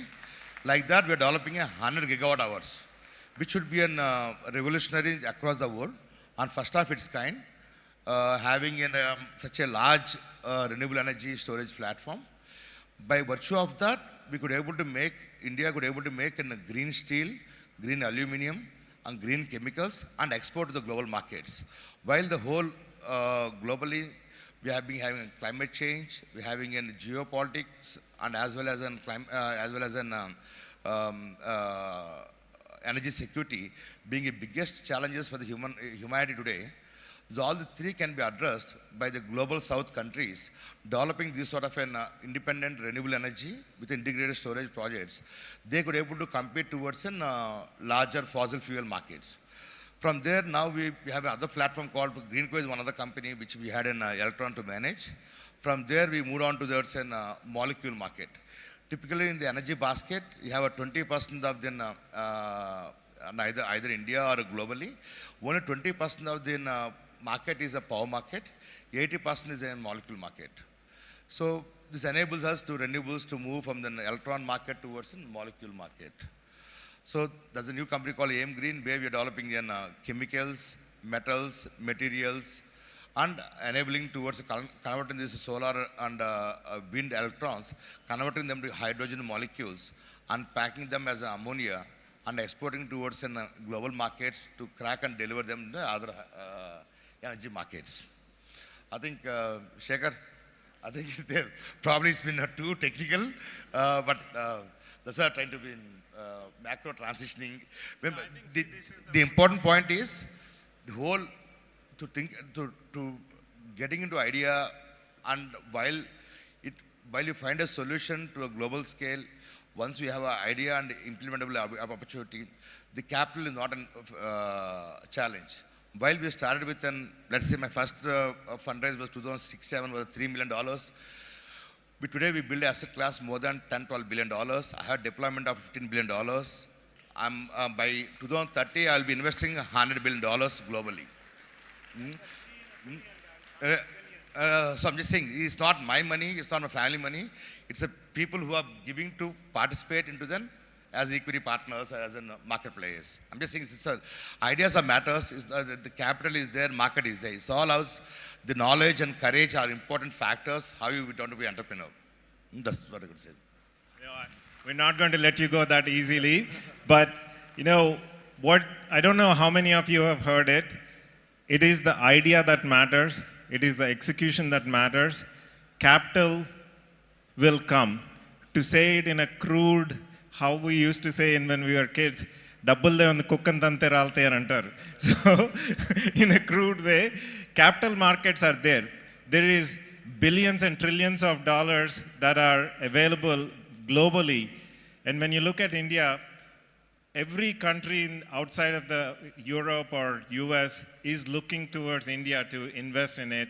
And that is, you are in a golden era. If you can spend maybe a couple of minutes on the capital market, like how do you raise the capital for entrepreneurs who are here when they're first starting their journey, it will be really useful. Sure. I would say now probably I think to make it simplified, basically, today we have a much more matured capital markets, like in venture capitalists towards Ps and smaller Ps, larger Ps, sovereign funds. And I think technology-wise, I think the amount of capital which is available back in the West Coast or in the US was amazing. It's all that you have to deliver, you have a right product, and you can deliver it. And equities-wise, more technology-wise, more equity, but probably on the other industrial-wise, you have debt institutions as well, and multilateral institutions which can able to support multiple ways. But if you have a right product, if you have a right translation of a message to give, to deliver the combination to deliver, I think the capital is waiting for you guys. I think it's been so amazing, not only the private capital, even the public capital at various formats. Either it can be India's SMEs, either it can be in a NASDAQ, either it can be AIM markets in Europe. We started actually in, while my first 2007-08, while we started with first private equity at $3 million, we had challenges with them. Within 9 months, 6 months, I listed onto the AIM market, which is an alternative small market of Listco in India, in London, which has enabled me towards the freedom from the capital. I'm just saying, so there are lots of private capital, public capital, and alternative markets as well, with much more easiness. And we always has to be not to fear to learn. It's always important to unlearn and learn, and get into the markets. It's all this status of layers to penetrate. Thank you. Thank you, Anil. And he just slided it, but very important point is to unlearn and learn. That is one of the key traits of any entrepreneur, is to unlearn and learn. So guys, make sure that that is something you guys are all doing on a daily basis, on an every minute to minute basis. It is important to do that. Thank you, Anil, thank you. If you could, I think.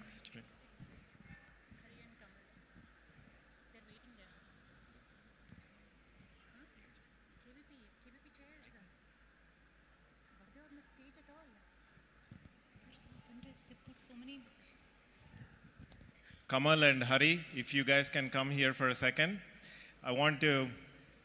Kamal and Hari are the key people who are running this whole business pitch conference. The pitches, they spent days and nights in the last 2-3 months going through and, funneling through all the different applications that have come and made sure that corresponding with each and every one. Give them a big round of applause, Kamal and Hari. Guys, can you cue the KBP-AB, please?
what an evening. A legend whose name resonates with the generations, a dancer whose moves electrify the screen, an actor who embodies charisma. He's not just a star, he's a phenomenon who redefines stardom with his unparalleled energy and dedication. Let's give a thunderous applause to the man who has captured the hearts of millions. Stage needs to be vacated, please. Chiranjeevi Garu. Before we invite, we need to empty the stage. Stage needs to be vacated, please. If there is anyone on the stage, we cannot continue the program. Stage needs to be vacated, please. Stage needs to be vacated.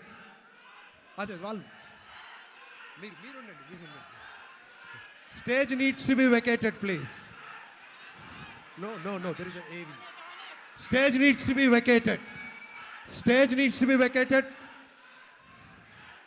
Sir, stage needs to be vacated, please. Stage needs to be vacated.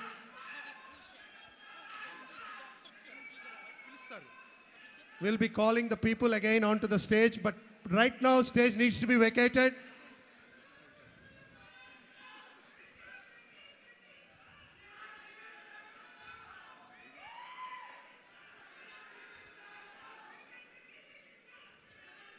Everyone, please be seated. We can start the program. Please be seated. We can start the program.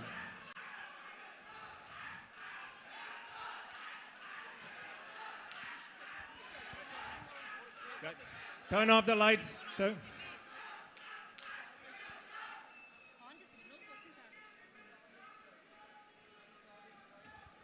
everyone, please. We'll invite everyone. Please. Can we have the AV start, please? Please.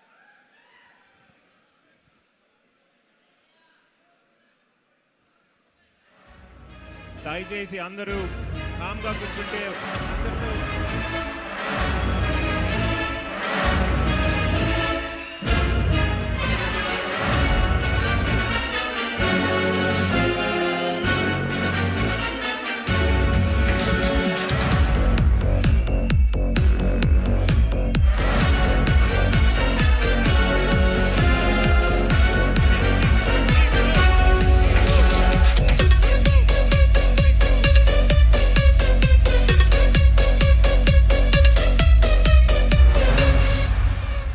పేరు వింటేనే vibration.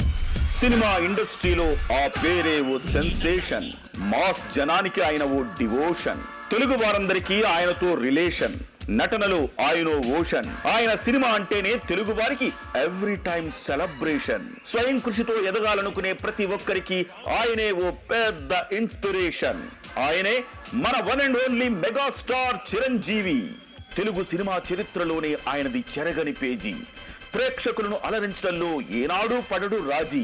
నీలో అభిలాష జ్వాలలా చెలరేగినప్పుడు, సంఘర్షణ గుండెల్లో రుద్రవీణలా మోగినప్పుడు, ఆశయం ఆలయ శిఖరమంతా ఉన్నతంగా ఉన్నప్పుడు, పరిస్థితులు నిన్ను ఛాలెంజ్ చేసినప్పుడు విజేతగా ఎలా ఎదగాలో నేర్పే జీవన పాఠం మన మాస్టార్ మెగాస్టార్ది.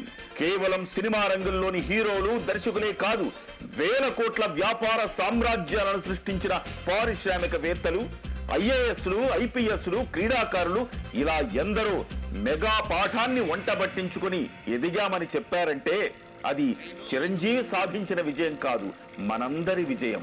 చిరంజీవి అంటే ఎందుకంత అభిమానం? ఎందుకంటే కష్టమనే పునాది రాళ్లతో అభిమాన సామ్రాజ్యాన్ని సృష్టించాడు. తాను చేసిన సినిమాల్లో సామాన్యుడు గొంతును వినిపించాడు. తాను చేసిన ప్రతి పాత్ర ద్వారా స్ఫూర్తిని నింపాడు. అలాగే వ్యక్తిగత జీవితంలో విలువలు నెలకొల్పాడు. జనం గుండెల్లో జగదేక వీరుడిగా నిలిచాడు. బ్లడ్ బ్యాంక్, ఐ బ్యాంకులతో నేను సైతం సమాజ సేవ కోసం అంటూ స్ఫూర్తిని నింపాడు. కరోనా సమయంలో సినీ ఇండస్ట్రీకి పెద్ద దిక్కుగా మారి సేవలందించాడు. ఆపదలో ఉన్న వారికి చేయూతనిచ్చి ఆపద్ బాంధవుడయ్యాడు. అందుకే ఇండస్ట్రీలో వేల మందికి గాడ్ ఫాదర్ గా మారాడు. ఠాగూర్, స్టాలిన్ వంటి సామాజిక సందేశ చిత్రాలతో జనాల్ని చైతన్యవంతం చేశారు. సైరా అంటూ ఉయ్యాలవాడ నరసింహారెడ్డిగా యువతలో దేశ ఉండదు. బాధ్యతాయుతమైన పాత్రల సెలక్షన్ మీదే మోజు. అదే ఆయన్ను అందరివాడిగా చేసింది. తెలుగు వారందరికీ అన్నయ్యగా మార్చింది. యావత్ భారతం మెచ్చి పద్మ విభూషణుణ్ణి చేసింది. 4 దశాబ్దాలుగా తెలుగు ప్రజల గుండెల్లో చిరంజీవిగా చిరస్థాయిగా పేరు ప్రతిధ్వనించేలా చేసింది. తెలుగు ఇండస్ట్రీకి బిగ్ బాస్, తెలుగు ప్రజల హృదయాలను గెలుచుకున్న చక్రవర్తి మన మెగాస్టార్ చిరంజీవికి ఆప్తా కేటలిస్ట్ ఘన స్వాగతం పలుకుతోంది. Grand welcome to megastar Padma Vibhushan doctor Chiranjeevi గారు.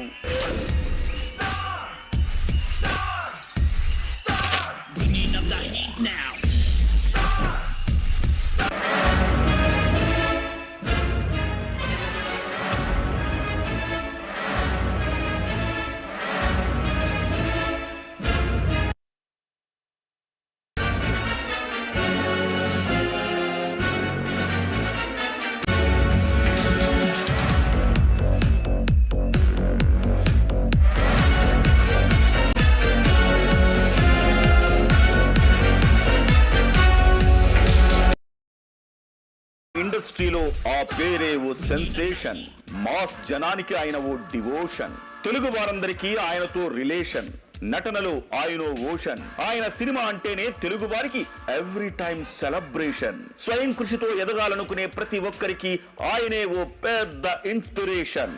ఆయనే మన one and only megastar Chiranjeevi.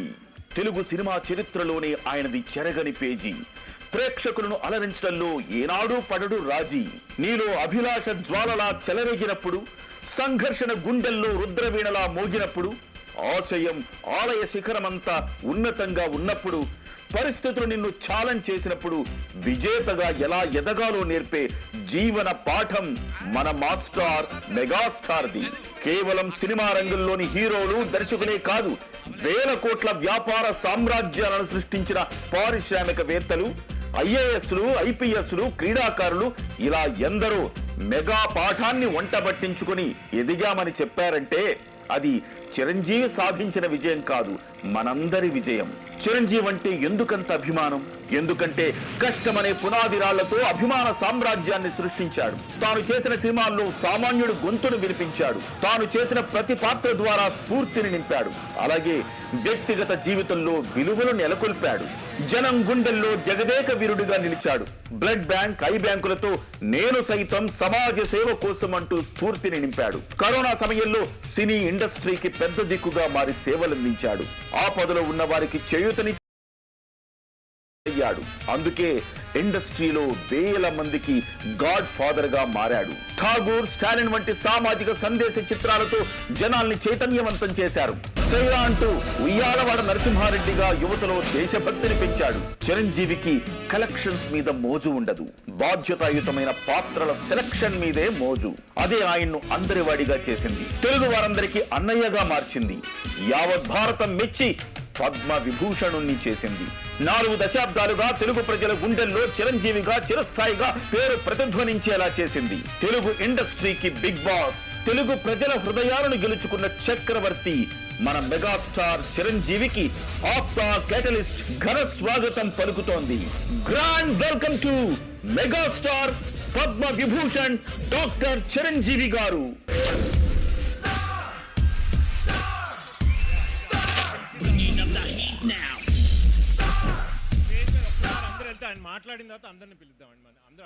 Can we all please sit calm so that our megastar, our all beloved megastar, is going to spend more time with us. If we all can relax and let him sit and just drink some water and relax. Can we all please sit calmly to spend more time with our megastar? We all know he is not just a star. He's a phenomenon who redefined stardom with his unparalleled energy and dedication. Let's give a thunderous applause and let's give him some space so that he can spend more time here to our favorite Padma Vibhushan, Dr. Chiranjeevi Garu. I humbly request everybody, please calm down and let's all settle down so that our megastar can get up to the stage.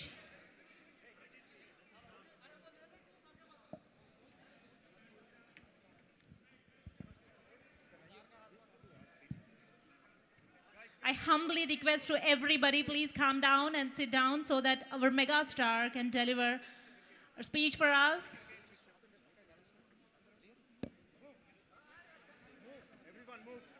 Get off the stage, everyone. Please.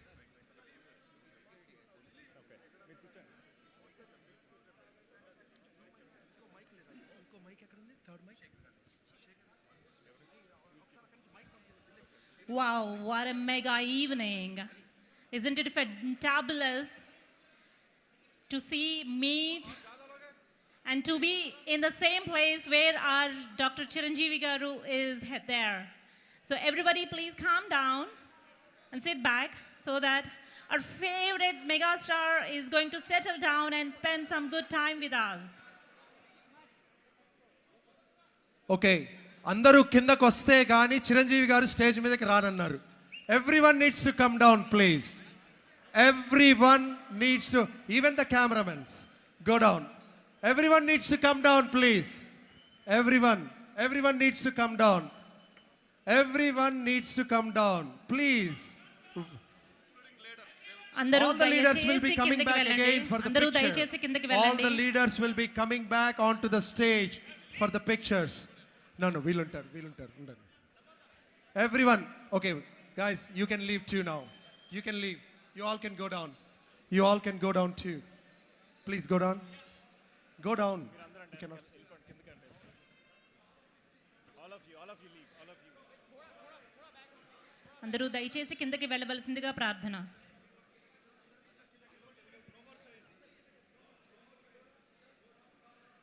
I know we all know that he's a legend. Everyone, please vacate the stage. We cannot continue the program. Please.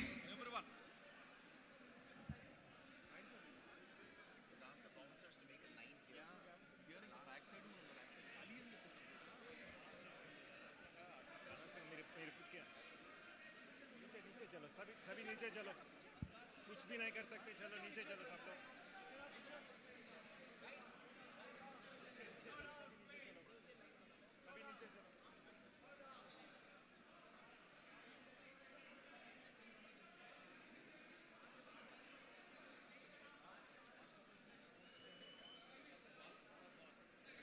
I know we all know he's a legend whose name resonates with generations, a dancer whose moves electrify the screen, an actor who embodies charisma. Steps మీద ఎవరు ఉండొద్దు, please. Please get down of the steps. Abhi, please. Everyone, please get down of the steps. Please get down of the steps. Excuse me. Please get down of the steps, please. Huh? Yeah.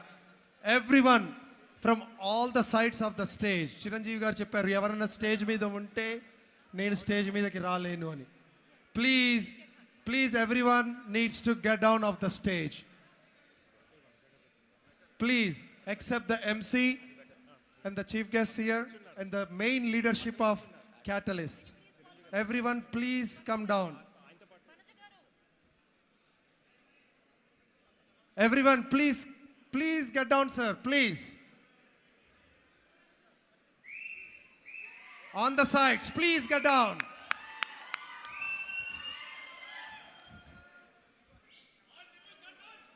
Everyone, please. Cameramen, please go down. Cameramen, please go down. Cameramen, please go down.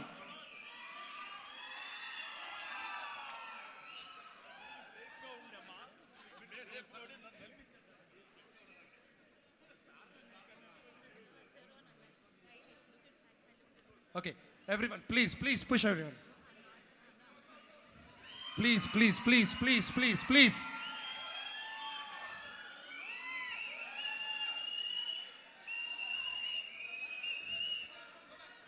Oh, sorry.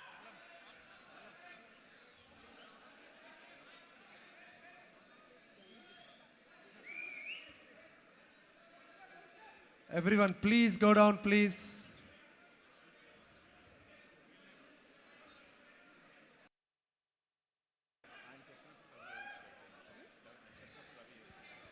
What a magnanimous movement it is. We totally understand. He's a legend and whose name resonates with generations, and we all are in complete awe right now. But let's please calm down and make sure Chiranjeevi Garu get some seat and relax and calm down and spend some good time with us.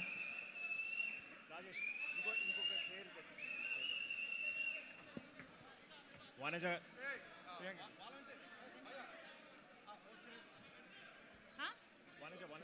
సుబ్బుకోట గారు ఉన్నారు.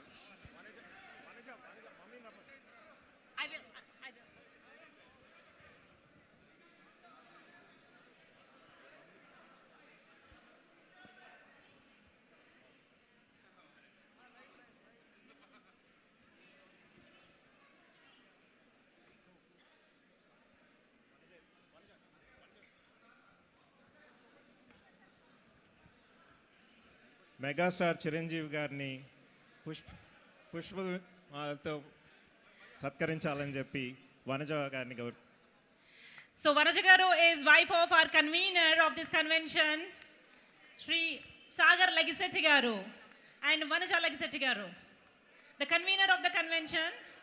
And I would like to also have Ramesh Thumu garu and Chandrasekhar Nallam garu accompany them.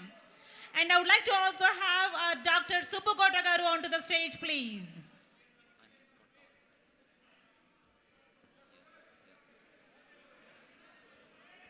Please దయచేసి అందరూ stage దిగితే Dr. Subbukota garu onto the stage, please.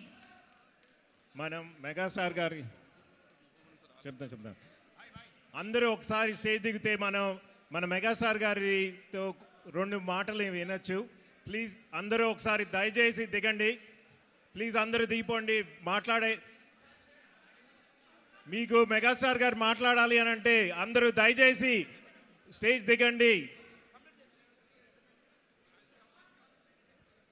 Please అందరూ stage దిగితే కనుక ఒకసారి మీరు మెగాస్టార్ గారు మాట్లాడేది వింటారు చిరంజీవి గారిది.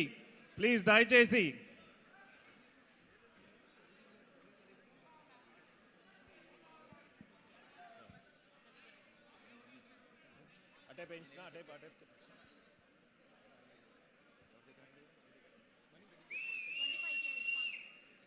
ప్లీజ్ దయచేసి అందరూ దిగాలి.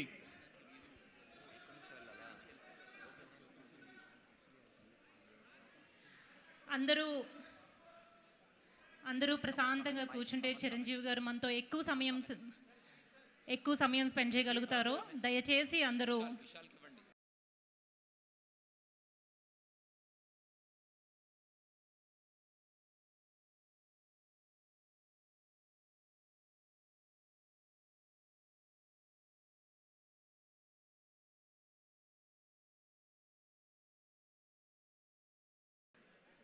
calm down, please. Ma'am, this is not fair. Please. Because malli say there's thousands of them waiting. I know it's a magnanimous movement, but let's all please maintain some silence and let's make sure our Chiranjeevi garu gets himself comfortable and can spend some good time with us. I request everybody to calm down.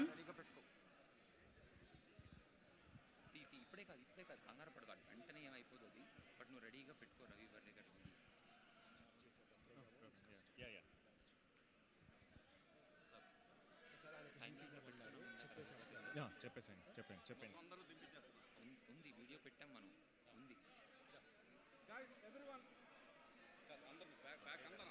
Security, move back. Everyone.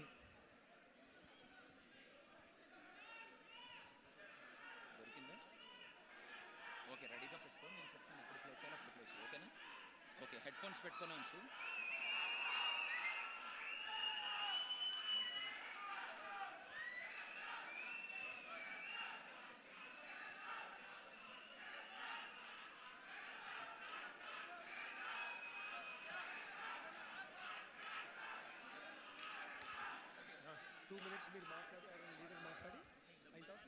The man, the legend and the aura here. I know we all have the excitement. Let's all please calm down. So that our megastar garu can deliver a speech for all of us. మన అందరి ఆరాధ్య దైవం మన megastar Chiranjeevi గారు ఈ అకేషన్కి వచ్చి మన అందరినీ ఎంతో సపోర్ట్ చేసినందుకు మా హృదయపూర్వక ధన్యవాదాలు. అంత పెద్ద మెగాస్టార్ గారు ఉండగా మనం ఏనుగు ముందు కుప్పిగంతుల్లాగా మైక్ పట్టుకుని మాట్లాడితే జనాలు తంతారు. సో మెగాస్టార్ చిరంజీవి గారికి ఇస్తాం. ఆయనతో మాట్లాడమని 4 ముక్కలు చెప్పండి సార్.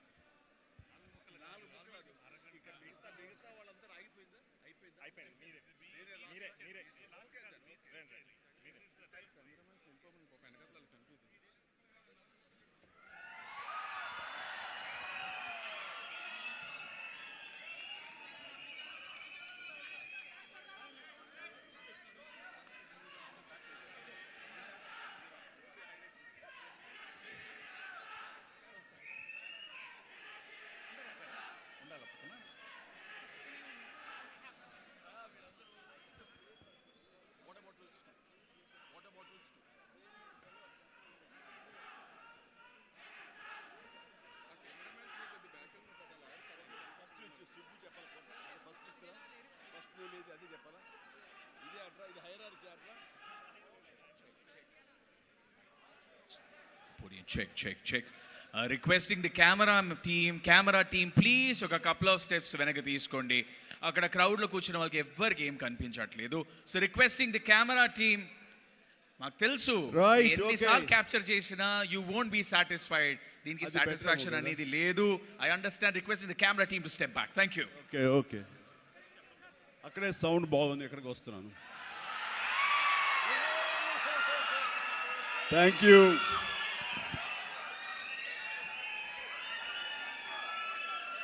రైట్, సౌండ్ బెటర్గా ఉంది కదా, అందరికీ వినిపిస్తుందా? కార్నర్ వారికి కూడా good.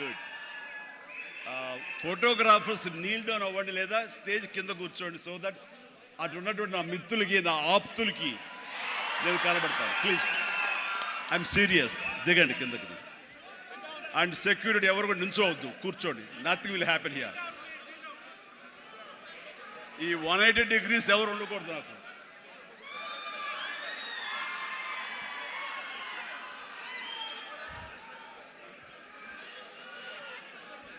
Thank you and good evening. APTA, American progressive Telugu association ఆధ్వర్యంలో నడుస్తున్న ఈ క్యాటలిస్ట్ ప్రోగ్రాంకి విచ్చేసినటువంటి అతిరథ మహారథులు దేశ విదేశాల నుంచి, ముఖ్యంగా అమెరికా నుంచి ఇక్కడ విచ్చేసి ఈ హైదరాబాదులో తెలుగు వారిని కలుసుకుంటూ తెలుగు వారిలో ఉన్న ఔత్సాహికుల్ని, యంగ్ ఎంటర్ప్రినర్స్ని ఎంకరేజ్ చేద్దాం అనే ఉద్దేశంతో ఒకరికొకరు చేదోడు వాదోడుగా ఉంటే ఆ వచ్చే రిజల్ట్ వేరేగా ఉంటుంది. ఆ రిజల్ట్ మనకే కాకుండా మన ప్రాంతానికి, మన రాష్ట్రానికి, మన దేశానికి, మనం ఉండే ఇతర దేశాలకు కూడా ఉపయోగపడే విధంగా ఉంటుందన్న విస్తృతమైనటువంటి విశాలమైన దృక్పథంతో ఈ రోజున ఇక్కడికి ఈ సమావేశం ఏర్పాటు చేశారు. ఈ సమావేశం ఇంత చక్కగా, ఇంత ఎలక్ట్రిఫైయింగ్గా, ఇంత ఎనర్జెటిక్గా జరుగుతూ ఇంతమంది ఈరోజు సమావేశమై మిమ్మల్ని చూస్తుంటే ఆప్తా సభ్యులు కాదు, నా ఆప్తులు అనిపిస్తుంది. అలాంటి ఆప్తులకు నా హృదయపూర్వక నమస్కారాలు తెలియజేస్తున్నాను. కొన్ని సభలకు వెళ్ళినప్పుడు ఏదో ముక్తసరిగా మొక్కుబడిగా ఉంటుంది, కానీ ఇలాంటి చోటుకు వచ్చినప్పుడు నా కుటుంబ సభ్యుల మధ్య ఉన్న ఫీలింగు, మీరంతా నా కుటుంబ సభ్యులు, ఒక పండుగ పురస్కరించుకుని నన్ను ఇక్కడ ఆహ్వానించారనిపిస్తుంది. అంత ఆహ్లాదంగా ఉంది, అంత ఆనందంగా ఉంది. ఇక్కడ చూస్తుంటే ప్రతి ఒక్కరిలోనూ నా మీద వారికి ఉన్న అభిమానం, ఈ తెలుగు మీద ఉన్న అభిమానం, ఈ దేశం మీద ఉన్న అభిమానం ప్రతి ఒక్కరి కళలో సుస్పష్టంగా కనబడుతూ ఉంది. అండ్ దానికి గాను ప్రతి ఒక్కరికి నాకు ఇస్తున్నటువంటి ఈ యొక్క అద్భుతమైన స్వాగతానికి శిరస్సు వంచి నమస్కరిస్తున్నాను. ఇలాంటి అత్యద్భుతమైనటువంటి కార్యక్రమం ఇక్కడ ఏర్పాటు చేయడానికి ముందు ధైర్యం కావాలి, గట్స్ కావాలి. ఇంతమందిని ఇక్కడికి వచ్చి మనం అమెరికా నుంచి 10 మంది వచ్చి ఇక్కడ ఇంతమందిని మనం కలవగలమా? మన ఆహ్వానాన్ని మన్నించి ఇంతమంది వస్తారా? మన ఆంతర్యాన్ని, మన ఎయిమ్ని, మన ఫ్యూచర్, మన యొక్క ధ్యేయాన్ని అర్థం చేసుకుని వస్తారా అన్నటువంటి వీరందరికి కూడా వీళ్ళ అనుమానాలని, వీళ్ళ పటాపంచలు చేస్తూ ఇంతమంది తరలి రావటం అనేది నిజంగా ఈ యంగ్స్టర్స్కి, ఎవరైతే దీని వెనకాల ఈ సంవత్సరం ఉన్నారో, దీనికి ఈ కమిటీలో ఉన్నారో, ఈ ఎగ్జిక్యూటివ్ బాడీగా ఉన్నారో, వాళ్ళందరికీ ఎనలేని ఉత్సాహాన్ని ఇస్తున్నారు. అండ్ నా ఈ రాకకు కూడా ప్రధానమైన కారణం వాళ్ళు ఉత్సాహపరచాలి, వాళ్ళు అనుకున్న ఎయిమ్ నెరవేరేలాగా ఉండాలి. తద్వారా ఎంతోమంది ఔత్సాహికులకు ఇది ఊతంగా ఉండాలి.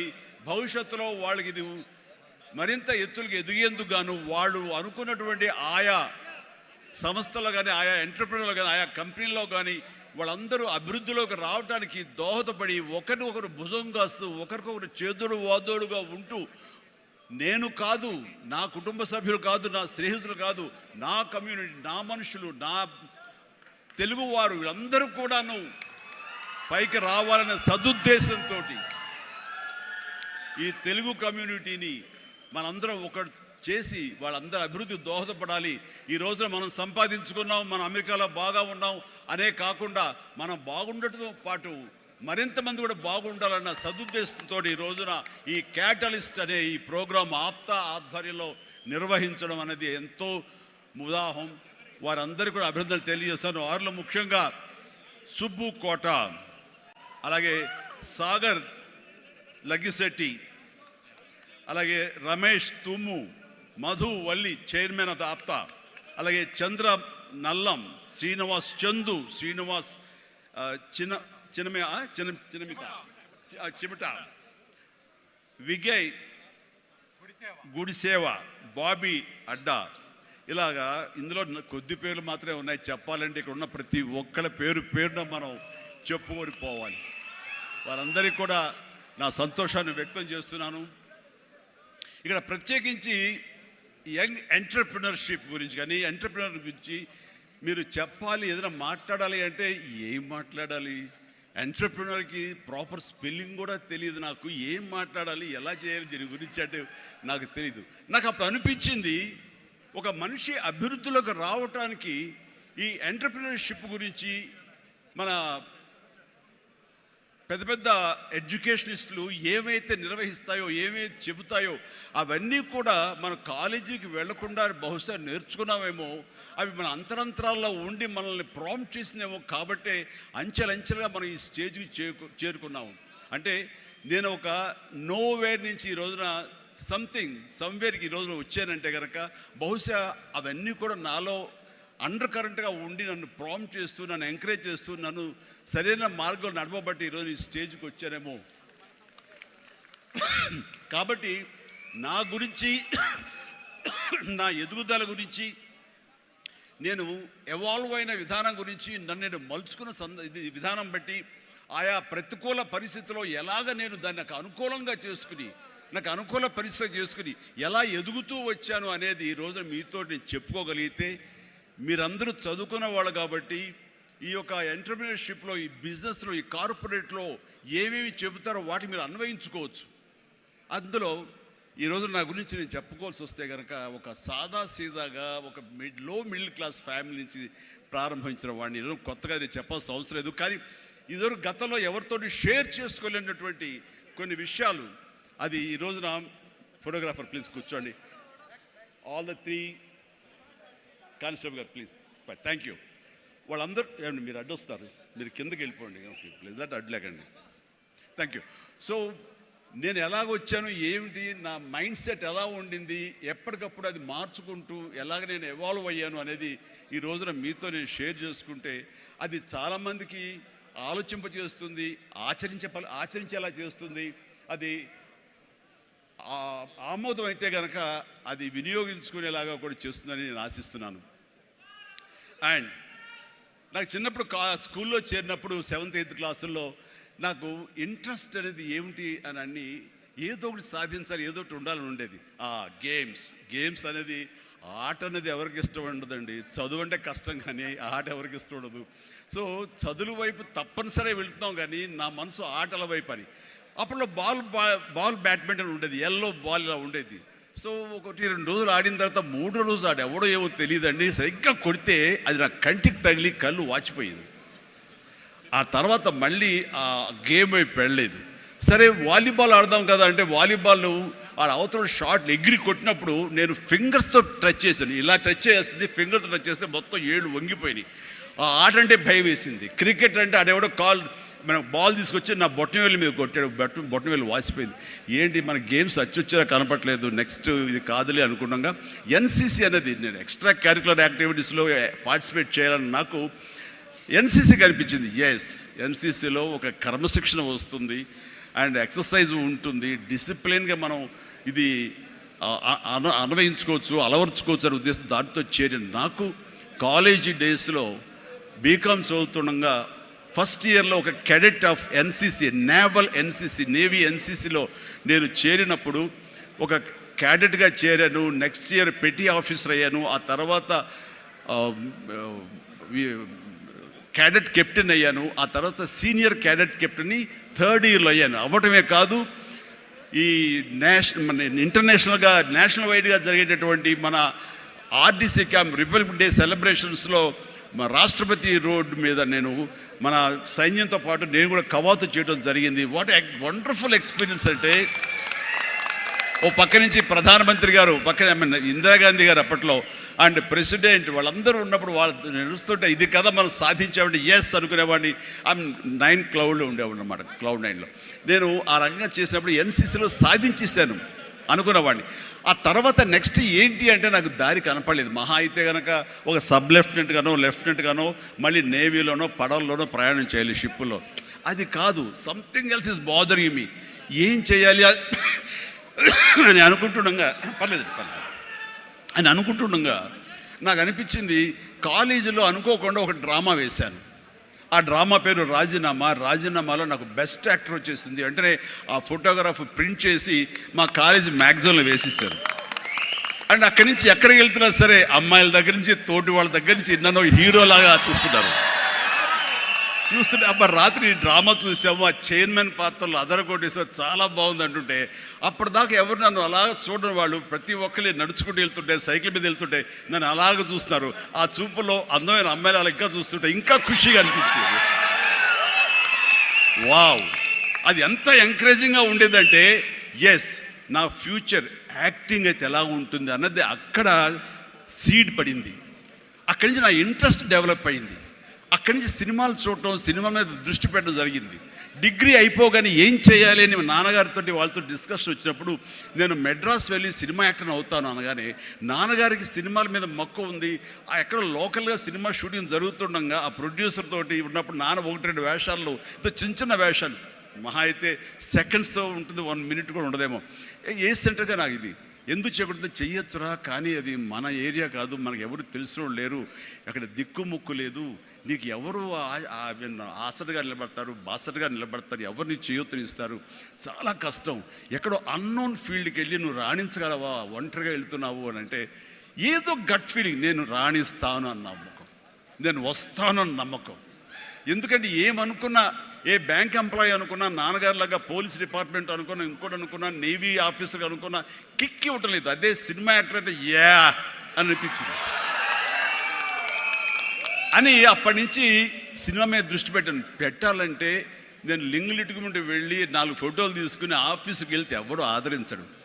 నేను ఒక ఫిలిం ఇన్స్టిట్యూట్లో ట్రైనింగ్ అయ్యానండి, ఆమె ట్రైన్డ్ యాక్టర్ అని అంటే ఎంతో కొంత ఆదరణ ఉంటుంది. రా కూర్చోటి చేసి టీ అని ఇస్తారేమో అనే ఉద్దేశంతో నేను ఫిలిం ఇన్స్టిట్యూట్లో జాయిన్ అయితే అక్కడ నేను అయ్యాను. ట్రైనింగ్ అయిన తర్వాత అక్కడి నుంచి ఏ ఒక్క రోజు కూడా రమ్మండి, ట్రైనింగ్ పూర్తి అవ్వకుండానే నన్ను నా టాలెంట్ని చూసి ఆయా ప్రొడ్యూసర్లు అప్పటికప్పుడు నాకు వేషాలు ఇవ్వడం మొదలుపెట్టారు.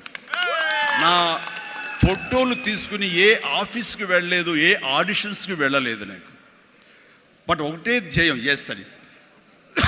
ఆ టైంలో అందరూ తెలుసుకోవాల్సింది, మీ వర్క్లో కూడా తెలియకుండా పాండీ బజార్ వెళ్ళేవాడిని ఎప్పుడైనా. అక్కడ వెస్టర్న్ ఇంట్రెస్ట్ నుండి డిస్గస్టెడ్ పీపుల్, ఫ్రస్ట్రేటెడ్ పీపుల్ అక్కడ ఉండే కాఫీలు టీలు తాగేవాళ్ళు. నేను అక్కడికి వెళ్ళేవాడిని. కొంతమంది కలిసి ఏంటి కొత్తగా వచ్చావా, ఏం చేస్తున్నావు, సినిమాల వేషం ట్రై చేస్తానని, ఇంకా ఇన్స్టిట్యూట్లో ట్రైనింగ్ అవుతున్నాను. ఆహా అబ్బో రైట్ రారా, వీడు చూడు ఎంత అందంగా ఉన్నాడో, కొట్టేరు లాంటి ముక్కు, మంచి ఇది వచ్చేస్తూ, వీడికే దిక్కు ముక్కు లేదు, సోసోగా కనిపించే నీకేంటయ్యా, ఇదో ఇక్కడ అక్కు ఆశ పెట్టుకోకు, ఇక్కడున్న ప్రతి ఒక్కళ్ళు కూడా సినిమాల్లో ఏదో ప్రయత్నం చేసిన వాళ్ళే, ఇక్కడ నా అనేవాళ్ళు ఎవరు లేకపోతే నువ్వు రాణించలేవు అని చెప్పినప్పుడు చాలా డిసప్పాయింట్ అయిపోయేవాడిని, సల్క్ అయిపోయేవాడిని, కుంగిపోయేవాడిని. అలాగే రూమ్కి వెళ్ళేవాడిని, ఆ రోజంతా నిద్ర పట్టేది కాదు. నిజమా అనేది నేను ఏదైతే ఆశలు ఏదైతే మనసులో పెట్టుకుని నేను అవుతాను నమ్మకం ఉందో ఆ నమ్మకం సడిలిపోయేది, బ్రేక్ అయిపోయేది, కూలిపోయేది. అప్పుడు నేను ఒక్కడనే, నాకు ఆంజనేయ స్వామి ఒక్కడే నాకు ఉండేవాడు. ఆయన దగ్గరికి వెళ్ళి ఆయన ప్రార్థించున్నాను, ఆయనతోటే నేను కాన్వర్స్ చేసేవాడిని, ఆయనతోటే సంభాషించేవాడిని. ఆయనతోటి నేను ఏది మాట్లాడినా సరే ఆయన నాకు బదులు చెప్తున్నట్టుగా అనిపించేది. నేను ఎవరు వెళ్ళమన్నారా అక్కడికి, నెగిటివిటీ ఫీల్డ్లోకి? నీకు పాజిటివ్ కావాలి, ఎక్కడైతే నీకు పాజిటివిటీ ఉంటుందో నీ పాజిటివ్ ఫీలింగ్ని, నీ ఎయిమ్ని అది ఎన్హాన్స్ చేస్తుంది, స్ట్రెంగ్తన్ చేస్తుంది. అక్కడికి వెళ్ళు, అది గట్టి పడేంత వరకు, నీకు అవకాశాలు వచ్చేంత వరకు, నువ్వు రాణించేంత వరకు నెగిటివిటీని అస్సలు దగ్గర తీసుకోకు. ఫ్రస్ట్రేటెడ్ పీపుల్స్ సమక్షంలో వెళ్ళకు, నీ మీద నమ్మకం పెట్టుకో అని ఆ భగవంతుడు నాకు చెప్పాడు. ఏ పర్సనాలిటీ డెవలప్మెంట్స్ కానీ, ఏ మన బిజినెస్ మేనేజ్మెంట్లో కానీ ఏ బుక్స్ నాకు ఏమీ తెలియదు, అది స్పెల్లింగ్ కూడా తెలియదు నాకు. ఆయన చెప్పినప్పుడు ఇంట్యూషన్, అది నా అంతరాత్మే నాకు ప్రబోధించిందా లేకపోతే బయట నుంచి ఆ భగవంతుడే చెప్పాడా, అది నిర్వచించలేను. కానీ ఇక మీద అటు వెళ్ళకూడదు అని అనుకున్నాను. ఎప్పుడు ఇంతవరకు మళ్ళీ ఆ నెగిటివిటీ వైపు, వాళ్ళ ఫ్రస్ట్రేటెడ్ పీపుల్ ఎప్పుడు ఎంటర్టైన్ చేయలేదు నేను. ఆ నమ్మకమే నాకు నిజంగా నాలో బలమైంది. అంటే మీరు ఒక ఉదాహరణ చెప్తాను అందరికీ అర్థమయ్యేలాగా. మనం ఒక అద్భుతమైనటువంటి సౌధం, ఒక బిల్డింగ్ కట్టాలంటే స్లాబ్ వేస్తాం. ఆ స్లాబ్ వేసినప్పుడు ఆ వేసిన ఒక్కరోజు వర్షం పడకుండా ఉంటే బాగుండు, అది దాని నీరు తగలకుండా ఉంటే బాగుండు, అన్ని రకాల కేర్లు తీసుకుని వెదర్ రిపోర్ట్ కూడా తీసుకుని మనం స్లాబ్ వేస్తాం. ఆ స్లాబ్ వేసిన 24 hours తర్వాత దాన్ని నీరు పడితే గనక లోపల మొత్తం అది పాడైపోతుంది. అలాంటి స్లాబ్ ఆ తర్వాత క్యూరింగ్ చేయడం కోసంగా అదే వాటర్ తోటి మనం క్యూర్ చేస్తాం మనం. అప్పుడు ఆ వాటర్ దాన్ని స్ట్రెంగ్త్కి బలం ఇస్తుంది తప్ప అది కూలిపోవడానికో ఇదే పాడైపోవడానికో దోహదపడదు. అంటే మనం మానసికంగా గట్టిపడినప్పుడు ఏ నెగిటివిటీ అయినా సరే మనల్ని ఏమీ చేయలేదు. అంటే ఇంకొక ఉదాహరణ చెప్పాల్సి వస్తే కనుక, ఒక పెరుగు తోడుకుంటున్నప్పుడు ఆ ప్రాసెస్లో ఒక చిన్న ఉప్పు బెళ్ళపడ్డా లేదు ఒక నిమ్మకాయ రసం అందులో పడ్డా సరే మొత్తం విరిగిపోతుంది. అదే పెరుగు గట్టిపడిన తర్వాత దాంట్లో అదే నిమ్మకాయ అదే ఉప్పు వేస్తే ఆ రుచే వేరు. అందుకని మనం ఆ యొక్క ప్రాసెస్లో ఉన్నప్పుడు, అది సాధించాలనే మన పట్టుదలతో ఉన్నప్పుడు ఎలాంటి నెగిటివిటీ ఉండకూడదు. నీ మనసునే నమ్ముకోవాలి. నీ ఎయిమే నీకు మెయిన్. కళ్ళ గంతలు కట్టిన గుర్రంలాగా నీ ఎయిమ్ వైపు నువ్వు సాధించుకుంటూ దాన్ని ఏమైనా సరే నా వశం చేసుకోవాలన్న పట్టుదలతో వెళ్తూ ఉండాలి. వెళ్ళేవాడి కష్టాన్ని నమ్ముకోవాలి, పర్సివరెన్స్ నమ్ముకోవాలి, డెడికేషన్తో ఉండాలి. ఆ రకంగా నేను నిజం చెప్తున్నాను. నేను ఎక్కడ ఏ చెడు అలవాట్లకు కానీ, ఎక్కడ ఏ వయసెస్ కానీ, వ్యసనాలు కానీ లోను కాకుండా ఆంజనేయ స్వామి అనేవాడు నా ధ్యేయం. నాకు సినిమాలో నెంబర్ 1 అవ్వాలన్నది ఒకటే ధ్యేయం. ఆ రకంగా ముందుకుంటూ వస్తూ ఉండేవాడిని. ఈ లోపల అవమానాలు జరగకపోలేదు, ఎన్నో డిసప్పాయింట్మెంట్స్ జరగకపోలేదు. అయితే అప్పట్లో నాది బాగా గట్టిపడినటువంటి కాంక్రీట్ స్లాబ్, బాగా గట్టిపడినట్టు పెరుగులాగా అయ్యాను కాబట్టి ఇవేమీ నాకు లేవు. వీటిని నాకు అనుకూలంగా మలుచుకున్నాను. ఒక గ్రద్ద పైకి ఎగురుతున్నప్పుడు తన స్వశక్తితోటి పైకి ఎదగదు. కొంతవరకు ఎగిరిన తర్వాత అక్కడ ఉండేటటువంటి గాలి పవనాలని అదును చూసుకుని వాటిలోకి ఎంటర్ అయ్యి ఆ యొక్క కరెంట్స్ తోటి అది ఇంకొంచెం హైట్కి వెళ్తుంది. అందుకని నాకున్న పరిస్థితులు నాకు అనుకూలంగా మార్చుకుని నేను పైకి వెళ్తూనే వచ్చాను తప్ప ఎప్పుడూ కిందకి పడలేదు. ఈ రోజుకి పడలేదు.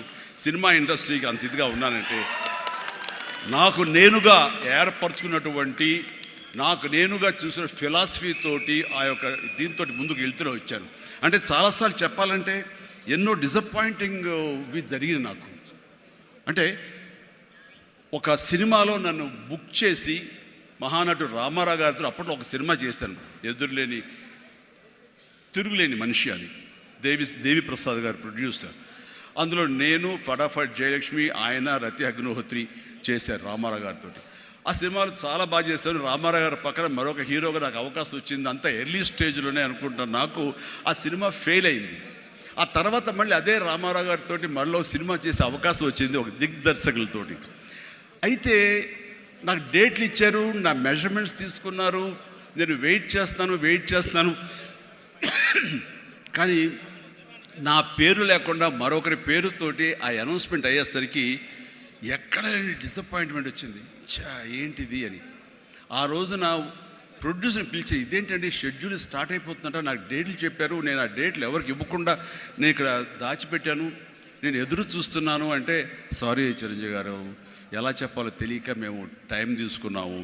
ఎందుకంటే పోయిన సినిమా మీది ఫ్లాప్ అయింది కదా కాంబినేషన్లో, అందుకని దానికి గ్లామర్ ఉండదని మీరు వద్దనుకున్నావు అని. ఆ విషయం చెప్పచ్చు కదండి అని అంటే, ఆ టైంలో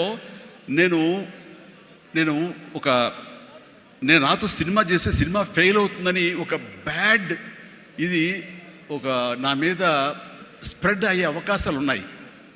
ఈరోజు సోషల్ మీడియా, ఆ రోజు ఇంత మీడియా లేదు కాబట్టి కానీ, లేదంటే ఎంత బ్యాడ్ అయ్యేదంటే నన్ను తిరిగి ఇతనితోటి ఎవరైనా చేస్తే సినిమా ఫెయిల్ అవుతాయి, ఇది ఒక ఐరన్ లెగ్ అనే పరిస్థితి వచ్చేసరికి ఎక్కడో మళ్ళీ జంకాను.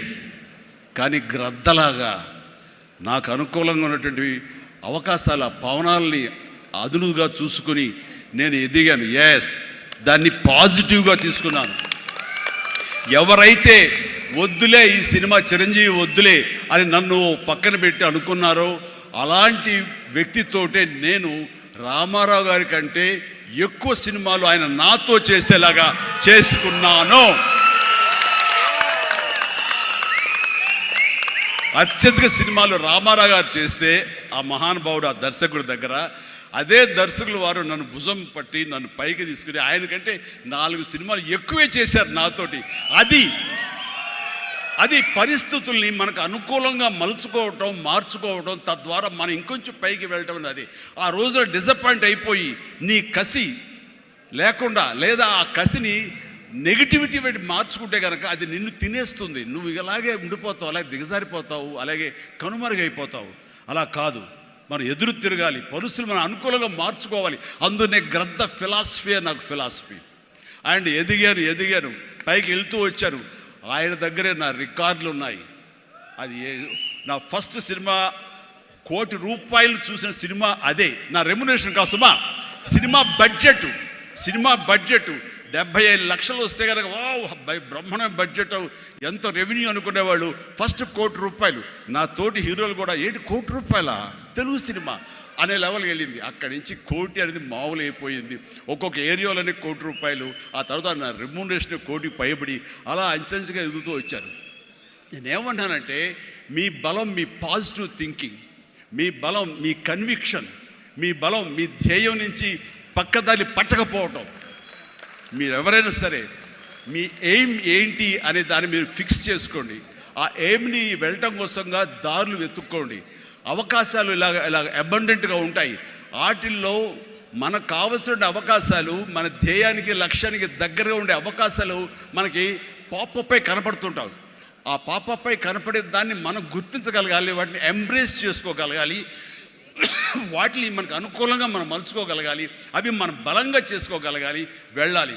ఇనీషియల్గా వెళ్ళినప్పుడు డబ్బే సంపాదించుకోండి. డబ్బే కాదు ప్రధానం, నిలదొక్కుకోవడం ప్రధానం. మన ఎయిమ్ వైపు మనం వెళ్ళటం అన్నది అది ప్రధానం. వెళ్ళిన తర్వాత డబ్బు ఆటోమేటిక్గా వస్తుంది.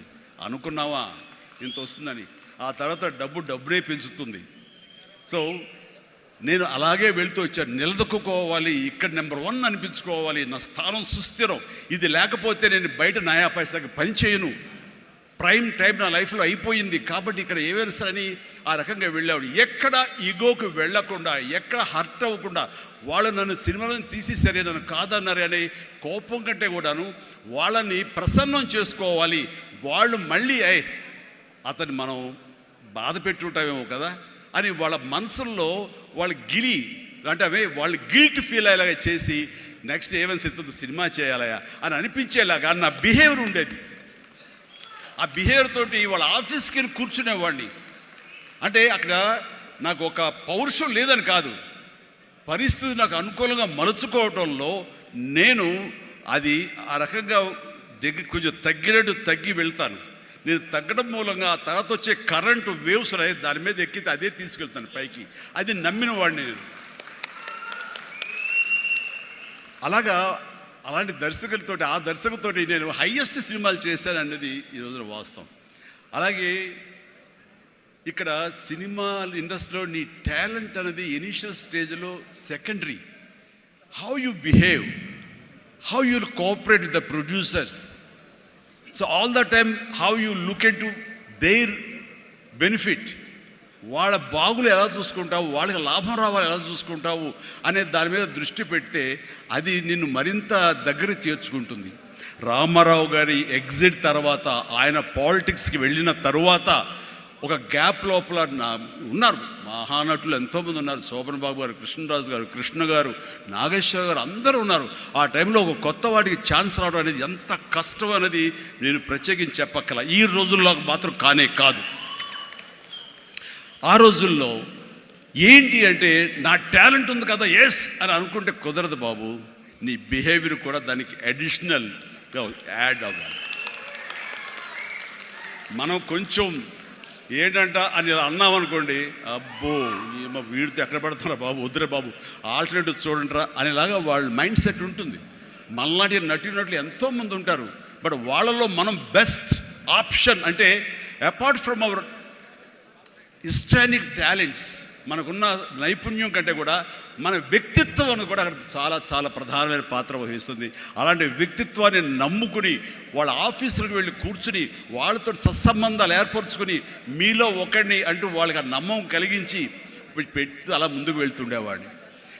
ఎలాగో ఎవాల్వ్ అయ్యాను అంటే నన్ను ఇండస్ట్రీ నాకు చేయూతనిచ్చి ఇండస్ట్రీ నన్ను పైకి ఎదిగేలా చేసింది అనే దానికంటే నన్ను ప్రేక్షకులు ఫస్ట్ వాళ్ళను గుర్తించారు. ఇండస్ట్రీ గుర్తించలేదు, ప్రేక్షకులు గుర్తించారు, ప్రేక్షకులు చేయూతనిచ్చారు. అందుకనే ప్రేక్షకుల పట్ల నాకు ఎప్పుడూ కృతజ్ఞత ఉంటుంది.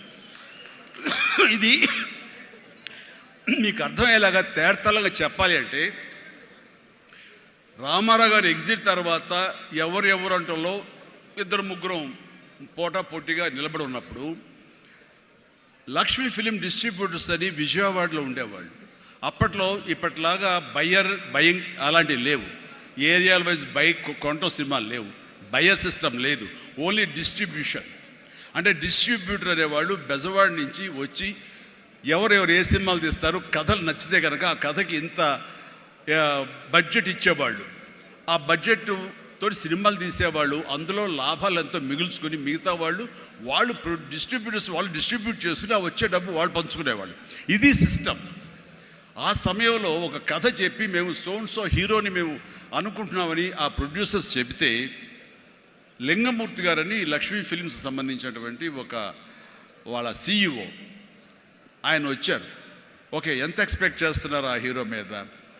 అప్పుడు 25 crores lakhs, సారీ క్రోర్స్ కాదు, ల్యాక్సే.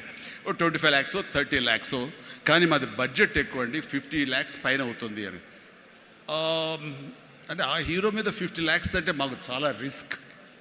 చిరంజీవి అని వస్తున్నాడు కదా, అతని మీద అయితే ఇస్తాం అని. ఎందుకు ఇస్తారు, అతను ఏంటి కొత్తగా వస్తున్నాడు కదా అంటే, రావడం ఏంటి, ఖైదీ లాంటి సినిమా చేశాడు. ఆ ఖైదీలో అతని డ్యాన్సులకి ఫైట్లకి ఎక్స్ట్రాగా జనం విపరీతమైనటువంటి రెస్పాన్స్ ఉంది. మేము జనంలో ఉంటాం, బెజవాడలో ఉంటాం, మిగతా ఊళ్ళ నుంచి ఫీడ్బ్యాక్ తీసుకుంటాం, మాకు తెలుసు అతని పొటెన్షియాలిటీ అని. అంటే చెన్నైలో ఉండేవాళ్ళు, మెడ్రాస్లో ఉండేవాళ్ళు కొంచెం సంశయిస్తూ వచ్చారు. కాదండి, ఇతనైతేనే 50 ఇస్తాం, వాళ్ళైతే మాత్రం 30 కంటే ఎక్కువ ఇవ్వలేము అని వాళ్ళు తేల్చి చెప్పిన తర్వాత ఆయన ఒక మాట అన్నాడు, సాంగ్స్ అండ్ ఫైట్స్ అనేవి అప్పటి వరకు మినీ ఇంటర్వెల్స్, స్మోక్ చేసేవాళ్ళు కానీ, లేకపోతే బాత్రూమ్ వెళ్ళేవాళ్ళు కానీ, లేకపోతే రిఫ్రెష్మెంట్స్ కోసం బయటికి టీ తాగడానికి వెళ్ళే వాళ్ళకి సాంగ్ రాగానే వాళ్ళు బయటికి వెళ్ళిపోయేవాళ్ళు. ఫైట్స్ అనగానే కొంచెం అసహనంగా ఉండి బయటికి వెళ్ళిపోయేవాళ్ళు. ఎందుకంటే అది డూప్ చేస్తున్నాడు రా, మధ్యలో క్లోజప్స్లో హీరో తప్ప, అండ్ సాంగ్స్లో ఏంట్రా అది అలాగే ఉండేది కామెంట్స్ అని. ఆయన చెప్పిన మాటలు ఇవి నా మాటలు కాదు, ఆయన అన్నారు. కానీ అదే ఈ అబ్బాయి సాంగ్స్ అయితే కనుక ప్రొజెక్టర్ ఆపి మళ్ళీ రిపీట్ తోటి మళ్ళీ వేయండి అని అనిపించుకుంటున్నారు. ఇది మాకు కావాలి, ఇది మాకు డబ్బులు తెచ్చిపెట్టేది, కాబట్టి ఈ అబ్బాయి అయితే కనుక ఇంత ఇస్తాము అని తేల్చుకోవడంటే అప్పుడు వీళ్ళందరూ తప్పనిసరి, అంటే ప్రజలు కోరుకుంటున్నారు కాబట్టి, డిస్ట్రిబ్యూటర్స్ ఇన్సిస్ట్ చేస్తున్నారు కాబట్టి నాకు ప్రొడ్యూసర్ అప్పుడు నా వైపు చూశారు. అది పోయి ఏమైందంటే రామారావు గారి తర్వాత రామారావు గారి ప్రొడ్యూసర్లు ఎవరున్నారో అంతమంది ప్రొడ్యూసర్, దేవిప్రసాద్ గారు, చలసాని గోపి గారు, త్రివిక్రమ్ గారు అండ్ వాట్ నాట్, ఏడు నాగేశ్వరరావు గారు, ఇలాంటి నిష్ణాతులైన ప్రొడ్యూసర్లు అందరూ ప్రతిరోజు నా షూటింగ్లు ఎక్కడ జరుగుతున్నా, ఎవరితో జరుగుతున్నా, ఏ ప్రొడక్షన్ జరుగుతున్నా సరే వచ్చి నా దగ్గర కూర్చుని వాళ్ళందరూ కలిపి ఈవినింగ్ స్నాక్స్ తింటూ ఉండేవారు. అప్పుడు అనేది ఇది కదా నా బలం, ఇది కదా నేను సాధించుకున్నాను అని. రామారావు గారి ప్రొడ్యూసర్లు తిరిగి నాతో సినిమాలు తీస్తుంటే అది ఎనలేని బలం. నెంబర్ 1 హీరో అవ్వాలని అనుకున్న నాకు ఆ క్షణం అనిపించింది ఎస్ అయ్యానని. అయ్యానని ఒకసారి కాలర్ ఎగరేస్తే ఏమవుతుందో కూడా నాకు తెలుసు. అందుకనే అణిగిమణిగే ఉండాలి, ఎప్పుడు సబ్జ్యూడ్గానే ఉండాలి. నెంబర్ 1 అనేది నా మైండ్లో ఎప్పుడు పెట్టుకునేవాడిని కాను. స్వేర్ కష్టపడి పని చేస్తే ఆటోమేటిక్గా ఆ నెంబర్ అట్లాగే ఉంటుంది తప్ప ఎక్కడికి పోదు. అదే నమ్మకంతో తప్ప నేను నెంబర్ 1 చెప్పుకుంటే అది నాతో నిలబడుతుందన్న నమ్మకం లేదు. మనం కష్టపడి అలాగే అదే విధంగా ముందుకు సాగుతూ ఉంటే కనుక ఆటోమేటిక్గా వస్తుంది. ఆ నెంబర్ 1 స్థానం అలాగే నిలబడి ఉంటుంది. అది గట్టిగా నమ్మిన వాడిని. ఇది ఎవరు చెప్పింది కాదు, నా అంతరాత్మ నాకు చెప్పింది కాబట్టి దాంతో ఫాలో అవుతూ వచ్చేవాడిని. అందుకని ఈ రోజున నేను సరదాగా ఎంటర్ప్రినర్షిప్ వెళ్ళది నేను నా సోత్కర్షం చెప్పకూడదు అనుకుంటున్నప్పుడు నేను ఏం పాయింట్ చెప్పాలని ఊరికి గూగుల్ చేసే వేళ చేస్తే the key principles to become an entrepreneur, identify your passion. NCC తర్వాత నిర్దిష్టంగా నా ప్యాషన్ ఏంటో నాకు తెలిసి వచ్చింది. Acting and take calculated risk. నాన్నన్నారు ఈ సినిమా ఇండస్ట్రీలో ఎవరు తెలియదు, నువ్వు వెళుతున్నావు, అది రిస్క్ కదరా, మరి అక్కడ ఎవరు రాణించకపోతే ఏం చేస్తారు? నాన్న రాణించకపోతే ICWAI ఆ కోర్సు చేరతాను ఎగ్మూర్లో, అందులో సైమిల్టేనియస్గా చదువుతాను, టైం వేస్ట్ చేయను అంటూ పగలంతా ఫిల్మ్ ఇన్స్టిట్యూట్, ఈవినింగ్ అయ్యేసరికి ఈ యొక్క ICWI ఎగ్మూర్ అని చెన్నైలో ఉండేది. ఆ ప్రాంతంలో ఆ ఇన్స్టిట్యూట్లో నైట్ కాలేజీ చదివేవాడిని. ఒక 6 months అయిన తర్వాత చాలా కష్టమైపోయేది. నైట్ నిద్ర లేకుండా పగలేమో ఈ ఫిలిం ఇన్స్టిట్యూట్లో నేను అనుకునేది చేయలేక నెమ్మదిగా నా ఇంట్రెస్ట్ స్ట్రెంగ్తన్ అవుతుంది, నాలో బలమైనటువంటి నమ్మకం ఏర్పడుతుంది, ఖచ్చితంగా రాణించగలన్న బలంతో వేసారంటే దీన్ని తెలియకుండా నేను వదిలేశాను. అది అలాగా. సో ఆ రిస్క్ తీసుకున్నాను నేను చెన్నై వెళ్ళి. Set clear achievable goals. Yes, నాకున్న టాలెంట్ డ్యాన్స్ అచీవ్ చేయగలను, నాకు టాలెంట్ ఒరిజినల్ ఫైట్స్ చేయగలను. Yes, I can do that. Performance ఇవ్వగలను. ఆ ఇవ్వటంలో పాటు ఒకే మాస్ అంటే ఎప్పటికైనా బోరు కొడుతుంది. అలా కాదు, అంటే డిఫరెంట్ డైరెక్టర్స్ని నమ్ముకున్నాను నేను, డిఫరెంట్ కథలను నమ్ముకున్నాను. ఒక పక్క నుంచి ఖైదీ సినిమా చేస్తే మరో పక్క నుంచి నేను మంత్రి గారి వియ్యంకుడు సినిమా చేశాను. College students, young lad, love subject చేశాను. రెండు కలిపి ఒక వారంలో రిలీజ్ అయింది. మీరు కావాలంటే గతంలోకి వెళ్ళి ఆ ఖైదీ రిలీజ్, నెక్స్ట్ మంత్రి గారి వియ్యంకుడు చూడండి. 1 week. రెండు, ఒకటి సూపర్ డూపర్ ఫినామినల్ హిట్, ఒకటి సూపర్ హిట్ అయింది మంత్రి గారి వియ్యంకుడు. ఆ తర్వాత శుభలేఖ, ఒక డిగ్నిటీ ఆఫ్ లేబర్, మన మహానుభావుడు విశ్వనాథ్ గారి డైరెక్షన్లో సినిమా చేశాను. ఆ తర్వాత ఇదే కాదు, చిన్నపిల్లల్ని అలరించేలాగా, ఇందులో చాలామంది చిన్నప్పుడు చూస్తుంటారు చంటి అబ్బాయి. ఆ సినిమా ఆ చేసిన ఆ ఫార్స్ కానివ్వండి, స్లాప్స్టిక్ కామెడీ కానివ్వండి, ఇప్పటికీ చాలామంది చెప్తుంటారు. వాళ్ళందరూ IAS ఆఫీసులో వాళ్ళు పెద్దవాళ్ళు అయ్యారు, వాళ్ళందరూ అయినా సరే చెప్తుంటారు.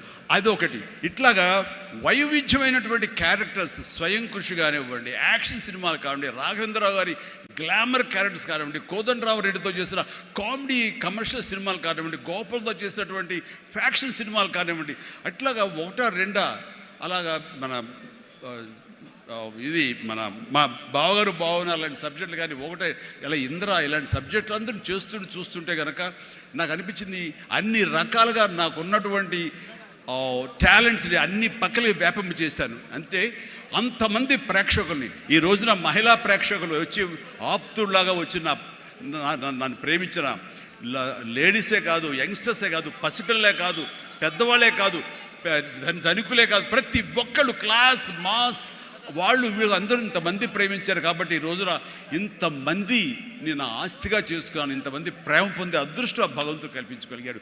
ఎందుకంటే నేను లిమిటేషన్స్ పెట్టుకోలేదు. ఆ రకంగా అది నాకు ఎంతో హెల్ప్ అయింది. అలాగా delivery, high quality work, constantly market understanding. Yes, ఈ రోజున ఒకటే రకమైన డ్యాన్స్లు వేస్తుంటే కనుక బోర్ కొట్టచ్చు. సో ఏం చేద్దాం, డ్యాన్స్లో కానీ ఫైట్స్లో కానీ వైవిధ్యం ఎలా తీసుకొద్దాం అనుకున్నప్పుడు ఫారిన్ వెళ్ళినప్పుడు నా భార్యతో పిల్లలతో ఎంజాయ్ చేయడం కాకుండా అక్కడ దొరికేటువంటి వైవిధ్యమైన డ్యాన్స్ క్యాసెట్స్ తీసుకొచ్చేవాడు, VHS క్యాసెట్స్. అందులో మైకేల్ జాక్సన్ ఉండేవి. అప్పుడు ఇక్కడ ఇండియాలో VHS క్యాసెట్లు కానీ VHS ప్లేయర్స్ కానీ ఉండేవి కదా, వీడియో ప్లేయర్స్. అవి తీసుకొచ్చి ఒక ప్లేయర్ కొనుక్కొచ్చి అవి చేసుకునేవాడిని, అవి డ్యాన్స్ మాస్టర్లు చూపించేవాడిని. అదే ఈరోజున డిస్కో డ్యాన్సులు కానివ్వండి, బ్రేక్ డ్యాన్సులు కానివ్వండి, వేవ్ డ్యాన్సులు కానివ్వండి, ఇలాంటి డ్యాన్సులు రావడానికి నేను వైవిధ్యంగా ఉండాలని ఎప్పటికీ పరితపిస్తూ ఉండేవాడిని. వాళ్ళ మొనాటినిగా ఫీల్ అయ్యేలా చేసేవాడిని కాదు. అది ఫైట్స్లో కూడా అదే విధంగా ఉండేది. And then critically important is understanding your target audience and customers. So మారుతున్నటువంటి కాలానికి అనుకూలంగా ఆడియన్స్ టేస్ట్ మారుతుంటే మనం కూడా మన సినిమా కథాంశాలు మార్చుకోవాలంటూ ఆయా కథకులతో కూర్చుని ఇంటరాక్ట్ అవుతూ వాళ్ళని మార్చుకుంటూ అప్లోడ్ మార్చుకుంటూ జగదగ వీడు అతిలోక సుందరి, అన్నయ్య అనే సినిమా, సెంటిమెంట్ సినిమా, హిట్లర్ అనే సినిమా, మాస్టర్ అనే సినిమా, రెస్పాన్సిబిలిటీ సినిమాలు, మెసేజ్ ఓరియంటెడ్ సినిమాలు ఇస్తూ ఆ రకంగా మోసపోసే సినిమాల నుంచి నేను బయటికి రావడం జరిగింది. And know that your product won't appeal to everyone and conduct market research and continuously learning. ఇప్పుడు సినిమా చిరంజీవి సినిమా అంటే అందరూ లైక్ చేసేయాలి, అందరిని అనుకోకూడదు. కొంతమంది డిస్లైక్ చేసేవాళ్ళు ఉంటారు. కానీ డిస్లైక్ చేసేవాళ్ళని కూడా మనం ఇంప్రెస్ చేయాలి అంటే కనుక మనం ఏ విధంగా మన యాక్టింగ్లో మార్పులు చేర్పులు చేసుకోవాలి అనుకుంటాడు. ఇక్కడ ఉన్నటువంటి కొంతమంది ఇండస్ట్రీలో, సార్ మీ సినిమాల్ని దొంగతనంగా చూసేవాళ్ళం సార్, ఇదేం కర్మయ్యా దొంగతనం ఎందుకు, ధైర్యంగా చూడొచ్చు కదా అంటే, లేదు సార్ అలా చూస్తే మా వాళ్ళు కొంతమంది ఎందుకురా సినిమాలు అంటే అవేనా అని అనేవాళ్ళు సార్. అదేంటయ్యా సినిమాలకు కూడా ఆ తేడా చూపిస్తారా? అవును సార్, అందుకని మీ సినిమాలు మీ డ్యాన్స్ అంటే మాకు ఇష్టం సార్, అందుకని సెకండ్ షోలకి ఎవరికి తెలియకుండా కామ్గా వెళ్ళిపోయి చూసి వచ్చేవాళ్ళం సార్. ఏమిటి అసలు అవి చూసి కాలేజీలో ఆ పెర్ఫార్మెన్స్ ఇచ్చేసేవాళ్ళం సార్, మాకు ప్రైజులు వచ్చేసేవి. ఆ రకంగా అందరినీ కూడాను, ప్రతి ఒక్కరిని కూడా నేను నా వైపు ఆకట్టులాగా చేయగలిగాను. అలాగే learn from mentors and successful entrepreneurs. ఎవరైతే మీకంటే ముందే సాధించారో వాళ్ళని మీరు ఆధారంగా చేసుకుని వాళ్ళు ఏ విధంగా అంత స్థాయికి వెళ్ళారు, టాటా వాళ్ళు కానీ ఇంకోళ్ళు కానీ వెళ్ళారు. అంటే నా విషయంలో రామారావు గారు, నాగేశ్వరరావు గారు ఆ స్థాయికి వెళ్ళారంటే క్రమశిక్షణ, టాలెంట్ అనేది ప్రూవ్డ్. కానీ ఇక్కడ క్రమశిక్షణ అనేది చాలా ఇంపార్టెంట్. అందరితో సత్సంబంధాలు పెట్టుకోవడం ఇంపార్టెంట్. నిన్ను క్రిటిసైజ్ చేసే వాళ్ళు ఉంటారు, ఆవేశపడకు, వాళ్ళ తప్పు వాళ్ళు తెలుసుకుంటారు, నువ్వు సంయమనం పాటించాలి. అండ్ అట్లాగా నేను నా సీనియర్స్ నుంచి నేర్చుకుంటూ వచ్చాను. Learn more mentor and successful entrepreneurs of course. అలాగే నెట్వర్క్ అనేది చాలా ఇదిగా ఉండాలి మీకు, అంటే డిస్ట్రిబ్యూషన్ సైడ్ కానీ ఇంకోటి కానీ మీ ప్రోడక్ట్ మార్కెటింగ్ చేసుకోవట్లేదు. అలాగా నా విషయంలో నాకు అండగా నిలబడింది, నన్ను ప్రజల్లోకి నిరంతరం తీసుకెళ్ళేది ఎవరంటే నా అభిమానులు. మీ ఎంటర్ప్రినర్స్కి ఎలాగైతే కనుక నెట్వర్క్ ఉంటుందో, అబ్జర్వ్ చేసుకుంటారో, డిస్ట్రిబ్యూషన్ ఉంటుందో, మార్కెటింగ్ స్ట్రాటజీస్ ఉంటాయో, అలాగా నా అభిమానులు ఎప్పటికప్పుడు నాకు అండదండలు అందిస్తూ కొండంత అండగా నిలబడ్డారు. వాళ్ళు నా కోసం ప్రాణం ఇచ్చే లెవెల్కి వాళ్ళు ఉన్నారు. నేను అన్నాను, మీరు నాకు ప్రాణం ఇవ్వక్కర్లేదు, మీ యొక్క సహాయ సహకారాలతో రక్తం ఇచ్చి ప్రాణాలు నిలబెట్టండి అన్నాను. ఆ మాట పుణిగి పుచ్చుకుని 25 సంవత్సరాలుగా ఈరోజు కూడా వాళ్ళు రక్తదానం చేస్తూనే ఉన్నారు. వాళ్ళందరికీ నిజంగా జీవితాంతం నేను రుణపడి ఉంటాను. అందులో భాగంగా ఎక్కడో ఉన్నట్టు నా మాట, ఇక్కడ మాట్లాడిన నా మాట అమెరికా దాకా వినపడింది. కాబట్టి ఆప్తా ఎన్నోసార్లు నా పేరు మీద బ్లడ్ బ్యాంకులు నిర్వహించారు, రక్తదానాల శిబిరాలు నిర్వహించారు. ఈ రవి కానివ్వండి, మధు కానివ్వండి, ఇలాంటి వాళ్ళందరూ కూడాను ఇవి చేశారు. ఈ రోజున అన్ఫార్చునేట్లీ రవి వర్రే ఒక బ్రెయిన్ స్ట్రోక్ వచ్చేది ఆగిపోయినప్పుడు ఆ విషయం తెలిసినప్పుడు అతనికి వీడియో పెట్టాను నేను. వీడియో, రవి డోంట్ వర్రీ, ఇవన్నీ స్మాల్ థింగ్సే, బట్ అన్ఫార్చునేట్, త్వరలో కోలుకుంటావని అతను నేను మెసేజ్ పెట్టినప్పుడు అతను పొందిన ఆనందం అంతా ఇంత కాదు, అది ఎంతో ఉత్సాహాన్ని ఇచ్చింది. ఈ రోజున కోలుకుంటున్నాడు. ఈ రోజున ఈ సభ రవి రావాలి, అన్ఫార్చునేట్ రాలేకపోయాడు. కానీ నెక్స్ట్ ఇదే సభ ఇక్కడ జరిగితే కనుక రవి వస్తాడు, నేను వస్తాను, మీతో ఉంటాను. మీ అందరి ఆశీస్సులతోటి రవి లాంటి ఎంతూజియాస్టిక్ గాయ్ కోలుకుంటున్నాడు. వాళ్ళు మధుతోటి, సాగర్ గారితో, మన ఇతర ఫ్రెండ్స్ తోటి, సుబ్బు చంద్రశేఖర్ గారితో, వీళ్ళందరితో కూడాను మళ్ళీ కలిసి ఈ యొక్క సభల్ని ఇంతకంటే అద్భుతంగా చేయాలి. అండ్ ఆ రకంగా నేను మీ ఎంటర్‌ప్రెన్యూర్‌షిప్ యంగ్స్టర్స్ ఎలాగ రావాలి ఏమిటి అనేది నా గురించి నేను చెప్పుకోవడంలో తెలియకుండానే మీకు అందరికీ చెప్పాను. అది మీకు అందరికీ అర్థమై ఉంటుందేమో అనిపిస్తుంది. కాబట్టి ఇది నాకు గొప్ప అవకాశం. ఈ తీరుగా ఈ రీతిగా ఇదే విధంగా మనం వెళ్ళగలిగితే కనుక ఎవ్వరికి అడ్డుండదు. ఇక్కడ ఒక్కొక్కళ్ళు ఒక్కొక్క గ్రేట్ ఎంటర్‌ప్రెన్యూర్స్ అవుతారు. ప్రతి ఒక్కళ్ళు మీ మీ సలహాలు సంప్రదింపులు మీ సీనియర్స్ తోటి మీరు ఆయా సమయంలో ఇంటరాక్ట్ అవుతూ what to do what not to do how to go about it అనేది మీరు తెలుసుకుంటూ ఎప్పటికప్పుడు మీరు అప్డేట్ చేసుకుంటూ రిస్క్ ఉంటుంది. బట్ మన జీవితాలు కొలాప్స్ అయ్యేలాగా మాత్రం రిస్క్ వద్దు. కానీ మీడియం రిస్క్ తీసుకుంటూ మీరు ముందుకు వెళ్ళకపోతే అభివృద్ధి ఉండదు. ఛాలెంజ్ సినిమా ఎంతమందికి ఇన్స్పిరేషన్ వచ్చింది అంటే ఆ రోజుల్లో ఏమి చేయాలరా అని తొయ్యనంటే వాళ్ళకి ఆ సినిమా ఒక దిక్సూచిలా ఉండి ఈవెన్ మనం కూడా అచీవ్ చేయగలం అనే నమ్మకం వచ్చింది. అలాగా సినిమాల ద్వారా ఇతోధికంగా నేను చాలామందికి మార్గదర్శకంగా నిలబడ్డాను, ఇన్స్పిరేషన్గా నిలబడ్డాను. ఆ రకంగా మీరు కూడా ఈ వండర్ఫుల్ జీవితం ఒకే ఒక జీవితం దీన్ని సద్వినియోగపరుచుకుంటూ మీరు మరింత హైట్స్కి ఎదగాలని మరింత అభివృద్ధిలోకి ఎదగాలని ఇదే సభ 1 year లోపు జరిగినప్పుడు మీరు ఫీల్ అవ్వాలి. లాస్ట్ టైం మనం వచ్చే January 25 కానీ ఈ January 26 ఆ ప్రాంతాల్లో మనం ఎంత ఎదిగాము ఇది అని చిరంజీవికి మీరు చెప్పుకుంటే కనుక అంతగా మించి నాకు కావాల్సిన ఇంకేమీ లేదు. ప్రతి ఒక్కరిని మనస్ఫూర్తిగా ఈ అవకాశాన్ని సద్వినియోగపరచుకోండి. మీ యొక్క అభివృద్ధికి దీన్ని thank you thank you thank you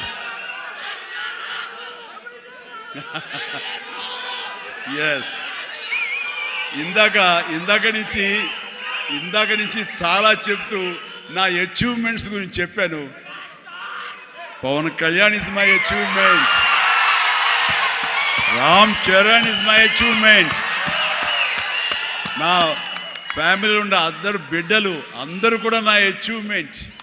వీళ్ళందరూ చూస్తుంటే ఇది కదా నేను సాధించానని. మొన్న పవన్ కళ్యాణ్ ఇంటికి వచ్చినప్పుడు ఒక మాట అన్నాడు, అన్నయ్య నీకు ఒక మాట అన్నవాడికి గుర్తుందా అని. ఏమన్నానరా, మన ఇంట్లో ఇంతమంది మీరందరూ ఉన్నందుకు నాకు ఈ అవకాశం భగవంతుడు ఇచ్చినందుకు ఇది నాతో ఆగిపోకూడదు. ఒక రాజ్ కపూర్ ఫ్యామిలీలో ఎంతమంది ఎలా ఉన్నారో ఆ రకంగా మరొక రాజ్ కపూర్ ఫ్యామిలీ మన మెగా ఫ్యామిలీ అవ్వాలి అని నువ్వు చెప్పావు.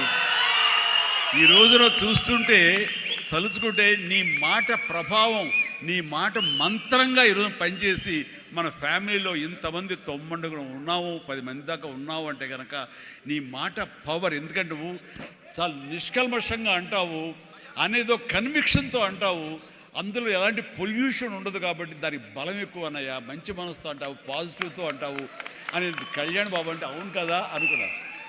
తెలియకుండా అదే ఒక పత్రిక కపూర్ ఫ్యామిలీ ఆఫ్ సౌత్ అంటూ మా గురించి ప్రస్తావించినప్పుడు భగవంతుడా, ఇది మా గొప్పతనం కాదు, నువ్వు ఈ ప్రజలు నా అభిమానులు ఈ ప్రేక్షకులు మమ్మల్ని ఆదరించారు కాబట్టి మేము ఈ స్థాయిలో ఉన్నాము అనుకున్నది ఆ రకంగా సాధించగలిగాము అనిపిస్తుంది.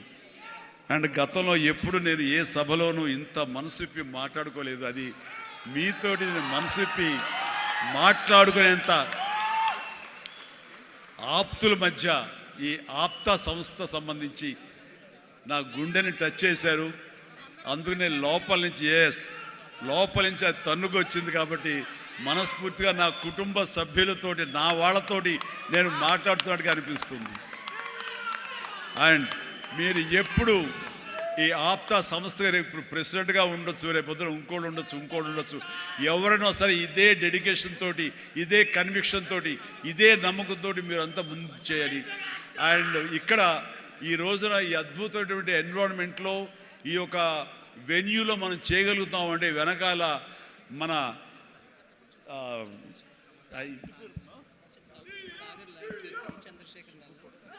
ఈ వెన్యూ ఇచ్చినటువంటి మా గోపి చల్మశెట్టి అనిల్ అంటారు. గోపి నాకు అత్యంత ఆప్తుడు, నా ఇంటి మనిషి. మేము ప్రతిరోజు కలుసుకుంటూనే ఉంటాం. అతను కూడా మామూలు సాదాసీదా స్థాయి నుంచి ఈ రోజున తనలో ఉండే ఆ ఇంటెలిజెన్స్ అవనివ్వండి, ఆ ఇంటలెక్చువల్ థాట్స్ అవనివ్వండి, ఆయన చెప్పాలంటే సైన్స్ చదువుకొని సైంటిస్ట్ ఆయన. ఈ రోజున మన దేశం గర్వించే విధంగా గ్రీన్ ఎనర్జీలో ఆయన పాయినీర్ అయ్యాడు, నిష్ణాతుడయ్యాడు, హైట్స్కి వెళ్ళాడు. ఇప్పుడు ప్రపంచపరంగా కూడా మనందరం గర్వించే స్థాయికి తను వెళ్ళాడు. ఈ రోజున ఈ హైటెక్ సిటీ తనదే. మన అందరి కోసంగా ఈ వెన్యూ ఏర్పాటు చేసినటువంటి నా మిత్రుడు, నా తమ్ముడు, నేను అనే గోపి, మీరు అనేటువంటి చల్మశెట్టి అనిల్ని మనస్ఫూర్తిగా అభినందిస్తున్నాను. అనిల్, నీ ముఖం ఎవరు చూస్తుంటారు, ఉంటే ఇటు వస్తావా నా పక్కకి? గోపి ఎక్కడ వెళ్ళిపోయాడు దొంగ? జస్ట్ వస్తున్నాడు సార్, వస్తున్నారా? Yeah, please Gopi come yeah. ఒక బొకే ఉందండి, ఒక బొకే ఉందా?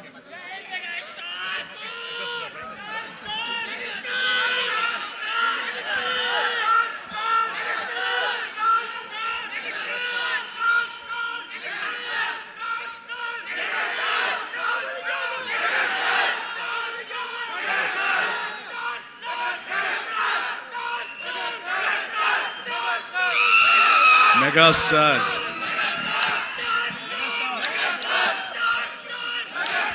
Thank you.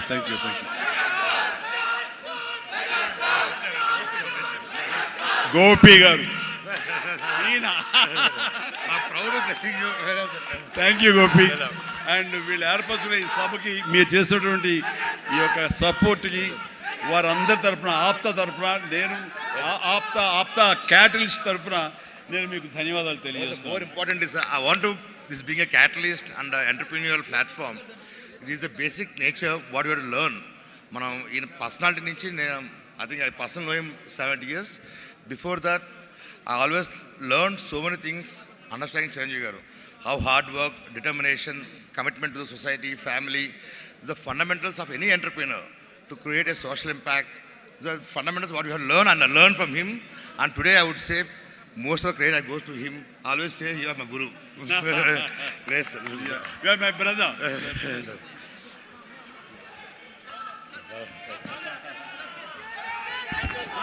అందరూ దయచేసి కూర్చుంటే చిరంజీవి గారు వచ్చి కూర్చుంటారు. మీరు ప్లీజ్ స్టేజ్ ఖాళీ చేసి అందరూ దయచేసి స్టేజ్ పక్కకి వెళ్తే చిరంజీవి గారు వచ్చి కూర్చుంటారు. ప్లీజ్ దయచేసి అందరూ స్టేజ్ మీద నుంచి ఖాళీ చేయాలి. మీరు చిరంజీవి గారు వచ్చి కూర్చోవాలి అంటే దయచేసి మీరు అందరూ ఖాళీ చేయాలి. స్టేజ్ మీద నుంచి ప్లీజ్ దిగండి అందరూ. మీ చిరంజీవి గారు ఇక్కడ ఉండి 2 నిమిషాలు కూర్చోవాలి అంటే అందరూ ప్లీజ్ ఖాళీ చేయండి.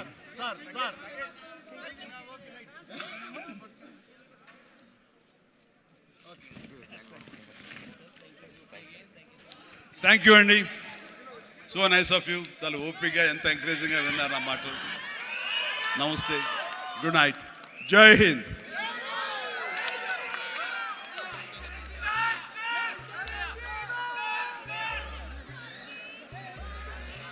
జై Chiranjeevi.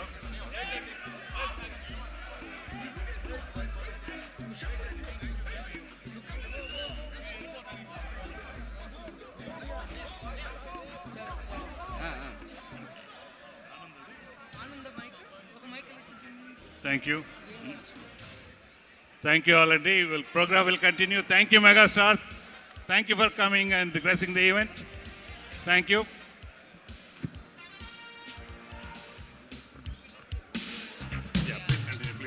Right, so the man, the legend, the star, Kadu, the mega star was here with us. Right, requesting everybody to make some noise, please.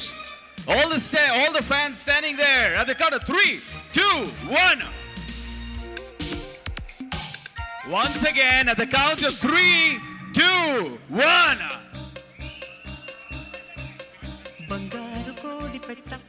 That's like it. The show will go on because the show must go on. Can we all empty the stage, please? Can we all empty the stage, please? We need to continue with our program. And I would like to have all the silver sponsors, please be seated. And we'll continue our program.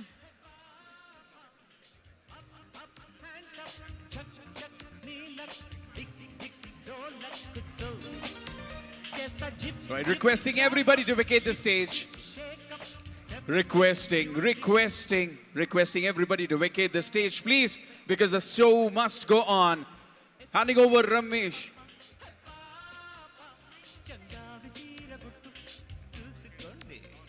All right. So handing over the control to Ramesh Tumugaru to continue recognizing our silver sponsors, please. Hello, please, vacate, please. Everybody, please, we need to recognize the sponsors. Please vacate. Hello, please, we need to continue the program, please. We can't recognize the sponsors. Please, get down on the stage, please. Sir, please, get down on the stage. We need to continue the program. We have so many sponsors that have Rakshit Rameshwara Garu, everybody. Please get down. Please. I'm feeling truly speechless right Okay, now. sorry. Sir, please, vacate, please. Everybody. Sir. Requesting everybody to get off the stage, please. The show must go on. Sir. The show must go Please on. vacate the Requesting stage, everybody to vacate the stage. Vacate. Thank you. Vacate. Ramesh Tumugaru, you can please come closer to the podium. Sir, please. Please, everybody, get down off the stage, please. I'll tell.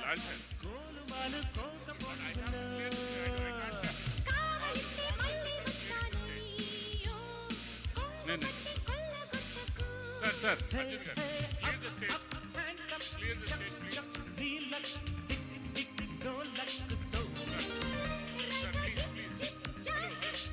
please.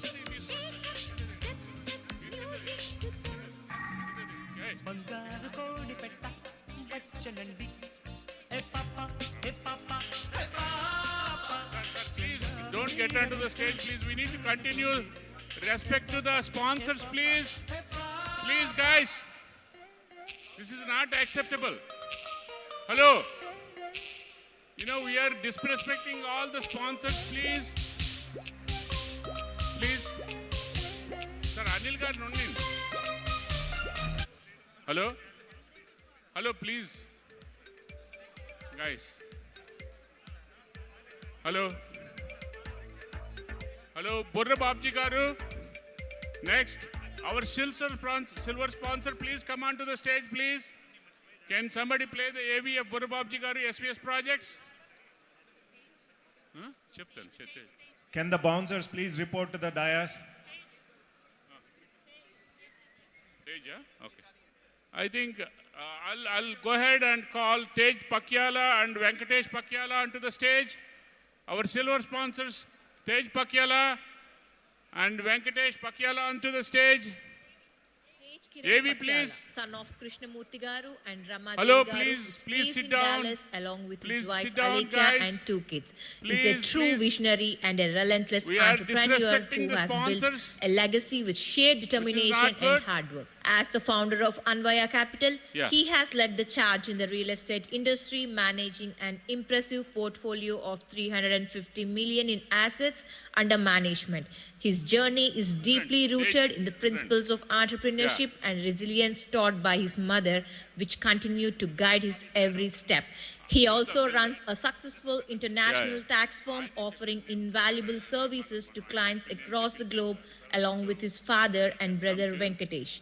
With a sharp eye for detail and an unwavering commitment clear to the stage, excellence, please. he has contributed significantly to the Andhra Pradesh Telugu Association APTA, Sit serving down. as the internal audit chair and later as the co-chair of the APTA Business Forum. He has consistently empowered the Telugu community with his leadership and expertise. Mr. Ravi Varre, President of Camelot Integrated Solutions, It's a wrong embodies one. the Please stop. transformative essence of a butterfly. An entrepreneur.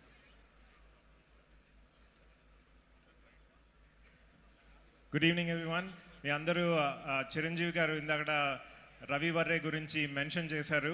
So just for context, Ravi was supposed to be here as one of the convener. Unfortunately, he had a health problem. He couldn't lead it. But we know Mr. Ravi Varre, President of Camelot Integrated Solutions, embodies the transformative essence of a butterfly. An entrepreneur by mind, artistic by heart, and philanthropic by soul. His journey as an accidental entrepreneur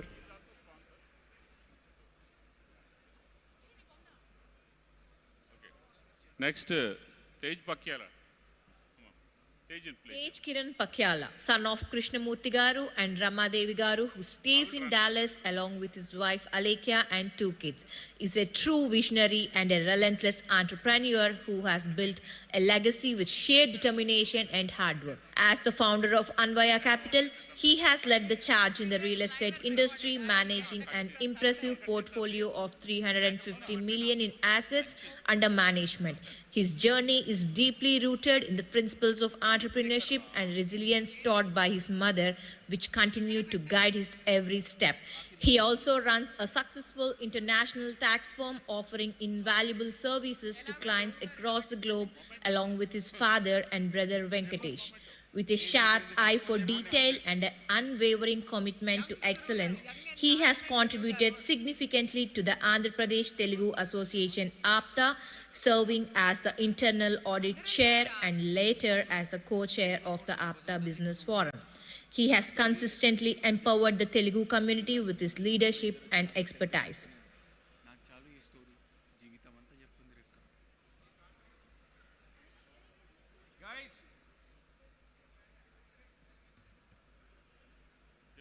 Minutes. They are getting the flag.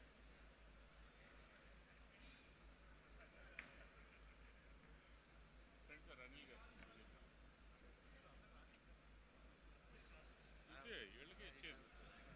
అందరితో photo దిగుదాం మధ్యలో.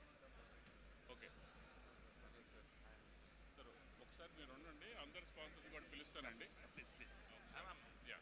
Sir అందరూ silver sponsors, అందరూ మన gold sponsors అందరూ కూడా ఒకసారి stage మీదకి రావాలండి. రామేశ్వరరావు గారు please come on to the stage sir. Paparao గారు అండ్ భీముడు పసుపులేడు గారు, బొర్రు బాబ్జీ గారు, రాజశేఖర్ పాపోలు గారు, భాస్కర్ గంగిపాములు గారు, కృష్ణ అడబాల, కుమార్ నల్లం, డాక్టర్ ఎన్వి రావు గారు, ఉమేష్ కునుపరెడ్డి గారు, సుమంతుడి గారు, రాజు ఈవెంట్స్, రాజు కదిరి బాబురావు గారు, అది పాపారావు గారు, ఎనివే శివప్రసాద్ ఉప్పాల, తోట చంద్రశేఖర్ గారు, please all come on to the stage please. ఇద్దరు చదువు మర్చి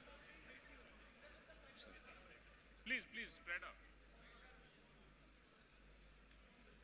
ధర్మేంద్ర వరద గారు ఎక్కడ పెట్టు సార్. గోవిందరాజుల చాగంటి గారు, గోవిందరాజు ప్లీజ్. Thank you. ఉండండి ఉండండి ఉండండి ఉండండి మీరిద్దరు అందరూ ఉండండి, మీరు కూడా రండి sir. Number gold sponsors anybody. Bandadu Raghavendra garu please. All sponsors come on to the stage, will take a picture together please.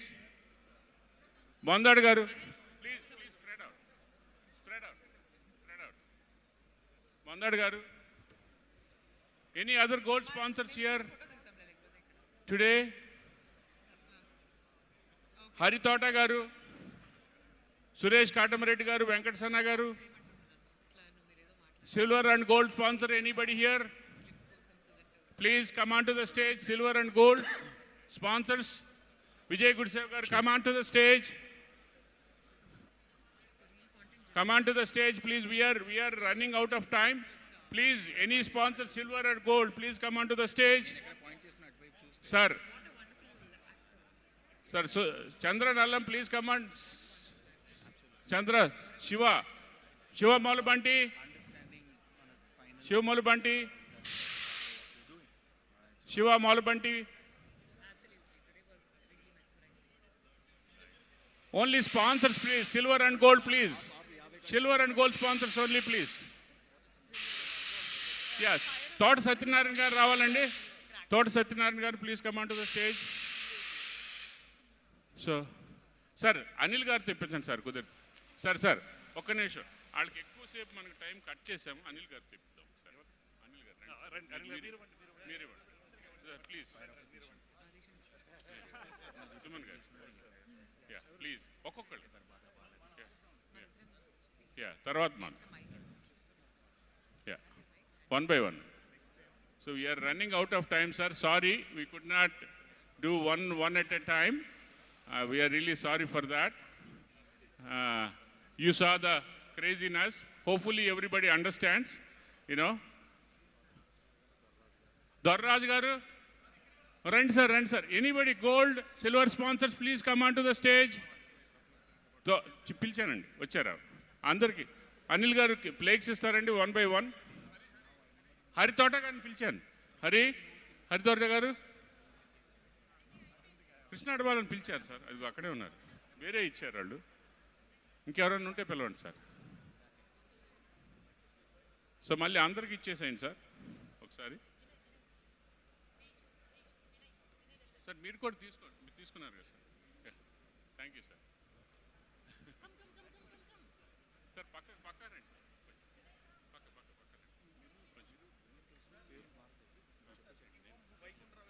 Yeah tea homes Vaikuntharao గారు, please come on to the stage.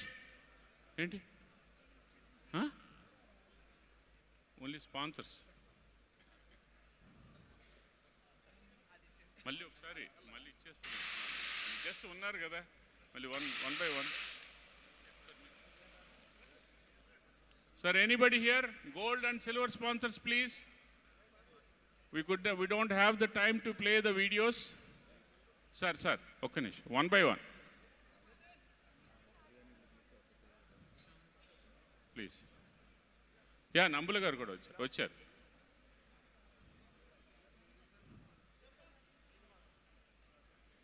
Delay అయిపోతుంది సార్.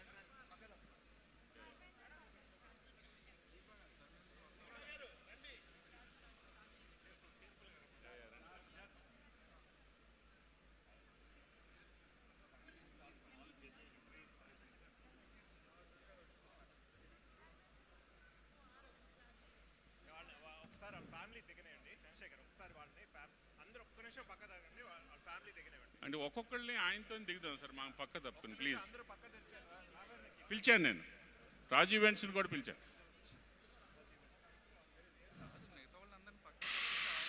అంతే, అదే చేస్తున్నాను సార్.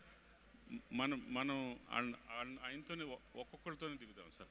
ఎందుకంటే మనం video వేయట్లేదు, మనం పక్కన ఉండదు ప్లీజ్. ఆయన ఇచ్చేసి ఆయనతో it's recognition for him. Sir వాళ్ళిద్దరిని వదిలేసి ప్లీజ్ ఒక్కొక్కరికి ప్లీజ్. థ్యాంక్ యూ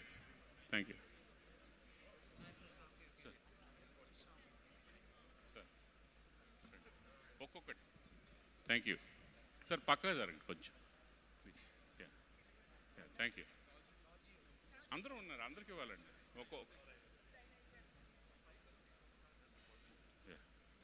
వాళ్ళు వీడియో వేయట్లేదు సార్. అట్లీస్ట్ మనం తోట చంద్రశేఖర్ గారు రండి. సారీ ఫినిష్ అయినా కుమార్ అడవ మన స్పాన్సర్ సార్. ప్లీజ్ తోట సత్యనారాయణ గారు. Yeah please sir. one at a time please. Narendra Babu. Oh yeah please sir. Oh please sir, 1 minute.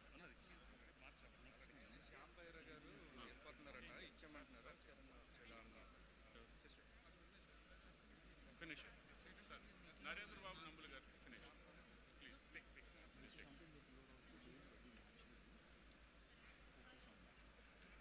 Sorry. Narendra Rajasekhar Papareddy, ఆయన ఐపీఓకి వెళ్తున్నాడు sir shortly. Thanks for your sponsorship అండి. దెన్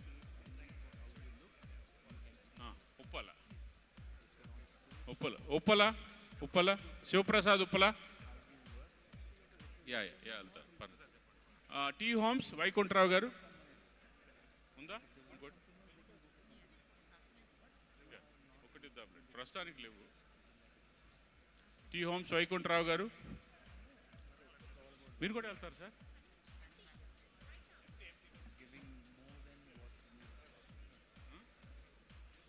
ఓకే, ఎంటీ వన్ ఉంటే కొంచెం. Then Dharmendra వరద గారు దిగారా? ఓకే, సుమంతుడి గారు Subbu Kota garu, please come. Subbu garu. Ayipindi. Sir, అదే. Yeah. Vijay Gudsev garu.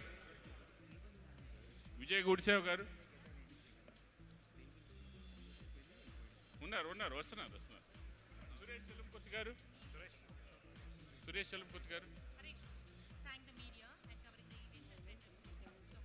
చెప్దాం యా వెళ్ళిపోదు 1-on-1 తీస్తున్నాంలేండి కొంచెం సేపు ఉంటారేమో. యా సురేష్ చలంపతి గారు. If you look at the stage, it is full everybody for got the a awards. reason. We'll take a group picture and go. Because these are the number of people. Everybody got it, it looks like. Thank you. So requesting, just stay there, we'll take a group picture and go. Thank you for all the sponsors. Okay? We could not play the video, we are really sorry. Thank you all gold and silver sponsors. Bye. Thank you. Time for a nice group picture. Requesting all these sponsors to come together so that you're able to soak in something so beautiful that you have built. So a big thank you once again to all the sponsors, the title, the gold, the silver. Every little bit of help that you've extended has come together, and the final shape of what that has translated into is right in front of your eyes. APTA Katalyst 2025, sponsored by Ace Urban, wouldn't have been possible without you. Thank you so much. Also, I would love to thank the media. For the quality of coverage that they have provided, your patience and your respect to quality content that was being churned here, the way you have covered it. For that, all I can say on behalf of APTA Katalyst is thank you, and a big thank you. And also a big shout out to the camera team who have relentlessly covered this entire event. Even if a decade down the line, if you want to revisit these memories, it's only because of you that it would be possible. To the entire camera team. We want to thank Mr. Anil Chalmalsetti for his gracious presence here. And please give a round of applause. Sir, ఒక్క నిమిషం అండి. We missed one అండి. We missed one. It's a Raju events by Raju Events అండి. వాళ్ళ బాబు David Raju and his son. Thank you for your support అండి. Thank you.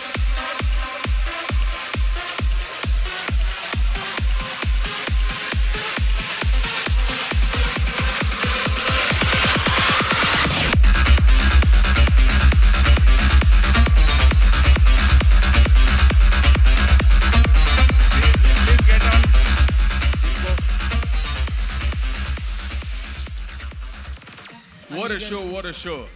All over to you, Chandra Garu. Thank you. Just want to say one thing about Anil.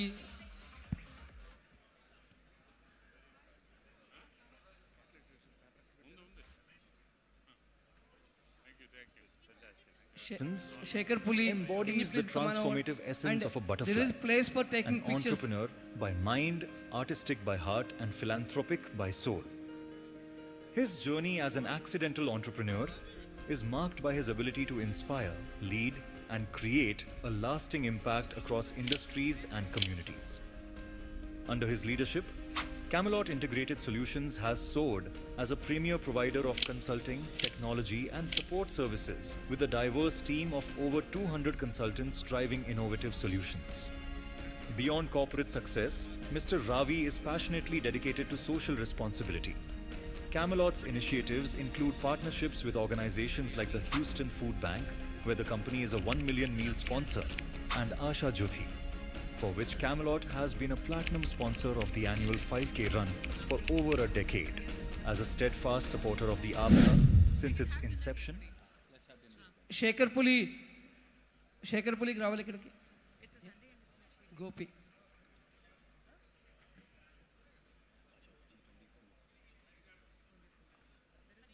Yeah.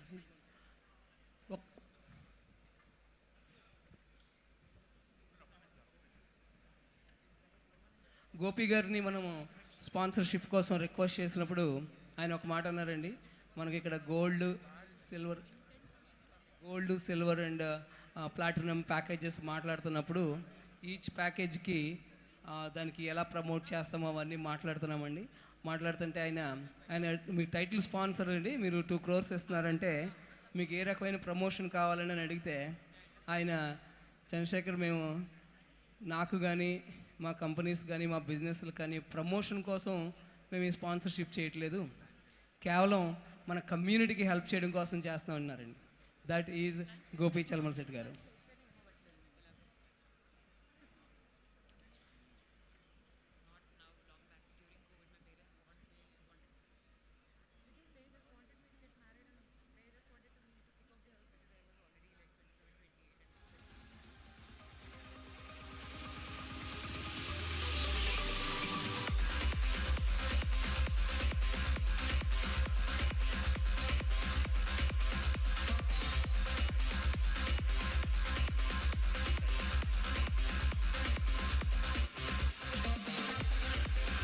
Thank you so much. Requesting everybody to please step off stage because the show must go on. There are so many more people who we need to acknowledge for their services. We need to do that right now because this is the showcase evening of APTA Katalyst.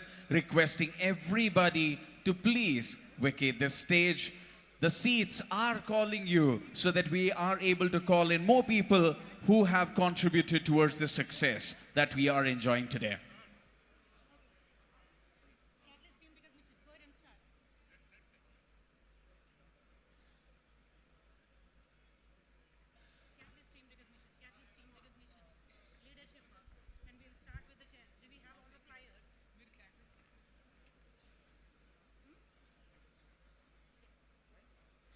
Okay, so all the people who have contributed towards the success of APTA Katalyst, we will be calling their names one after the other. So the first team we want to felicitate is the sponsorship team. First and foremost, let me invite onto the dais Shri Yaram Shetty Garu. Along with him, Mr. Rajesh Ankam. And Nagu Kunasani Garu. And Anand Varegaru to please join us on stage, the sponsorship team that has worked tirelessly to make this possible. Requesting everybody to please vacate the stage.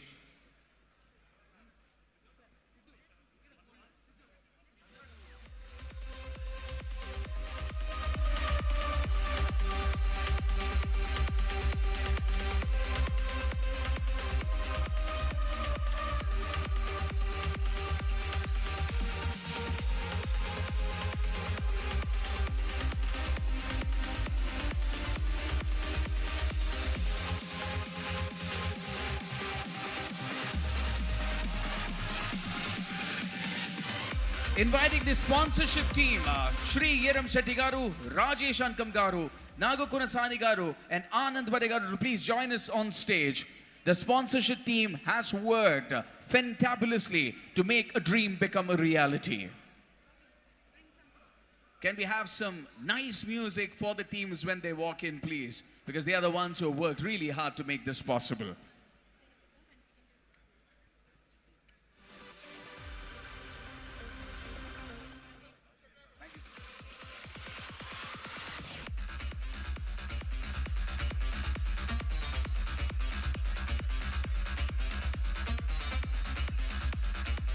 Next up, I would like to invite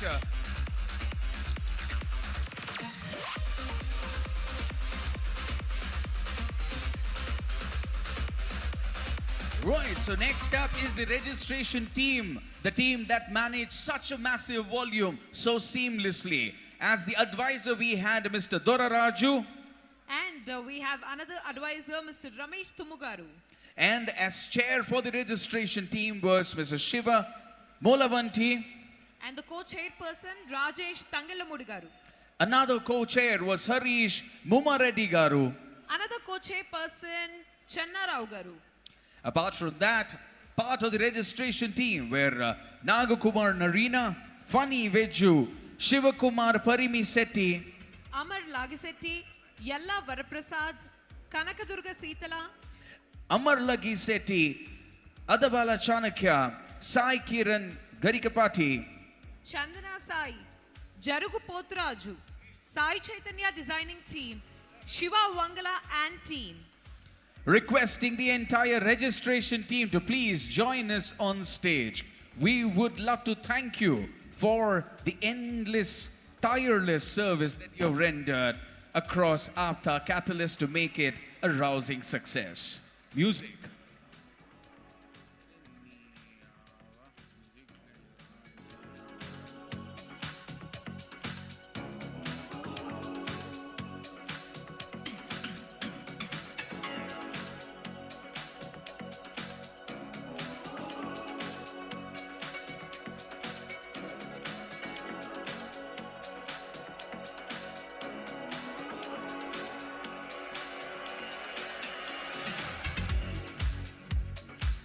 Please. So, అందరూ వచ్చారండి కానీ again yeah మీరు మాట్లాడతారా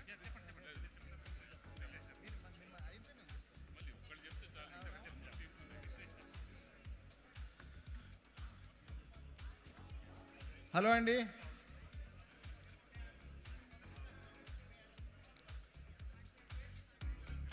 అది అందరూ వచ్చేసారా? Registration team అంతా వచ్చిందా?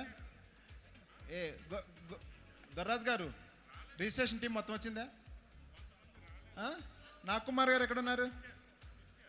Nagakumar. Now it's also time to invite on stage the Women Forum members. ఒక్క నిమిషం ఆగమ్మా, వరప్రసాద్ యాళ్ళ గారు, నాగకుమార్ గారు, అమర్ లాగిశెట్టి, ఈయనేడి మన రాజేష్ తంగెళ్ళమూడి. హలో అండి, ఇప్పుడు మన ఆప్టా క్యాటలిస్ట్ 2025 గ్రాండ్ సక్సెస్ అయింది కదా, గ్రాండ్ సక్సెస్ అయింది. అమెరికా నుంచి వీళ్ళంతా ఆప్టా టీం అంతా ఎంత ఎఫర్ట్ పెట్టారో అందులో మోర్ దాన్ 50% ఇది ఈ టీం ఇక్కడ పెట్టింది. ఆప్టా రిజిస్ట్రేషన్స్ చేసి లాస్ట్ 3 months నుంచి కంటిన్యూస్గా ప్రతి సిటీకి వెళ్ళి ప్రతి టౌన్కి వెళ్ళి, ప్లస్ ఇక్కడ అలాగే ఇక పెన్ టీం కూడా రావాలండి. పెన్ నుంచి ఎవరైనా ఉంటే కనుక doctor PNL Patel and team ఎవరైనా ఉంటే కనుక please come on to the dais. I request doctor PLN Patel and team please come on to the dais. నా బ్రదర్ అన్న PLN Patel please come on to the dais. వీళ్ళందరి ఎఫర్ట్తో as there is a tireless, tremendous planning from America team and the planning and execution of complete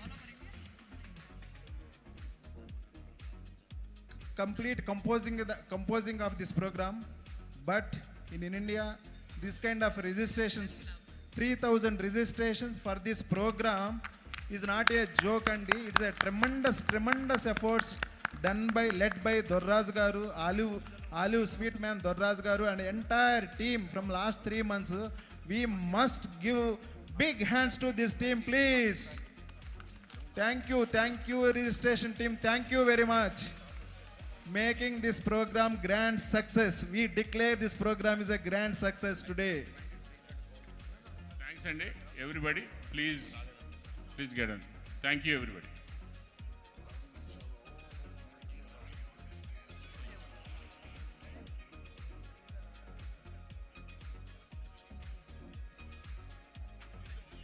Thank you so much. Now, time to invite the Women Forum, the Stree Shakti behind APTA Katalyst, and requesting Sai Sri to invite the names, please.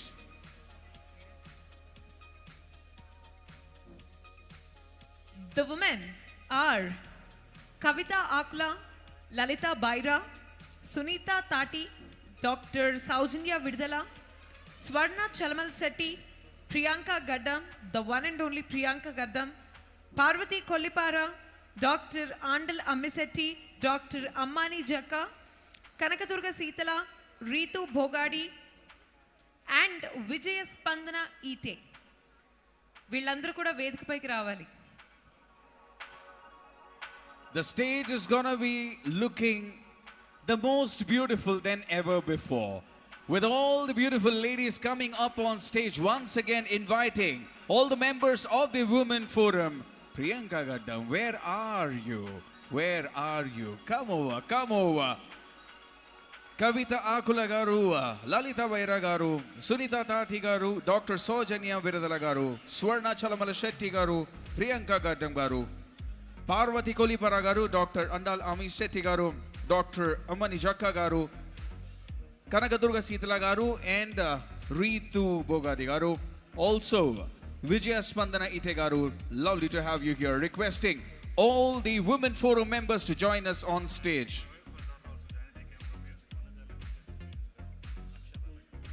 Also requesting Vanaja and Akshata Lagishetty to please join us on stage.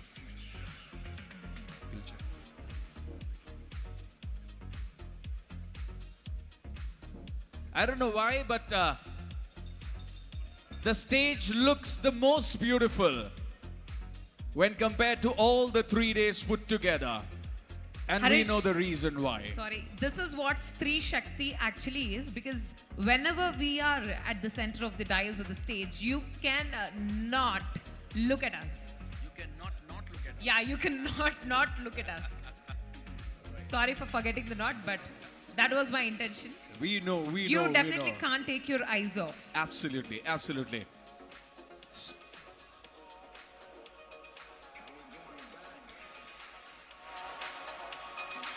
Look at you, Harish, not even looking at me right now.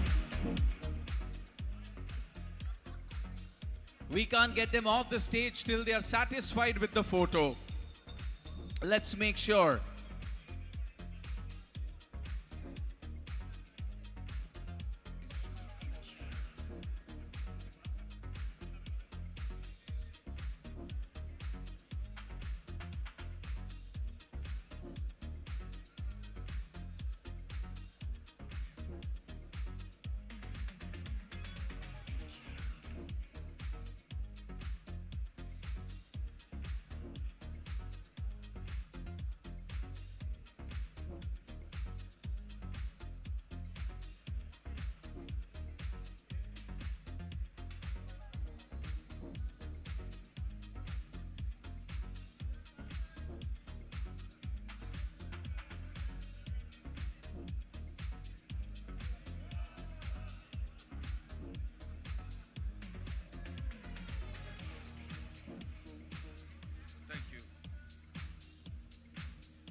Thank you so much. Thank you so much. All the ladies, can you make some noise? Put your hands up in the air. This is a special photo indeed. Right, absolutely right. They deserve all the fireworks, don't they? Next up, I would like to invite the PR and Media Chair, Vinay Velivela, along with the members Sitaram Apikatla and Rajesh Velivela, Siddharth Kuchampudi, the co-chair. Requesting the PR and Media Chair, Vinay Velivela, Sitaram Apikatla, Rajesh Velivela, Siddharth Kuchampudi, the co-chair, to please join us on stage.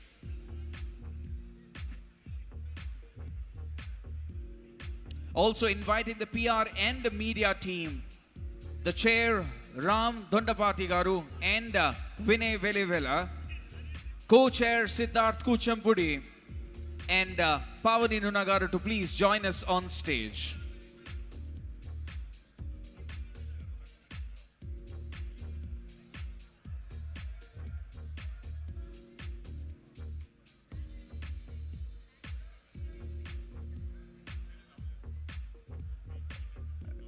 Let me also tell everybody, go have your dinner and come back, because we have band Saket performing for us tonight. So it's going to be a double dhamaka. Great food, great company, and great music served together.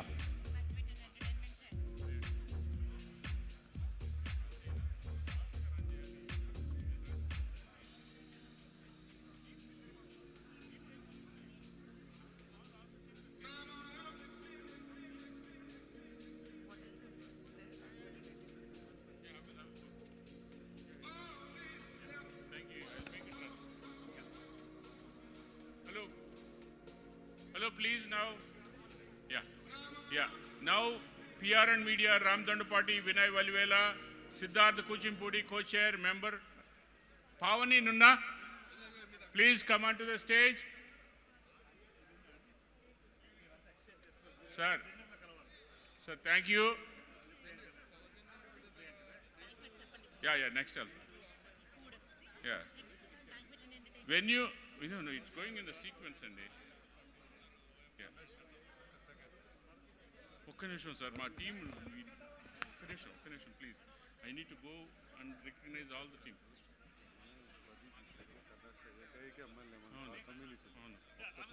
పిలుద్దాం sir yeah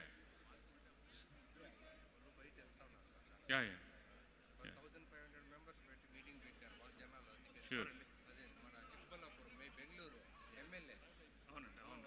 sir మా టీంని కూడా మేము stage మీద పిలవలేదు sir స్పీచ్లు ఇవ్వట్లేదు వాళ్ళు పనిచేశారు 3 నెలల నుంచి we understand we need to recognize them on the stage. I know we will call him. This is important for us. Please them sir please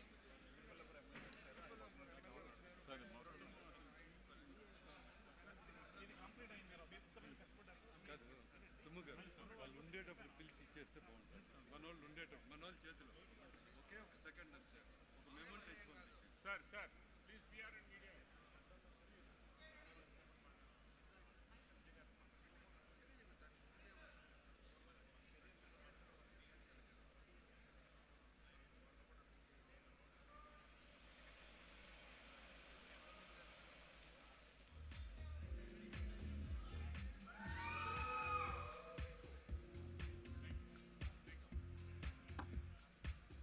Venue committee, Pradeep, Prashant Kollipara onto the stage, please. Prashant. Team, get down. No, please. Please. Vinay, please. Prashant Kollipara, please. Venue committee. Prashant, please come onto the stage. Please, sir. Sir, please. The next is VIP hospitality. Thank you. Please, Vinay, please, Vinay. Thank you for your hard work. Prashant, please.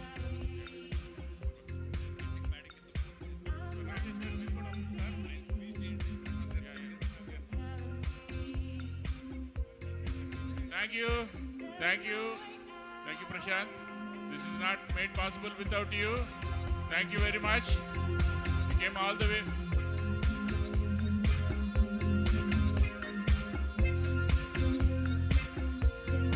Then VIP hospitality team, Rajesh Elabandi, Lila Katakam, Kona Satish, Deepak Naveen Vasireddy. Please come onto the stage. Yeah, please. Dance is later. Please, get out. Rajesh Elabandi. No. Sir, please. Everybody is there? Okay, thank you. Yeah. Dance it, sir, please. Tarvata. Dance. Sir. Pawan Sunkara, please. Yeah. Thank you, guys. Thank you, Rajesh and team. Hello, Babu. Hey.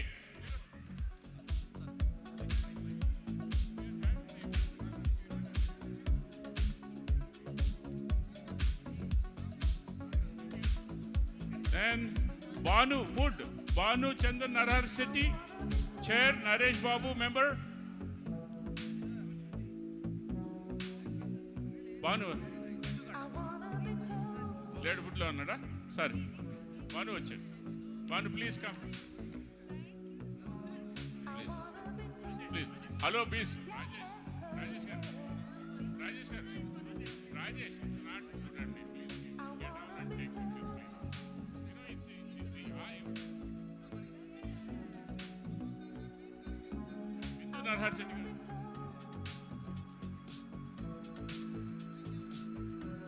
Thank you. Hotels Committee, Shiva Koparati, Nagakunsani.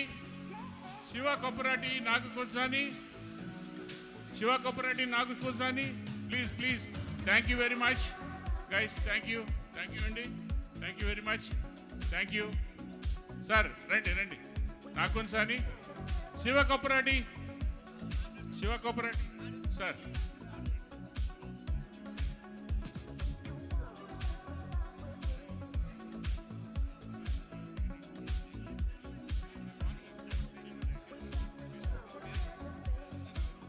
శివకప్పరెడ్డి garu ఏమైనా పేర్లు ఉన్నాయండి ఇంకా?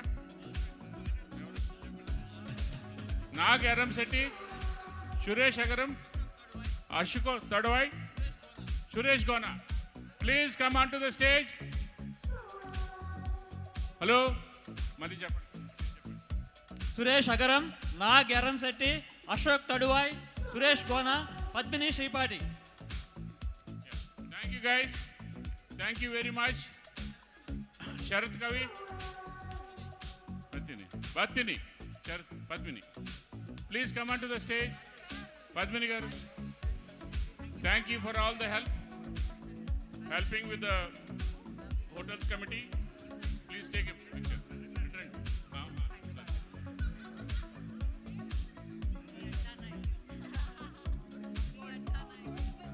Thank you.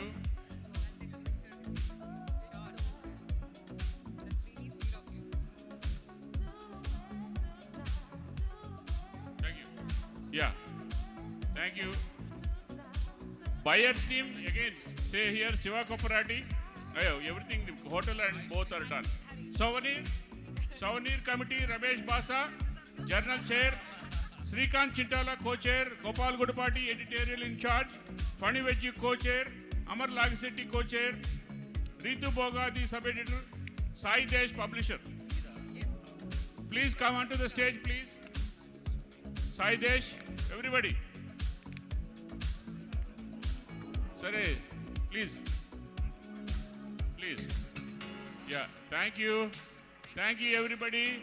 It was a very hectic, doing souvenir work, so much manual labor work, editor work. Thank you for everybody to make it happen in a timely way. I know there are some mistakes. We'll rectify them in the digital version. Thank you. Yeah, thank you. Yeah, Ramesh Basa and Gopal Gudikar did a tremendous job. Ramesh and Fani, they all worked on the, goodie bag sorting and all the distributing as well. Thank you. Thank you very much. And then we have our event planner again, David Raju. Just we want to say thank you. Please come onto the stage. Our event.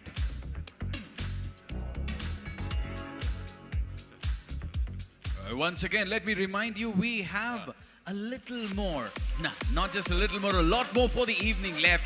We have a musical night planned ahead. So we have Saket and band who will be playing for us. So grab your dinner, come back here. The night has just begun. The party has just begun at APTA Katalyst 2025. Thank you.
Coordinator release, Tumalapen.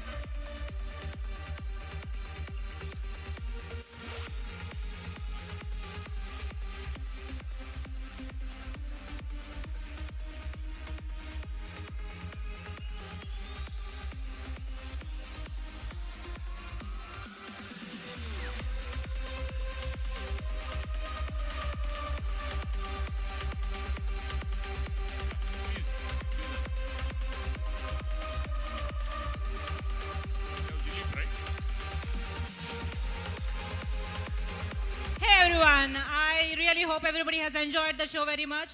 And without any delay, I would like to invite all my team. I'm the program management chair and my name is Priyanka Garam. And I'm nothing without my team who has helped me immensely all through this. And I would like to invite up onto the stage Leela Manohar Bondada Garu and my MC coordinator and panel MC Dilip Tumalapenta. And also all my T2 and T3 teams, please. Tier 2 and Tier 3 teams onto the stage, please. Chandrasekhar Aluri, Sandeep Tumu, Animesh, and Bharat, Ravi Shankar. And I would like to have T3 on the stage, please. And on the H&H. This is not one team, guys. This is not two teams. This is totally 5 teams who worked very hard day and night, had very less sleep, and I would like to have a big round of applause, please.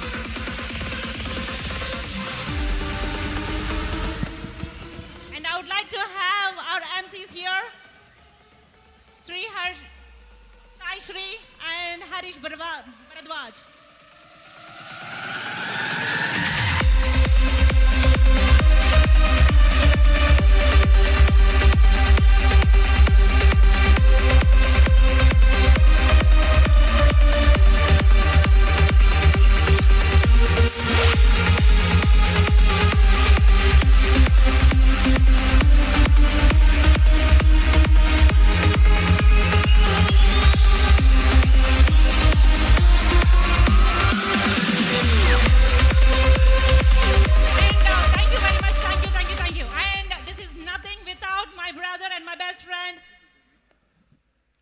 Our entertainment chair, I would like to have him on the stage, Mahesh Samatam, please.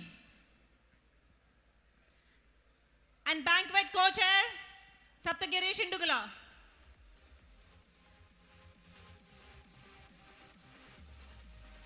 Yeah. Mahesh Samatam, Saptagiri Indigala. What separate గా చేద్దామండి group ఎందుకు okay okay okay no problem please come thank you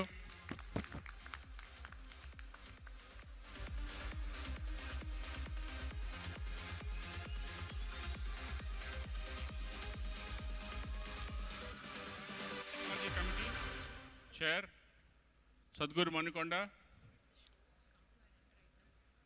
Malleswara Enugu Vandana Ete please come on to the stage వచ్చాడు పొద్దున్న please thank you for all your hard work really appreciate it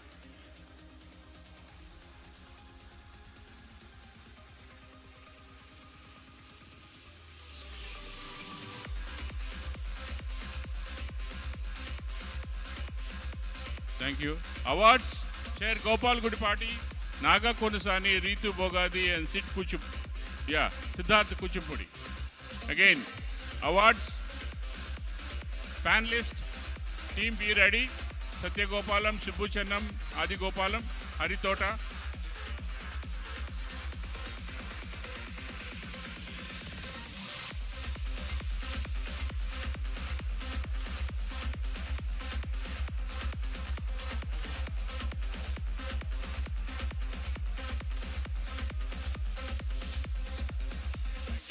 Thank you, everybody.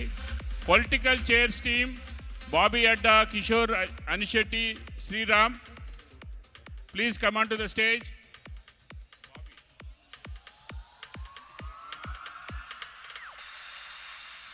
Once again, just reminding everybody, go grab your dinner and come back because there's a lot of action still yet to happen on stage. We have band Saket, who's going to be taking us to some place. Thank you, Andy. Very, very beautiful with their music. Most of the content delivery, the panels that we did with this amazing team and with the help of Satya Gopalam in New Jersey, he could not come back here. Of course, Tej, me, Ramesh, and Adi, and Subbu, Satya Gopalam, we all, including, there is one more person, right, in the WhatsApp group? Srikanth. One else? Srikanth Mannem. And of course, Kanakadurga Seetala garu also helped finding some panels, and Saujanya garu helped some finding panel speakers. There's a lot more effort from both US and India. We were able to deliver that content. Thank you. Thank you. And invitations committee, Srinivas Chandu garu. please come onto the stage. Anybody who helped with the invitations? Srinivas Garu, I think you are the one. Thank you for...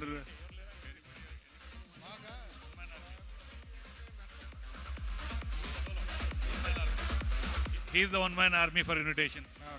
Thank you all. Thanks to the APTA Katalyst team. You guys done a wonderful job. It's a historical event, and the Katalyst team set a mark in the history of APTA. Thank you. మీరు మాట్లాడతారా కొంచెం ఆప్తా.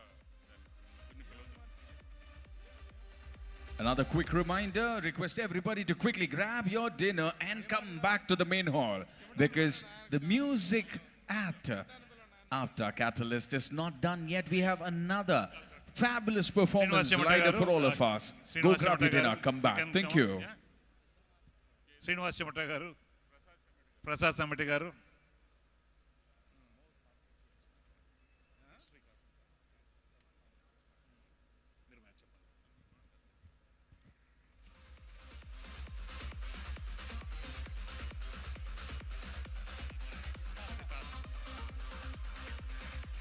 ఈ రోజున ఆప్తా ఒక 2008లో ఒక విత్తనంగా వేసినటువంటి మేము నాటిన విత్తనం ఈరోజు మహా వటవృక్షమై శాఖోపశాఖలుగా విస్తరించి ప్రపంచవ్యాప్తంగా ఉన్న ఆప్తులందరికీ ఒక ఆలంబనగా, ఒక వేదికగా పరిణామం చెందిందంటే అది మాకు ఎనలేని ఆనందాన్ని ఇస్తుందండి. ముఖ్యంగా ఈ రోజున దీన్ని 3 ఫేజులుగా చెప్తాను. ఈ బిజినెస్ సమ్మిట్కి ఈ రోజున ఇది పరాకాష్ట రావడానికి ముందు బిజినెస్ ఫారమ్స్ విజయ్ గుడిసేవ, శివ ఎర్రంశెట్టి తదితరులు దాన్ని మొదలుపెట్టిన దాన్ని కృష్ణార్జునులాగా రమేష్ తూము, వెంకట్ సానా వాళ్ళు తీసుకొచ్చి అంచెలంచెలుగా తీసుకొచ్చారు. కానీ అక్కడి నుంచి దాన్ని ఎక్స్పోనెన్షియల్గా కృష్ణార్జునులాగా ఇద్దరు రమేష్ తూము అండ్ తేజ్ పక్యాల లాస్ట్ 2 ఇయర్స్లో దాన్ని మకుటాయమానంగా నిలిపారు. ఈ రోజున ఈ బిజినెస్ సమ్మిట్ దానికి పరాకాష్ఠగా చెప్పాలి. అలానే సాగర్ లగ్జెట్టి గారు ఇంకా తదితర అందరు వీరి సారథ్యంలో ఈ రోజున ప్రపంచవ్యాప్తంగా మన ఆప్తా కీర్తి ప్రతిష్టలు మరింత ద్విగుణీకృతమయ్యాయి. దిస్ ఈజ్ జస్ట్ బిగినింగ్ అండి. Great job catalyst team. మనం ఆప్తా కీర్తిని దిగ్దిగంతాలకు వ్యాపింపజేశారు.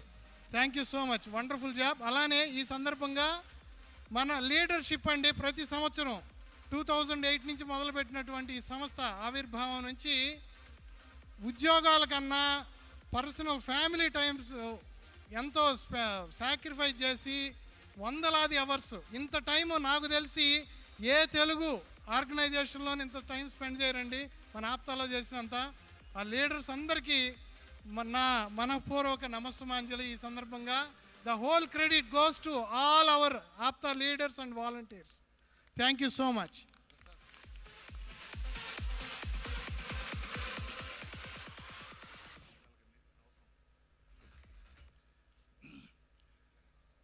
నమస్తే అండి, నా పేరు ప్రసాద్ సమేట.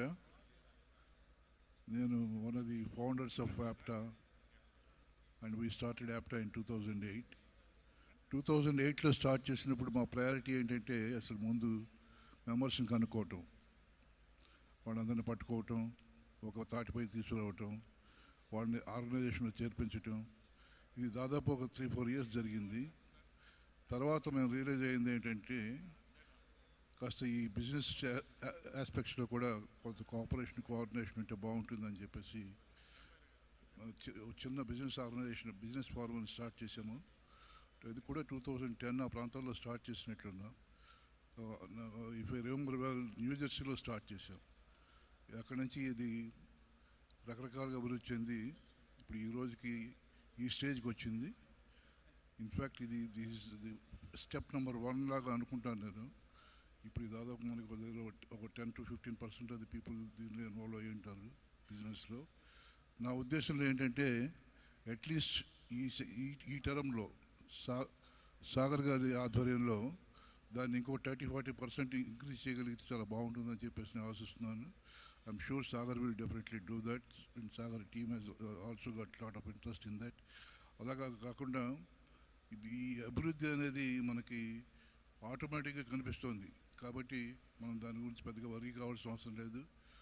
ఒకరికొకరు చేతిలో వేసుకుంటూ తీసుకెళ్తే ఆటోమేటిక్గా మనం డెవలప్ అవుతాము. తర్వాత బిజినెస్లో ఈ రకమైనటువంటి cooperation is very very important. Cooperation ఉంటే ఏ బిజినెస్ అయినా మనకి సక్సెస్ఫుల్ అవుతుంది. And I'm sure things will happen. And I wish the new team all the best and hope everything will be going good. And next time, at least 40-50% of the people though, again we'll probably host a bigger meeting like this. And I request all of you to keep waiting for it and then keep participating into that. Thank you very much. Good. 2015 before membership వస్తే before Gopal after Gopal అని తనకంటూ ఒక చరిత్ర సృష్టించినటువంటి Gopal. Few words.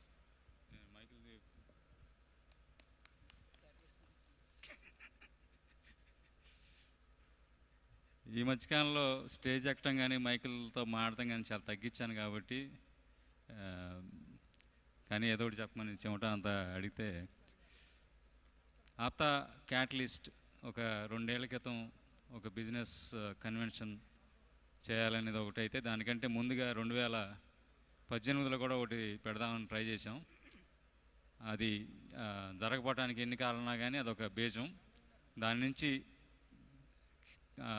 అక్కడి నుంచి దాన్ని ముందుకు తీసుకెళ్ళిన వ్యక్తులు ఇప్పుడు నాకు కుడి ఎడం భుజాలుగా ఉన్నారు. సో ఇలాంటి కన్వెన్షన్స్ మరెన్నో జరగాలని ఆశిస్తూ, ఈరోజు గత 3 రోజుల నుంచి ఎంతో అద్భుతంగా జరిగిన కార్యక్రమాలు, ఇట్స్ ఎ హ్యూజ్ సక్సెస్. ఇలాంటివి మరిన్ని క్యాటలిస్ట్ 1.0 ఇది. సో 2.0లో అలాగే 3.0లో ఇది ఇంకా పెద్దదిగా తీసుకెళ్ళాలని అనుకుంటున్నాను. బట్ డెఫినెట్గా ఇది ఒక హై బార్ సెట్ చేశారు. సో నెక్స్ట్ టైం వచ్చే వాళ్ళకి చాలా కష్టం దీన్ని దాటతాం. But still will try our best. Thank you.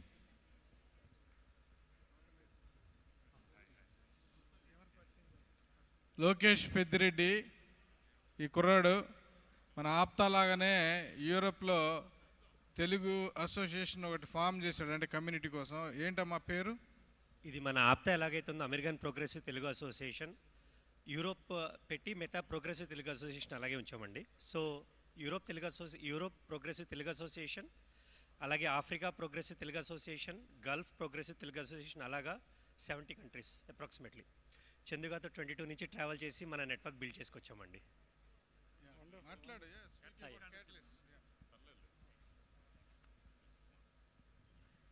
Thank you so much, Andy. This is such a privilege for me. I'm Lalita Baira, mana AGBC APTA Global Business Conference ki.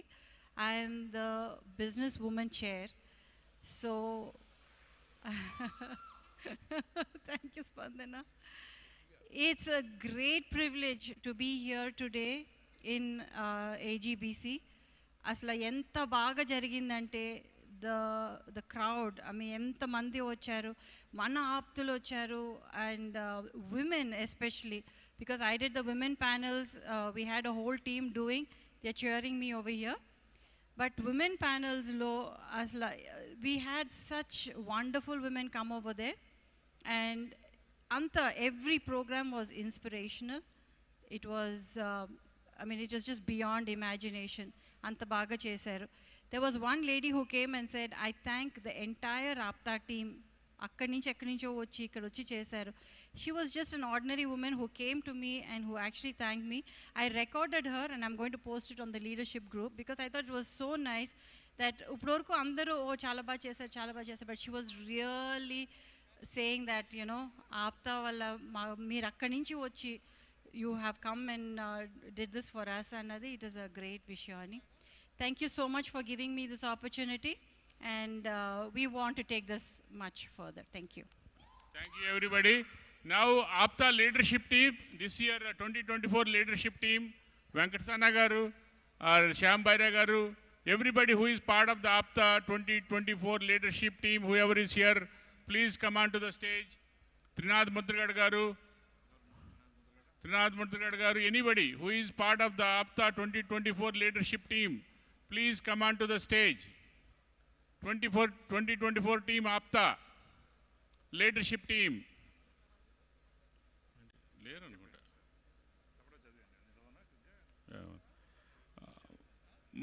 Shambaira garu, Trinath Mudragad garu, Subbu Kota garu, Venkat Sana garu, Suresh Chilamkurti. Please, anybody here? Okay. If they are not there, let's continue with the Shambai. Yeah, Subbu garu, please come on to the stage. Yeah, Yaltan. Next.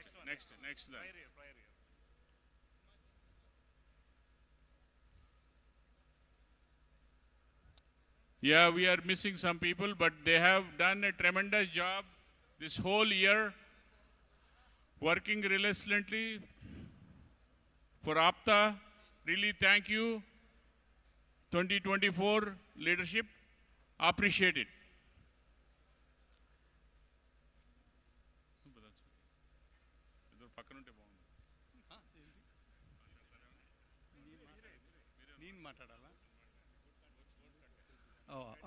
Okay.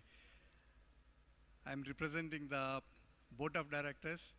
Our board is little different because we were not elected, but we were nominated as a unanimous board to give some strength and some different direction to APTA, which we feel that we have done very successfully. Subbu garu tarvata Dr. Sriram garu chair chesaru, Venkat Sana garu, he's not here.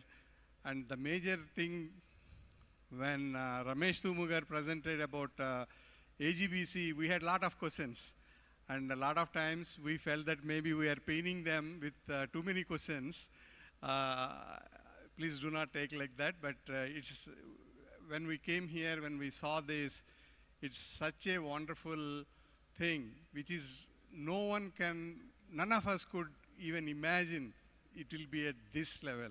When I entered this hall, I felt, wow, APTA Katalyst with K, right? I mean, hats off to this team.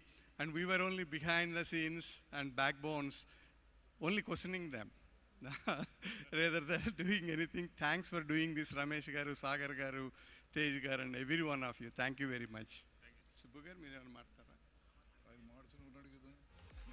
Yeah, one of the, as entrepreneurs encourage chestu, I spent some time in the Women Forum.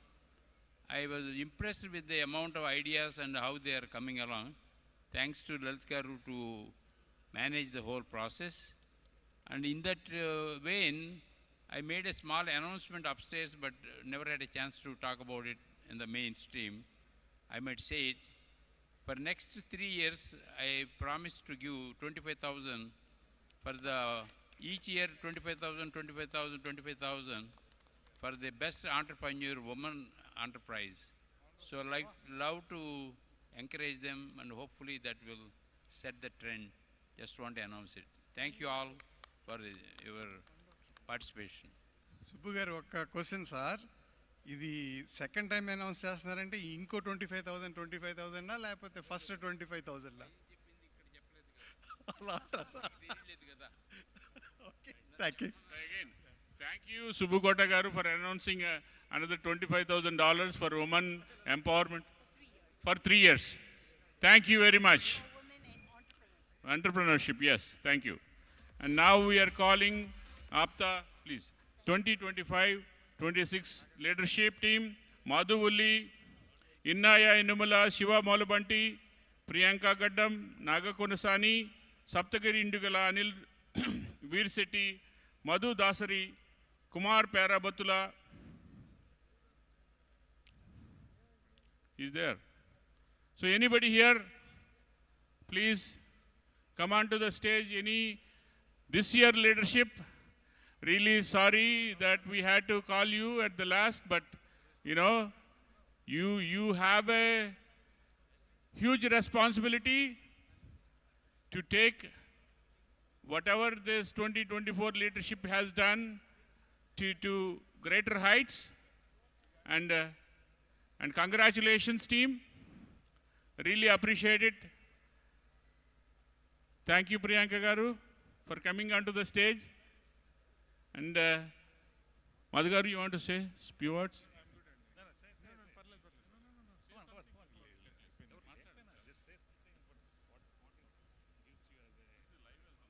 So as a team, we have done great job, Andy. Thank you, Ramesh Garu, Sagar Garu, Chandrasekhar Nallan Garu, and entire crew of this, Catalyst event. And I welcome new executive team and board.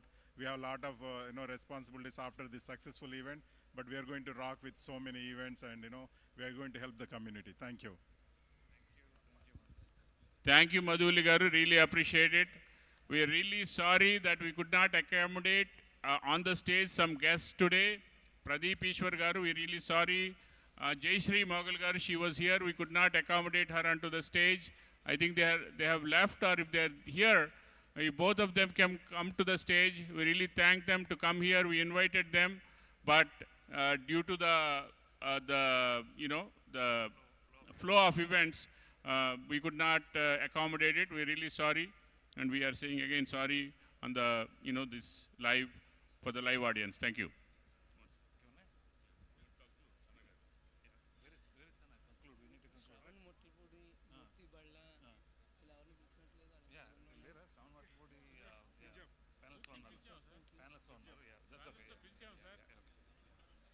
Thank you, Andy.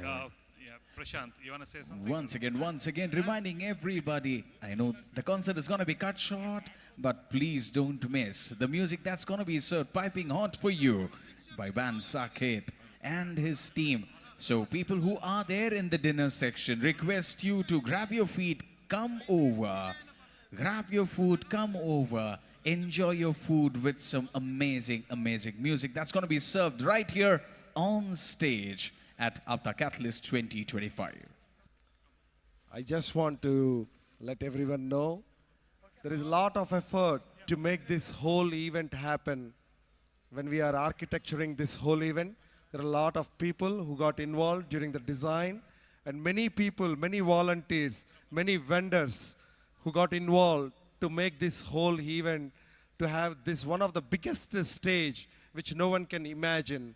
So I thank all of my friends, my leaders, my volunteers, my brothers, who all are part of this whole thing for I was here since last 23 days to make this happen. So I want to thank all my people who are on the boards, Vishal, Shekhar. People on the console, thank you so much. They are the ones actually who make this event a flawless event. I hope you all enjoyed this. The lighting, the sound, Raju event, everyone. There are so many people to put this stage together, a mega stage, and which has brought the full energy for the people who attended this conference. I thank everyone again. Thank you. And Priyanka, who is there as a program manager. The Lion Tamer, the Ringmaster. And the leadership team, the Catalyst leadership team, everyone who has supported me. Thank you, thank you, thank you. Sunita, great person who has arranged 145 people within less than 3-hour notice on the first day of the banquet. She's amazing. Thank you, thank you, thank you. APTA ante ఒకటి ఆప్తులం మనందరం కలిసి ఆప్తులుగా ఉండి మనం చేసుకుంటాం. మనం చేసుకుని మనం grow అవ్వడం కాదు, అవతల వాళ్ళని గ్రో చేయాలి. దానికోసమే మనందరం ఇక్కడ ఉన్నాము. ఒక్కొక్కరు 100 మందిని గ్రో చేయగలిగితే అది మిలియన్ మెంబర్స్ని గ్రో చేసినట్లు లెక్క. Please help on that lines. Thank you again. Thank you, Prashant. That's an amazing show all these 3 days that we have seen. Really appreciate it.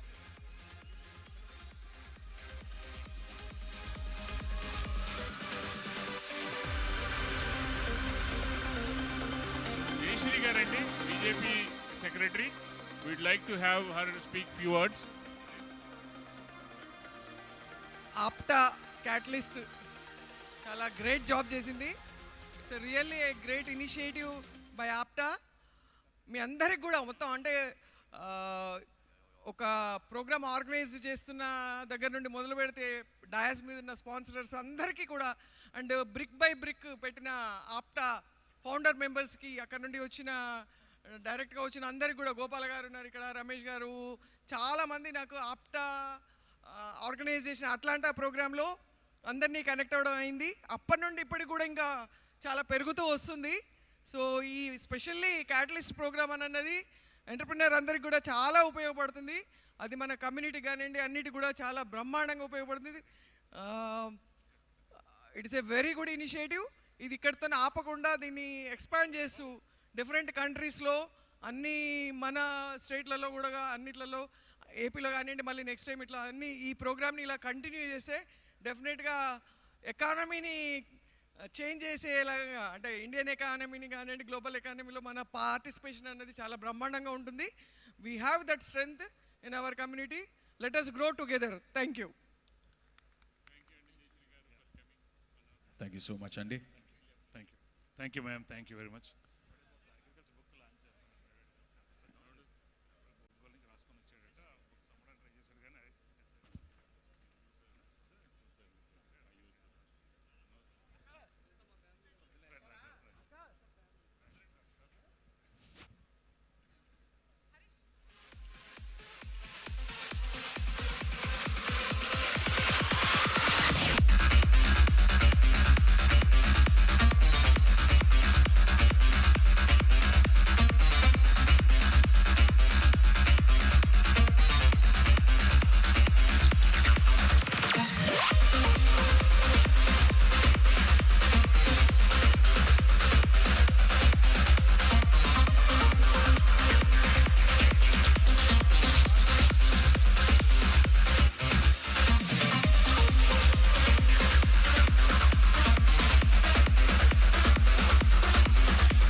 right. So, finally, the moment that we've been waiting for, in a way, they also have been waiting for, is finally happening.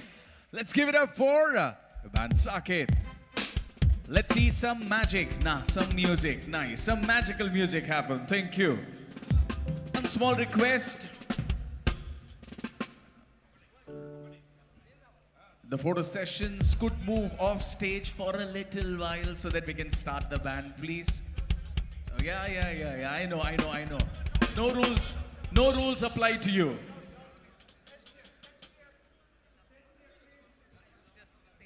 Sure. The APTA Katalyst 2025 has come to an end, and it really feels very sad right now. But once again, thanking Priyanka Garu for this wonderful opportunity, and this is Aishri signing off. Check. Hi everybody. Good evening. ఇక్కడ ఉన్న వాళ్ళందరికీ hi. నాకు తెలిసి ఇక్కడ ఒక 25-30 మంది ఉన్నారు. వినిపిస్తుందా నేను మాట్లాడేది? షూరా? Okay.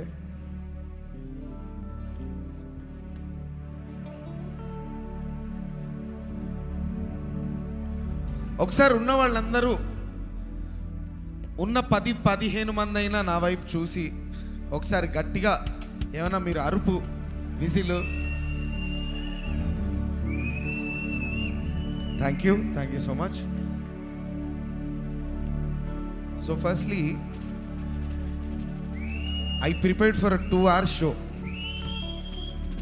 and I don't think I'll be doing that now.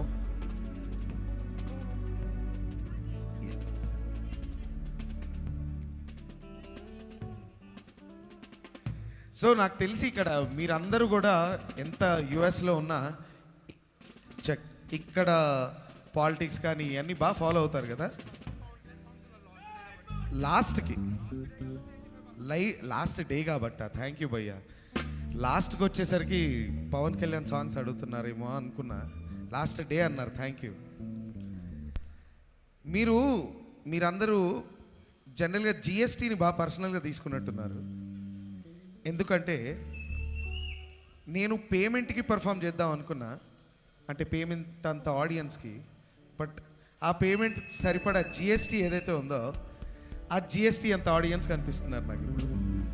But yeah, GST is the most important thing now in India. అంతే కదా? But yeah, let's start.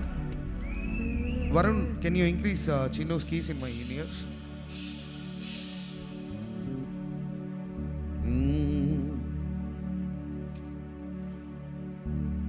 So let's do a couple of songs and call it a day. I'll do 1 or 2 Chiranjeevi sir songs and then we'll do a nice Pavan Kalyan sir's medley and then we'll all disperse together. In-ears poyindana. Complete in-ears are shut down.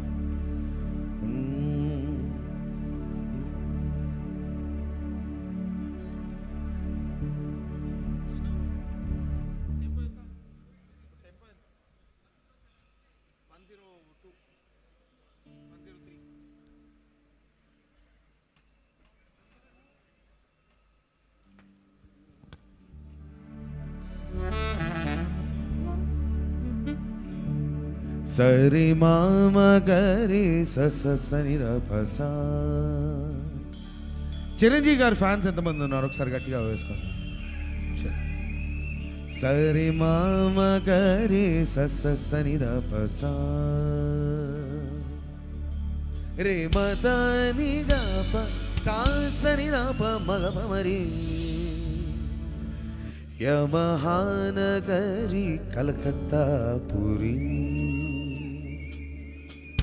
Yamaha Nagari Calcutta పురి నమః గిలి ఔరవారధి యమహానగరి కలకత్తా పురి చిరు త్యాగరాజు నీ కృతినే పలికెను మరి చిరు త్యాగరాజు నీ కృతినే పలికెను మరి యమహానగరి కలకత్తా పురి నమః ఔరవారధి.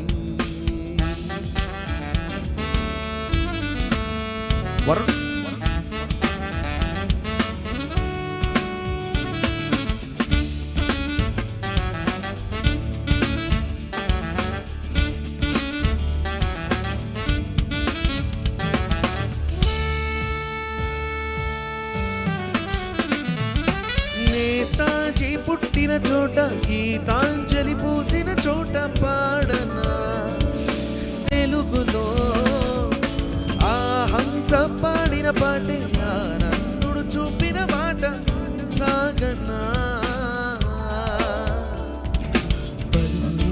పరుగు తీసింది పట్నం బ్రతుకుతో వేయి పందెం గడకు చేరాలి గమ్యం కదలిపోగా ఒకరితో ఒకరికి ముఖ పరిచయమును దొరకని క్షణముల బిజి బిజి బ్రతుకుల గజి బిజి ఉరుకుల పరుగులలో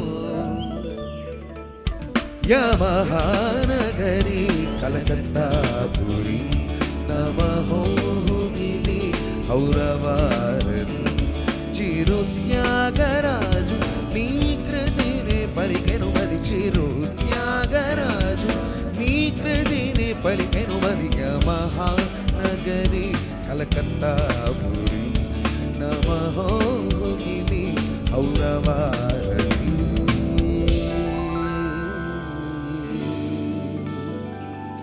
థ్యాంక్ యూ.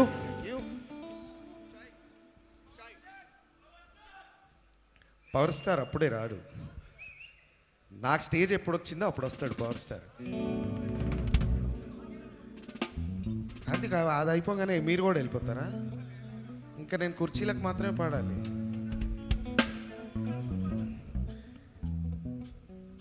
స్కేల్ ఎంత?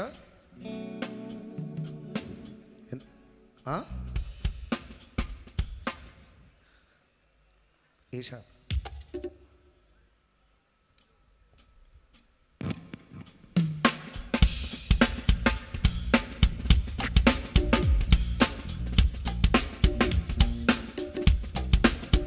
ఇంకొక ఊపున్న చిరంజీవి గారు పాడుకొని అప్పుడు వెళ్దాం.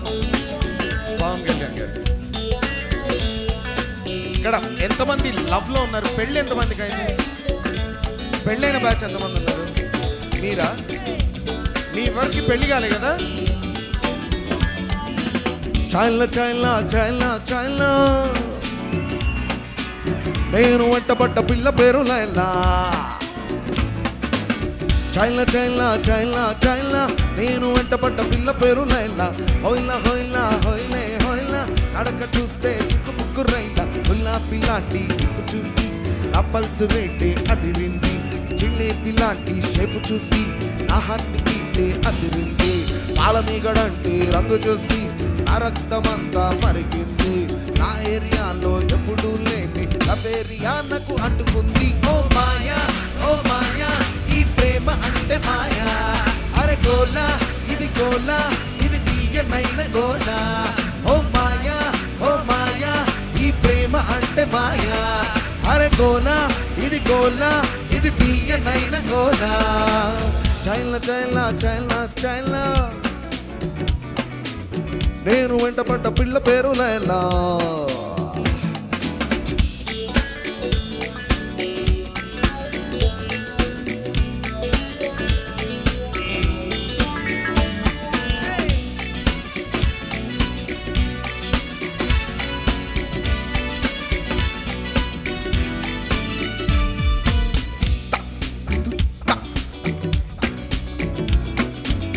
నిన్ను చూసినాకనే జాగింగ్ మానేసా. తెల్లవారుజామునే జాగింగ్ చేసా. దేవాంగమ్మ పుట్టడం వదిలేసా. తేజు దుమ్ము దులపడం ఆపేసా. గుంటే కొనుకోనే పూలు కోసి తీసుకొచ్చా. ఇంటి ముందరే జంట వేసా. ఇంటి ముందు నా సెట్ పూసా. మంచి నీళ్ళలారి కూడా తీసుకొచ్చా. దెంపతో ఒక చిరునవ్వుతో వేసిన వైపు టర్నింగ్ ఇచ్చుకున్నది. అదేమిటో మరి ఆ నవ్వుతో నా మనసంతా రప్పాడేసింది. ఓ మాయా ఈ ప్రేమ అంటే మాయా. అరే గోలా ఇది తీయనైన గోలా. ఓ మాయా ఈ ప్రేమ అంటే మాయా. అరే గోలా ఇది తీయనైన గోలా. చైలా చైలా చైలా ఏంటిరా మీ కుర్రవాళ్ళ గోలా. కాదు సార్ని చూస్తే నాకు ఒకటి అనిపించింది, ఇంత పొట్టు, ఇంత మంచి కట్టు, ఇవన్నీ ఉంచి ఇంత రేంజ్లో ఇక్కడికి వచ్చి డాన్స్ చేసాడంటే లైఫ్లో ఎంత ఫ్రస్ట్రేషన్ ఉండాలి తెలుసా మీకు? అది దేనివల్ల తెలుసా సార్? పెళ్ళయిందా సార్? పెళ్ళయిందా? బ్యాచులరా? జై బజరంగబలి బ్యాచులర్. క్యా బాత్ హై, బ్యాచులర్ అంటే ఇంకా. సార్ మీలాంటి వాళ్ళని ఇన్స్పిరేషన్గా తీసుకొని ఇక్కడ పెళ్ళైన వాళ్ళకి ఒక అడ్వైస్ ఇద్దామా? నా ఫ్రెండ్ స్టోరీ చెప్తా, ఓకే? శివ అని నా క్లోజ్ ఫ్రెండ్ లవ్లో పడి పెళ్లి చేసుకున్నాడు. కాలేజీలో వాడు గ్రీకు వీరుడు, మ్యారేజ్ కాకముందు రాకుమారుడు. అంతా జరిగి జస్ట్ 1 month కాలేదు, ఎంత మారిపోయాడు గుర్తుపట్టలేనట్టు. పక్క సిక్కిపోయి మంచి లుక్కుపోయి ఫేసు వాలిపోయి చుట్టూ రాలిపోయి ఈ దేవదాసు వాలకం దేనికంటే తను దేవిదాసు వల్ల అంటూ కుక్క పట్టి ఎచ్చాడు, ముక్కు చీదుకున్నాడు, ముక్క చుక్క మందు కొట్టి ఫ్లాష్ బాగు చెప్పాడు. పొద్దున్న లేస్తూనే తన అందాన్ని పొగడాలి, మరి ఏ పూట కాపుటే తన కైలకు చెప్పాలి. ఎంకోరినా తక్షణం చాలిరా అవరం, గతి సామైరా కపురం, పెళ్లి క్షమించరాని నేరం. Don't marry hey be happy, oh don't marry hey be happy. yes yes yes don't marry hey be happy hey don't marry hey be happy happy happy happy. బతురా సోదరా పెళ్ళంటే నువ్వెళ్ళమంటరా, ఆదరా ఆదరా నువ్వు వెళ్ళని గోతిలో పడదురా. Don't marry hey be happy, oh don't marry hey be happy. yes yes yes don't marry hey be happy, oh don't marry hey be happy happy happy happy happy happy. Hi, thank you sir. You don't look like that, you look like 47. Chiranjeevi గారి song ఇప్పుడు 2 అవే పాడాము. అమ్మడు let's do కుమ్ముడు, ఇప్పుడే బజరంగబలి అన్నారు, గ్యాప్లో బజరంగబలి అన్నీ. అయ్యో జై Bajrangbali. Megastar మళ్ళీ వస్తారు, కాకపోతే మెగాస్టార్ వచ్చే ముందు ఒకసారి మనం షిప్ని సీజ్ చేద్దామా? Let's seize the ship. కాదు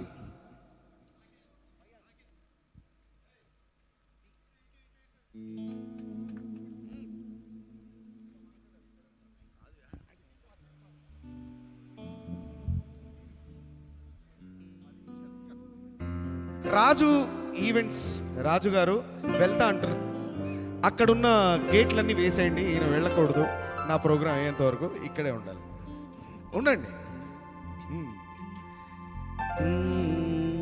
ఎంత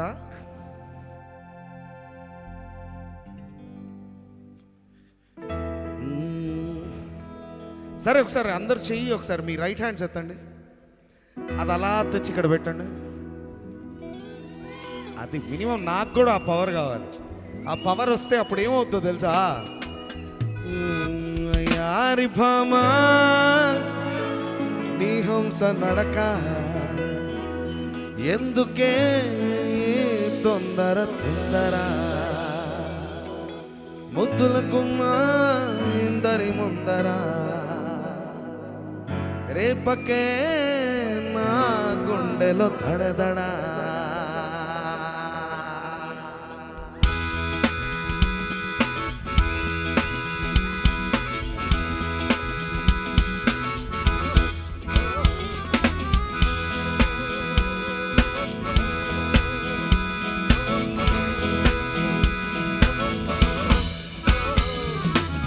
పిల్ల నీ పేరు లవ్లీ, జారిపోకే చబల్లె తొల్లి, చాంపండులా ఉన్నావే బుల్లి, ఊరించకే మళ్ళీ మళ్ళీ. ఓ యారి మామ నీ హంస నడక ఎందుకే తొందర తొందర, ముదుల గుమ్మ ఇందరి ముందర, రేపకే నా గుంటెల దడదడ.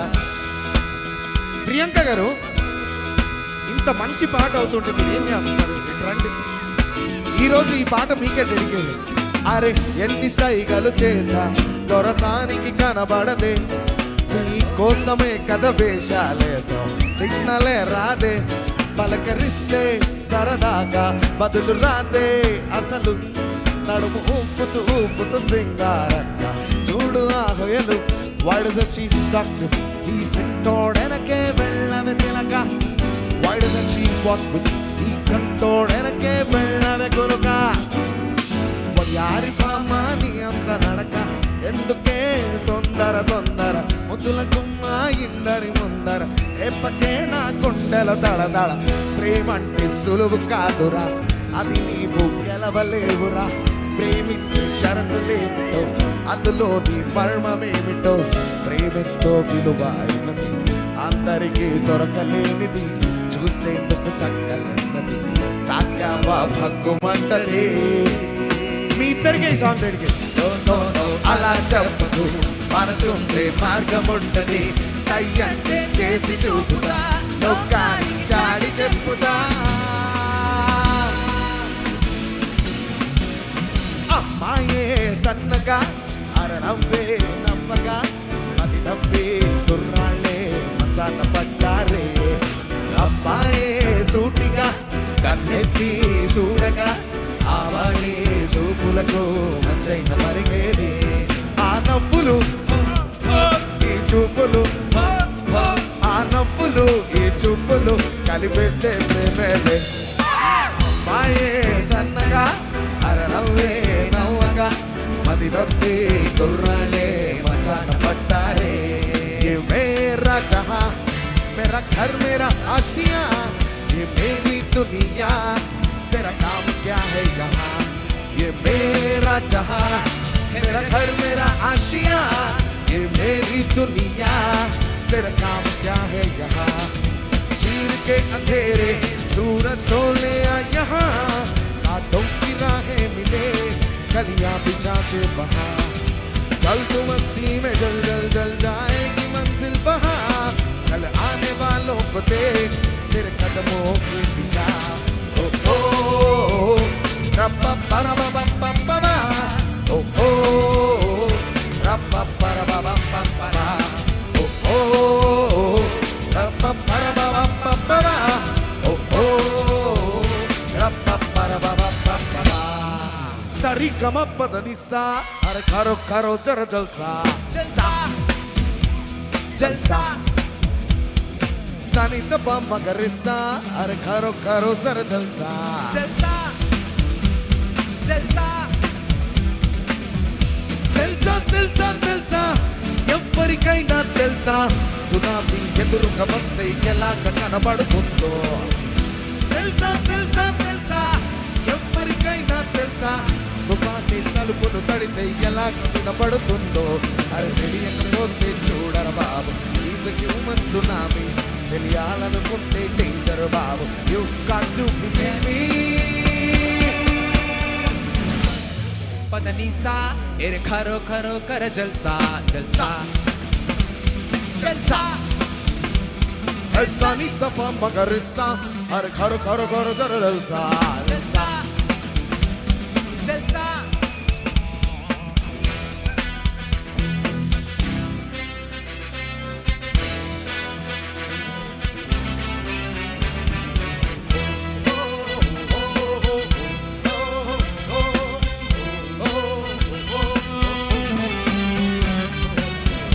देखो देखो गब्बर सिंह, ऑल इंडिया के हाइपर सिंह, వీడి పేరు వింటే గుండాల గుండెలోన గుండ sounding.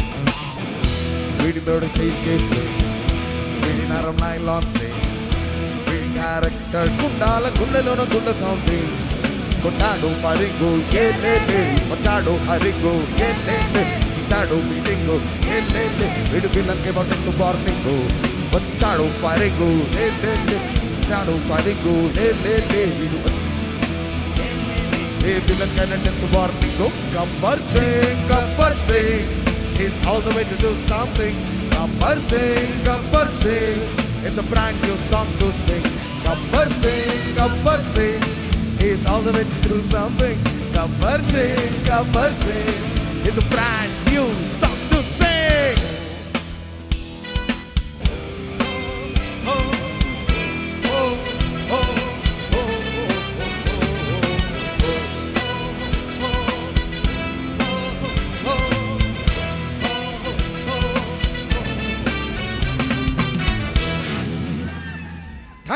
Thank you so much. ఒక్క పీకే సాంగ్ అడిగారు, ఎన్ని పాడాను చూసారా? ఇంకా ఉన్నాయి దాచుంచాను లోపల.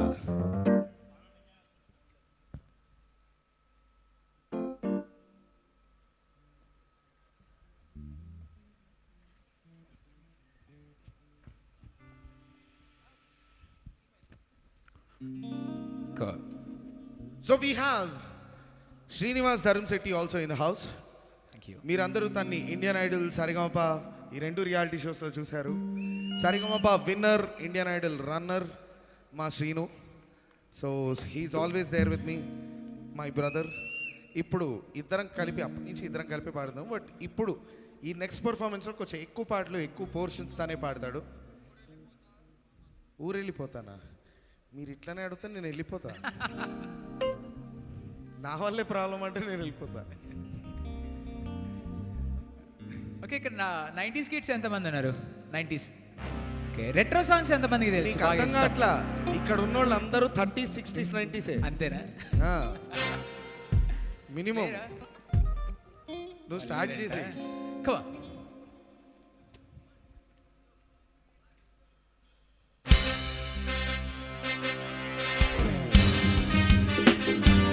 వరుణ్, స్టేజ్ మీద నాకు చాలా పంప్ కావాలి, చాలా చప్పగా ఉంది.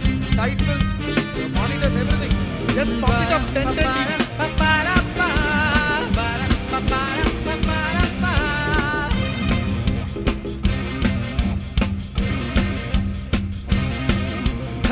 నచ్చింది మల్లె చెట్టు, నచ్చింది గర్ల్ ఫ్రెండ్.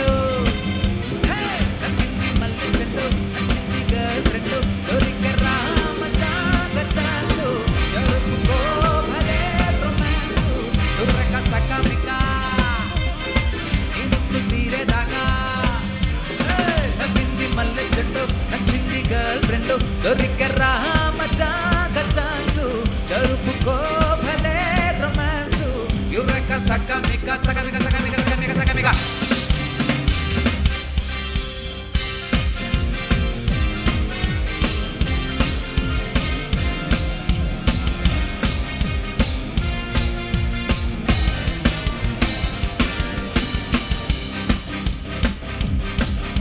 ఎల్లప్పు సిగ్నల్ నాకింపగానే నవ్వుతున్నాయి నా ఎంపనాలే. అనుకోనే కదలియగానే నాటుకున్నాయి నవనందనాలే. లో నీ రూపం, కన్నెప్పల్లో నీ ప్రాణం. కన్ను కొట్టి కమ్ముకుంటా, కాలమంతా అమ్ముకుంటా. అన్నీడు నవ్వింది మల్లె చెండు, నచ్చింది గర్ల్ ఫ్రెండ్.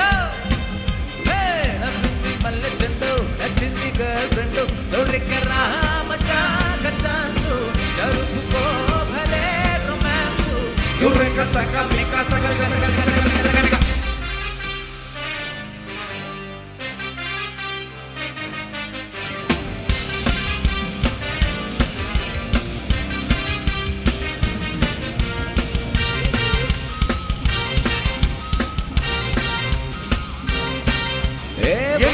ఎంతమ్మ సుబ్బులు అంతంత ఉన్న ఎత్తులో పొలం పొలం.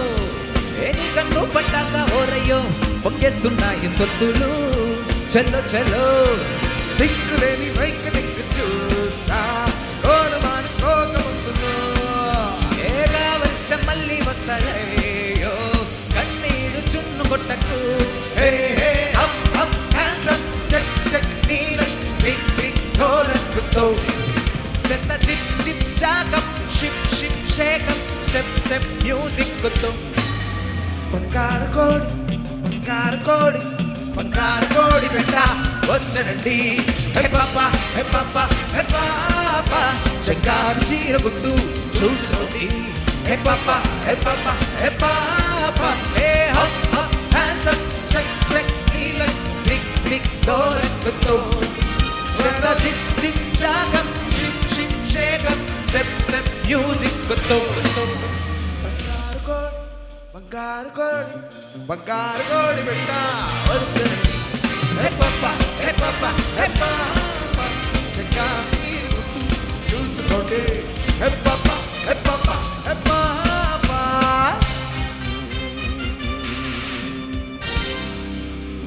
బా సార్ మీ ఒక్కళ్ళ డాన్స్లో చిరంజీవి గారు, ప్రభుదేవ్ గారు, లారెన్స్ గారు ముగ్గురు కలిపి వచ్చారు సార్, విరగదీశారు.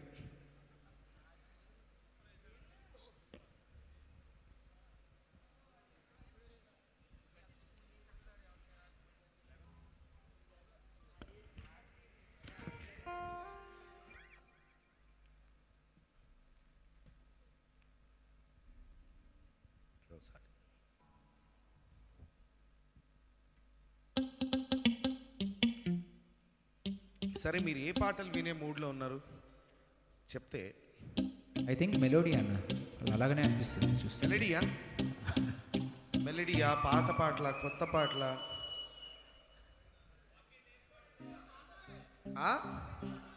పాతవి. క్యా బాత్ హై. మీరేది బా సార్ టచ్ చేశారు సార్, టచ్లో ఉండండి please. Okay, thank you sir, thank you so much, means a lot.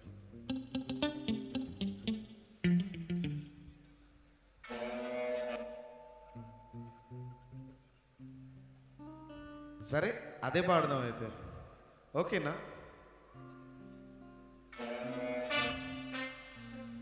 Half note తక్కువ.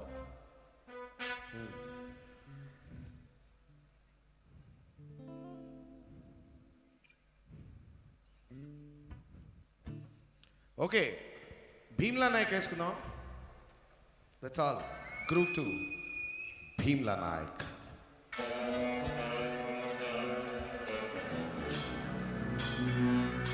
Return rhythm pad in my years.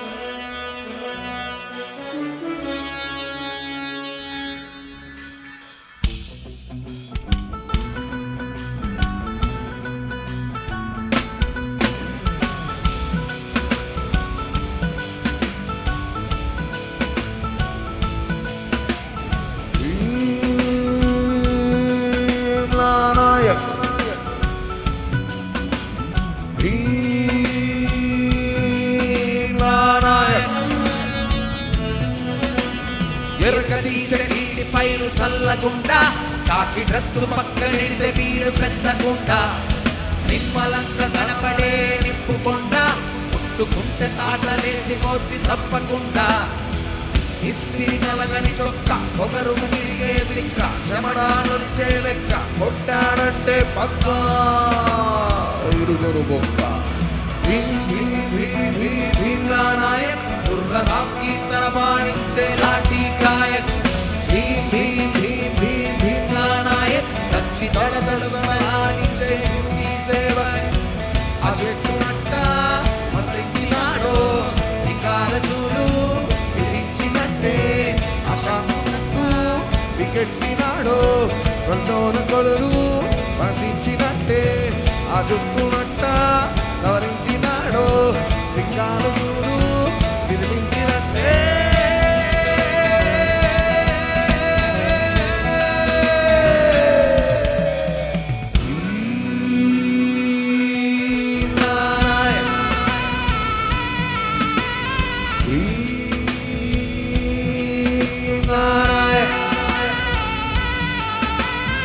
ఎప్పుడైనా ఈడి ముందు గట్టి కోస ఎన్ని కంతులేస్తే ఇరిగి దోత్తి ఎన్న పోస ఉమ్మడంలో ఈడే ఒక బ్రాండ్ తెలుసా వీడి దెబ్బతిన్న ప్రతి ఓడు ఫాస్ట్ తెలుసా అడిచే గుంటే స్ట్రైట్ పలికే మాటే రైట్ టెంపర్మెంటే హాట్ కవరుకు ఎత్తిన గేటు ఆరేను గేటు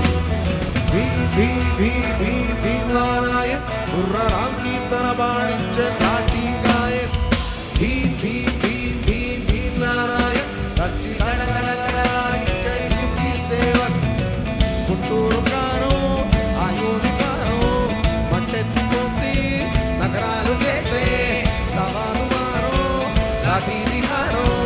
వ్యతిరేకి కొద్ది నేరాలు చూస్తే సెలవంటూ అంటూ శనాది వారు వాళ్ళకు పిస్తోలు దోస్తే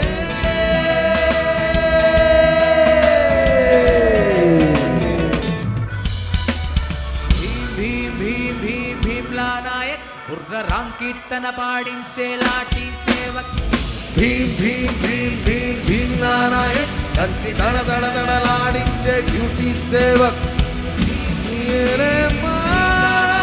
కంచి దడ దడ దడలాడించే డ్యూటీ సేవక్ భీమ్లా నాయక్ బుర్ర Ram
Ready?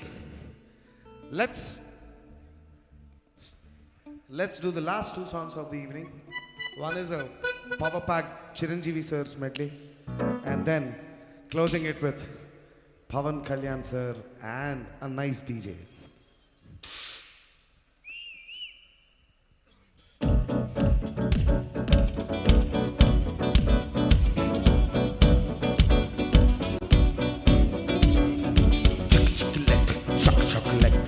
Jam pot. For that, hit this spot.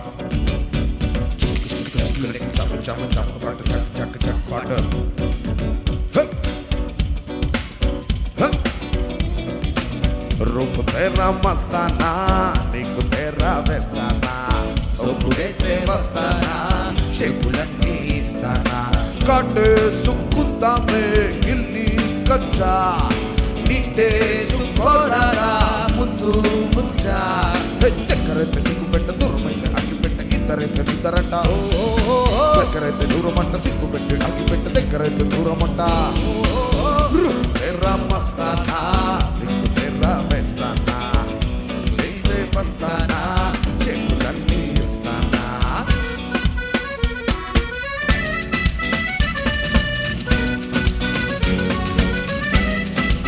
ఈ స్టెప్ ఎంతమందికి వచ్చు నడక కలిసింది నవరాత్రి స్టెప్ వచ్చేయండి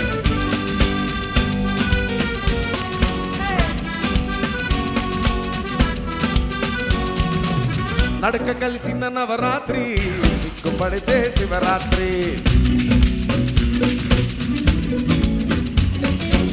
పొడుచు సొగసుల పాలాత్రి అంట నీరా నా మేత్రి నడక కలిసిన నవరాత్రి సిగ్గుపడితే శివరాత్రి అడుగు సొగసుల పాలాత్రి అంట నీరా నా మేత్రి అభిపి అభిపి అభిపి అభిపి అభిపి అభిపి అభిపి అభిపి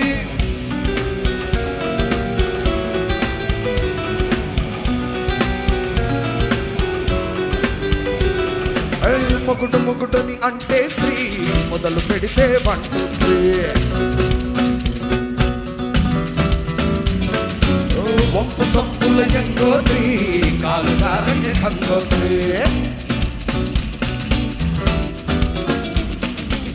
మగుడు మగుడుని అంటే శ్రీ మొదలు పెడితే వంటోత్రి ఒప్పు సొప్పుల ఎంటోత్రి కాలు జారగే కక్కోత్రి అబిబి అబిబి అబిబి అబిబి అబిబి అబిబి అబిబి అబిబి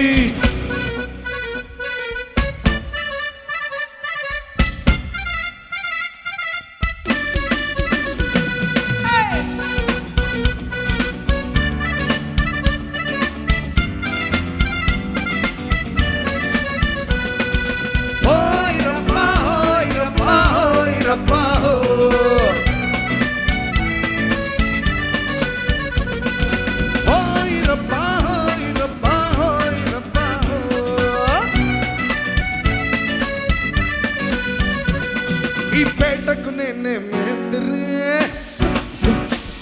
నిరుపేదల వాలిడి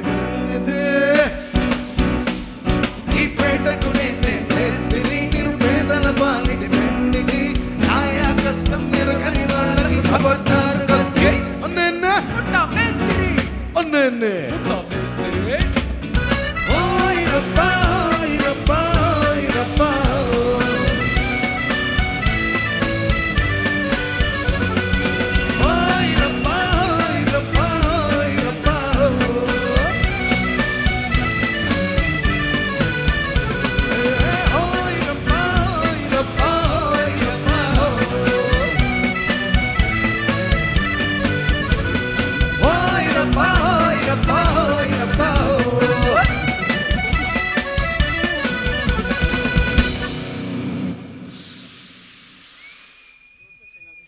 And the last song of the evening, guys.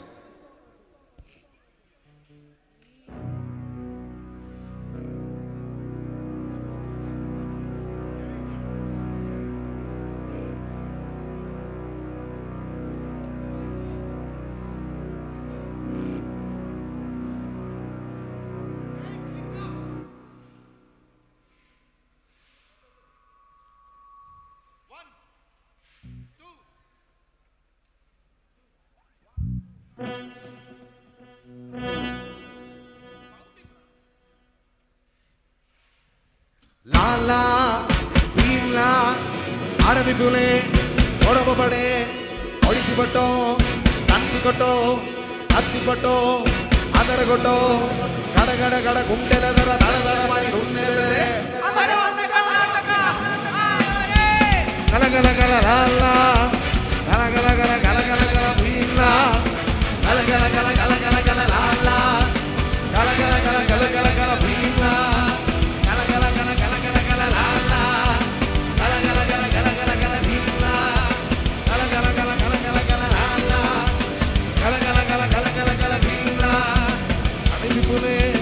ఒడవబడే ఒడిసిబట్టో తంచికొట్టో పది పడగల బాబుపైన బాలుడిన సాంతోడు పిడుగులొచ్చి మీద పడితే కొండ గొడుగు నెత్తినోడు లాలా భీమ్లా